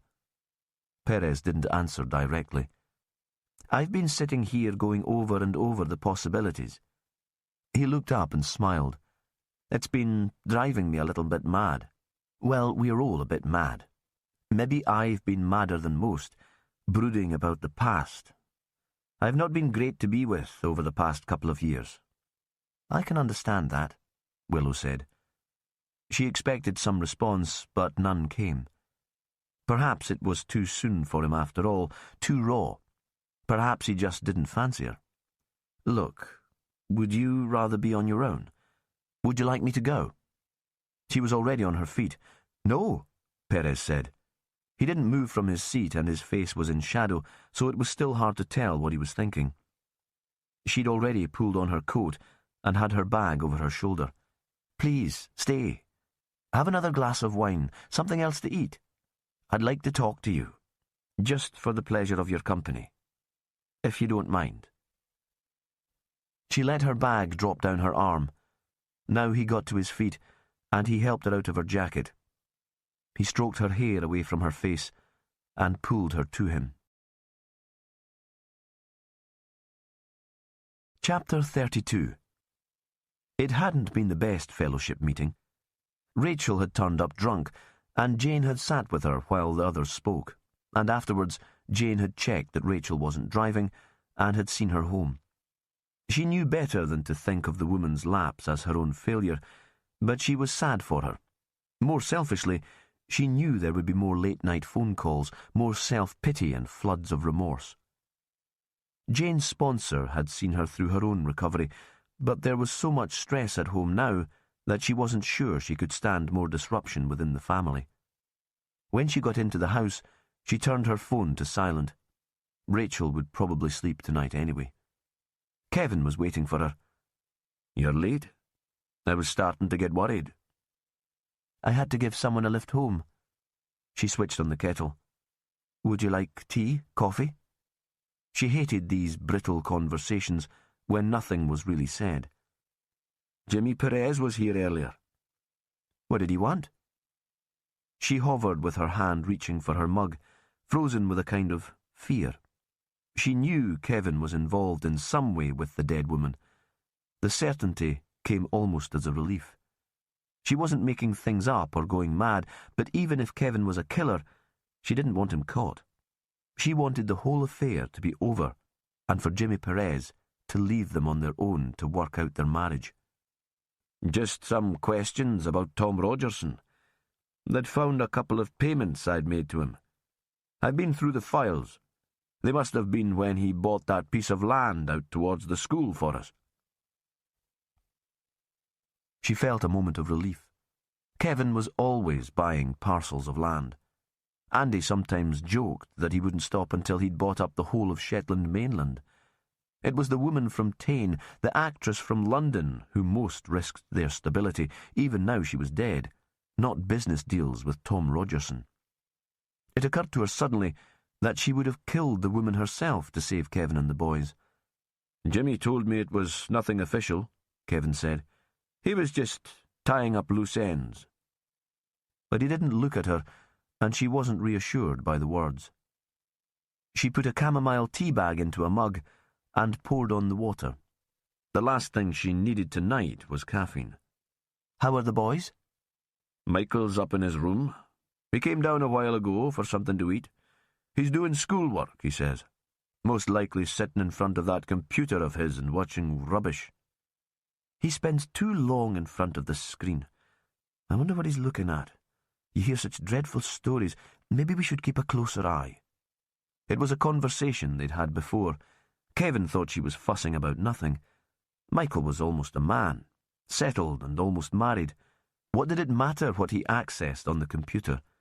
Occasionally Jane had wandered into the office and Kevin had quickly switched off the screen, so she wondered if her husband was watching the same sort of material. Now, he didn't bother answering. "What about Andy?" She'd seen his car in the yard and had thought with relief that he must be home, one less thing to worry about. The last few days, all I've done is worry. "He hasn't been here all day. I thought he must still be at work." "His shift finished at 5 and his car's here." The worm of anxiety, so familiar, was already burrowing into her brain. "Did you see him come back?" Kevin shrugged, as if he had more important things to worry about. "Maybe he didn't take his car this morning. If he was meeting up with friends for a couple of pints after work, perhaps he decided to go up on the bus." She thought Kevin was right. She couldn't remember if the car had been in the yard all day or not. It wasn't late yet, and Andy was probably in town. She phoned him all the same, though she wasn't surprised when there was no reply. When she went to bed, he still wasn't home, but it was as if she'd lost her capacity to continue worrying. There'd been so much anxiety that her brain couldn't take any more. She fell immediately into a deep sleep. She woke suddenly when it was still quite dark. There was no moonlight, and she knew immediately that the weather had changed again. It was as if a switch had been flicked, and they were back in winter. Wind rattled through the house, battering at the windows and howling down the chimneys. No rain yet, but she could tell by the sound that the gale was northwesterly, and she knew that it would soon come. Kevin was lying beside her, still fast asleep. She looked at the radio by her bed. Nearly 6 o'clock. Not too early to get up and make tea.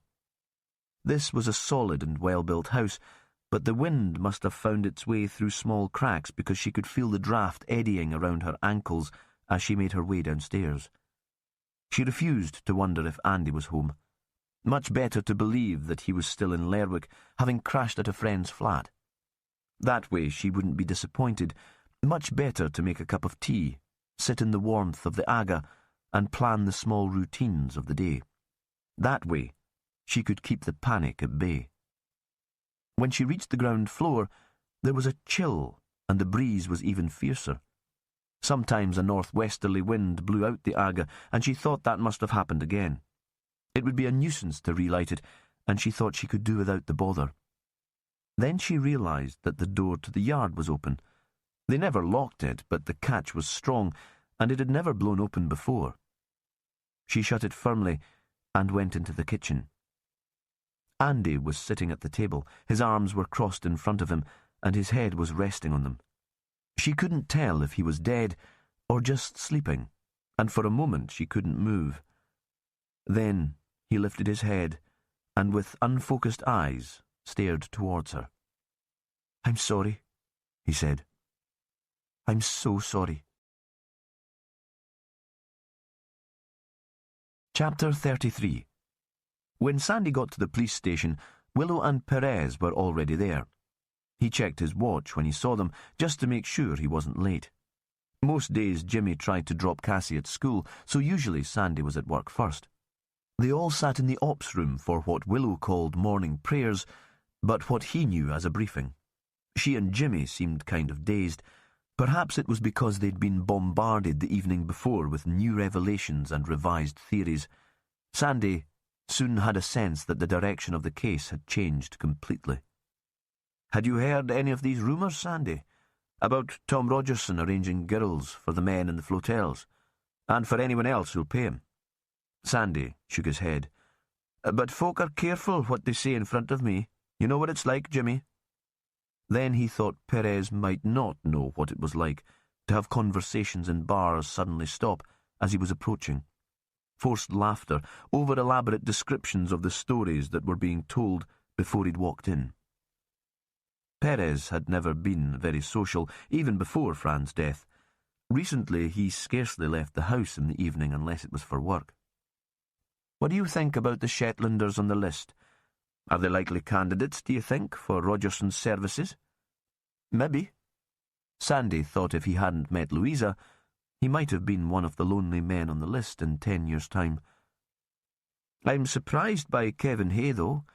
I always thought he was very happy with his wife." "Perhaps the happy family thing just wasn't enough for him," Willow said. "Perhaps that was what Agnew was trying to tell me." Jimmy Perez shot her a look, but he didn't reply directly. "We need to get one of these men to talk. Any idea who'd be willing to speak to us, Sandy? I can't see even the single guys who come from the islands wanting to admit that they've been using a prostitute." He felt himself blushing just at the thought of it. He wouldn't want to interview any of them. "Maybe you're best targeting the oilies." "I've checked," Willow said. "They don't all stay in the flotels in Scalloway or Lerwick. A good number give their local address as the new hotel near Sulham. That might explain what Alison Teal was doing in Bray just before she died." Perez seemed to have woken up a bit. He leaned forward across the table. "She was there for work." He paused, and it was as if Sandy could see his brain working. "Either on her own account, to interview potential clients, or to recruit more girls for the business." Sandy remembered visiting the hotel and passing round an image of the dead woman the day after her death. He'd sensed some of the staff had recognised her. Perhaps she'd paid them to let her work there and to keep quiet about it. "So we definitely think she was working for Tom Rogerson?" "Well, they were certainly connected in some way. Pretty sure that Tom collected her from the co-op that day, aren't we? He must have known what she was up to." There was a moment of silence, broken by the wind outside. There was a sudden sharp shower, and the rain was blown like gravel on the window, so hard that Sandy thought the glass might smash. "They must have kept in touch." Willow's voice was as hard and sharp as the rain. "Rogerson and Alison. From that first meeting, years ago, when Alison went missing and turned up in the Ravenswick Hotel. It's the only explanation, and I can't believe there's no evidence of that. Even if she didn't come back to see Rogerson, He must have gone south to meet her. There'll be hotel receipts, plane, boat and train tickets. She'll have talked to her family and friends about him. She looked round the table. I've been on to the prison where Jono, her brother, is being held. Alison's visited a few times. They lost touch for a while when he first went into the army, but there's obviously been contact since then. Let's get him on the phone and find out what he knows. She paused for breath. I'll get on to that. Perez seemed about to speak, but she was still issuing her instructions. There seemed to be something different about her today too, but Sandy couldn't quite work out what it was. Maybe she was slightly more distant with Perez. Perhaps they'd fallen out. Jimmy and Sandy, you go north and visit the Salem Hotel. Get a couple of guys on Rogerson's list to talk to you. We know the oil and gas companies have a one-strike-and-you're-out policy here in Shetland, so assure them that we'll be discreet as long as they come clean with us. If they tell us what was really going on, they won't lose their jobs. She looked around the table. Any questions? Perez shook his head, and Sandy followed.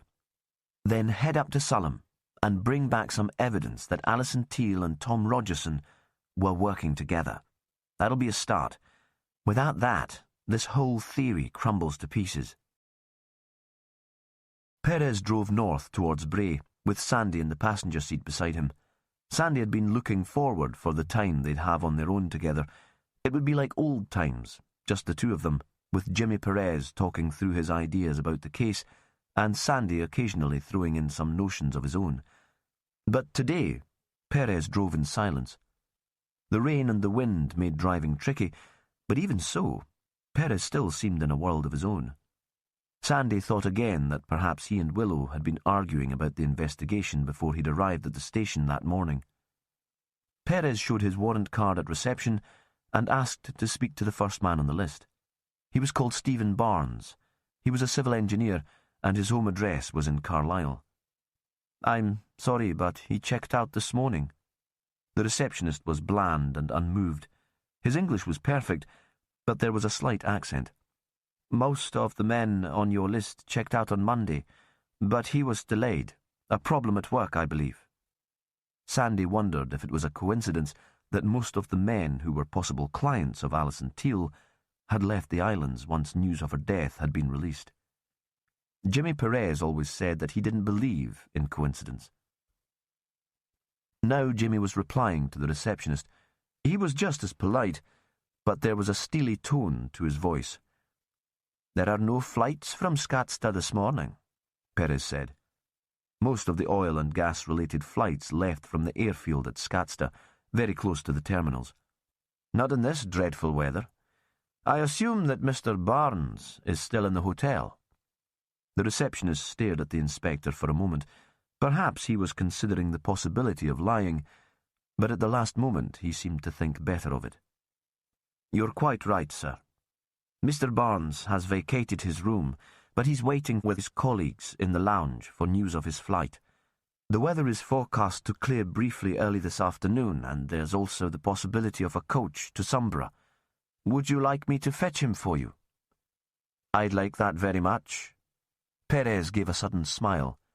And I'd like you to find a room for us to talk in private, and to arrange for a tray of coffee to be brought to us. The receptionist remained impassive, but he gave a brief nod of his head. The room they used was a conference space with a huge oval table and 12 matching chairs. Perez sat at the end with a notebook in front of him, as if he was chairing a grand meeting. Even Sandy felt intimidated, and he knew it was just a tactic because Jimmy seldom took notes when he was interviewing. He relied on Sandy to do that. Mr. Barnes, thank you for giving us your time. Perez had already offered coffee, which had been curtly declined. It seemed that Mr. Barnes was a senior professional who wasn't used to being summoned by the police. He was already put out because of the delay to his flight.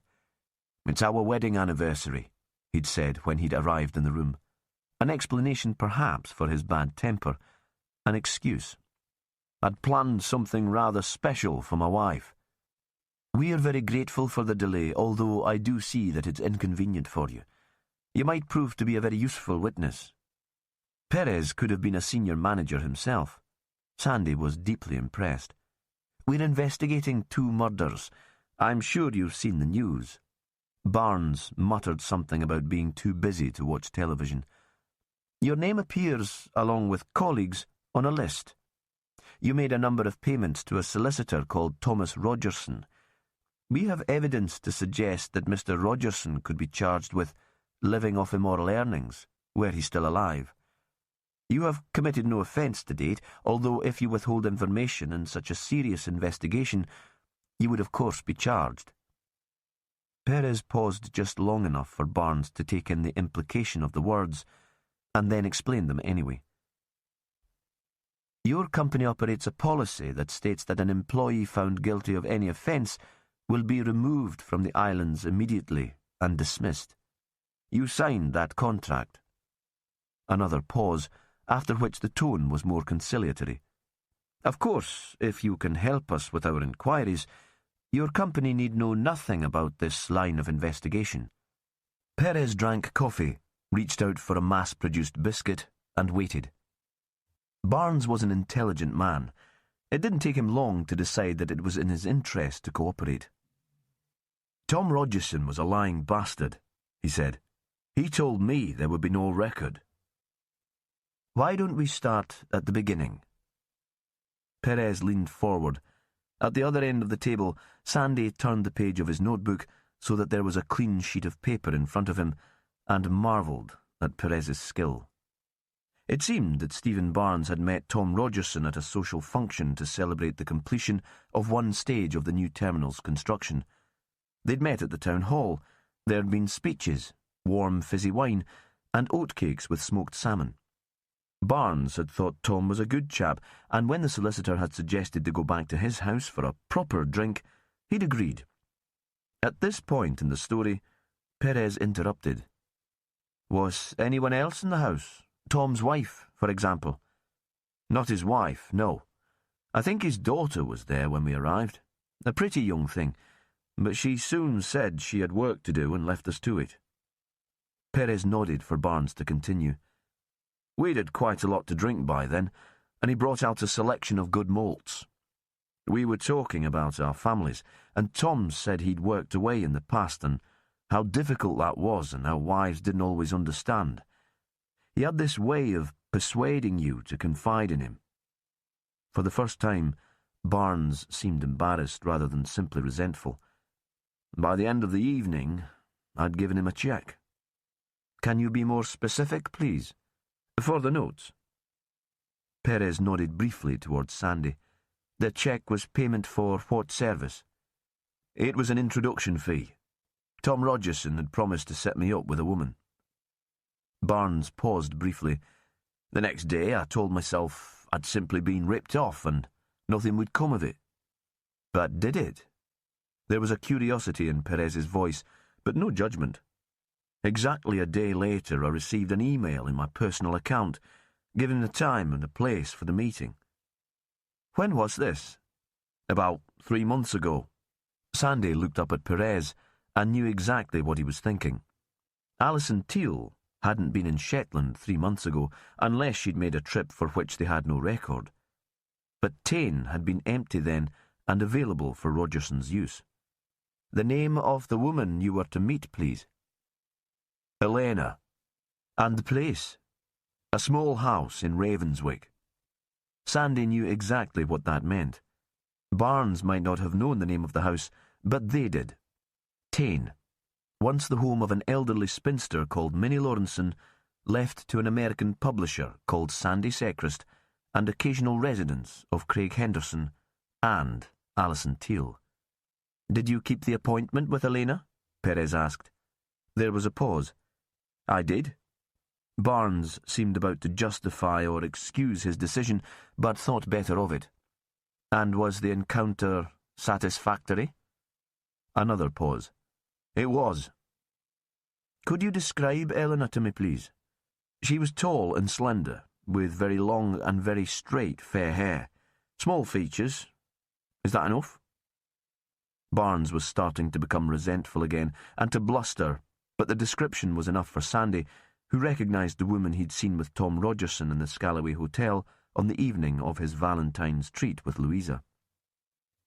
Perez continued to ask Barnes questions, but the civil engineer had little other useful information. He was quite clear that he'd never met Alison Teale or anyone of her description. In the end, they let him go. His colleagues were already boarding a coach to Somborough, where, it seemed, the storm was less ferocious. Chapter 34. Willow didn't waste time thinking about what had happened at Jimmy Perez's house the evening before. There would be opportunities for that later, and, besides, perhaps nothing of any importance at all had happened. She might feel dizzy with hope, giddy as she felt when she was at the top of a cliff looking down at the waves breaking below. But she knew it would be wise to limit her expectations. Perez had promised nothing. Today she had to focus on getting the information they needed from Alison Teale's brother. Nothing else could be decided until the case was over. A local police officer had informed the man of his sister's death. He'd gone along to the prison where Jono Teale was being held with the probation officer who'd known Jono for some years. Willow talked to the probation officer first. Her name was Hazel Sharp, and she was middle-aged and tough, more cynical than most police officers Willow knew. Hazel gave the impression that nothing at all would shock her. "Tell me what you know about the family," Willow said. Much of the information Hazel passed on they'd gleaned previously from interviews Alison had given at the height of her popularity. It seemed the actress hadn't exaggerated the tough childhood. The feckless parents and the informal adoption by the grandparents on the Norfolk coast still formed a part of the story. "I have the impression that Alison was the golden girl," the probation officer said. "Perhaps she was an actress even then, becoming what she needed to survive, the sweet little girl that her grandparents doted on. Jono was trickier to handle, not so bright, and he hated school. I think they were all relieved when he left home and joined the army, as soon as he could. I think he did okay in the forces. The discipline suited him, and he made good friends. He only started getting into trouble when he left." "Did he keep in touch with Alison?" "I think they saw each other when he was on leave. Jono was scarcely literate, and I can't imagine the woman I met as a great writer, so I doubt they kept in touch by letter. It was a long time ago, before everyone used Skype or Facebook. They seemed fond enough of each other, but when Jono was still in the army, they were leading very different lives." "So you met Alison?" Willow thought this was an unexpected bonus. "Only once, and that was a bit later, soon after Jono left the army, when I was preparing his first pre-sentence report. He'd been picked up that first time for shoplifting, and he'd said he was homeless. The court wanted an address before they'd give him bail. Alison took him in. She'd already been written out of the TV drama then, but she still saw herself as a minor celebrity. She was living a very different life from her brother. There was a flat in a swanky bit of North London, a kitchen full of gadgets but no food in the fridge, what my Nan would call fur coat and no knickers style." "What did you make of her?" There was a pause. "It's a long time ago, and I did so many of those home visits, so it's hard to remember details. She sticks in my mind because I liked that drama on the telly, and I was a bit starstruck. That flat wasn't the usual sort of place I visited through work. The first thing I noticed was that she was beautiful, model beautiful, more stunning than she looked on the screen. I visited in the morning, and she'd just got up, no makeup and still in a dressing gown, but gorgeous all the same. And perhaps because of that, I could see she might be a spoilt brat. But she'd put Jono up, hadn't she? She didn't have to do that. I thought she was all right." "How long did Jono stay with her?" "I don't know," Hazel said. "That time he was let off with a fine, which I presume his sister paid, and I didn't have any involvement until his next court appearance. By then he'd shacked up with a woman in Bermondsey, and Alison was out of the picture." The probation officer paused. After that, his route through the criminal justice system was pretty predictable. The woman left him, and he drifted into stealing again. He met up with some thugs inside, and they started giving him driving jobs when he came out. That was the closest he could get to the friendships he'd found in the army, I suppose. Now he's serving a stretch for armed robbery. It's bloody sad." Willow was using Perez's office to make the call and looked out of the window. The sea was churning and spray was blowing almost into the town. It was a long way from criminal London. "What's John O'Teal like, as a man?" Hazel paused again. "A bit pathetic. By the time I knew him, likeable enough and desperate to please, but he's never really grown up. He just seems weak these days. It's hard to think now that he was once a soldier and fit enough for active service." "I was hoping to talk to him," Willow said. "I don't know if he's told you, but his sister was killed, here in Shetland. We could use some up-to-date background, only it's a long way for me to do a visit." "I'm sure he'd cooperate. He's always been a model prisoner. It's the outside, when he has to make his own decisions and take responsibility for himself, that he finds hard to cope with. Besides, he's due a parole board soon." The woman seemed to be thinking how much effort she was willing to put into helping Willow. "We could see if the prison would let you use the video link they have for the court appearances. That would be wonderful. Time's short, though. I'd like to get it set up for today." The probation officer barked a short laugh. "Are you joking? Do you know how long anything takes these days? You need forms signed in triplicate to get a visit authorised." A pause. "But I'll see if I can work a little miracle. Leave it with me, yeah? I know the assistant governor." And so, 2 hours later, Willow was sitting in the ops room, staring at a computer, and the shaky image of Alison Teal's only surviving relative appeared on the screen. Jono was, as the probation officer had explained, likeable, charming even, in a smarmy, desperate-to-please sort of way. He knew what was expected, and first of all, had to tell Willow how sad he was. "Alice was the only relative I had left, and now that's been taken away from me too. Do you know when the funeral will be? Only they've said I might get a day release to come along." It was hard to believe he'd once been a soldier. He looked very skinny and grey in his prison denims and striped shirt. A middle-aged man's face on a child's body. Willow said they didn't know when his sister's body would be released, but he'd be kept informed. "When did you last see Alison? She came to me sometimes, not regular like, but when she could. I'd always get a visiting order to her, just in case." "So, when did you last see her?" Willow thought time must pass differently inside. Each day would be much the same as the last. She allowed him time to work things out in his head. But the answer came more quickly than she expected. "It was 2 months ago, to the day. I remember because they gave me the date for my parole hearing." The grief at his sister's death left him for a moment. "They say I've got a good chance of getting it, and I'm not going to screw things up this time." He paused for a moment. "I'm her only relative, so everything will come to me, won't it? She owned that flat, bought it when she was still on the telly, and it must be worth a fortune the way prices are in London." "I guess it depends whether or not she made a will." Willow thought this wasn't something they'd explored. Had Rogerson been Alison's lawyer, as well as her business partner? She rather hoped this thin man would inherit. Perhaps the security of a little money would help him turn his life around. She looked at him smiling out at her from the screen. And perhaps pigs might fly.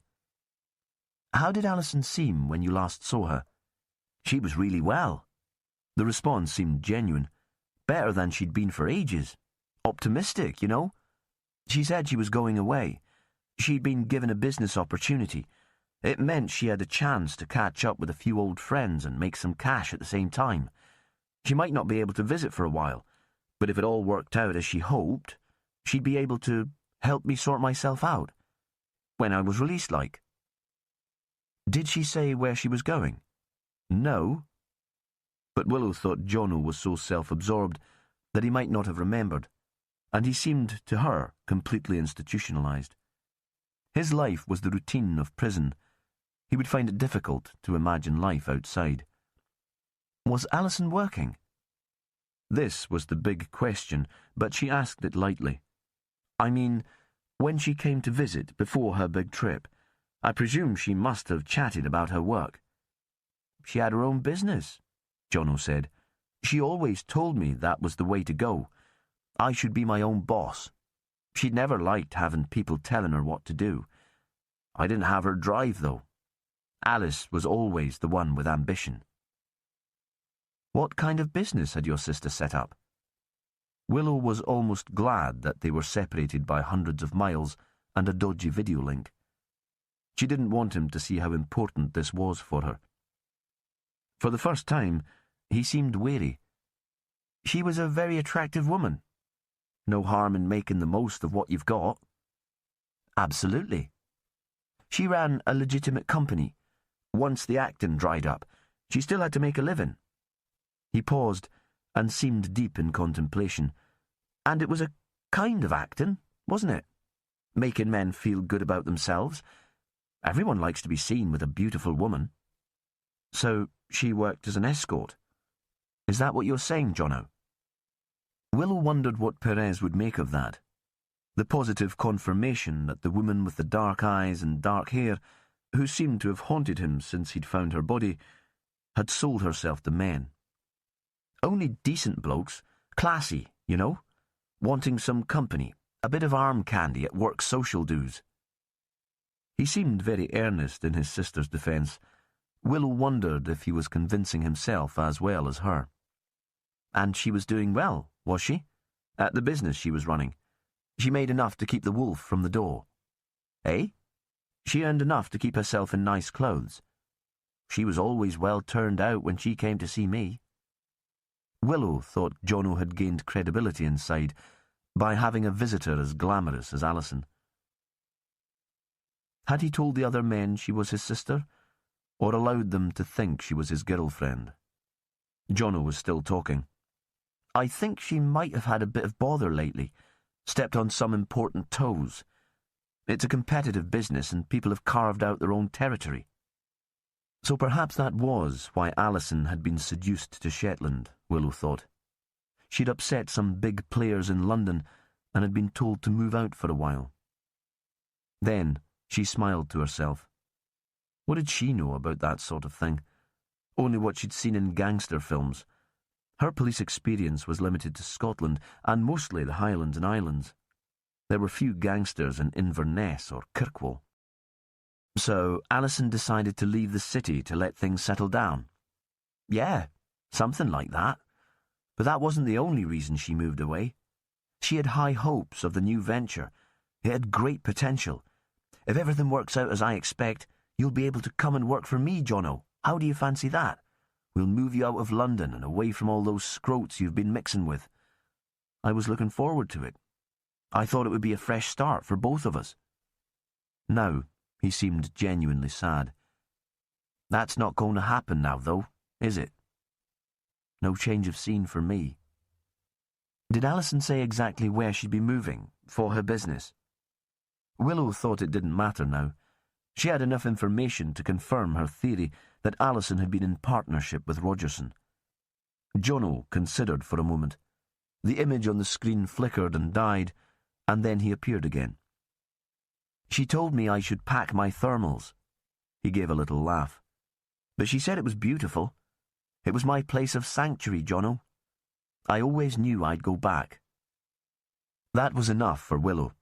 Alison had disappeared to Shetland when she'd been depressed and anxious as a young actor, and she'd decided to return to the same place recently when things were getting uncomfortable for her in London. Jono was looking off camera as if the prison officer operating the system had told him it was time to return to his cell. Just one last question. Willow spoke quickly before the line was disconnected. Did Alison mention a man called Tom to you? Tom Rogerson? Was that the person she was going to work with when she left London? She knew it was a leading question, but she wasn't a lawyer, and she didn't have much time. I've got to go, Jono said. I'm missing my dinner. They don't save you any food if you miss it. Please, Willow smiled. I'd be very grateful. He thought for a moment.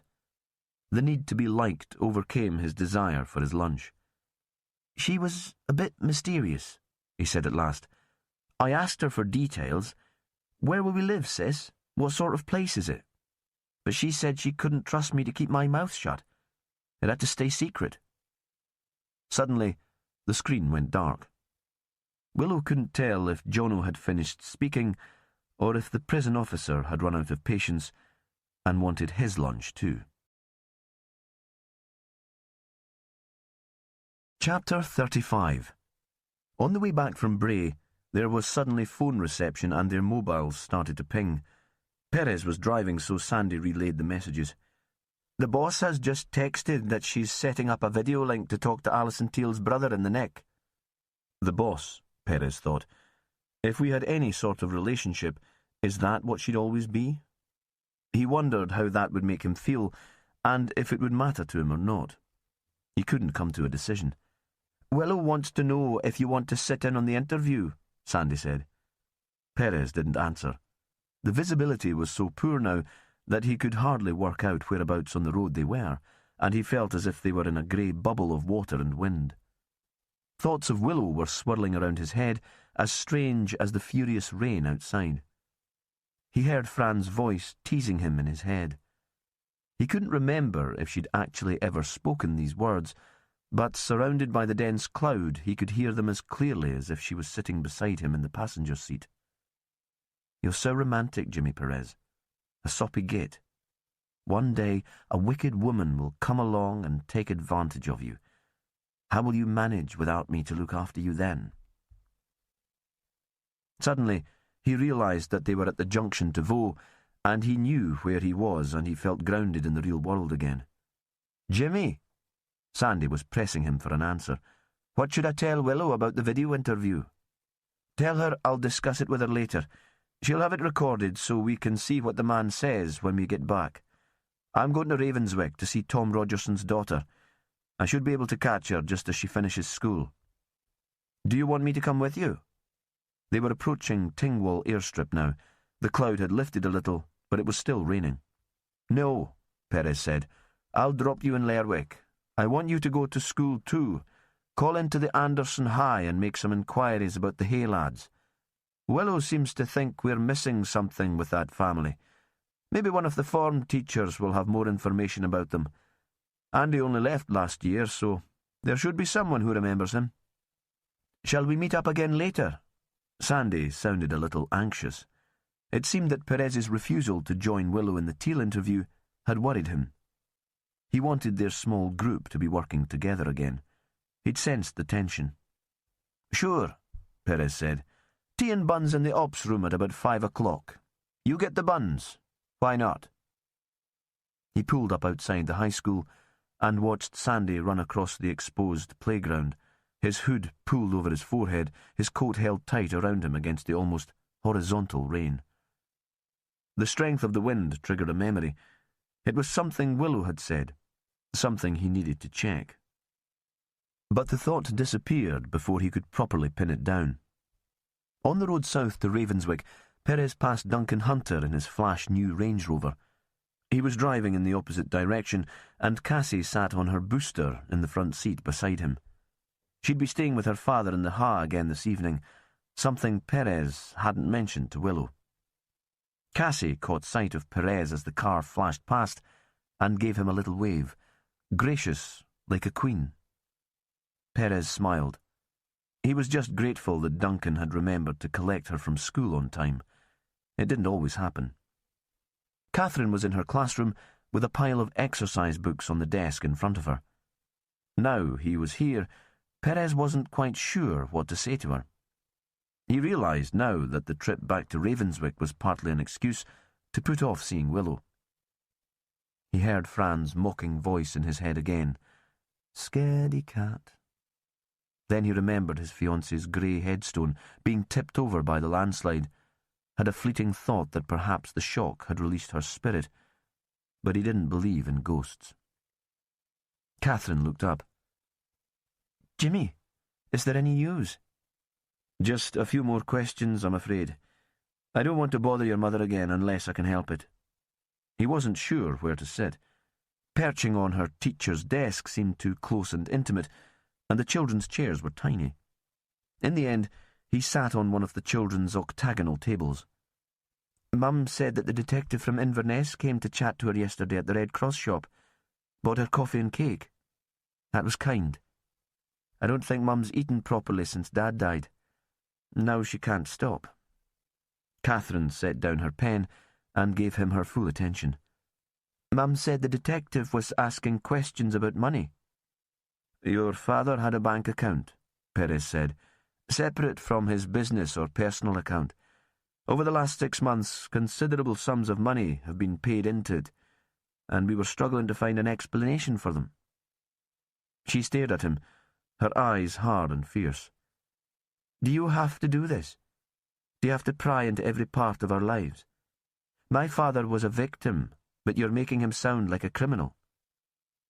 "I'm afraid we do have to ask uncomfortable questions." Perez had never imagined she could be so angry. "A lot of people get hurt in a murder investigation. It's not only the victims. Do you have any idea where the money might have come from?" Catherine didn't answer directly. "I miss him so much," she said, and she was more herself again. The gentle young teacher who'd comforted Cassie when she'd tumbled in the playground, or who made the kids laugh when she read them silly stories. She looked up. "Dad was dreadful with money. He made plenty, but he always spent more. He was forever coming up with schemes that were going to make him rich. At one time he was going to invest in Stuart Henderson's holiday lodges along the coast. I'm not sure what happened with that. Perhaps the money you're talking about came from some of those investments." "I don't think so." "Why don't you come out with it, Jimmy? Was it something shameful? Shameful enough to make someone want to kill him?" The outburst was the last spark of anger. She began to cry very quietly, took a handkerchief from her pocket and dried her tears.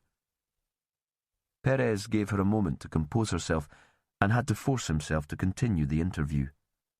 His instinct was to comfort her. "We think he might have been running an escort service for contractors and islanders." He thought that was the kindest way of putting it and hoped she would understand what he meant. It seemed she did. "You're saying my dad was a pimp?" The words shocked him, but they were flat and empty. He couldn't tell if she was astonished by the idea or if she'd known all along. "We have evidence to suggest that he was organising women in prostitution. Was there anything about his behaviour that might have made you guess what was going on?" Perez thought he should have asked Willow to talk to the teacher. It didn't seem right for a man to be asking these questions of her. "My father was a flirt. I've already told you that. He liked pretty women, and I don't think he would have seen anything immoral in prostitution. But I never guessed that he'd have set up a business supplying working girls. It wasn't something we discussed over the dinner table along with his council affairs and the price of fish at Shetland Catch." She looked straight into his eyes. "Will this have to become public? It could kill my mother if the neighbours and the people she goes to church with find out." Perez paused before answering. "If we have enough evidence when we find his killer, they'll be advised by their lawyer to plead guilty. Then none of this will have to come before a court." "I hope you find him quickly," she said. "This digging around in other people's business is an act of violence in itself. It's disgusting. There are things that should remain private." He stood up. "Please don't ask my mother these questions, Jimmy. Dad wouldn't have talked to her about this, and she would never have guessed what he was up to, even if the evidence was staring her in the face." She looked out across the schoolyard. It was too dark to see the fields beyond, and the lighthouse on Ravenshead was already flashing. "Did you guess?" He stood up too now. He was looking straight down into Catherine's face, but he couldn't read her. "I knew he was excited about something, some new venture or woman to make him feel alive and young again. He was ambitious, Jimmy, and he was terrified of getting old, but I never guessed the details." Her words turned bitter. Sex and an opportunity to make money all rolled into one. He wouldn't have been able to resist that. He'd have seen it as a project made in heaven. "I'm sorry," he said. "You shouldn't have had to know." He could imagine how he'd feel if Cassie was ever ashamed of something he'd done. "My dad was a flawed man. He did stuff that embarrassed me and made me angry, but nothing you tell me will make me love him any less." A pause. "Now, I need to get back to my mother." She put the exercise books into a canvas bag and pulled her waterproof from a hook on the door. They were standing in the school porch, and she was locking the door behind them. "I'm sorry, Jimmy. I shouldn't have had a go at you. You were only doing your job. I'm overprotective about my father and always have been. If there's anything else I can do to help find his killer, do ask." "Do you know the Hay family?" He wasn't sure where the question had come from. "Sure. They're great supporters of the school. We took the kids into the polytunnels to see all the plants grow, part of the biology project." "Why?" "One of the boys, Andy, was seen having an argument with your father a couple of days before he died. Any idea what that was about?" "None at all. But Dad always liked a good argument. It was one of the reasons he enjoyed being on the council. His idea of sport. It probably didn't mean anything. I knew Andy a bit at school. He was a gentle soul. He wouldn't start a fight with anyone. Sounds like a rumour that's come out of nothing." She touched his arm, a final gesture of reconciliation, and ran towards her car. On the way back to Lerwick, Perez switched on the radio. Radio Scotland had an item about the weather. There was to be no break in the wind and the rain. Shetland got its own mention. There were fears, the newsreader said, about another landslide. Chapter 36. Sandy stood outside the office at the Anderson High School, waiting for the secretary to finish answering the phone. He'd never been one for school. He'd made good friends here, but he couldn't remember much of what he'd been taught. Enough of it had stuck just long enough to enable him to join the police service, but he didn't think he'd made use of any of the facts he'd forced into his head. He couldn't see the point of all those years of boredom. It was coming to the end of the school day. Behind the closed classroom doors, there was muffled conversation. Occasionally a teacher would shout for order, but there was no power behind the voice, and Sandy could tell that everyone was just waiting for the session to be over. The secretary replaced the phone and came to the desk. She must be nearing retirement, a small, bird-like figure with short white hair and big glasses. Sandy thought she hadn't changed much since he was a pupil. "Don't I know you?" She looked at him over her glasses. "Sandy Wilson." He was 14 again, late for some class, sheepish and defiant all at the same time. "Of course, one of the wild Walsey boys." She smiled, much as she had done then. "And what can I do for you, Sandy Wilson? I hear you're respectable now, keeping law and order in our beautiful islands. Who'd have thought it, eh?"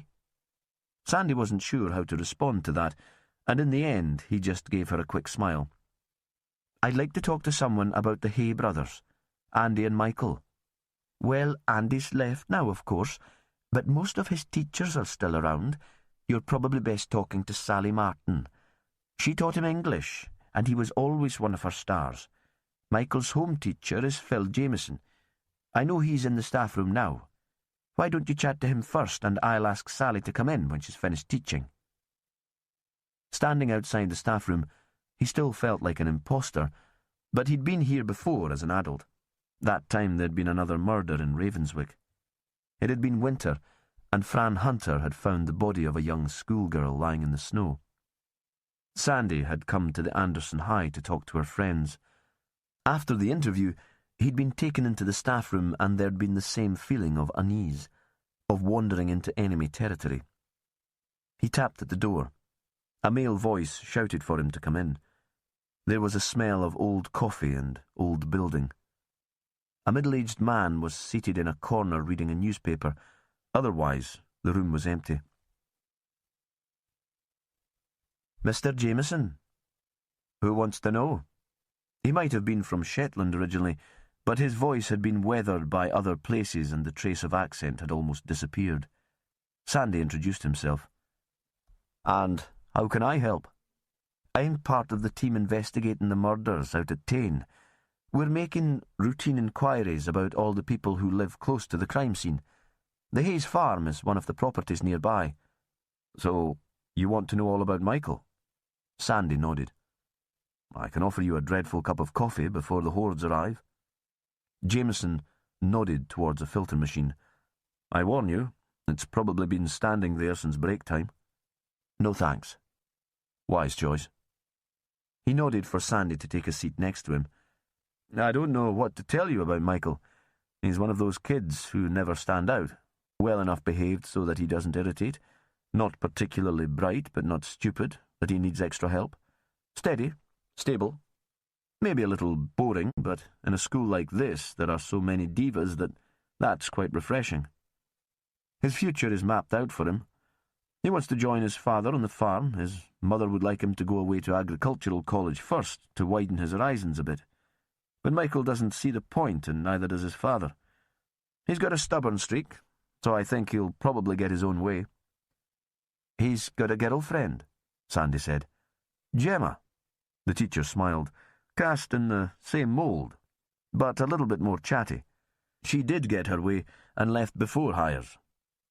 So, there were never any concerns about Michael? No sudden outbursts of temper? Nothing at all like that. What you see is what you get. I suppose the only time I ever saw him lose it was with Andy. He looked at Sandy to check the name meant something. Sandy nodded. The older brother. Hard to imagine two siblings so unalike. Andy was bright and so full of charm that you couldn't help like him, even when he was back-chatting big style. He must have been a hard act to follow. Maybe. But Michael never tried to. If anything, I think he found Andy embarrassing. A bit of a show-off. I never felt that Michael wanted to be like him. Sandy was startled by the electric bell that shrieked from the corner of the room and marked the end of the school day. He asked his next question quickly. Soon all the other teachers would arrive and he might lose the chance. So, what happened when Michael lost his rag with Andy? I'm not entirely sure what provoked it. Apparently, Andy had been goading Michael all day, something about Gemma and about how they were old and settled before their time. Why don't you just get married and have done with it? And finally, Michael hit back, said at least he had a girlfriend. Andy was all talk and no action. All he did was dream about it. His love life was one big fantasy. And suddenly, they were scrapping in the yard like 12-year-olds, everyone gathered round, watching and cheering them on. You know what it's like. Sandy nodded. He knew. The girls with their high-pitched screaming and the boys yelling, "Fight, fight," until a teacher came along to pull the brawlers apart. That's it, really. Nothing very major in the scheme of things. Jameson folded his newspaper. There were footsteps in the corridor. Outside, crowds of children ran through the rain towards the gate. Some of them didn't have coats. Sandy remembered that. How somehow it was uncool to come to school with a big coat. The staff room door opened and a group of teachers walked in, chatting and laughing. A young woman in a tiny skirt, thick black tights and long boots approached him, arm outstretched. You must be Sandy. Maggie said you wanted to chat about Andy. Sally Martin made him fresh coffee and, once the machine had started to work, the room was nearly empty again. The teachers who had any sort of commute home wanted to be on their way. Sandy could hear them talking about the possibility of another landslide as they left. What about you? Sandy took the mug of coffee from her. She looked so young that she could have been a student herself. Do you need to get off? Oh, I've got a flat in Lerwick. I can walk home. Not much fun in this weather, but I'm so new to it that I still enjoy the drama of being out in the storm. Her voice was English, quite deep and classy. Is this your first job? Sandy thought it must be. It wasn't just that she looked so young. It was something about the starry-eyed enthusiasm. Yeah, my parents are island freaks, and brought me and my brother here when we were children. I'd just finished my postgrad teacher training and saw the post advertised. I didn't think I'd a chance of getting it, but here I am, already in my 3rd year and loving it." She looked up at him. "Maggie said you were investigating the murders out at Ravenswick." She paused and gave a little frown. Something about it made Sandy think she was like an actress, always conscious of her audience. Perhaps because she was so bonny that she was used to people staring at her. "I'm sure Andy wouldn't be involved in anything like that." "It's just routine inquiries," Sandy said. "We're checking all the people who live close to the crime scene. I'm sure you understand." "Of course." "And Maggie said you were the best person to talk to about Andy Hay." "He was the first student I met when I arrived here," Sally said. "The head got him to show me around. He'd just started the 6th form and had that swagger that kids get because they suddenly feel grown up. And Andy was funny. He described the other teachers as we walked past their classrooms, summing them up in a couple of lines. The comments weren't always complimentary, and I knew I shouldn't be encouraging him, but I couldn't help laughing." "You taught him?" Sandy wondered why he'd never had a teacher like Sally Martin. "English and theatre studies. He was really very good at both. He had the confidence to be creative, to take risks, if you know what I mean." Sandy didn't, but he nodded his head. He was thinking, too, that the young man he'd seen at the Hayes farm hadn't seemed very confident to him. He wondered what had changed between Andy leaving school and arriving back in Shetland after dropping out of university. Perhaps when he was with other bright kids, he'd realised he wasn't quite so brainy, and that had come as a shock. Sandy had known friends go south and come back happier to be a big fish in a small pool than to flounder in an anonymous city without any support. "Did Andy have a girlfriend?" "I don't think so." Sally had finished her coffee. She crossed her legs. Sandy tried not to be distracted. "He was part of the arty gang that hung out in Mariel and were members of the youth theatre there, but I don't think there was anyone special." "A boyfriend, perhaps?" She paused for a moment. "You think he might be gay?" "I don't think so. And it wouldn't have been a big deal, not in the crowd he mixed with. Not in this school at all, really." "Mr. Jameson said there was a fight with his brother, and that was something about a girl." Sandy wanted to have something to take back to Willow and Jimmy Perez. "I heard there was a fight. I didn't know what it was about. I'm guessing that Michael provoked it. Andy really wasn't the fighting kind." She flashed him a smile, but Sandy could tell she was starting to lose interest. Perhaps she wanted to be home, out of the storm, to start her evening. He wondered if she lived on her own in the flat in Lerwick. "Andy had a very public argument with one of the victims," he said. "Tom Rogerson." "Well, I can guess what that would have been about. Most of the guys in the youth theatre would have had a go at Rogerson given the chance. He was the councillor leading the campaign to cut arts funding by 70%. I don't see it as a credible motive for murder, though." She turned to face him. Her dark hair was cut in a bob, and it caught the light as she moved. "No." Besides, Sandy thought, that wouldn't explain Alison Teal's death. It seemed that her acting days were long behind her, and she wouldn't have had any dealings with island politics. The teacher's phone buzzed. She looked at the text, smiled, and her fingers moved swiftly over the keypad to send a reply. "Oh, lovely. My boyfriend's finished work early, so he can give me a lift home." It seemed the drama of the storm had lost its magic. Sandy had pictured himself walking into town with her, them battling together against the weather, and felt oddly resentful, as if she'd led him on, though he could see that was ridiculous. "He's waiting outside." Sally was already on her feet, pulling on her coat. "Have you finished? I really don't think there's anything else I can help you with." "Yes, I'm sure that's all for now." He thought of asking if he could have a lift, but decided against it. He imagined how awkward it would be, crammed in the back while she and her man chatted about their days. Suddenly, he wanted to be in Louisa's house in Yell, in the quiet room where her mother sat in her chair by the window. standing at the main door into the school and watching the teacher run across the yard to a waiting car, he thought that Sally Martin was a woman who could really screw up a young man's mind. He wondered if Andy Hay had some sort of romantic crush on her, what she might have done to encourage it, and if that was why he'd ended up back in Shetland. By the time Sandy got back to the police station, his trousers were soaking, and the rain had run down the neck of his coat. But he'd remembered the buns, and, when he opened the door to the ops room, Jimmy and Willow were there talking as if they were friends again.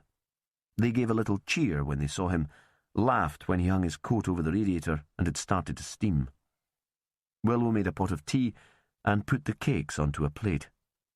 Sandy thought that between them they'd soon bring the case to a conclusion. It seemed that all was well with the world. Chapter 37. When he arrived back at the police station after speaking to Catherine Rogerson, Perez found Willow watching the recording of her interview with Jonathan Teal. She was hunched over the desk in a small room, her hair falling over her shoulders. He remembered stroking her neck the evening before, rubbing the tension from it. Without a word, he pulled up a chair so that he was sitting beside her. She pressed a button to replay it, and her voice filled the space. All the way back to Lerwick, he'd wondered if he should speak to her about the night they'd spent in the house in Ravenswick. Apologise, maybe, though she'd not been a passive partner. "I'm sorry. That's not usually the way I behave when I invite a woman into my home." Then he'd thought perhaps it might be the way she did behave if the opportunity arose. Sex without strings. Nothing wrong with that, after all, between consenting adults. Perhaps there was no need for either of them to speak about it, and she'd think he was making a fuss about nothing, if he did. He heard Fran's voice in his head again. "Jimmy Perez, you're probably the nicest guy in the world, but you do worry far too much." However, and this was the big deal, the cruncher. He wanted the strings. Not some work fling or one-night stand. He'd never seen the attraction in those. He was so arrogant that he felt he deserved better, or he was too naively romantic. Now he knew that he wanted Willow as part of his life. If he'd been free and without responsibility, he'd have found a way to make it work. He'd sorted out that much on the drive back from Ravenswick. And what did that say about his commitment to care for Cassie? How could he possibly consider bringing another woman into her life when his stepdaughter was still so young? Fran had entrusted the girl to him. It would seem like the worst kind of betrayal. He still wasn't sure how to play it when he went into the office and found Willow watching John O'Teal again on the screen. She turned and smiled at him. "Jimmy Perez, I thought you were avoiding me." "Maybe I have been." Suddenly, she pressed the button again, and Teal was frozen on the screen, his face turned to the camera, his mouth still open. "I want you to know that I don't go to bed with all my colleagues. No pressure, but I just wanted to tell you that I don't take that sort of thing lightly." He looked at Willow, carefully, thinking for just a moment that she was still teasing him, but she was just waiting for his response. "Nor do I," he said. She threw back her head and laughed. "Jimmy Perez, don't you think I don't know that? You've never done anything lightly. You're the most serious man I've ever met." "It's complicated," he said. "I know. Guilt and responsibility and all those grown-up emotions that I probably don't understand. You need time to sort yourself out." Suddenly, she was serious herself. "I can wait, Jimmy. For a little while, at least." Then she switched on the screen again so he could watch the interview from the beginning. Soon afterwards, they moved to the ops room. Sandy came in from the high school, drenched and miserable, but with a bag of cakes bought from the shop in the street. The cakes were almost dry, because he'd been holding them under his coat, and they gave him a little cheer when they saw he'd not forgotten them. "Oh, God, I'm so sorry, Sandy," Perez said. "I should have phoned to arrange to pick you up on my way back from Ravenswick. I just had other stuff on my mind." Willow caught his eye and started to giggle. Sandy was hanging his coat on the radiator, so he didn't notice. Where do we go from here? Willow took charge, focused again on the case. From what Alison's brother told us, it's clear that we were right. She and Rogerson were organising sex workers in the islands. I'm guessing they were mostly targeting the guys in the flotels and in the hotel at Sulham, but islanders seem to have signed up as clients too. Does that mean we're looking at a killer who wanted to shut down the whole operation? Sandy was eating a chocolate brownie, and the words were muffled. Did your mother never tell you not to speak with your mouth full? But Perez thought the man had a point. So, who are we looking at? Some religious nut who hates the idea of prostitution? An aggrieved partner of one of the men using the service? It seems we have one of those conveniently close to both crime scenes, Willow said. Jane Hay. Willow nodded. We know that Kevin paid Rogerson. Alison Teal was living practically on his doorstep, and there must have been some activity in the place, but he claimed not to know that Tain was occupied. That suggests to me that he was covering up something. I'd bet he was one of the clients. If Jane found out, that would give her a motive for both murders, and there's nobody with a better opportunity. I'm not sure. Perez thought of the Jane Hay he knew. She'd been a friend of Fran's, not a close friend, but Fran would call into the farmhouse for a coffee if she was painting out that way. She'd been Simon Agnew's friend too, and Perez wondered what Fran would have made of her neighbour's involvement in the case. Fran had described Jane as calm. You get the sense that she could survive anything with equanimity. That didn't sound like the sort of woman who would kill two people, however badly her husband had behaved. Then he remembered what Catherine had said of her father. Was it something shameful, Jimmy? So shameful that someone would want to kill him? Shame worked in all sorts of ways, and maybe there were things in Jane's past that Rogerson or Teal had discovered. Something she'd kill to keep hidden. Then he thought he was straying into Agnew territory, and this was a question for a psychologist, not a cop. What did you get from the high school, Sandy? Willow asked. Did any of the teachers mention the boy's mother? No, only to say that she has ambitions for Michael to go away to college, but he wants to stay and work on the farm. Sandy looked guilty, but I didn't think to ask about the parents. I was talking to them about the sons. Sorry. Anything interesting? Not really. Andy was the bright one, sparky, arty, a bit cheeky, but with the charm to get away with it. I wondered if he might have fancied his English teacher. She was one of those women who like to be admired. Maybe she only went into teaching because she had a captive audience. You could see she wouldn't discourage the attention even from one of her students. Sandy paused to slurp his tea. And Michael? Perez couldn't really see where this was going, except to provide a bit more background to the Hay family, but he was even more convinced that the four individuals at the farm should be at the centre of the investigation. Sandy shrugged. The teacher I spoke to didn't have much to say about him, except that he was one of those kids who don't stand out. Not terribly bright, but not needing special help. He looked up and grinned. A bit like I was at school, maybe. I don't get the sense that the brothers were very close. They had one scrap in the playground in Andy's last year. Nobody could work out exactly what triggered it, but it seems to have been teasing about a woman that got out of hand. He paused. And Sally Martin, Andy's teacher, shed a bit of light on what that argument in the street could have been about. Apparently, Rogerson was leading calls in the council to cut arts funding. All the kids in the youth theatre were protesting about it. No. Willow leaned forward. If it had been about that, Andy would have said so. It would be another opportunity to make a political point. That row in the street was more personal. Could he have found out that Kevin was seeing Rogerson's women? Perez thought there was a link here about children standing up for their irresponsible parents. Catherine and Tom, Andy and Kevin. It might explain why Andy's seemed so twitchy. He might think his father is the killer. Oh, he might be a killer himself, Willow said. He sounds like a young man given to melodrama.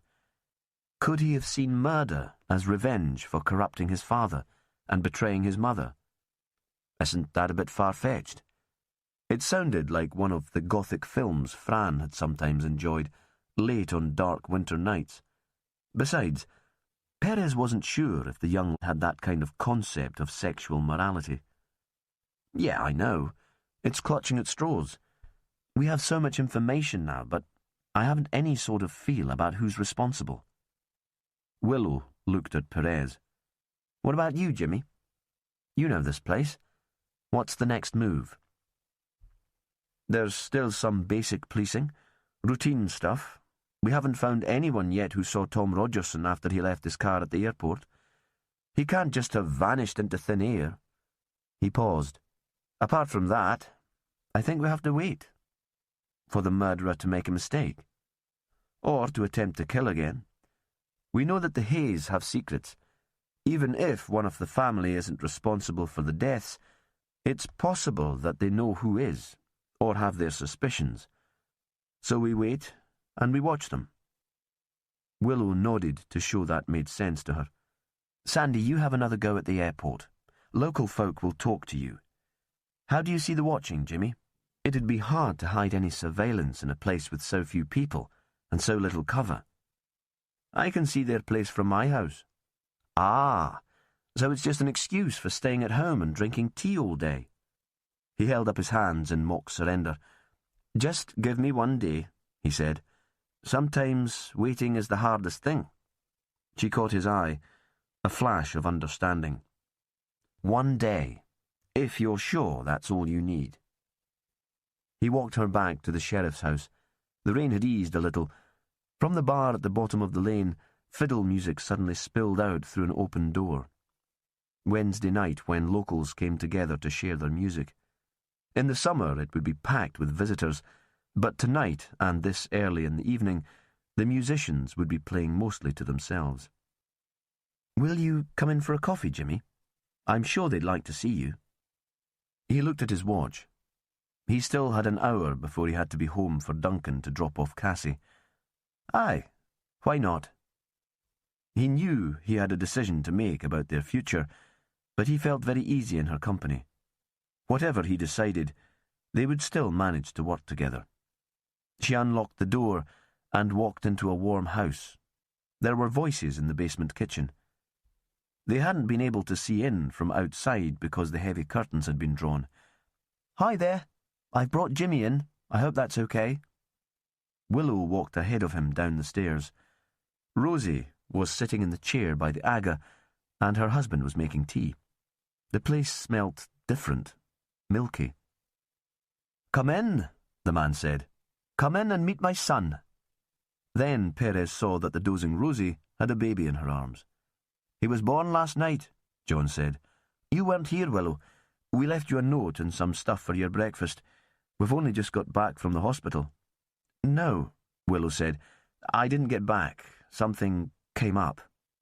Perez looked at her to see if that was a private joke, but he could tell that she only had eyes for the child, who was pink and wrinkled and wrapped in a yellow blanket. What will you call him? We don't know yet. Rosie smiled. We thought we'd wait and see what suited. But as we can't call him Prune, which is what he most looks like, the man went on, we'd better come up with something else. He poured water into a teapot. Will you have a mug? And a dram to wet the baby's head? Don't you want to be on your own? Willow was still looking at the baby. Your first night as a family. Oh, we'll have years and years of that. Rosie lifted herself to her feet and handed the child to Willow. Here, have a cuddle while I take myself off for a pee. I might be some time. She was wearing baggy pyjamas and huge slippers and shuffled away to the stairs. I can't do anything at speed. You should have seen her, John said. She was so brave. Willow took a seat at the table and sat with the baby on her knee while the tea was poured into mugs and the whiskey into small glasses. Chapter 38. Jane woke to rain on the window, and a sense of dislocation. Perhaps she'd been somewhere else in a dream. There was a moment of panic when she imagined she'd been drinking again. There was a taste in her mouth that reminded her of the self-disgust and failure that had always followed a bender. Then Kevin turned in his sleep, and she knew where she was, and that she was still strong and sober. Sober, at least. But despite that, there was little relief in the reality, and she went back to sleep.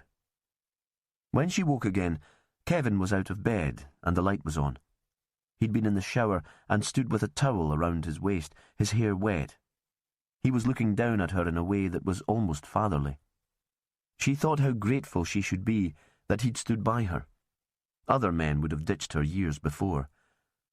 "I was thinking we should get away," he said. "Have a bit of a holiday, just the two of us.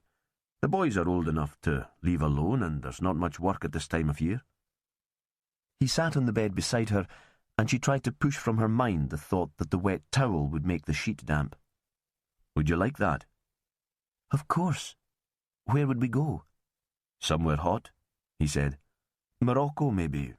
We should have a bit of adventure in our lives."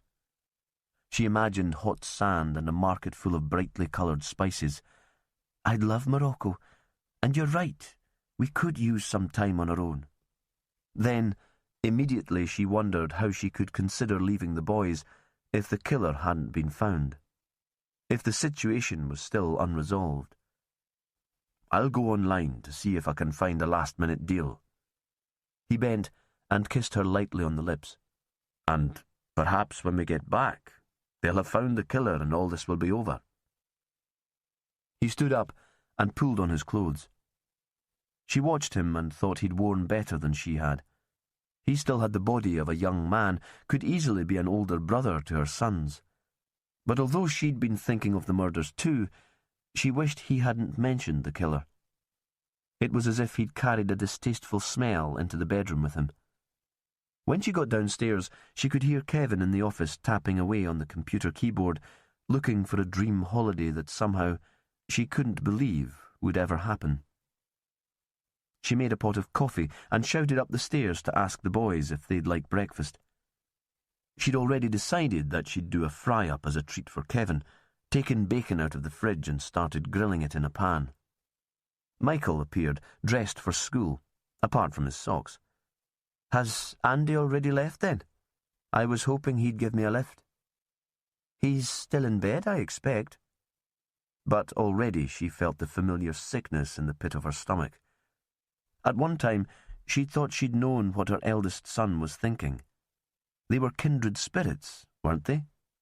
Now he drifted between home and Lerwick, and she didn't have a clue what he was up to. "I've checked there. He's not there." She looked out at the yard. It was still dark, but the table lamp in the office shone like a spotlight onto the parked vehicles. "His car's still there. He must be around somewhere." She didn't know what else to say, but she knew she wasn't convincing either of them. Andy had disappeared the 2 nights ago and turned up wet and wan in the morning, refusing to speak to her, shutting himself in his room. "I'm not sure he slept in his bed last night." "When did you last see him?" She knew it wasn't Michael's fault, but she couldn't keep the accusation out of her voice. She needed someone to blame. "Last night, when you were out at your meeting."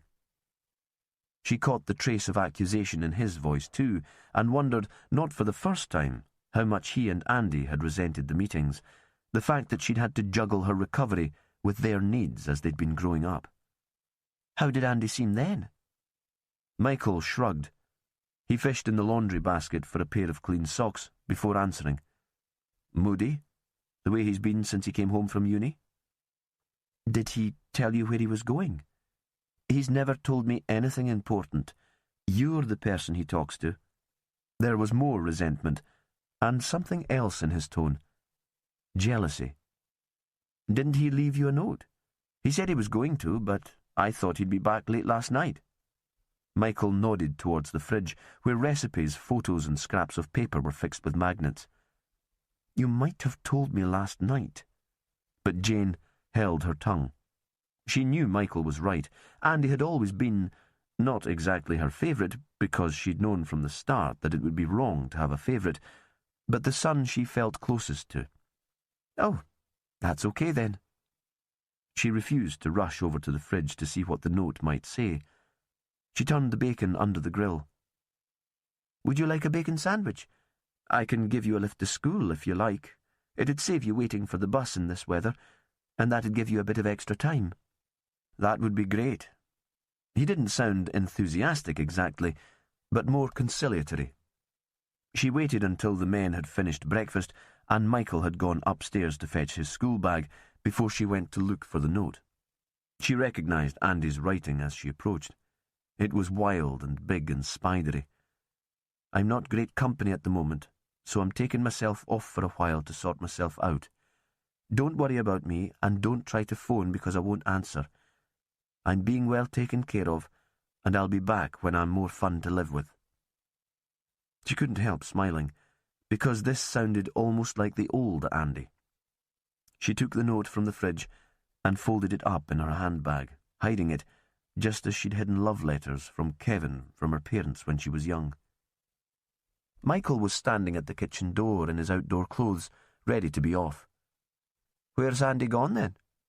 "Just to stay with a friend for a day or two." "Why didn't he take his car?" Jane had to think about that. "I don't know. Maybe he'd had a drink and didn't want to drive. He must have got a lift. Did you hear a car last night?" She picked up her keys and put on her jacket. "Nah." But Michael wasn't really interested now. He was on his phone, texting to one of his friends. Jane dropped him right at the gate of Anderson High. He met up with a mate and swaggered inside, not even bothering to wave goodbye. She thought that Andy would never have been so graceless, then told herself that Michael wouldn't have run away, leaving only a short note behind. Driving home, she saw there was a light on in the old manse, so on impulse she pulled off the road and drove down the track out onto the headland. When she tried the door, it was locked, so she knocked again, and at last Simon came to answer. "I don't usually lock up at night," he said. "I suppose we've all got a bit scared about what's out there in the dark." Jane felt suddenly chilled. She'd never imagined Simon would be frightened of anything. His fear made the danger more real than seeing Tom Rogerson's body on the beach. There was a biro stuck behind his ear, and when he led her into the kitchen, Jane saw a notebook on the arm of the chair. "Oh, I'm sorry," she said. "I'm disturbing you." "Not at all. It's just an article I'm pitching, and I was going to stop for a coffee anyway. I'm doing a shift in Befriending Shetland soon, though. I can't be very long." So Jane found herself in a chair by the stove, trying to explain why she was so worried about Andy. She took his note from her bag, smoothed it out on the table by her side, and slid it across to Simon. "What does Kevin say?" "That I'm worrying about nothing." "He could be right." A gust of wind rattled rain against the window, so that she could hardly hear what he was saying. "Has Andy talked to you at all about what might be worrying him?" "No." Jane sipped the coffee. "In fact, I think that's why he keeps disappearing. He doesn't want to talk to me." "Have you got any idea where he might have gone?" "To a friend's, I suppose." Jane paused. "This is Shetland. I could probably track him down if I wanted to, but he doesn't want me to, and I should probably respect that, don't you think?" "Probably. It depends how desperate you think he is." "I don't know." Again, the rain was blown against the window sharp and hard. "He's been different since he came back from university. He doesn't talk to me anymore." Simon stood up to put his mug in the sink. "That detective was here yesterday. The woman from Inverness. She was talking about your boys." "What did you tell her?" "Nothing. I had nothing to tell." He was still standing, his back to the bench. "Look, there's probably nothing sinister at all in Andy taking himself off for a while. It will have been a blow to his pride, giving up on university and coming home. And then there were 2 murders so close to your land. All the tension and suspicion at home. He's bound to feel troubled and confused." Do you think he knows something about the murders?" Jane looked up at her friend. She wasn't sure she wanted to hear the answer. Simon stared back. "You can't think Andy's a killer." "No." The answer came immediately, and Jane knew that at least she was certain about that. Her son was gentle, and he might have a temper, but he would never take a life. "But he might suspect someone else." "Who are you thinking about?" The words were soft and apologetic. "Who do you think Andy might be protecting, Jane?" "I don't know. All these theories and suspicions, I hate it." She paused. "He was out for most of Tuesday night. I have no idea where he went, but he was in a terrible state when he got in." "He needs to talk to someone," Simon said. "Send him a text and say I'll be at Befriending Shetland all afternoon. Perhaps he doesn't feel he can talk to you because it's too close to home." "What are you saying?" Suddenly, she thought he wasn't being entirely honest. Not lying, because Simon had always been too brave for that, but not telling the whole truth either. "I think you should give him a day, to talk to the friend who's putting him up, or talk to me." There was a pause. "And if he doesn't turn up, then perhaps you should tell Jimmy Perez." "I'm not sure I could do that." Jane thought it sounded as if Simon was telling her to shop her son to the police, although she was certain he'd done nothing wrong. "Andy could be in danger." Simon's voice was firmer now. "2 people have died already. His safety is more important just now than his relationship with you." Another pause. "You really don't have any idea who might have taken him in?" Jane shook her head. "I presume it would be one of his old schoolmates." "I wondered if he might go to Catherine Rogerson," Simon went on. "Went they in the youth theatre together when he was a young lad, before she went south to university? I always thought he might have a bit of a crush on her, the older woman." But Jane didn't want to think there might be another connection with the Rogersons. "If he comes to see you in Lerwick," she said, "will you ask him to get in touch with me? Just a text to tell me he's safe." "Of course." "Now I'd better let you get on with your article." Simon walked with her to the door. It was still raining, and the tip of Raven's Head was shrouded in mist. On her way home, Jane saw that Jimmy's car was still outside his house, and she was tempted for a moment to stop there and ask for his help immediately. If Andy could be in danger, why should she wait to start looking for him? But she drove on past. Andy had left her a note to tell her he was safe. He'd be with a friend somewhere, nursing a hangover or tucking into a late breakfast. She texted him to ask him to talk to Simon in Lerwick, and Simon would let her know if the boy got in touch. There was nothing for her to worry about. Nothing more that she could do.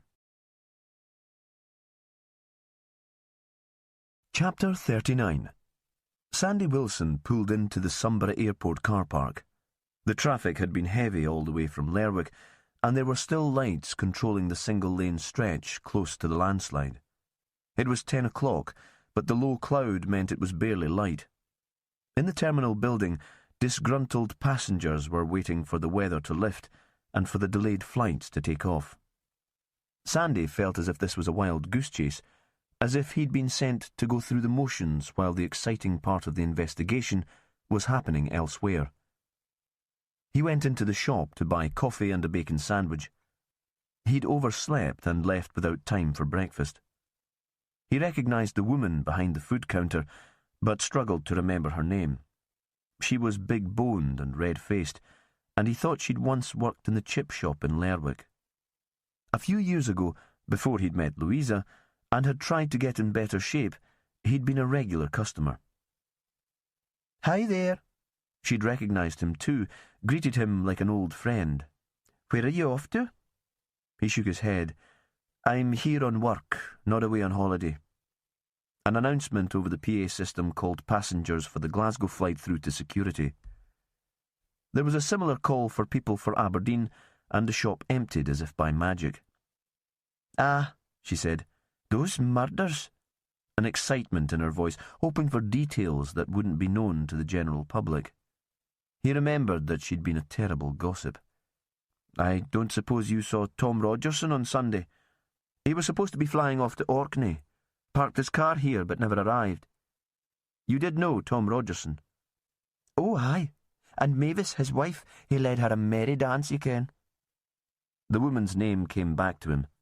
Susan. He'd never known her surname. "Were you working on Sunday?" "Aye. It was another day just like this. Flights cancelled and delayed, lots of passengers around just waiting for the visibility to improve. I was rushed off my feet." Susan hauled herself onto a stool beside the counter to make her point. She had short, stubby legs and calves shaped like upturned bottles. "Did you see Tom Rogerson? He was a sociable kind of guy, wasn't he? He'd be buying coffee for anyone he knew, sitting at one of the tables there, chatting. I doubt if you'd miss him." Sandy took a bite of the bacon sandwich. He'd already paid for it, and there was no point in letting it get cold. "I did see him, but he wasn't here for long. Maybe he thought it wasn't worth hanging around because the flights were obviously delayed, and he'd come back later. I saw him chatting to one of the lasses at the check-in. He probably wanted to get the latest news on the planes." "Did he come into the shop at all?" Sandy wasn't sure why he asked that, except that he was trying to picture Rogerson's movements. Susan paused for a moment before answering. "Yes, he did come in. The newspapers had arrived in the first flight, and he bought one of the fat London ones. You know what they're like at the weekends, a pile of magazines and adverts tucked inside them." "Did he come into the shop before he spoke to the people at the check-in, or after?" She pondered again. Sandy thought it was helpful for him that Susan took such a great interest in people. He would have taken no notice at all in the random movements of the passengers, and he'd be a terrible witness. "After," she said. "He went to check in almost as soon as he came into the terminal. Then he made his phone call, and then he came into the shop. I was on the till at the door then, not doing the cafe. We had a very busy patch soon after that, and I didn't see what happened to him after he'd paid for the newspaper." Sandy was thinking about the phone call. He assumed Perez would have put in a request to Rogerson's service provider to get a list of his calls, but it might be more urgent to see the details now.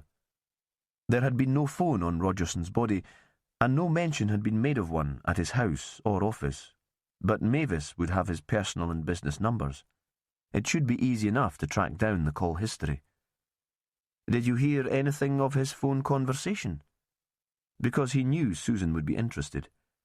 She already had Rogerson marked down as a philandering bastard, and she'd be looking out for more evidence. She shook her head sadly. "He was out there in the lounge, and I was in here behind the till. I saw him make the call, but there was no way I could have heard a word." Sandy had a sudden thought. "Are you sure he made the call out? He wasn't answering one. You might not have heard it ringing if the airport was crowded and noisy." She considered the idea. "You're right. I just assumed that he was calling out, but I don't think I saw him press the buttons. It could have been either." Sandy waited in line to speak to the officials on check-in. He didn't want any aggro by pushing to the front of the queue, and anyway, it wasn't too long. Planes were arriving in from the south now and turning round very quickly. The woman he spoke to was English, young and bright. He showed her his warrant card, and he could tell she was impressed. If he'd come across her in the past, he would already be chatting her up with a view to asking her out. Now he concentrated on Tom Rogerson. "He was booked onto a flight to Orkney on Sunday morning," he said, "but he never took it."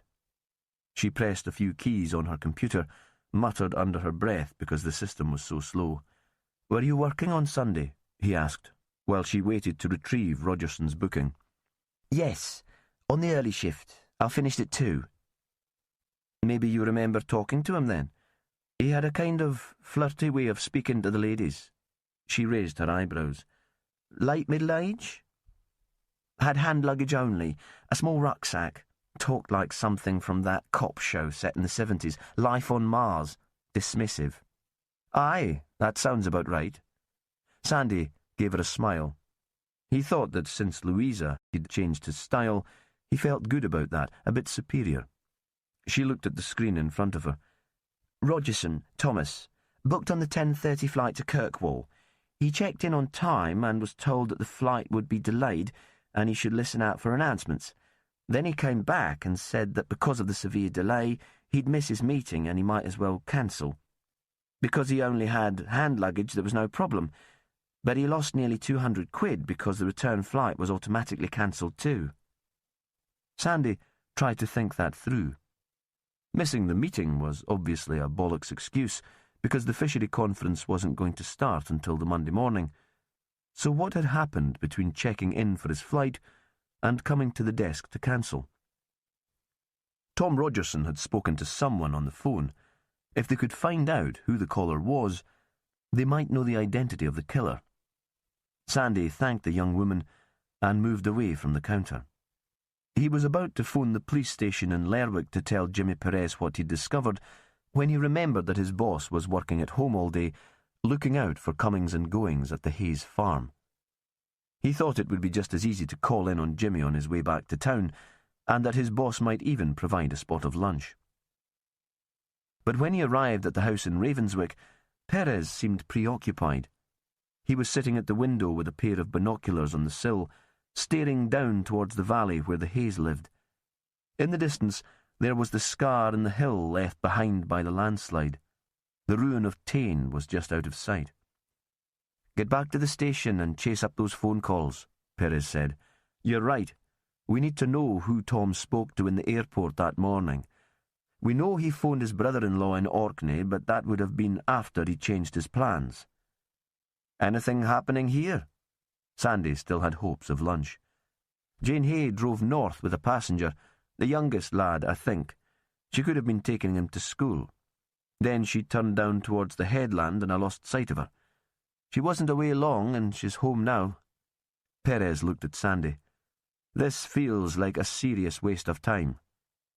"Just give it a day." Sandy didn't know how else to respond. "Isn't that what Willow said?"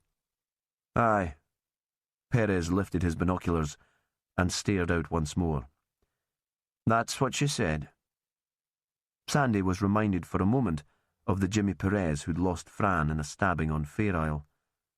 The Jimmy who brooded and snapped and refused to tell anyone what he was thinking. Sandy said goodbye, but he didn't get any response, so he let himself out of the house and drove back to Lerwick. Chapter 40. Jimmy Perez sat in the house that he still thought of as Fran's and saw Sandy drive away. It had been his idea to watch Kevin Hayes' farm for unusual movements, but now he found the lack of activity frustrating. That wasn't the only reason for his feeling out of sorts. He knew he'd set himself an unreasonable deadline. Willow would be expecting some sort of answer from him at the end of the day, and he knew he would have nothing coherent to tell her. He should be giving all his energy and attention to finding a double killer, not becoming angst-ridden about a relationship with a senior colleague. The post van stopped outside his house, and Davy Sutherland ran up the path with his mail. Perez stooped for the post, glad of the distraction. 3 bills and a letter from the council, which he nearly threw into the bin unopened. When he looked more closely, he saw it was labelled confidential, and when he opened it, he realised the letter was about the Ravenswick cemetery. "You will be aware that the recent landslide caused considerable damage. We want to assure everyone that while headstones were overturned and in some cases washed away, your beloved ones should not have been disturbed. We need to make a decision about the cemetery's future and, in view of the possibility of further extreme climate events, the council is considering turning it into a green burial site. If that was the decided option, headstones would not be replaced, but a suitable environmentally friendly way of marking your loved ones' graves would be explored. We would welcome your comments." Perez found himself smiling. Fran would have loved the idea of a green burial site in Ravenswick. She'd be one of the first to volunteer to plant wild flowers and small native trees. He thought he should talk about the idea to Cassie, and again It came to him that this wasn't the right time to bring a new woman into their lives. Cassie already had enough to deal with. He returned to the letter and saw that Tom Rogerson's name was at the bottom of it. He must have been one of the counsellors who'd come up with the idea immediately after the landslide. There was no signature, of course.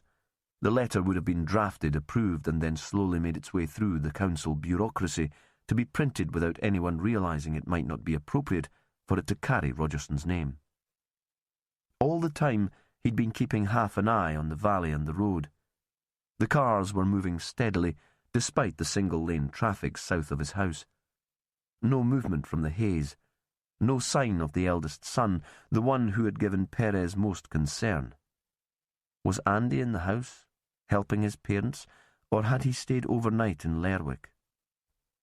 Perez ate oatcakes and cheese, still perched at the window, not really hungry. Cassie would come out of school at 3. A neighbour usually collected her and kept her until Perez had finished work. He thought that today he would go himself. He'd still have the haze in his sight for most of the way, and he couldn't bear the idea of being trapped in the house any longer. The rain had stopped, and the cloud had lifted a little. There might even be sufficient light for Cassie and him to look down at where the cemetery had once been, and he could talk to her about the green burial site. It would be a way for her to think about her mother's life, her dreams and ideals. Cassie was first out into the playground and was delighted to see him, though she tried to be super cool about it. She moaned a little because he didn't have the car, and they'd have to walk back. "You don't know how hard Miss Rogerson makes us work." "How does she seem?" Usually, Catherine came out into the playground to see the children off the premises, but today the classroom support teacher was there instead. "Okay." He didn't walk with her up the footpath to the main road and home, but down towards the sea. They would skirt Tane that way, but the sycamores would hide most of the devastation, and there was a rise in the land where they could look down at the remains of the cemetery. The afternoons were already getting lighter. There was an hour of the day left. Cassie was chatting about her friends and about the costume she'd need for the end-of-term performance. "But Miss Rogerson says you're not to worry about that. She'll sort it for us." "That's very kind of her." But now Perez was thinking that Catherine Rogerson might not be so kind. How could a woman who'd just lost her father she claimed to adore continue working as if nothing at all had happened? In the distance, Perez could see Kevin Hay working on a big machine, a tractor with a bucket at the front. He was digging a trench that might be a new drainage ditch by the side of a field, heaping the damp black soil in piles to one side. From a distance, the ditch looked like a long grave. The rumble of the machine sounded animal, like a monster from one of Cassie's stories, but she seemed not to notice it. There was a figure standing on the bank, just where Perez had thought he and Cassie would have their conversation about her mother's headstone. He felt a moment of resentment. Usually there was space enough in Shetland not to be disturbed. As they approached, he recognised the figure as Jane Hay. She turned as she heard them. "You got the letter too," she said. "You had someone buried here?" He supposed he shouldn't be surprised. Kevin's family had crofted here for generations. "Kevin's grandfather, though his parents looked after his grave." She paused. "I never knew him. I suppose I'm here for Minnie Lawrenson." "The old woman who used to live at Tane?" She nodded. "She didn't have any family locally, and she was the closest thing I had in the islands to my own relative." She qualified the words quickly. "I mean, Kev's mother and father were always lovely to me, but it's not quite the same." Cassie was pulling at his hand, making it clear she wanted to be on her way home. She had no interest in the adult conversation taking place above her head. Perez nodded towards her. "I wanted to talk to the bairn about the green burial site." "Of course. I'll leave you to it. I'm not sure what Minnie would make of it. She was always a great one for tradition." A pause. "When you're done, Jimmy, why don't you bring Cassie into the house? I've been baking. We might find her something to keep her going until tea time." He nodded again, thinking that it was good to have an invitation to the Hayes house, much better than staring out of his kitchen window into the dark. Chapter 41. Willow was doing her morning yoga when she heard the baby. It was a strange noise, more like a bleat than a cry. Rosie started singing then, and the combined sounds, the mother singing and the baby calling, moved Willow almost to tears. She thought she could understand those sad, lonely women who snatched children from prams outside shops. In the kitchen, John was sitting in his dressing gown drinking tea. "Oh, God," he said when he saw her. "Is that the time? What must you think of us? Are you okay with cereal and toast?" "I'll make it." She preferred to be in the kitchen on her own. Something about his sleepy, rather smug face made her want to hit him. It was deep and basic playground envy. "You've got something I want, and I hate you." She knew it was ridiculous, but she couldn't control it. "Are you sure?" He was already on his feet. "You know where everything is?" "Quite sure, and I'll find it." After breakfast, she walked through the drizzle to the police station, up the lane emerging opposite the library, and then past the town hall. Lerwick had become familiar to her now, and some of the passers-by recognised her, gave her a wave. It was early and the place was quiet. Sandy had planned to head straight to the airport, and Perez would be in the house in Ravenswick, staring down the valley towards Gilsiter and Tain. She hoped he wasn't brooding over Fran. She hadn't intended to give him some sort of ultimatum. She spent the morning attempting to lose herself in the details of the investigation and stuck a mind map on the wall, a contemporary art extravaganza of different coloured marker pens, all circles and connections. Alison Teal's sudden crisis in Simon Agnew's office linked to the crisis that had first brought her to the islands, Tom Rogerson's relationship with Alison with Kevin Hay, and with the developers of the smart cabins north of Ravenswick. The second generation, the Hay boys and Catherine Rogerson, marked in red. The earlier generation, Magnus Tate and Minnie Lawrenson, circled in green. Willow was still staring at the map, feeling that she was starting to see a strange, inverted pattern, when Sandy came in. He looked at the map briefly, but seemed to dismiss it as the ravings of a lunatic, and started to tell her about his trip to Sumborough. Willow turned away from the wall to listen, and felt the theory dissolve into nothing. "Rogerson took a phone call while he was waiting for his plane," Sandy said, "or made a call out. My witness couldn't be sure, and suddenly his plans changed and he cancelled his flight. We asked Catherine for her dad's mobile number." Despite herself, Willow began to see why Sandy was so excited. "She didn't get back to us. We know he had 2 phones, one for business, and I have that number, and a personal one. I don't think we've ever been given those details." "You think the killer took Rogerson's mobile?" Sandy was back in bouncy puppy mode, excitable. He'd let slip that he'd dropped in on Perez, but had given no details. Willow shrugged. "If so, I doubt we'll ever find it. Easy enough to chuck it into the tide, if the killer didn't want anyone to know that they'd called." She stood up and picked up her coat. "I'm going to talk to Mavis Rogerson. She'll have Tom's number." She found Mavis in the big house near the park. She was alone. "I sent my sister back to Kirkwall. I couldn't stand her fussing." She stood aside to let Willow into the house. "We could go out," Willow said. "Coffee and cake. My treat." "Nah." Mavis gave a little smile.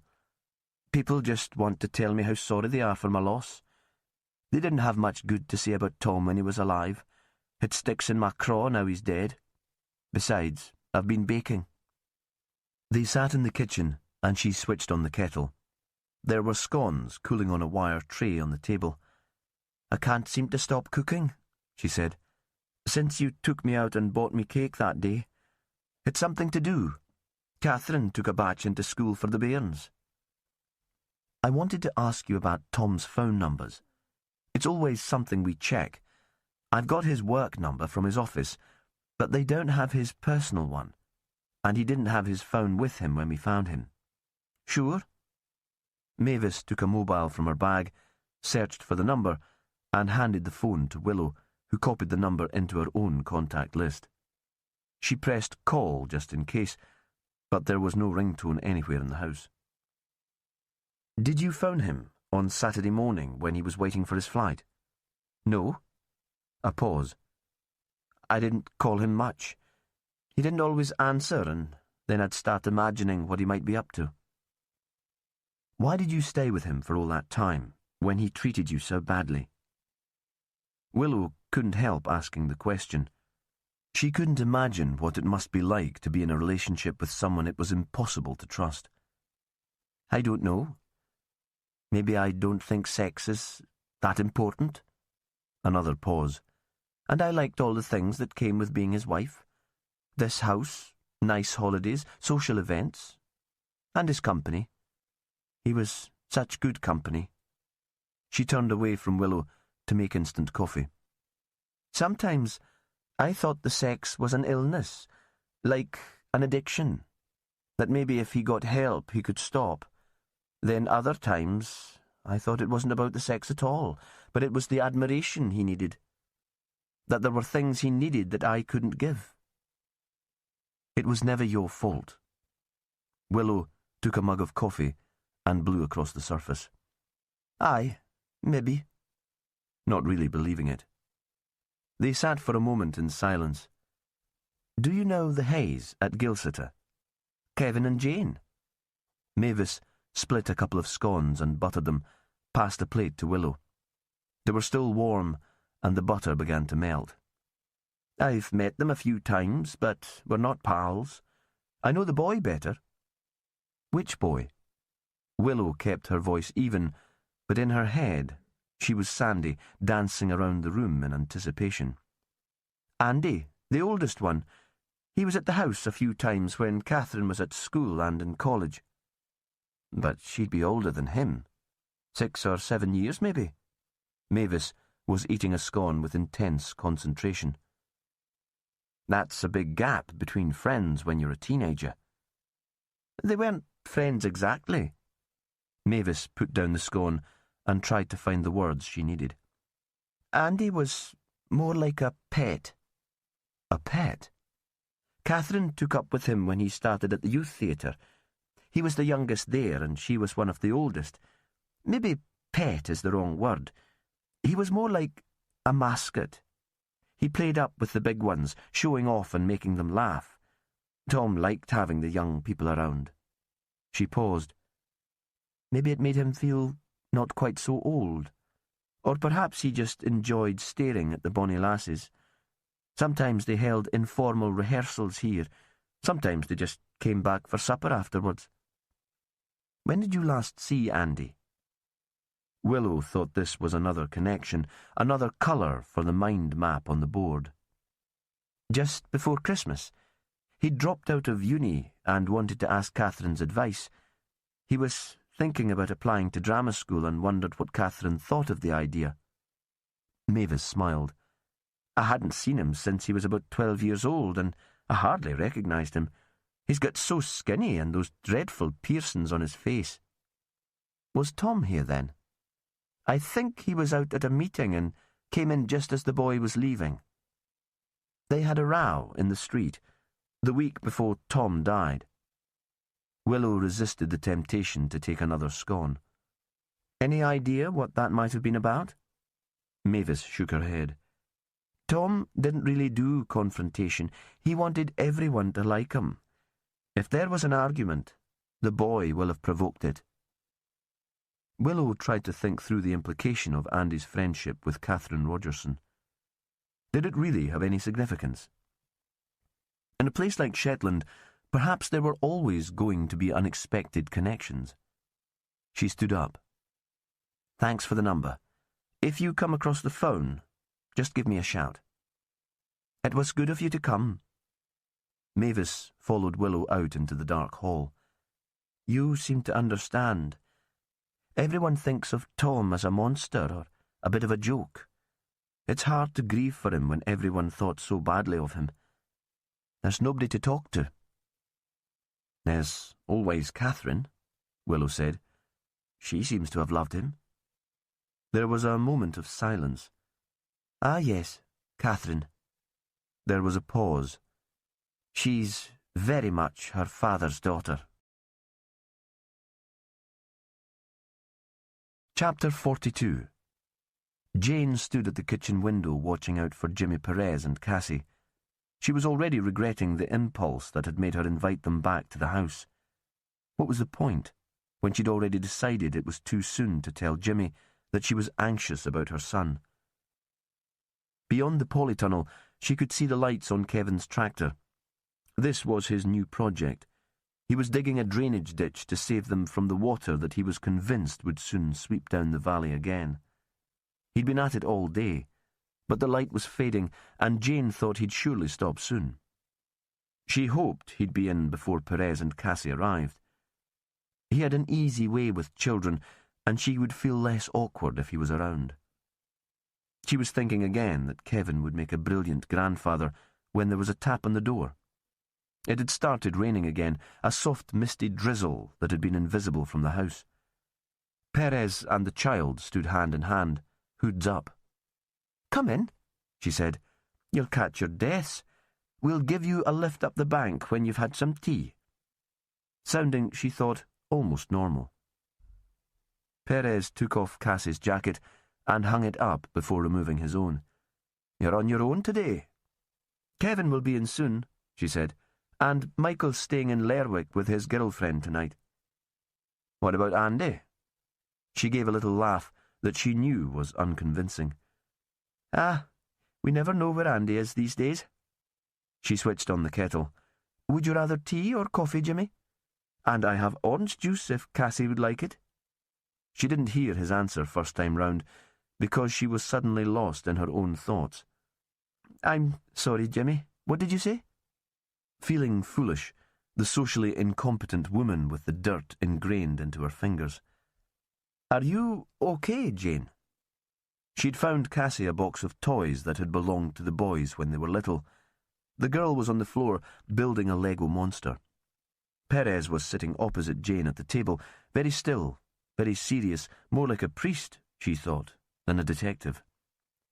"We're all under stress," she said at last.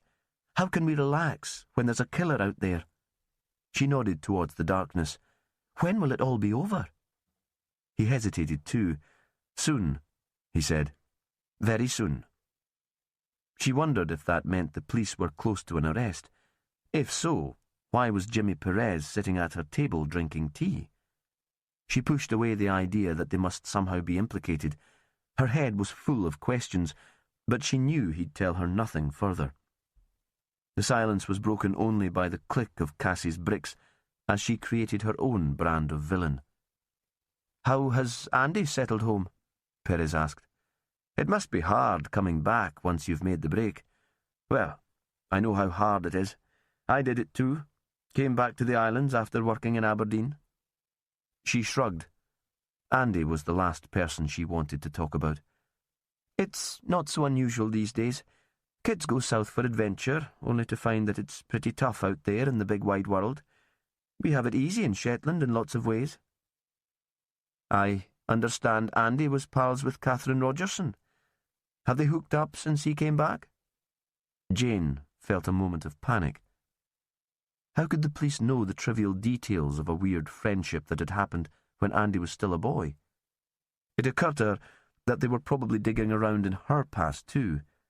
She felt herself blushing as she wondered what they might have come up with, tales of her exhibitionism in the more rowdy bars in town, her one-night stands. "I don't know. That was a long time ago. I doubt they have much in common now. Apparently, he went to see her before Christmas, asking for career advice, according to her mother." "Why ask the question then, Jimmy, if you already know the answer?" She was angry, but didn't raise her voice. She didn't want to upset the child, and she'd never enjoyed a scene. Not sober. Suddenly, he smiled. "Sorry. Sometimes it's hard to get out of cop mode. We turn every conversation into an interrogation. Forgive me." He finished his coffee. "Now, we should go." "No." The last thing she wanted was to be alone in the house, listening to the rain running down the gutters. "Kevin won't be long. Wait until he gets in and he'll give you a lift. I shouldn't be so sensitive. You have your job to do." It just seems an unusual friendship. Despite his early apology, it seemed he couldn't let the subject go. A young lad and an older girl. What could she get out of it? "Admiration," Jane said. What harm was there in discussing it, after all? Andy was devoted to her. Did she ever come here? A few times. One summer, not so much to spend time with Andy, but to talk to the old folk in Ravenswick. Minnie Lawrenson and Kevin's parents.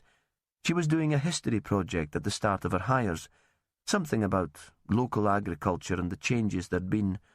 I think Andy might just have been a way in. She lived in town and didn't have much access to the crofting communities. So she was using Andy. His friendship was just an excuse for her to get her project finished. Maybe that's a bit harsh. Jane remembered the girl's visits. Andy hadn't hidden his excitement on the days she'd been expected. There'd been nothing cool about his approach to the girl. He'd run up the track to be at the top long before the bus from Lerwick was due, and then they'd walk together back to Gilsitter. They'd made an odd pair, the lanky, hyperactive boy and the girl who'd been confident even then. Catherine had looked strangely old-fashioned, long hair in plaits, wearing a hand-knitted gansey before they'd come back into fashion. She might only have been 16, but there'd been nothing shy or awkward in the way she talked to the old people. Jane had sat in on a couple of the chats and had seen that Kevin's parents had felt totally at ease with her. Looking back, it had been one of those golden Shetland summers, fog-free and mild.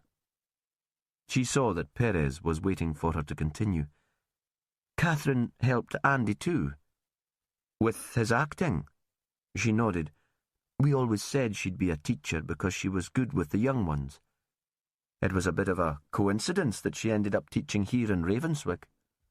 Maybe, but it was always her plan to come home as soon as she could find a job here. She loves Shetland. Jane found herself lost in thought again. Catherine and Andy.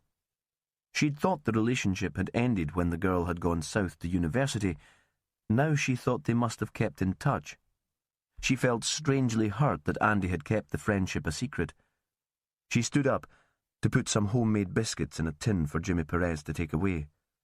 There was the sound of the tractor in the yard, and then of Kevin stamping his boots on the concrete to get off the worst of the mud. She opened the door into the hall to catch her husband before he took off his waterproofs. Jimmy and Cassie are here. They walked up from the school. Would you be able to give them a lift home? He raised his eyebrows, a silent question to ask if there'd been more to the visit than she could say in the detective's hearing. She shook her head. Sure, he said. His voice was loud enough for the pair in the kitchen to hear him, and there was something of a performance in it. They certainly wouldn't want to be out in the dark on a night like this. Such dreadful weather. Cassie stuck her head round the door. Now, young lady, are you going to sit beside me in the Land Rover? There was a flurry of activity while Jimmy and Cassie hurried to put on their outdoor clothes, and then the house went quiet again, except for the sound of water running down the drain in the yard. Jane gathered up the mugs and coffee cups and felt a little lost, aimless. It had been good to have a child in the house again. Caring for children gave you some sort of purpose. She'd made a shepherd's pie for tea, and it was ready to go into the oven, so there was nothing more to do in the house. She was thinking that it might be worth talking to Catherine. It would be right to pass on her condolences, and the teacher might have some idea what was troubling her son. Her mobile was lying on the table. She stared at it, planning in her head what she might have to say to the teacher when it rang. The noise seemed very loud and startled her. She picked up the phone. Mum? The voice was strained and sounded very young. Mum, it's me, Andy. I need to talk to you. Chapter 43. Back in the police station, Willow was on the phone to Rogerson's mobile service provider. "I need a call record list for this number, the past month, immediately." The knowledge that she'd cocked up by not asking them to check it sooner was making her aggressive. At the end of the line, there was a young man who managed to be patronising and unhelpful at the same time. "Okay," she said. "Any calls made into or out of that number last Sunday? You should be able to give me that now." "I'm really sorry." Not sounding sorry at all. "It won't be possible. Certainly not immediately." At that point, Willow lost her temper, demanded to speak to his manager, and was eventually promised the information she needed by email within the hour. She was seldom angry and hated the lack of control. She ended the encounter shaking, and it took a moment before she was ready to speak to Perez. It was already mid-afternoon, and she had the sense of time slipping away. He answered his phone straight away, but the line was crackly. "Anything?" "I've just walked down to collect Cassie from school. Getting stir-crazy in the house." "It seems Catherine Rogerson and Andy Hay were close at one time." Willow tried to explain the relationship between the young people as Mavis had described it to her. He didn't answer immediately, and she thought his phone might have lost reception altogether. In the end, when he did speak, it was just one word. "Interesting." Then the connection was lost, and the line was dead. Sandy seemed to have picked up Willow's restlessness because he couldn't quite settle either. He kept sticking his head round her door to see if they'd heard from Rogerson's mobile provider. He was still triumphant after finding the witness in the airport, and he had a stake in the information. In the end, she sent him to make tea, though she was awash with the stuff. All the time, she was looking at her watch or staring at the white plastic clock on the office wall. She could hear the minutes tick. Despite the yoga and the mindfulness, she'd never been much good at waiting. She was just about to call the phone company again and was building herself up for another confrontation when the email came through. Sandy came in with the 2 mugs of tea, and she swiveled the screen so that he could read it at the same time as her. "What do you think?"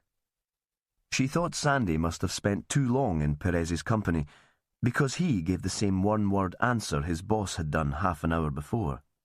"Interesting." Willow was on her feet, staring at the mind map which was still on the whiteboard. The pattern that had seemed fuzzy and inexplicable now made perfect sense. "I need to talk to Alison Teal's brother in prison. Can you phone them, Sandy? See if you can sort it out."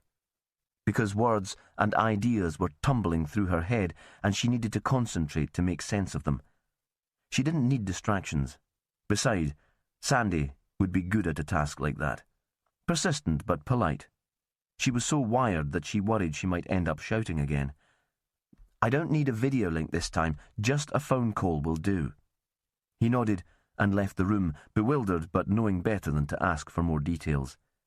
He bounced back a quarter of an hour later, grinning. "All sorted. If you ring this number in 10 minutes, Teal will be in the governor's office ready to talk to you." "Sandy Wilson, you're a bloody miracle worker." She could feel the case moving forward now. It was physical, like a rumble beneath her feet, like the soil sliding down the hill during the landslip. Unstoppable.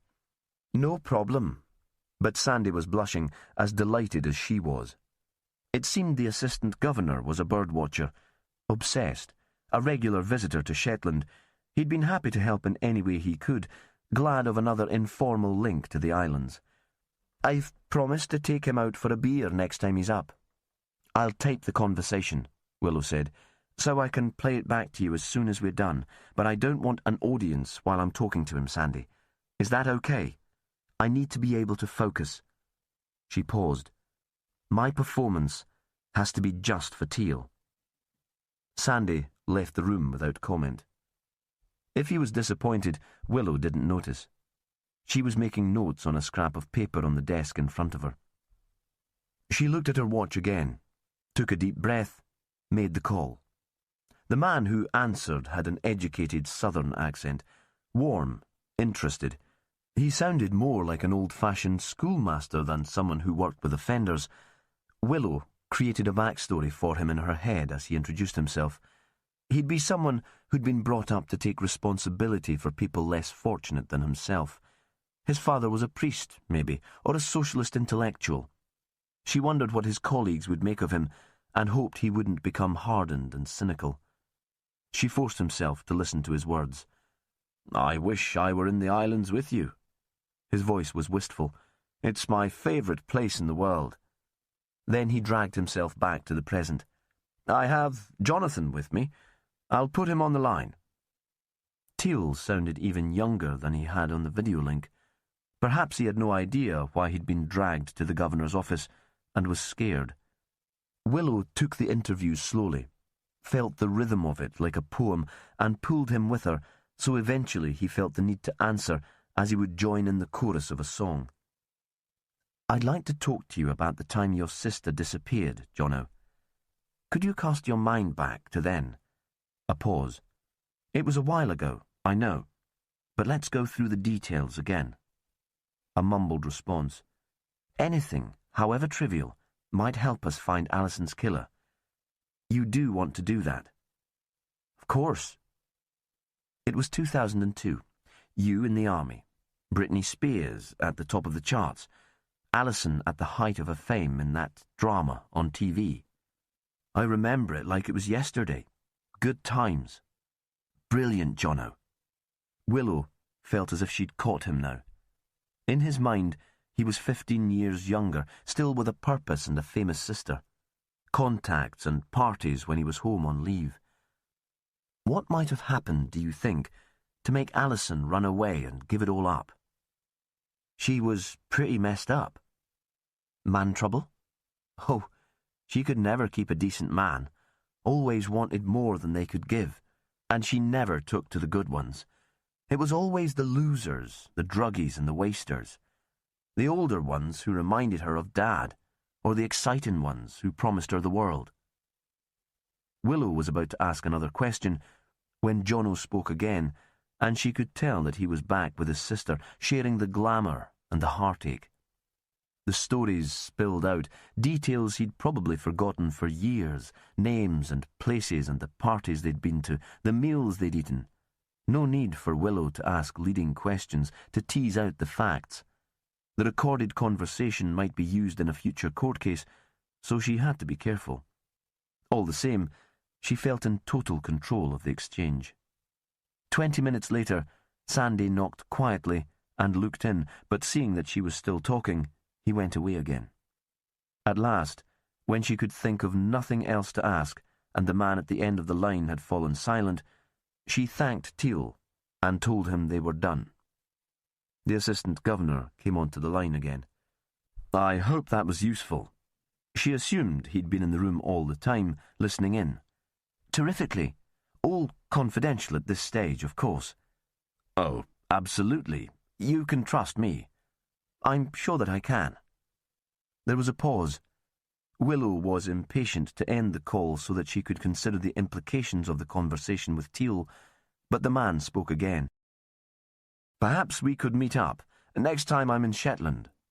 He sounded nervous, almost as if he was inviting her out on a date. Perhaps he was. She imagined it would be hard to meet many women in his profession, and bird-watching seemed to be a predominantly male activity. Ah, she said, I probably won't be here when you next visit. I don't actually belong here. Replacing the receiver, she thought that was true. Whatever Jimmy Perez decided, she would never truly belong in Shetland. She found Sandy in the ops room, staring out of the window down at the street below. The traffic was heavy. It was just after 5, and this was the nearest Lerwick got to rush hour. The rain made everything look slick and shiny in the headlights. He turned back to face her. Well? Listen to the call yourself. I want to know what you think. She paused and came to a sudden decision. I'm going out. I've just tried to get Jimmy on the phone, but there's no reply. No reception on his mobile, and he's not answering the landline in his house. He was picking up Cassie from school, but he should be home by now. So You're going south?" "Yes," she said, already almost out of the room. "I'm going south." Chapter 44. Kevin Hay dropped Perez and Cassie right outside their door. He'd talked Cassie through the vehicle's controls and let her switch on the indicators on the drive back from Gilsetter. She was squeezed between the two men on the front bench seat, and Perez didn't speak at all. There was no mention of the murders until the Land Rover had stopped, and Kevin had let Cassie out of the driver's door to run inside. Then the two men were alone, standing in the drizzle on either side of the van. "I wasn't very civil last time we met, Jimmy. I'm sorry." "No problem. It's a stressful time for everyone." Perez was in a hurry to join Cassie. He didn't like her being alone even for a few minutes, and this was no place for a useful conversation. "Thanks for the lift." He turned away to walk to the house. "Jimmy." Perez looked back, and Kevin Hay continued. "These killings have nothing to do with my family. We all make mistakes, but we're good people." Perez wasn't sure how to answer that, so he just raised his hand in farewell. Inside, he saw that there were missed calls from Willow on his mobile and his landline, but when he tried to call her, there was no reply. He felt a moment of relief. He still wasn't sure what he would tell her. Perhaps they could work out a compromise, a way of staying close without disrupting Cassie's life, but he thought Willow wasn't a woman who would be comfortable with compromise. Besides, he wanted more than that. He made scrambled eggs for Cassie's supper and then realized he was hungry and made more for himself. The dark outside was dense now. The remaining daylight had long gone and there was no moon, but still he stared out of the window, down the valley towards Tain and Gilsetter, partly because it was what he'd been doing all day and had become habit, partly out of a kind of superstition. If he stopped looking, something dreadful might happen. The cluster of lights must come from Gilsetter, from the polytunnels and the house itself. They were familiar, a part of the nighttime landscape. He wondered what was happening there, pictured Jane and Kevin at the kitchen table, discussing the case, making plans, inventing excuses for themselves or their sons. He dragged his attention back to the child, bathed her, and prepared her for bed. Cassie seemed to pick up on his mood, and was quiet and a little subdued, making no protest when he said it was time for her to go to sleep. He went back to his seat by the window and noticed that it was still raining. He could hear that the ditch running past the house where Magnus Tate had once lived was full. It crossed his mind that perhaps he and Cassie should move away for a while and stay with friends in Lerwick in case the hill was still unstable and likely to slide again. But he couldn't bear the thought of the disruption to both their routines. When he was sure Cassie was asleep, he went outside to put rubbish in the bin by the track. The lights in Gilsetter remained, but now there was another light, a little way to the south. At first, Perez thought it might come from a stationary car on the main road, but it wasn't a usual place for a vehicle to park. The light taunted him. He couldn't ignore it, and kept staring, trying to fix it in his mental map. It didn't shift. He went back inside and phoned Willow again, and still there was no response. On impulse, he picked up the phone once more and called Maggie, the friend who usually cared for Cassie after school. "Sorry to be a pain, but is there any chance you could babysit? It was a work thing. I shouldn't be long, and Cassie's in bed." "No bother, Jimmy. And be as long as you like. I'll be there in 10 minutes. Her voice was comforting and normal, and made him believe he was overreacting. By the time Maggie had arrived, though, he'd convinced himself that the light was in Tain. Where else could it be? There was no other houses in that part of Ravenswick. The only other building was the manse, and that was east of Gilsetter. The school was further north. When his neighbour tapped at the door, he had his boots and waterproofs on and his car keys in his hand. Outside, he changed his mind about driving. It was only a quarter of an hour's walk down the hill, and he didn't want to warn whoever was in the ruined croft of his presence. It was muggy and unseasonably mild. The low clouds seemed to hold in the smoke from the settlement's open fires, and the smell of peat mixed with the compost scent of damp vegetation. He almost ran down the bank to the road, crossed it, and looked over the valley towards the coast. His eyes had adjusted to the murk. Occasionally cars passed behind him. The Gilsiter lights were clear from here and spilled outside onto the sycamores that surrounded Tain. The trees were bare now, and Perez could see quite clearly that there was a light inside the ruins. Not the same constant brightness of the glow in Gilsiter, but uneven, flickering, a candle or a torch. He walked more slowly. There was no vehicle parked at the end of the short track. Whoever was inside Tain had walked like him. The light was in the space that had once been the bedroom and was still relatively intact. Perez slid closer, then moved round to the side of the house that faced the sea, treading carefully because there was still debris underfoot, shattered crockery and smashed furniture. There was no glass in the window here, and he could hear at once that there were two people inside. This was a conversation between a man and a woman. "You haven't been staying here." Jane Hay's voice was strained and tense, but she was reining in her emotions and trying to keep calm. "What's been going on?" Perez shifted position so that he could see inside. The mother and son were standing, uplit by a candle which had been stuck onto a saucer and placed on a plain wooden chair.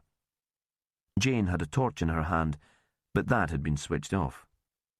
"No," Andy said, "I haven't been staying here." He seemed lost inside a big parka, and in the candlelight looked even thinner than Perez remembered. Skeletal.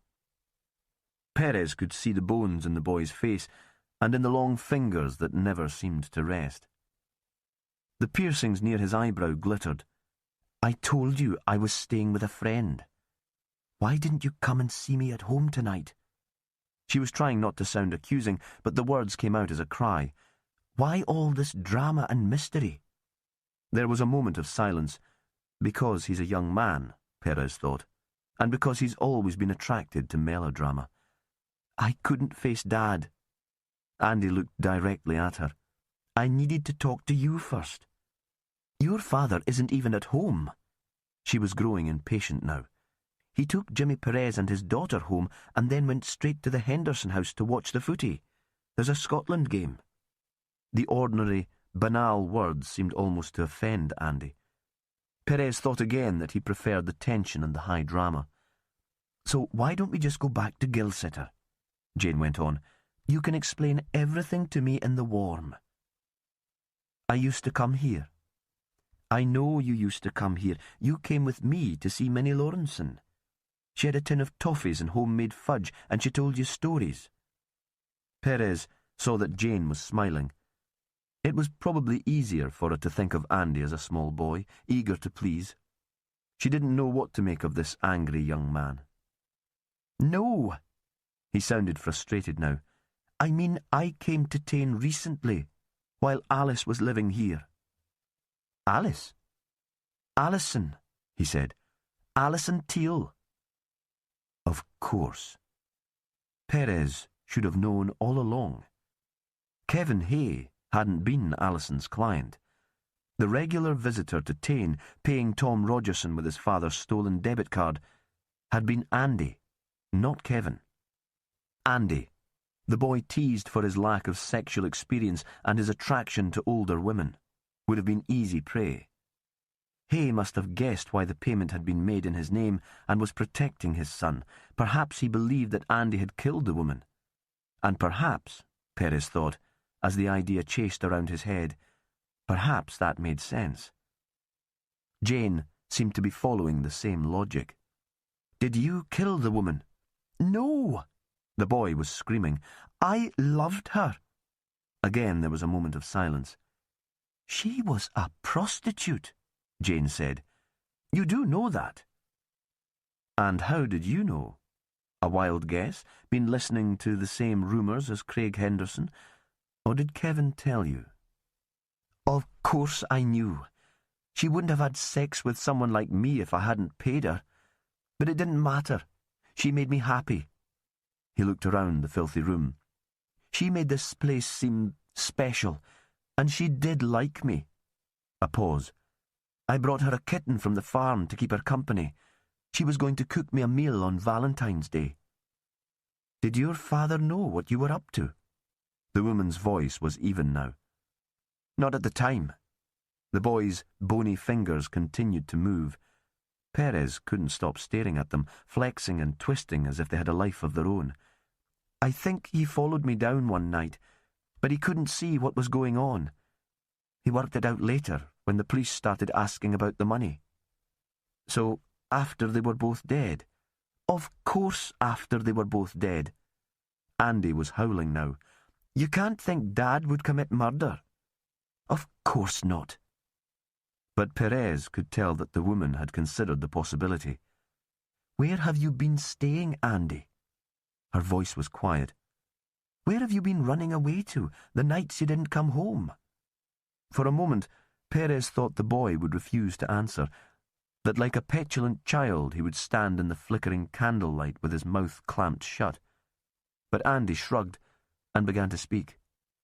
The answer wasn't unexpected, but it triggered a shift in perception for Perez, an entirely new way of looking at the investigation.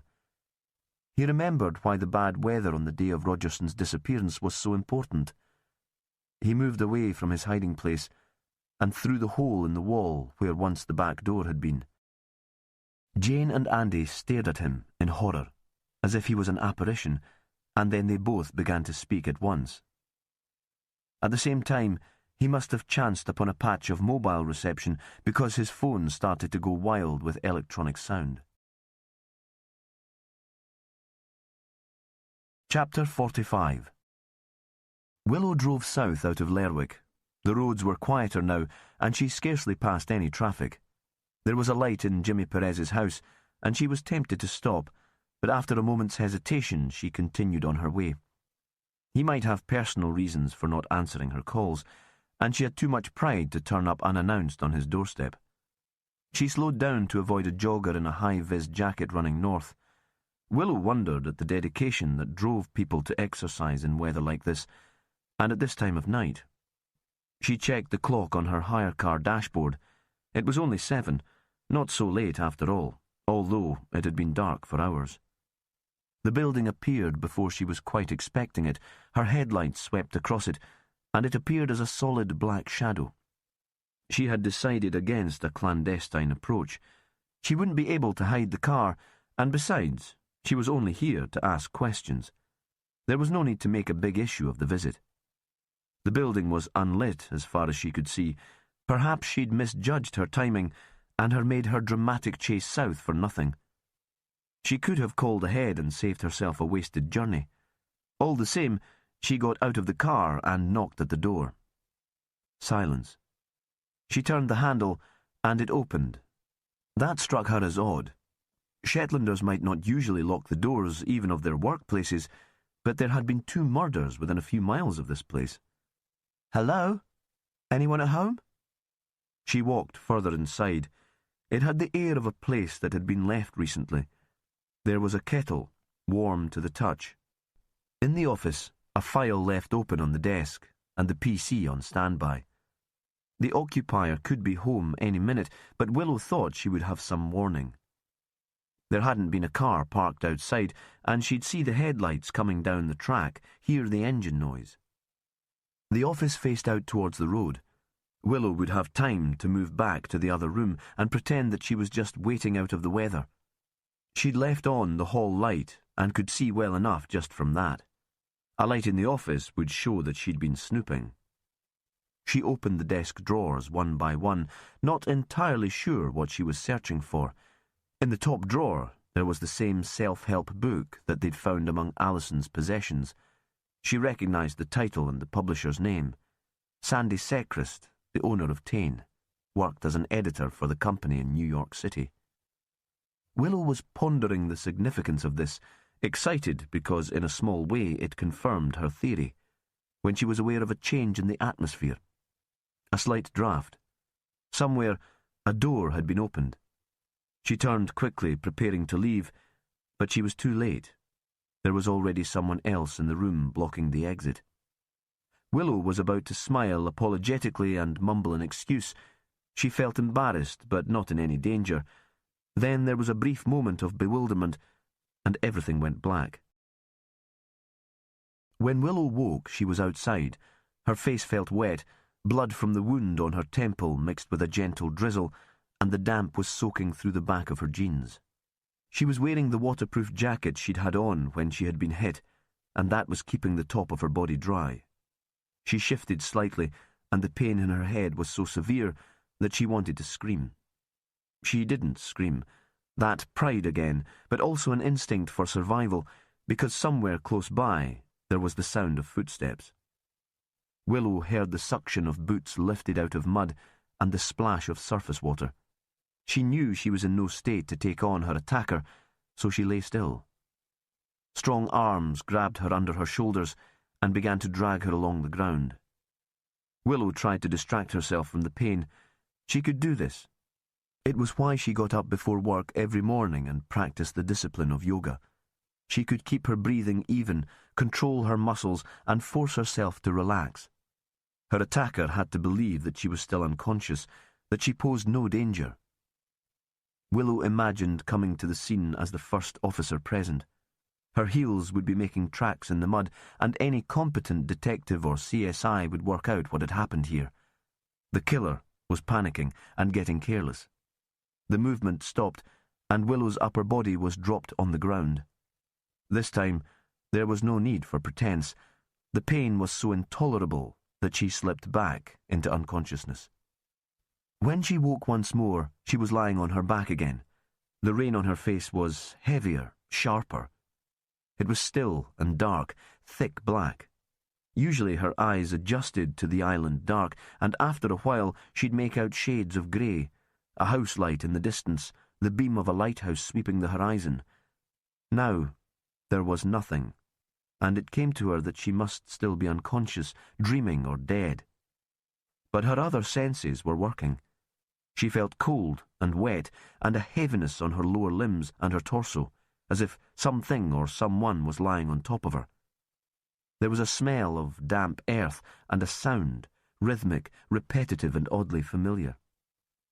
At once, Willow was a child again, at home in the commune in North Uist. It was the heyday of the establishment. 3 families and assorted hangers-on were living in the big laird's house and the surrounding farm buildings. She was outside on a blowy spring day, golden light broken up by cloud shadows that raced across the headland. Her father was turning the sandy soil in the vegetable garden so it would be ready for planting. That was the sound she could hear now.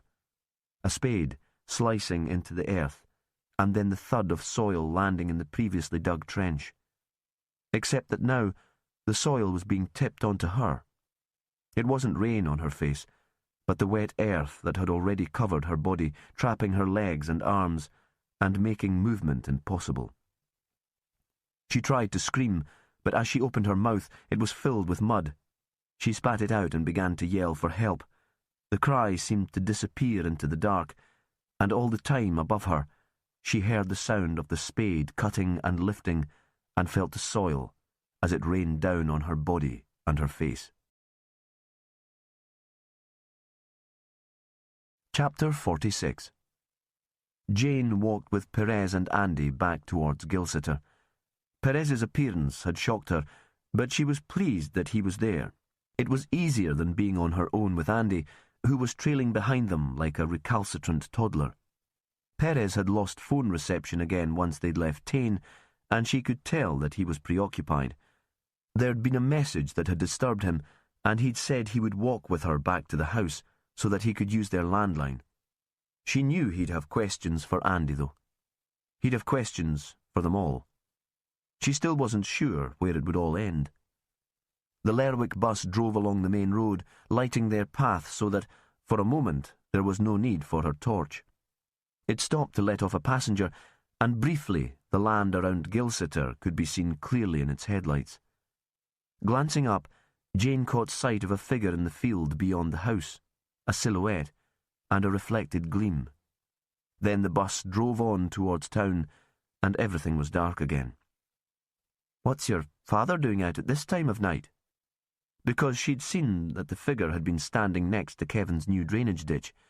It was her husband's pride and joy, and who else would be standing in the rain inspecting his handiwork? He'd said he'd line the ditch with concrete so there'd be no chance of floodwater seeping into the ground and drowning the polytunnels. He told me he was taking the evening off.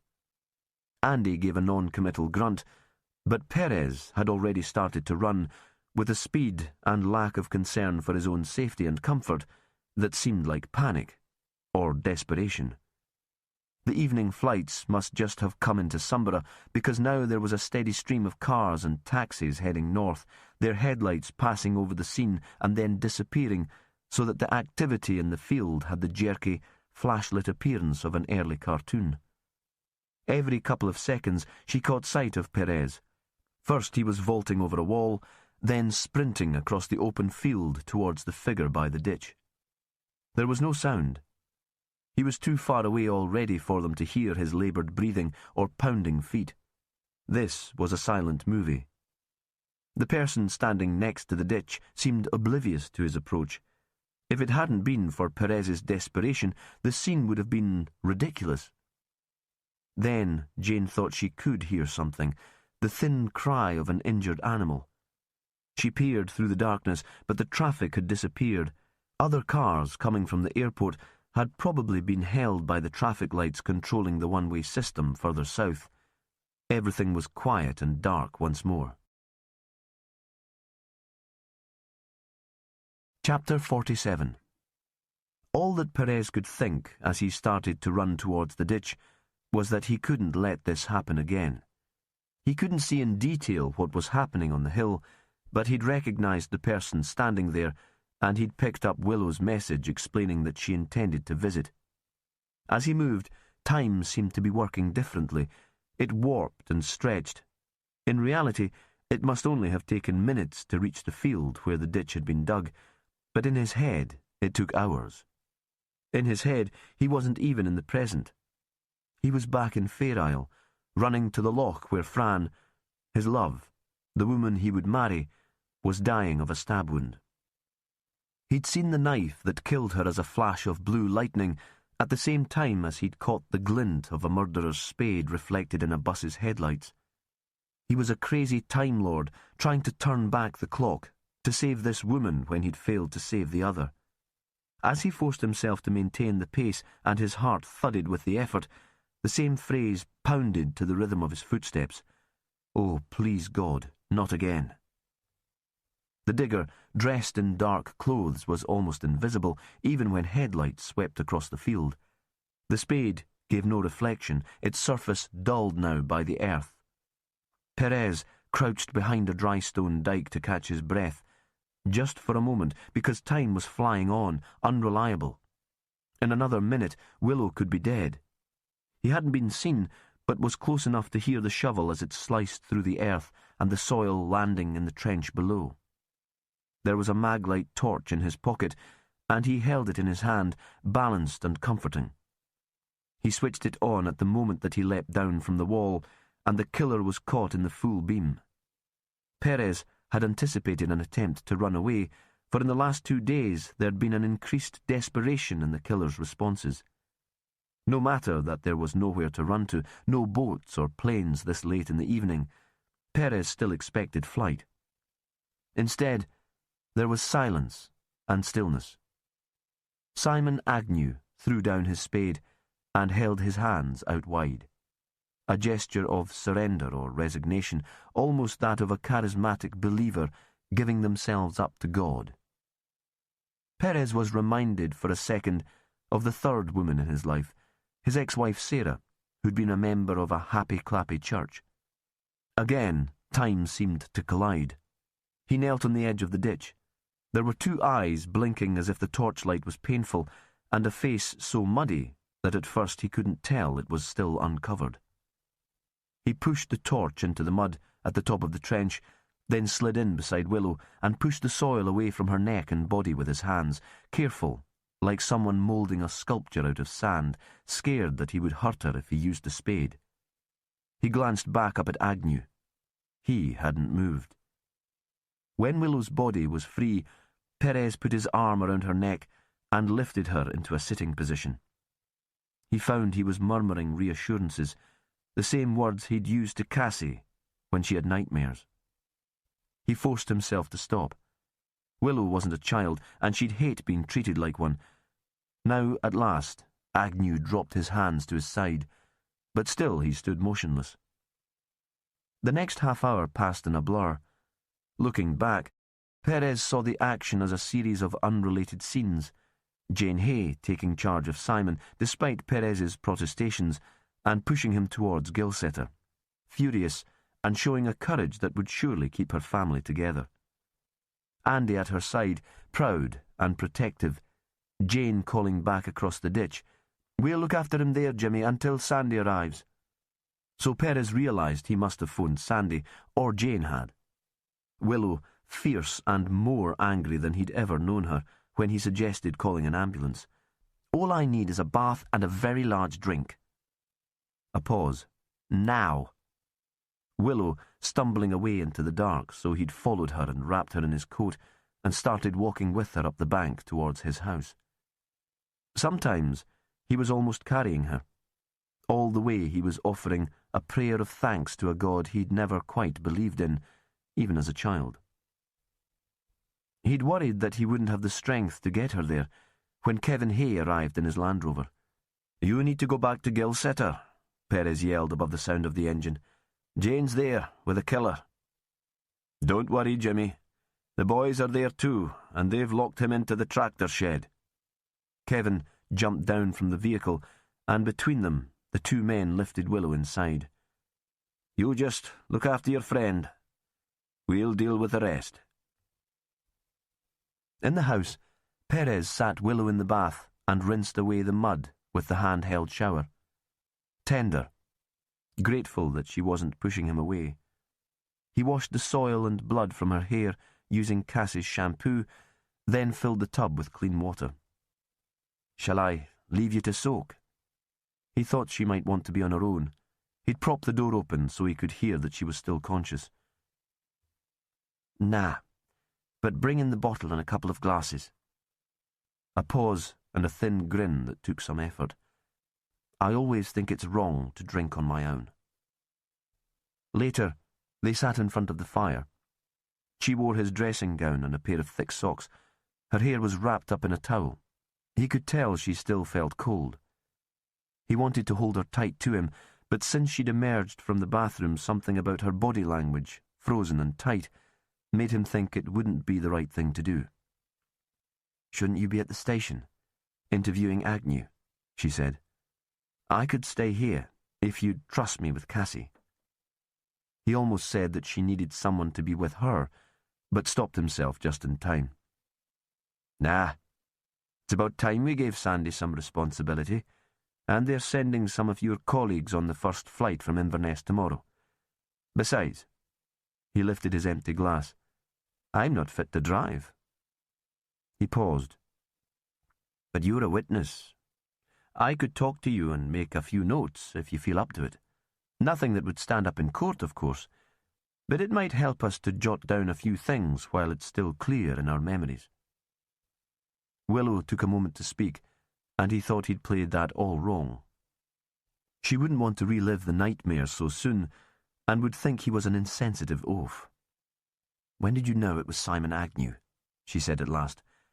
"Not for certain until I saw him standing by the ditch with the spade in his hand. But I remembered you'd said that Agnew had told Sandy he was speaking in Fair Isle over the weekend. I checked with the Fair Isle Times, and he was certainly booked to be there. But he couldn't have made it. The weather was so bad on Friday and Saturday that neither the plane nor the Good Shepherd would have gone, and there are no planes on Sunday.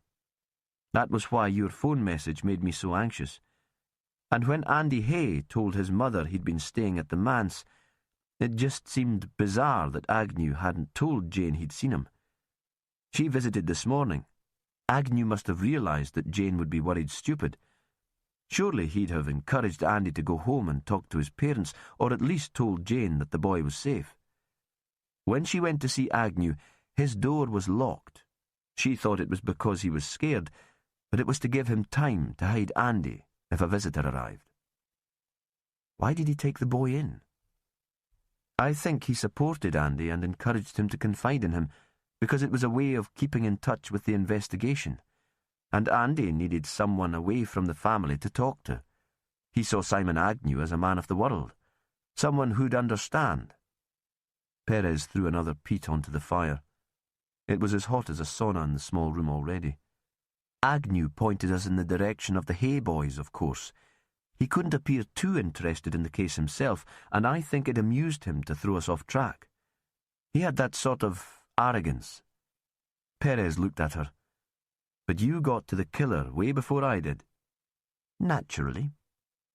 Willow tried to sound flippant, but didn't quite manage it. Really, I can't take any credit. Sandy did the legwork. He just has a way of persuading people to talk. He found a witness at the airport who remembered seeing Tom Rogerson take a call just before he cancelled his flight to Orkney. When we checked with the phone company, we found out that the caller was Agnew. She held out her glass for more whiskey. Perez had stopped drinking, but he tipped a little into her glass. She was suddenly serious. It's hard to believe all that only happened this afternoon. Perez saw that time had gone crazy for Willow too. It must have seemed like hours while she was lying in the drainage ditch, helpless. She stirred in her chair. Would he have done it? Would he really have buried me alive? He waited for a moment before answering. I think he was pleased when I turned up to stop him. There was silence. Perez realized that the rain had stopped. He went to the window and saw a thin moon covered immediately by cloud. When he turned back to the room, Willow was checking her phone. He'd rescued it from the mud-encrusted jacket. She looked up with a smile and began to talk. When I found out that Simon Agnew had been in touch with Rogerson, I went back over the details of the earlier investigation. He was the only person who'd described Alison Teal as depressed and desperate. Every other witness had said the woman was cheerful in the days before her death. She'd bought a bottle of champagne. Whatever we might think of Alison's business venture with Rogerson, it was doing well. She was making plans for the future. But why would Simon Agnew lie about Alison's visit to the Befriending Shetland Centre in Lerwick? The only reason I could think of was that he was the killer. That's a big step to make. Which is why I wanted to talk to him. I couldn't believe it. Even when I spoke to Jono and he described Agnew as one of Alison's rich, junky boyfriends, they ended up in rehab together. Agnew got clean. He already had a first degree in psychology and went on to do a PhD in addiction studies. That's why he could understand Jane Hay so well. It seemed an odd sort of friendship because they're from such different backgrounds, but he knew what she needed. You should have told us what you were doing. She paused before answering.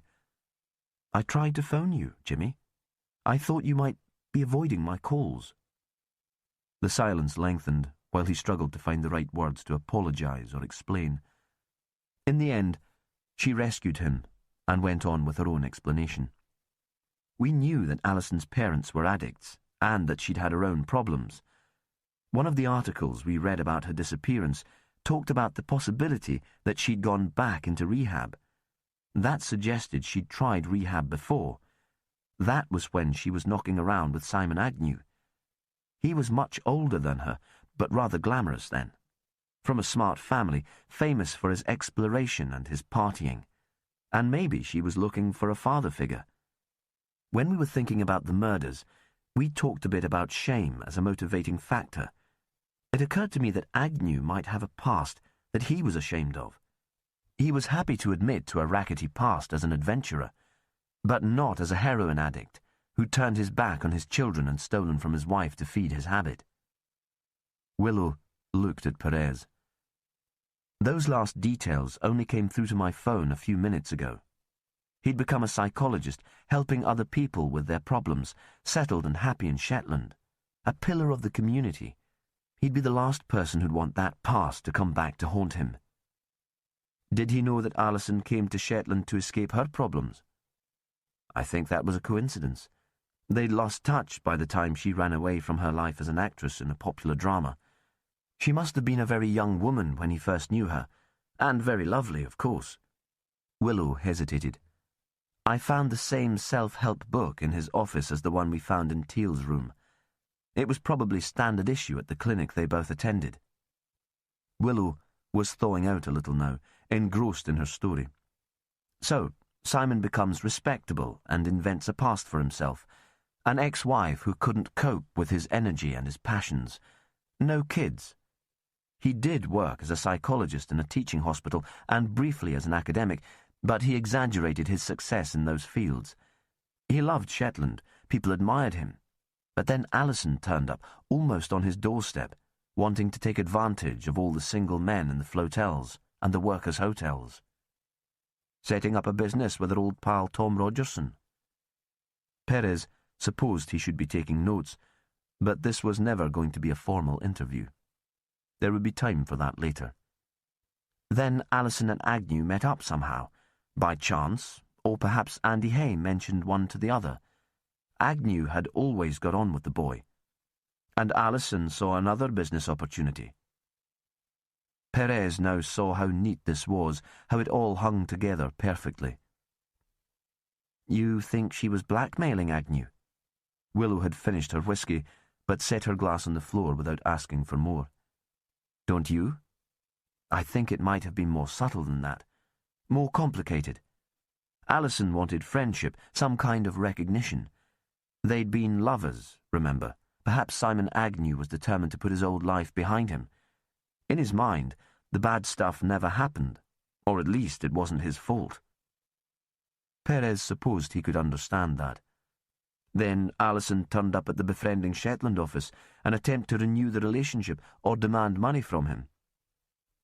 He still believed blackmail was a more plausible motive. And later, Simon went to Tain and killed her. Perhaps he'd convinced her that they had a future together. She dressed up for him and cooked him a meal. He was worried that someone had seen Alison coming into his office in Lerwick, so he had to make up an excuse for her being there.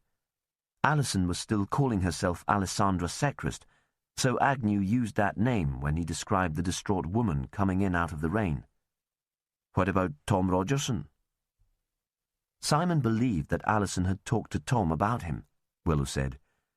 Tom had been in contact with Alison since they'd first met at the Ravenswick Hotel. The note we found in her house was cementing the business partnership, and he suggested that she used Sandy Sechrist's identity to get to the island. Alison Teal's discovery here 15 years ago was a big deal, and Tom worried that the name might be recognized. So Tom had to die. Perez thought Agnew had always been reckless and a risk-taker. He'd gambled that no connection would be found between him and the two victims. Simon had served with Tom on island committees and knew Rogerson would delight in making mischief. Simon phoned him and arranged to meet him. He probably said that he knew something about Alison's death. That would have intrigued Tom, worried him. He wouldn't have wanted his relationship with Alison being general knowledge in the islands. Agnew picked him up at the airport and drove him to the manse, took him for a walk so that they could talk things through. He's always been one for exercise. He used to swim from the beach where Rogerson's body was found. But it wasn't so healthy for Tom. It was Perez's attempt at flippancy, but he was thinking that Fran had swum from that beach too. He was wondering if she'd ever been there with Agnew. That's one way of putting it. Agnew left the body there, perhaps hoping that a high tide or a strong gale would take it away. But the weather calmed and Kevin Hay found it. Agnew would have got away with double murder if you weren't such a good detective. Like I said, this was all down to Sandy working his magic with the witness at the airport. Willow unwound the towel around her head and shook her hair loose.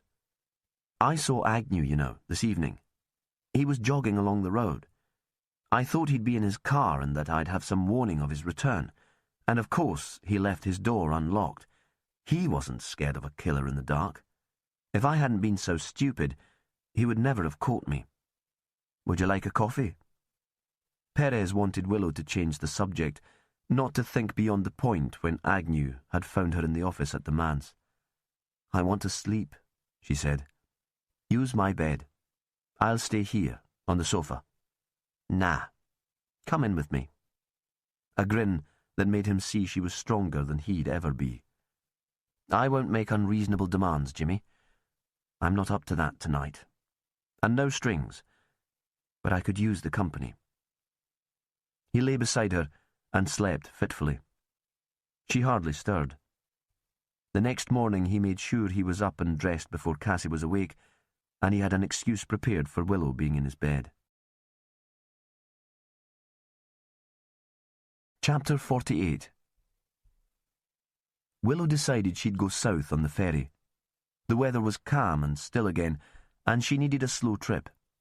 Time to get her head round all that had happened, to prepare for life away from Shetland and Jimmy Perez. The day had been spent waiting. In the Gilbert Bain Hospital for the required check-up before her bosses would allow her to travel. In the police station, while Sandy and her colleagues from Inverness finished interviewing the man who'd almost killed her. "He's confessed to everything." Sandy had been flushed with triumph. "He says Alison's death wasn't planned, that he walked to Tain just to persuade her to leave the islands, found her all dressed up and ready to entertain him. It's been too long, Simon. There's champagne on ice and I've cooked your favourite food." "He ate with her before he killed her?" "Apparently. She was a bloody good cook. I wasn't going to let a meal like that go to waste. That's what he said." Sounds premeditated to me. Willow had thought Agnew's need to show off would mean that no jury would believe any manslaughter plea. "He even went to bed with her," Sandy said. "Afterwards, when she was lying there, he got the belt around Alison's neck and twisted it. He's still a strong man for his age." Agnew was being flown south, another reason for Willow's decision to take the ferry. Jimmy Perez insisted carrying her bag onto the ship and seeing her settled in her cabin. He stood awkwardly and seemed to take up the whole space between the two narrow beds. "We never had that talk," he said. "Ah, well, other things got in the way." The last thing she wanted was for him to go all soulful on her. She wanted to leave with some dignity. "We will stay in touch." "Of course, Jimmy." Now she just wanted him to go so that she could lie on the cold, clean sheets of the bunk. She was suddenly very tired again. "Look out for Fair Isle as you go south," he said. His face lit up, and she remembered why he'd haunted her. "You should see the lights from this side of the boat." "You promised to take me there one day." "And so I shall." She leaned forward and kissed him lightly on the lips. "Off you go, Jimmy Perez, or you'll be carried away with me. And what would Shetland do without you?" "But you'll come back to see me?" She smiled. "Just try to stop me."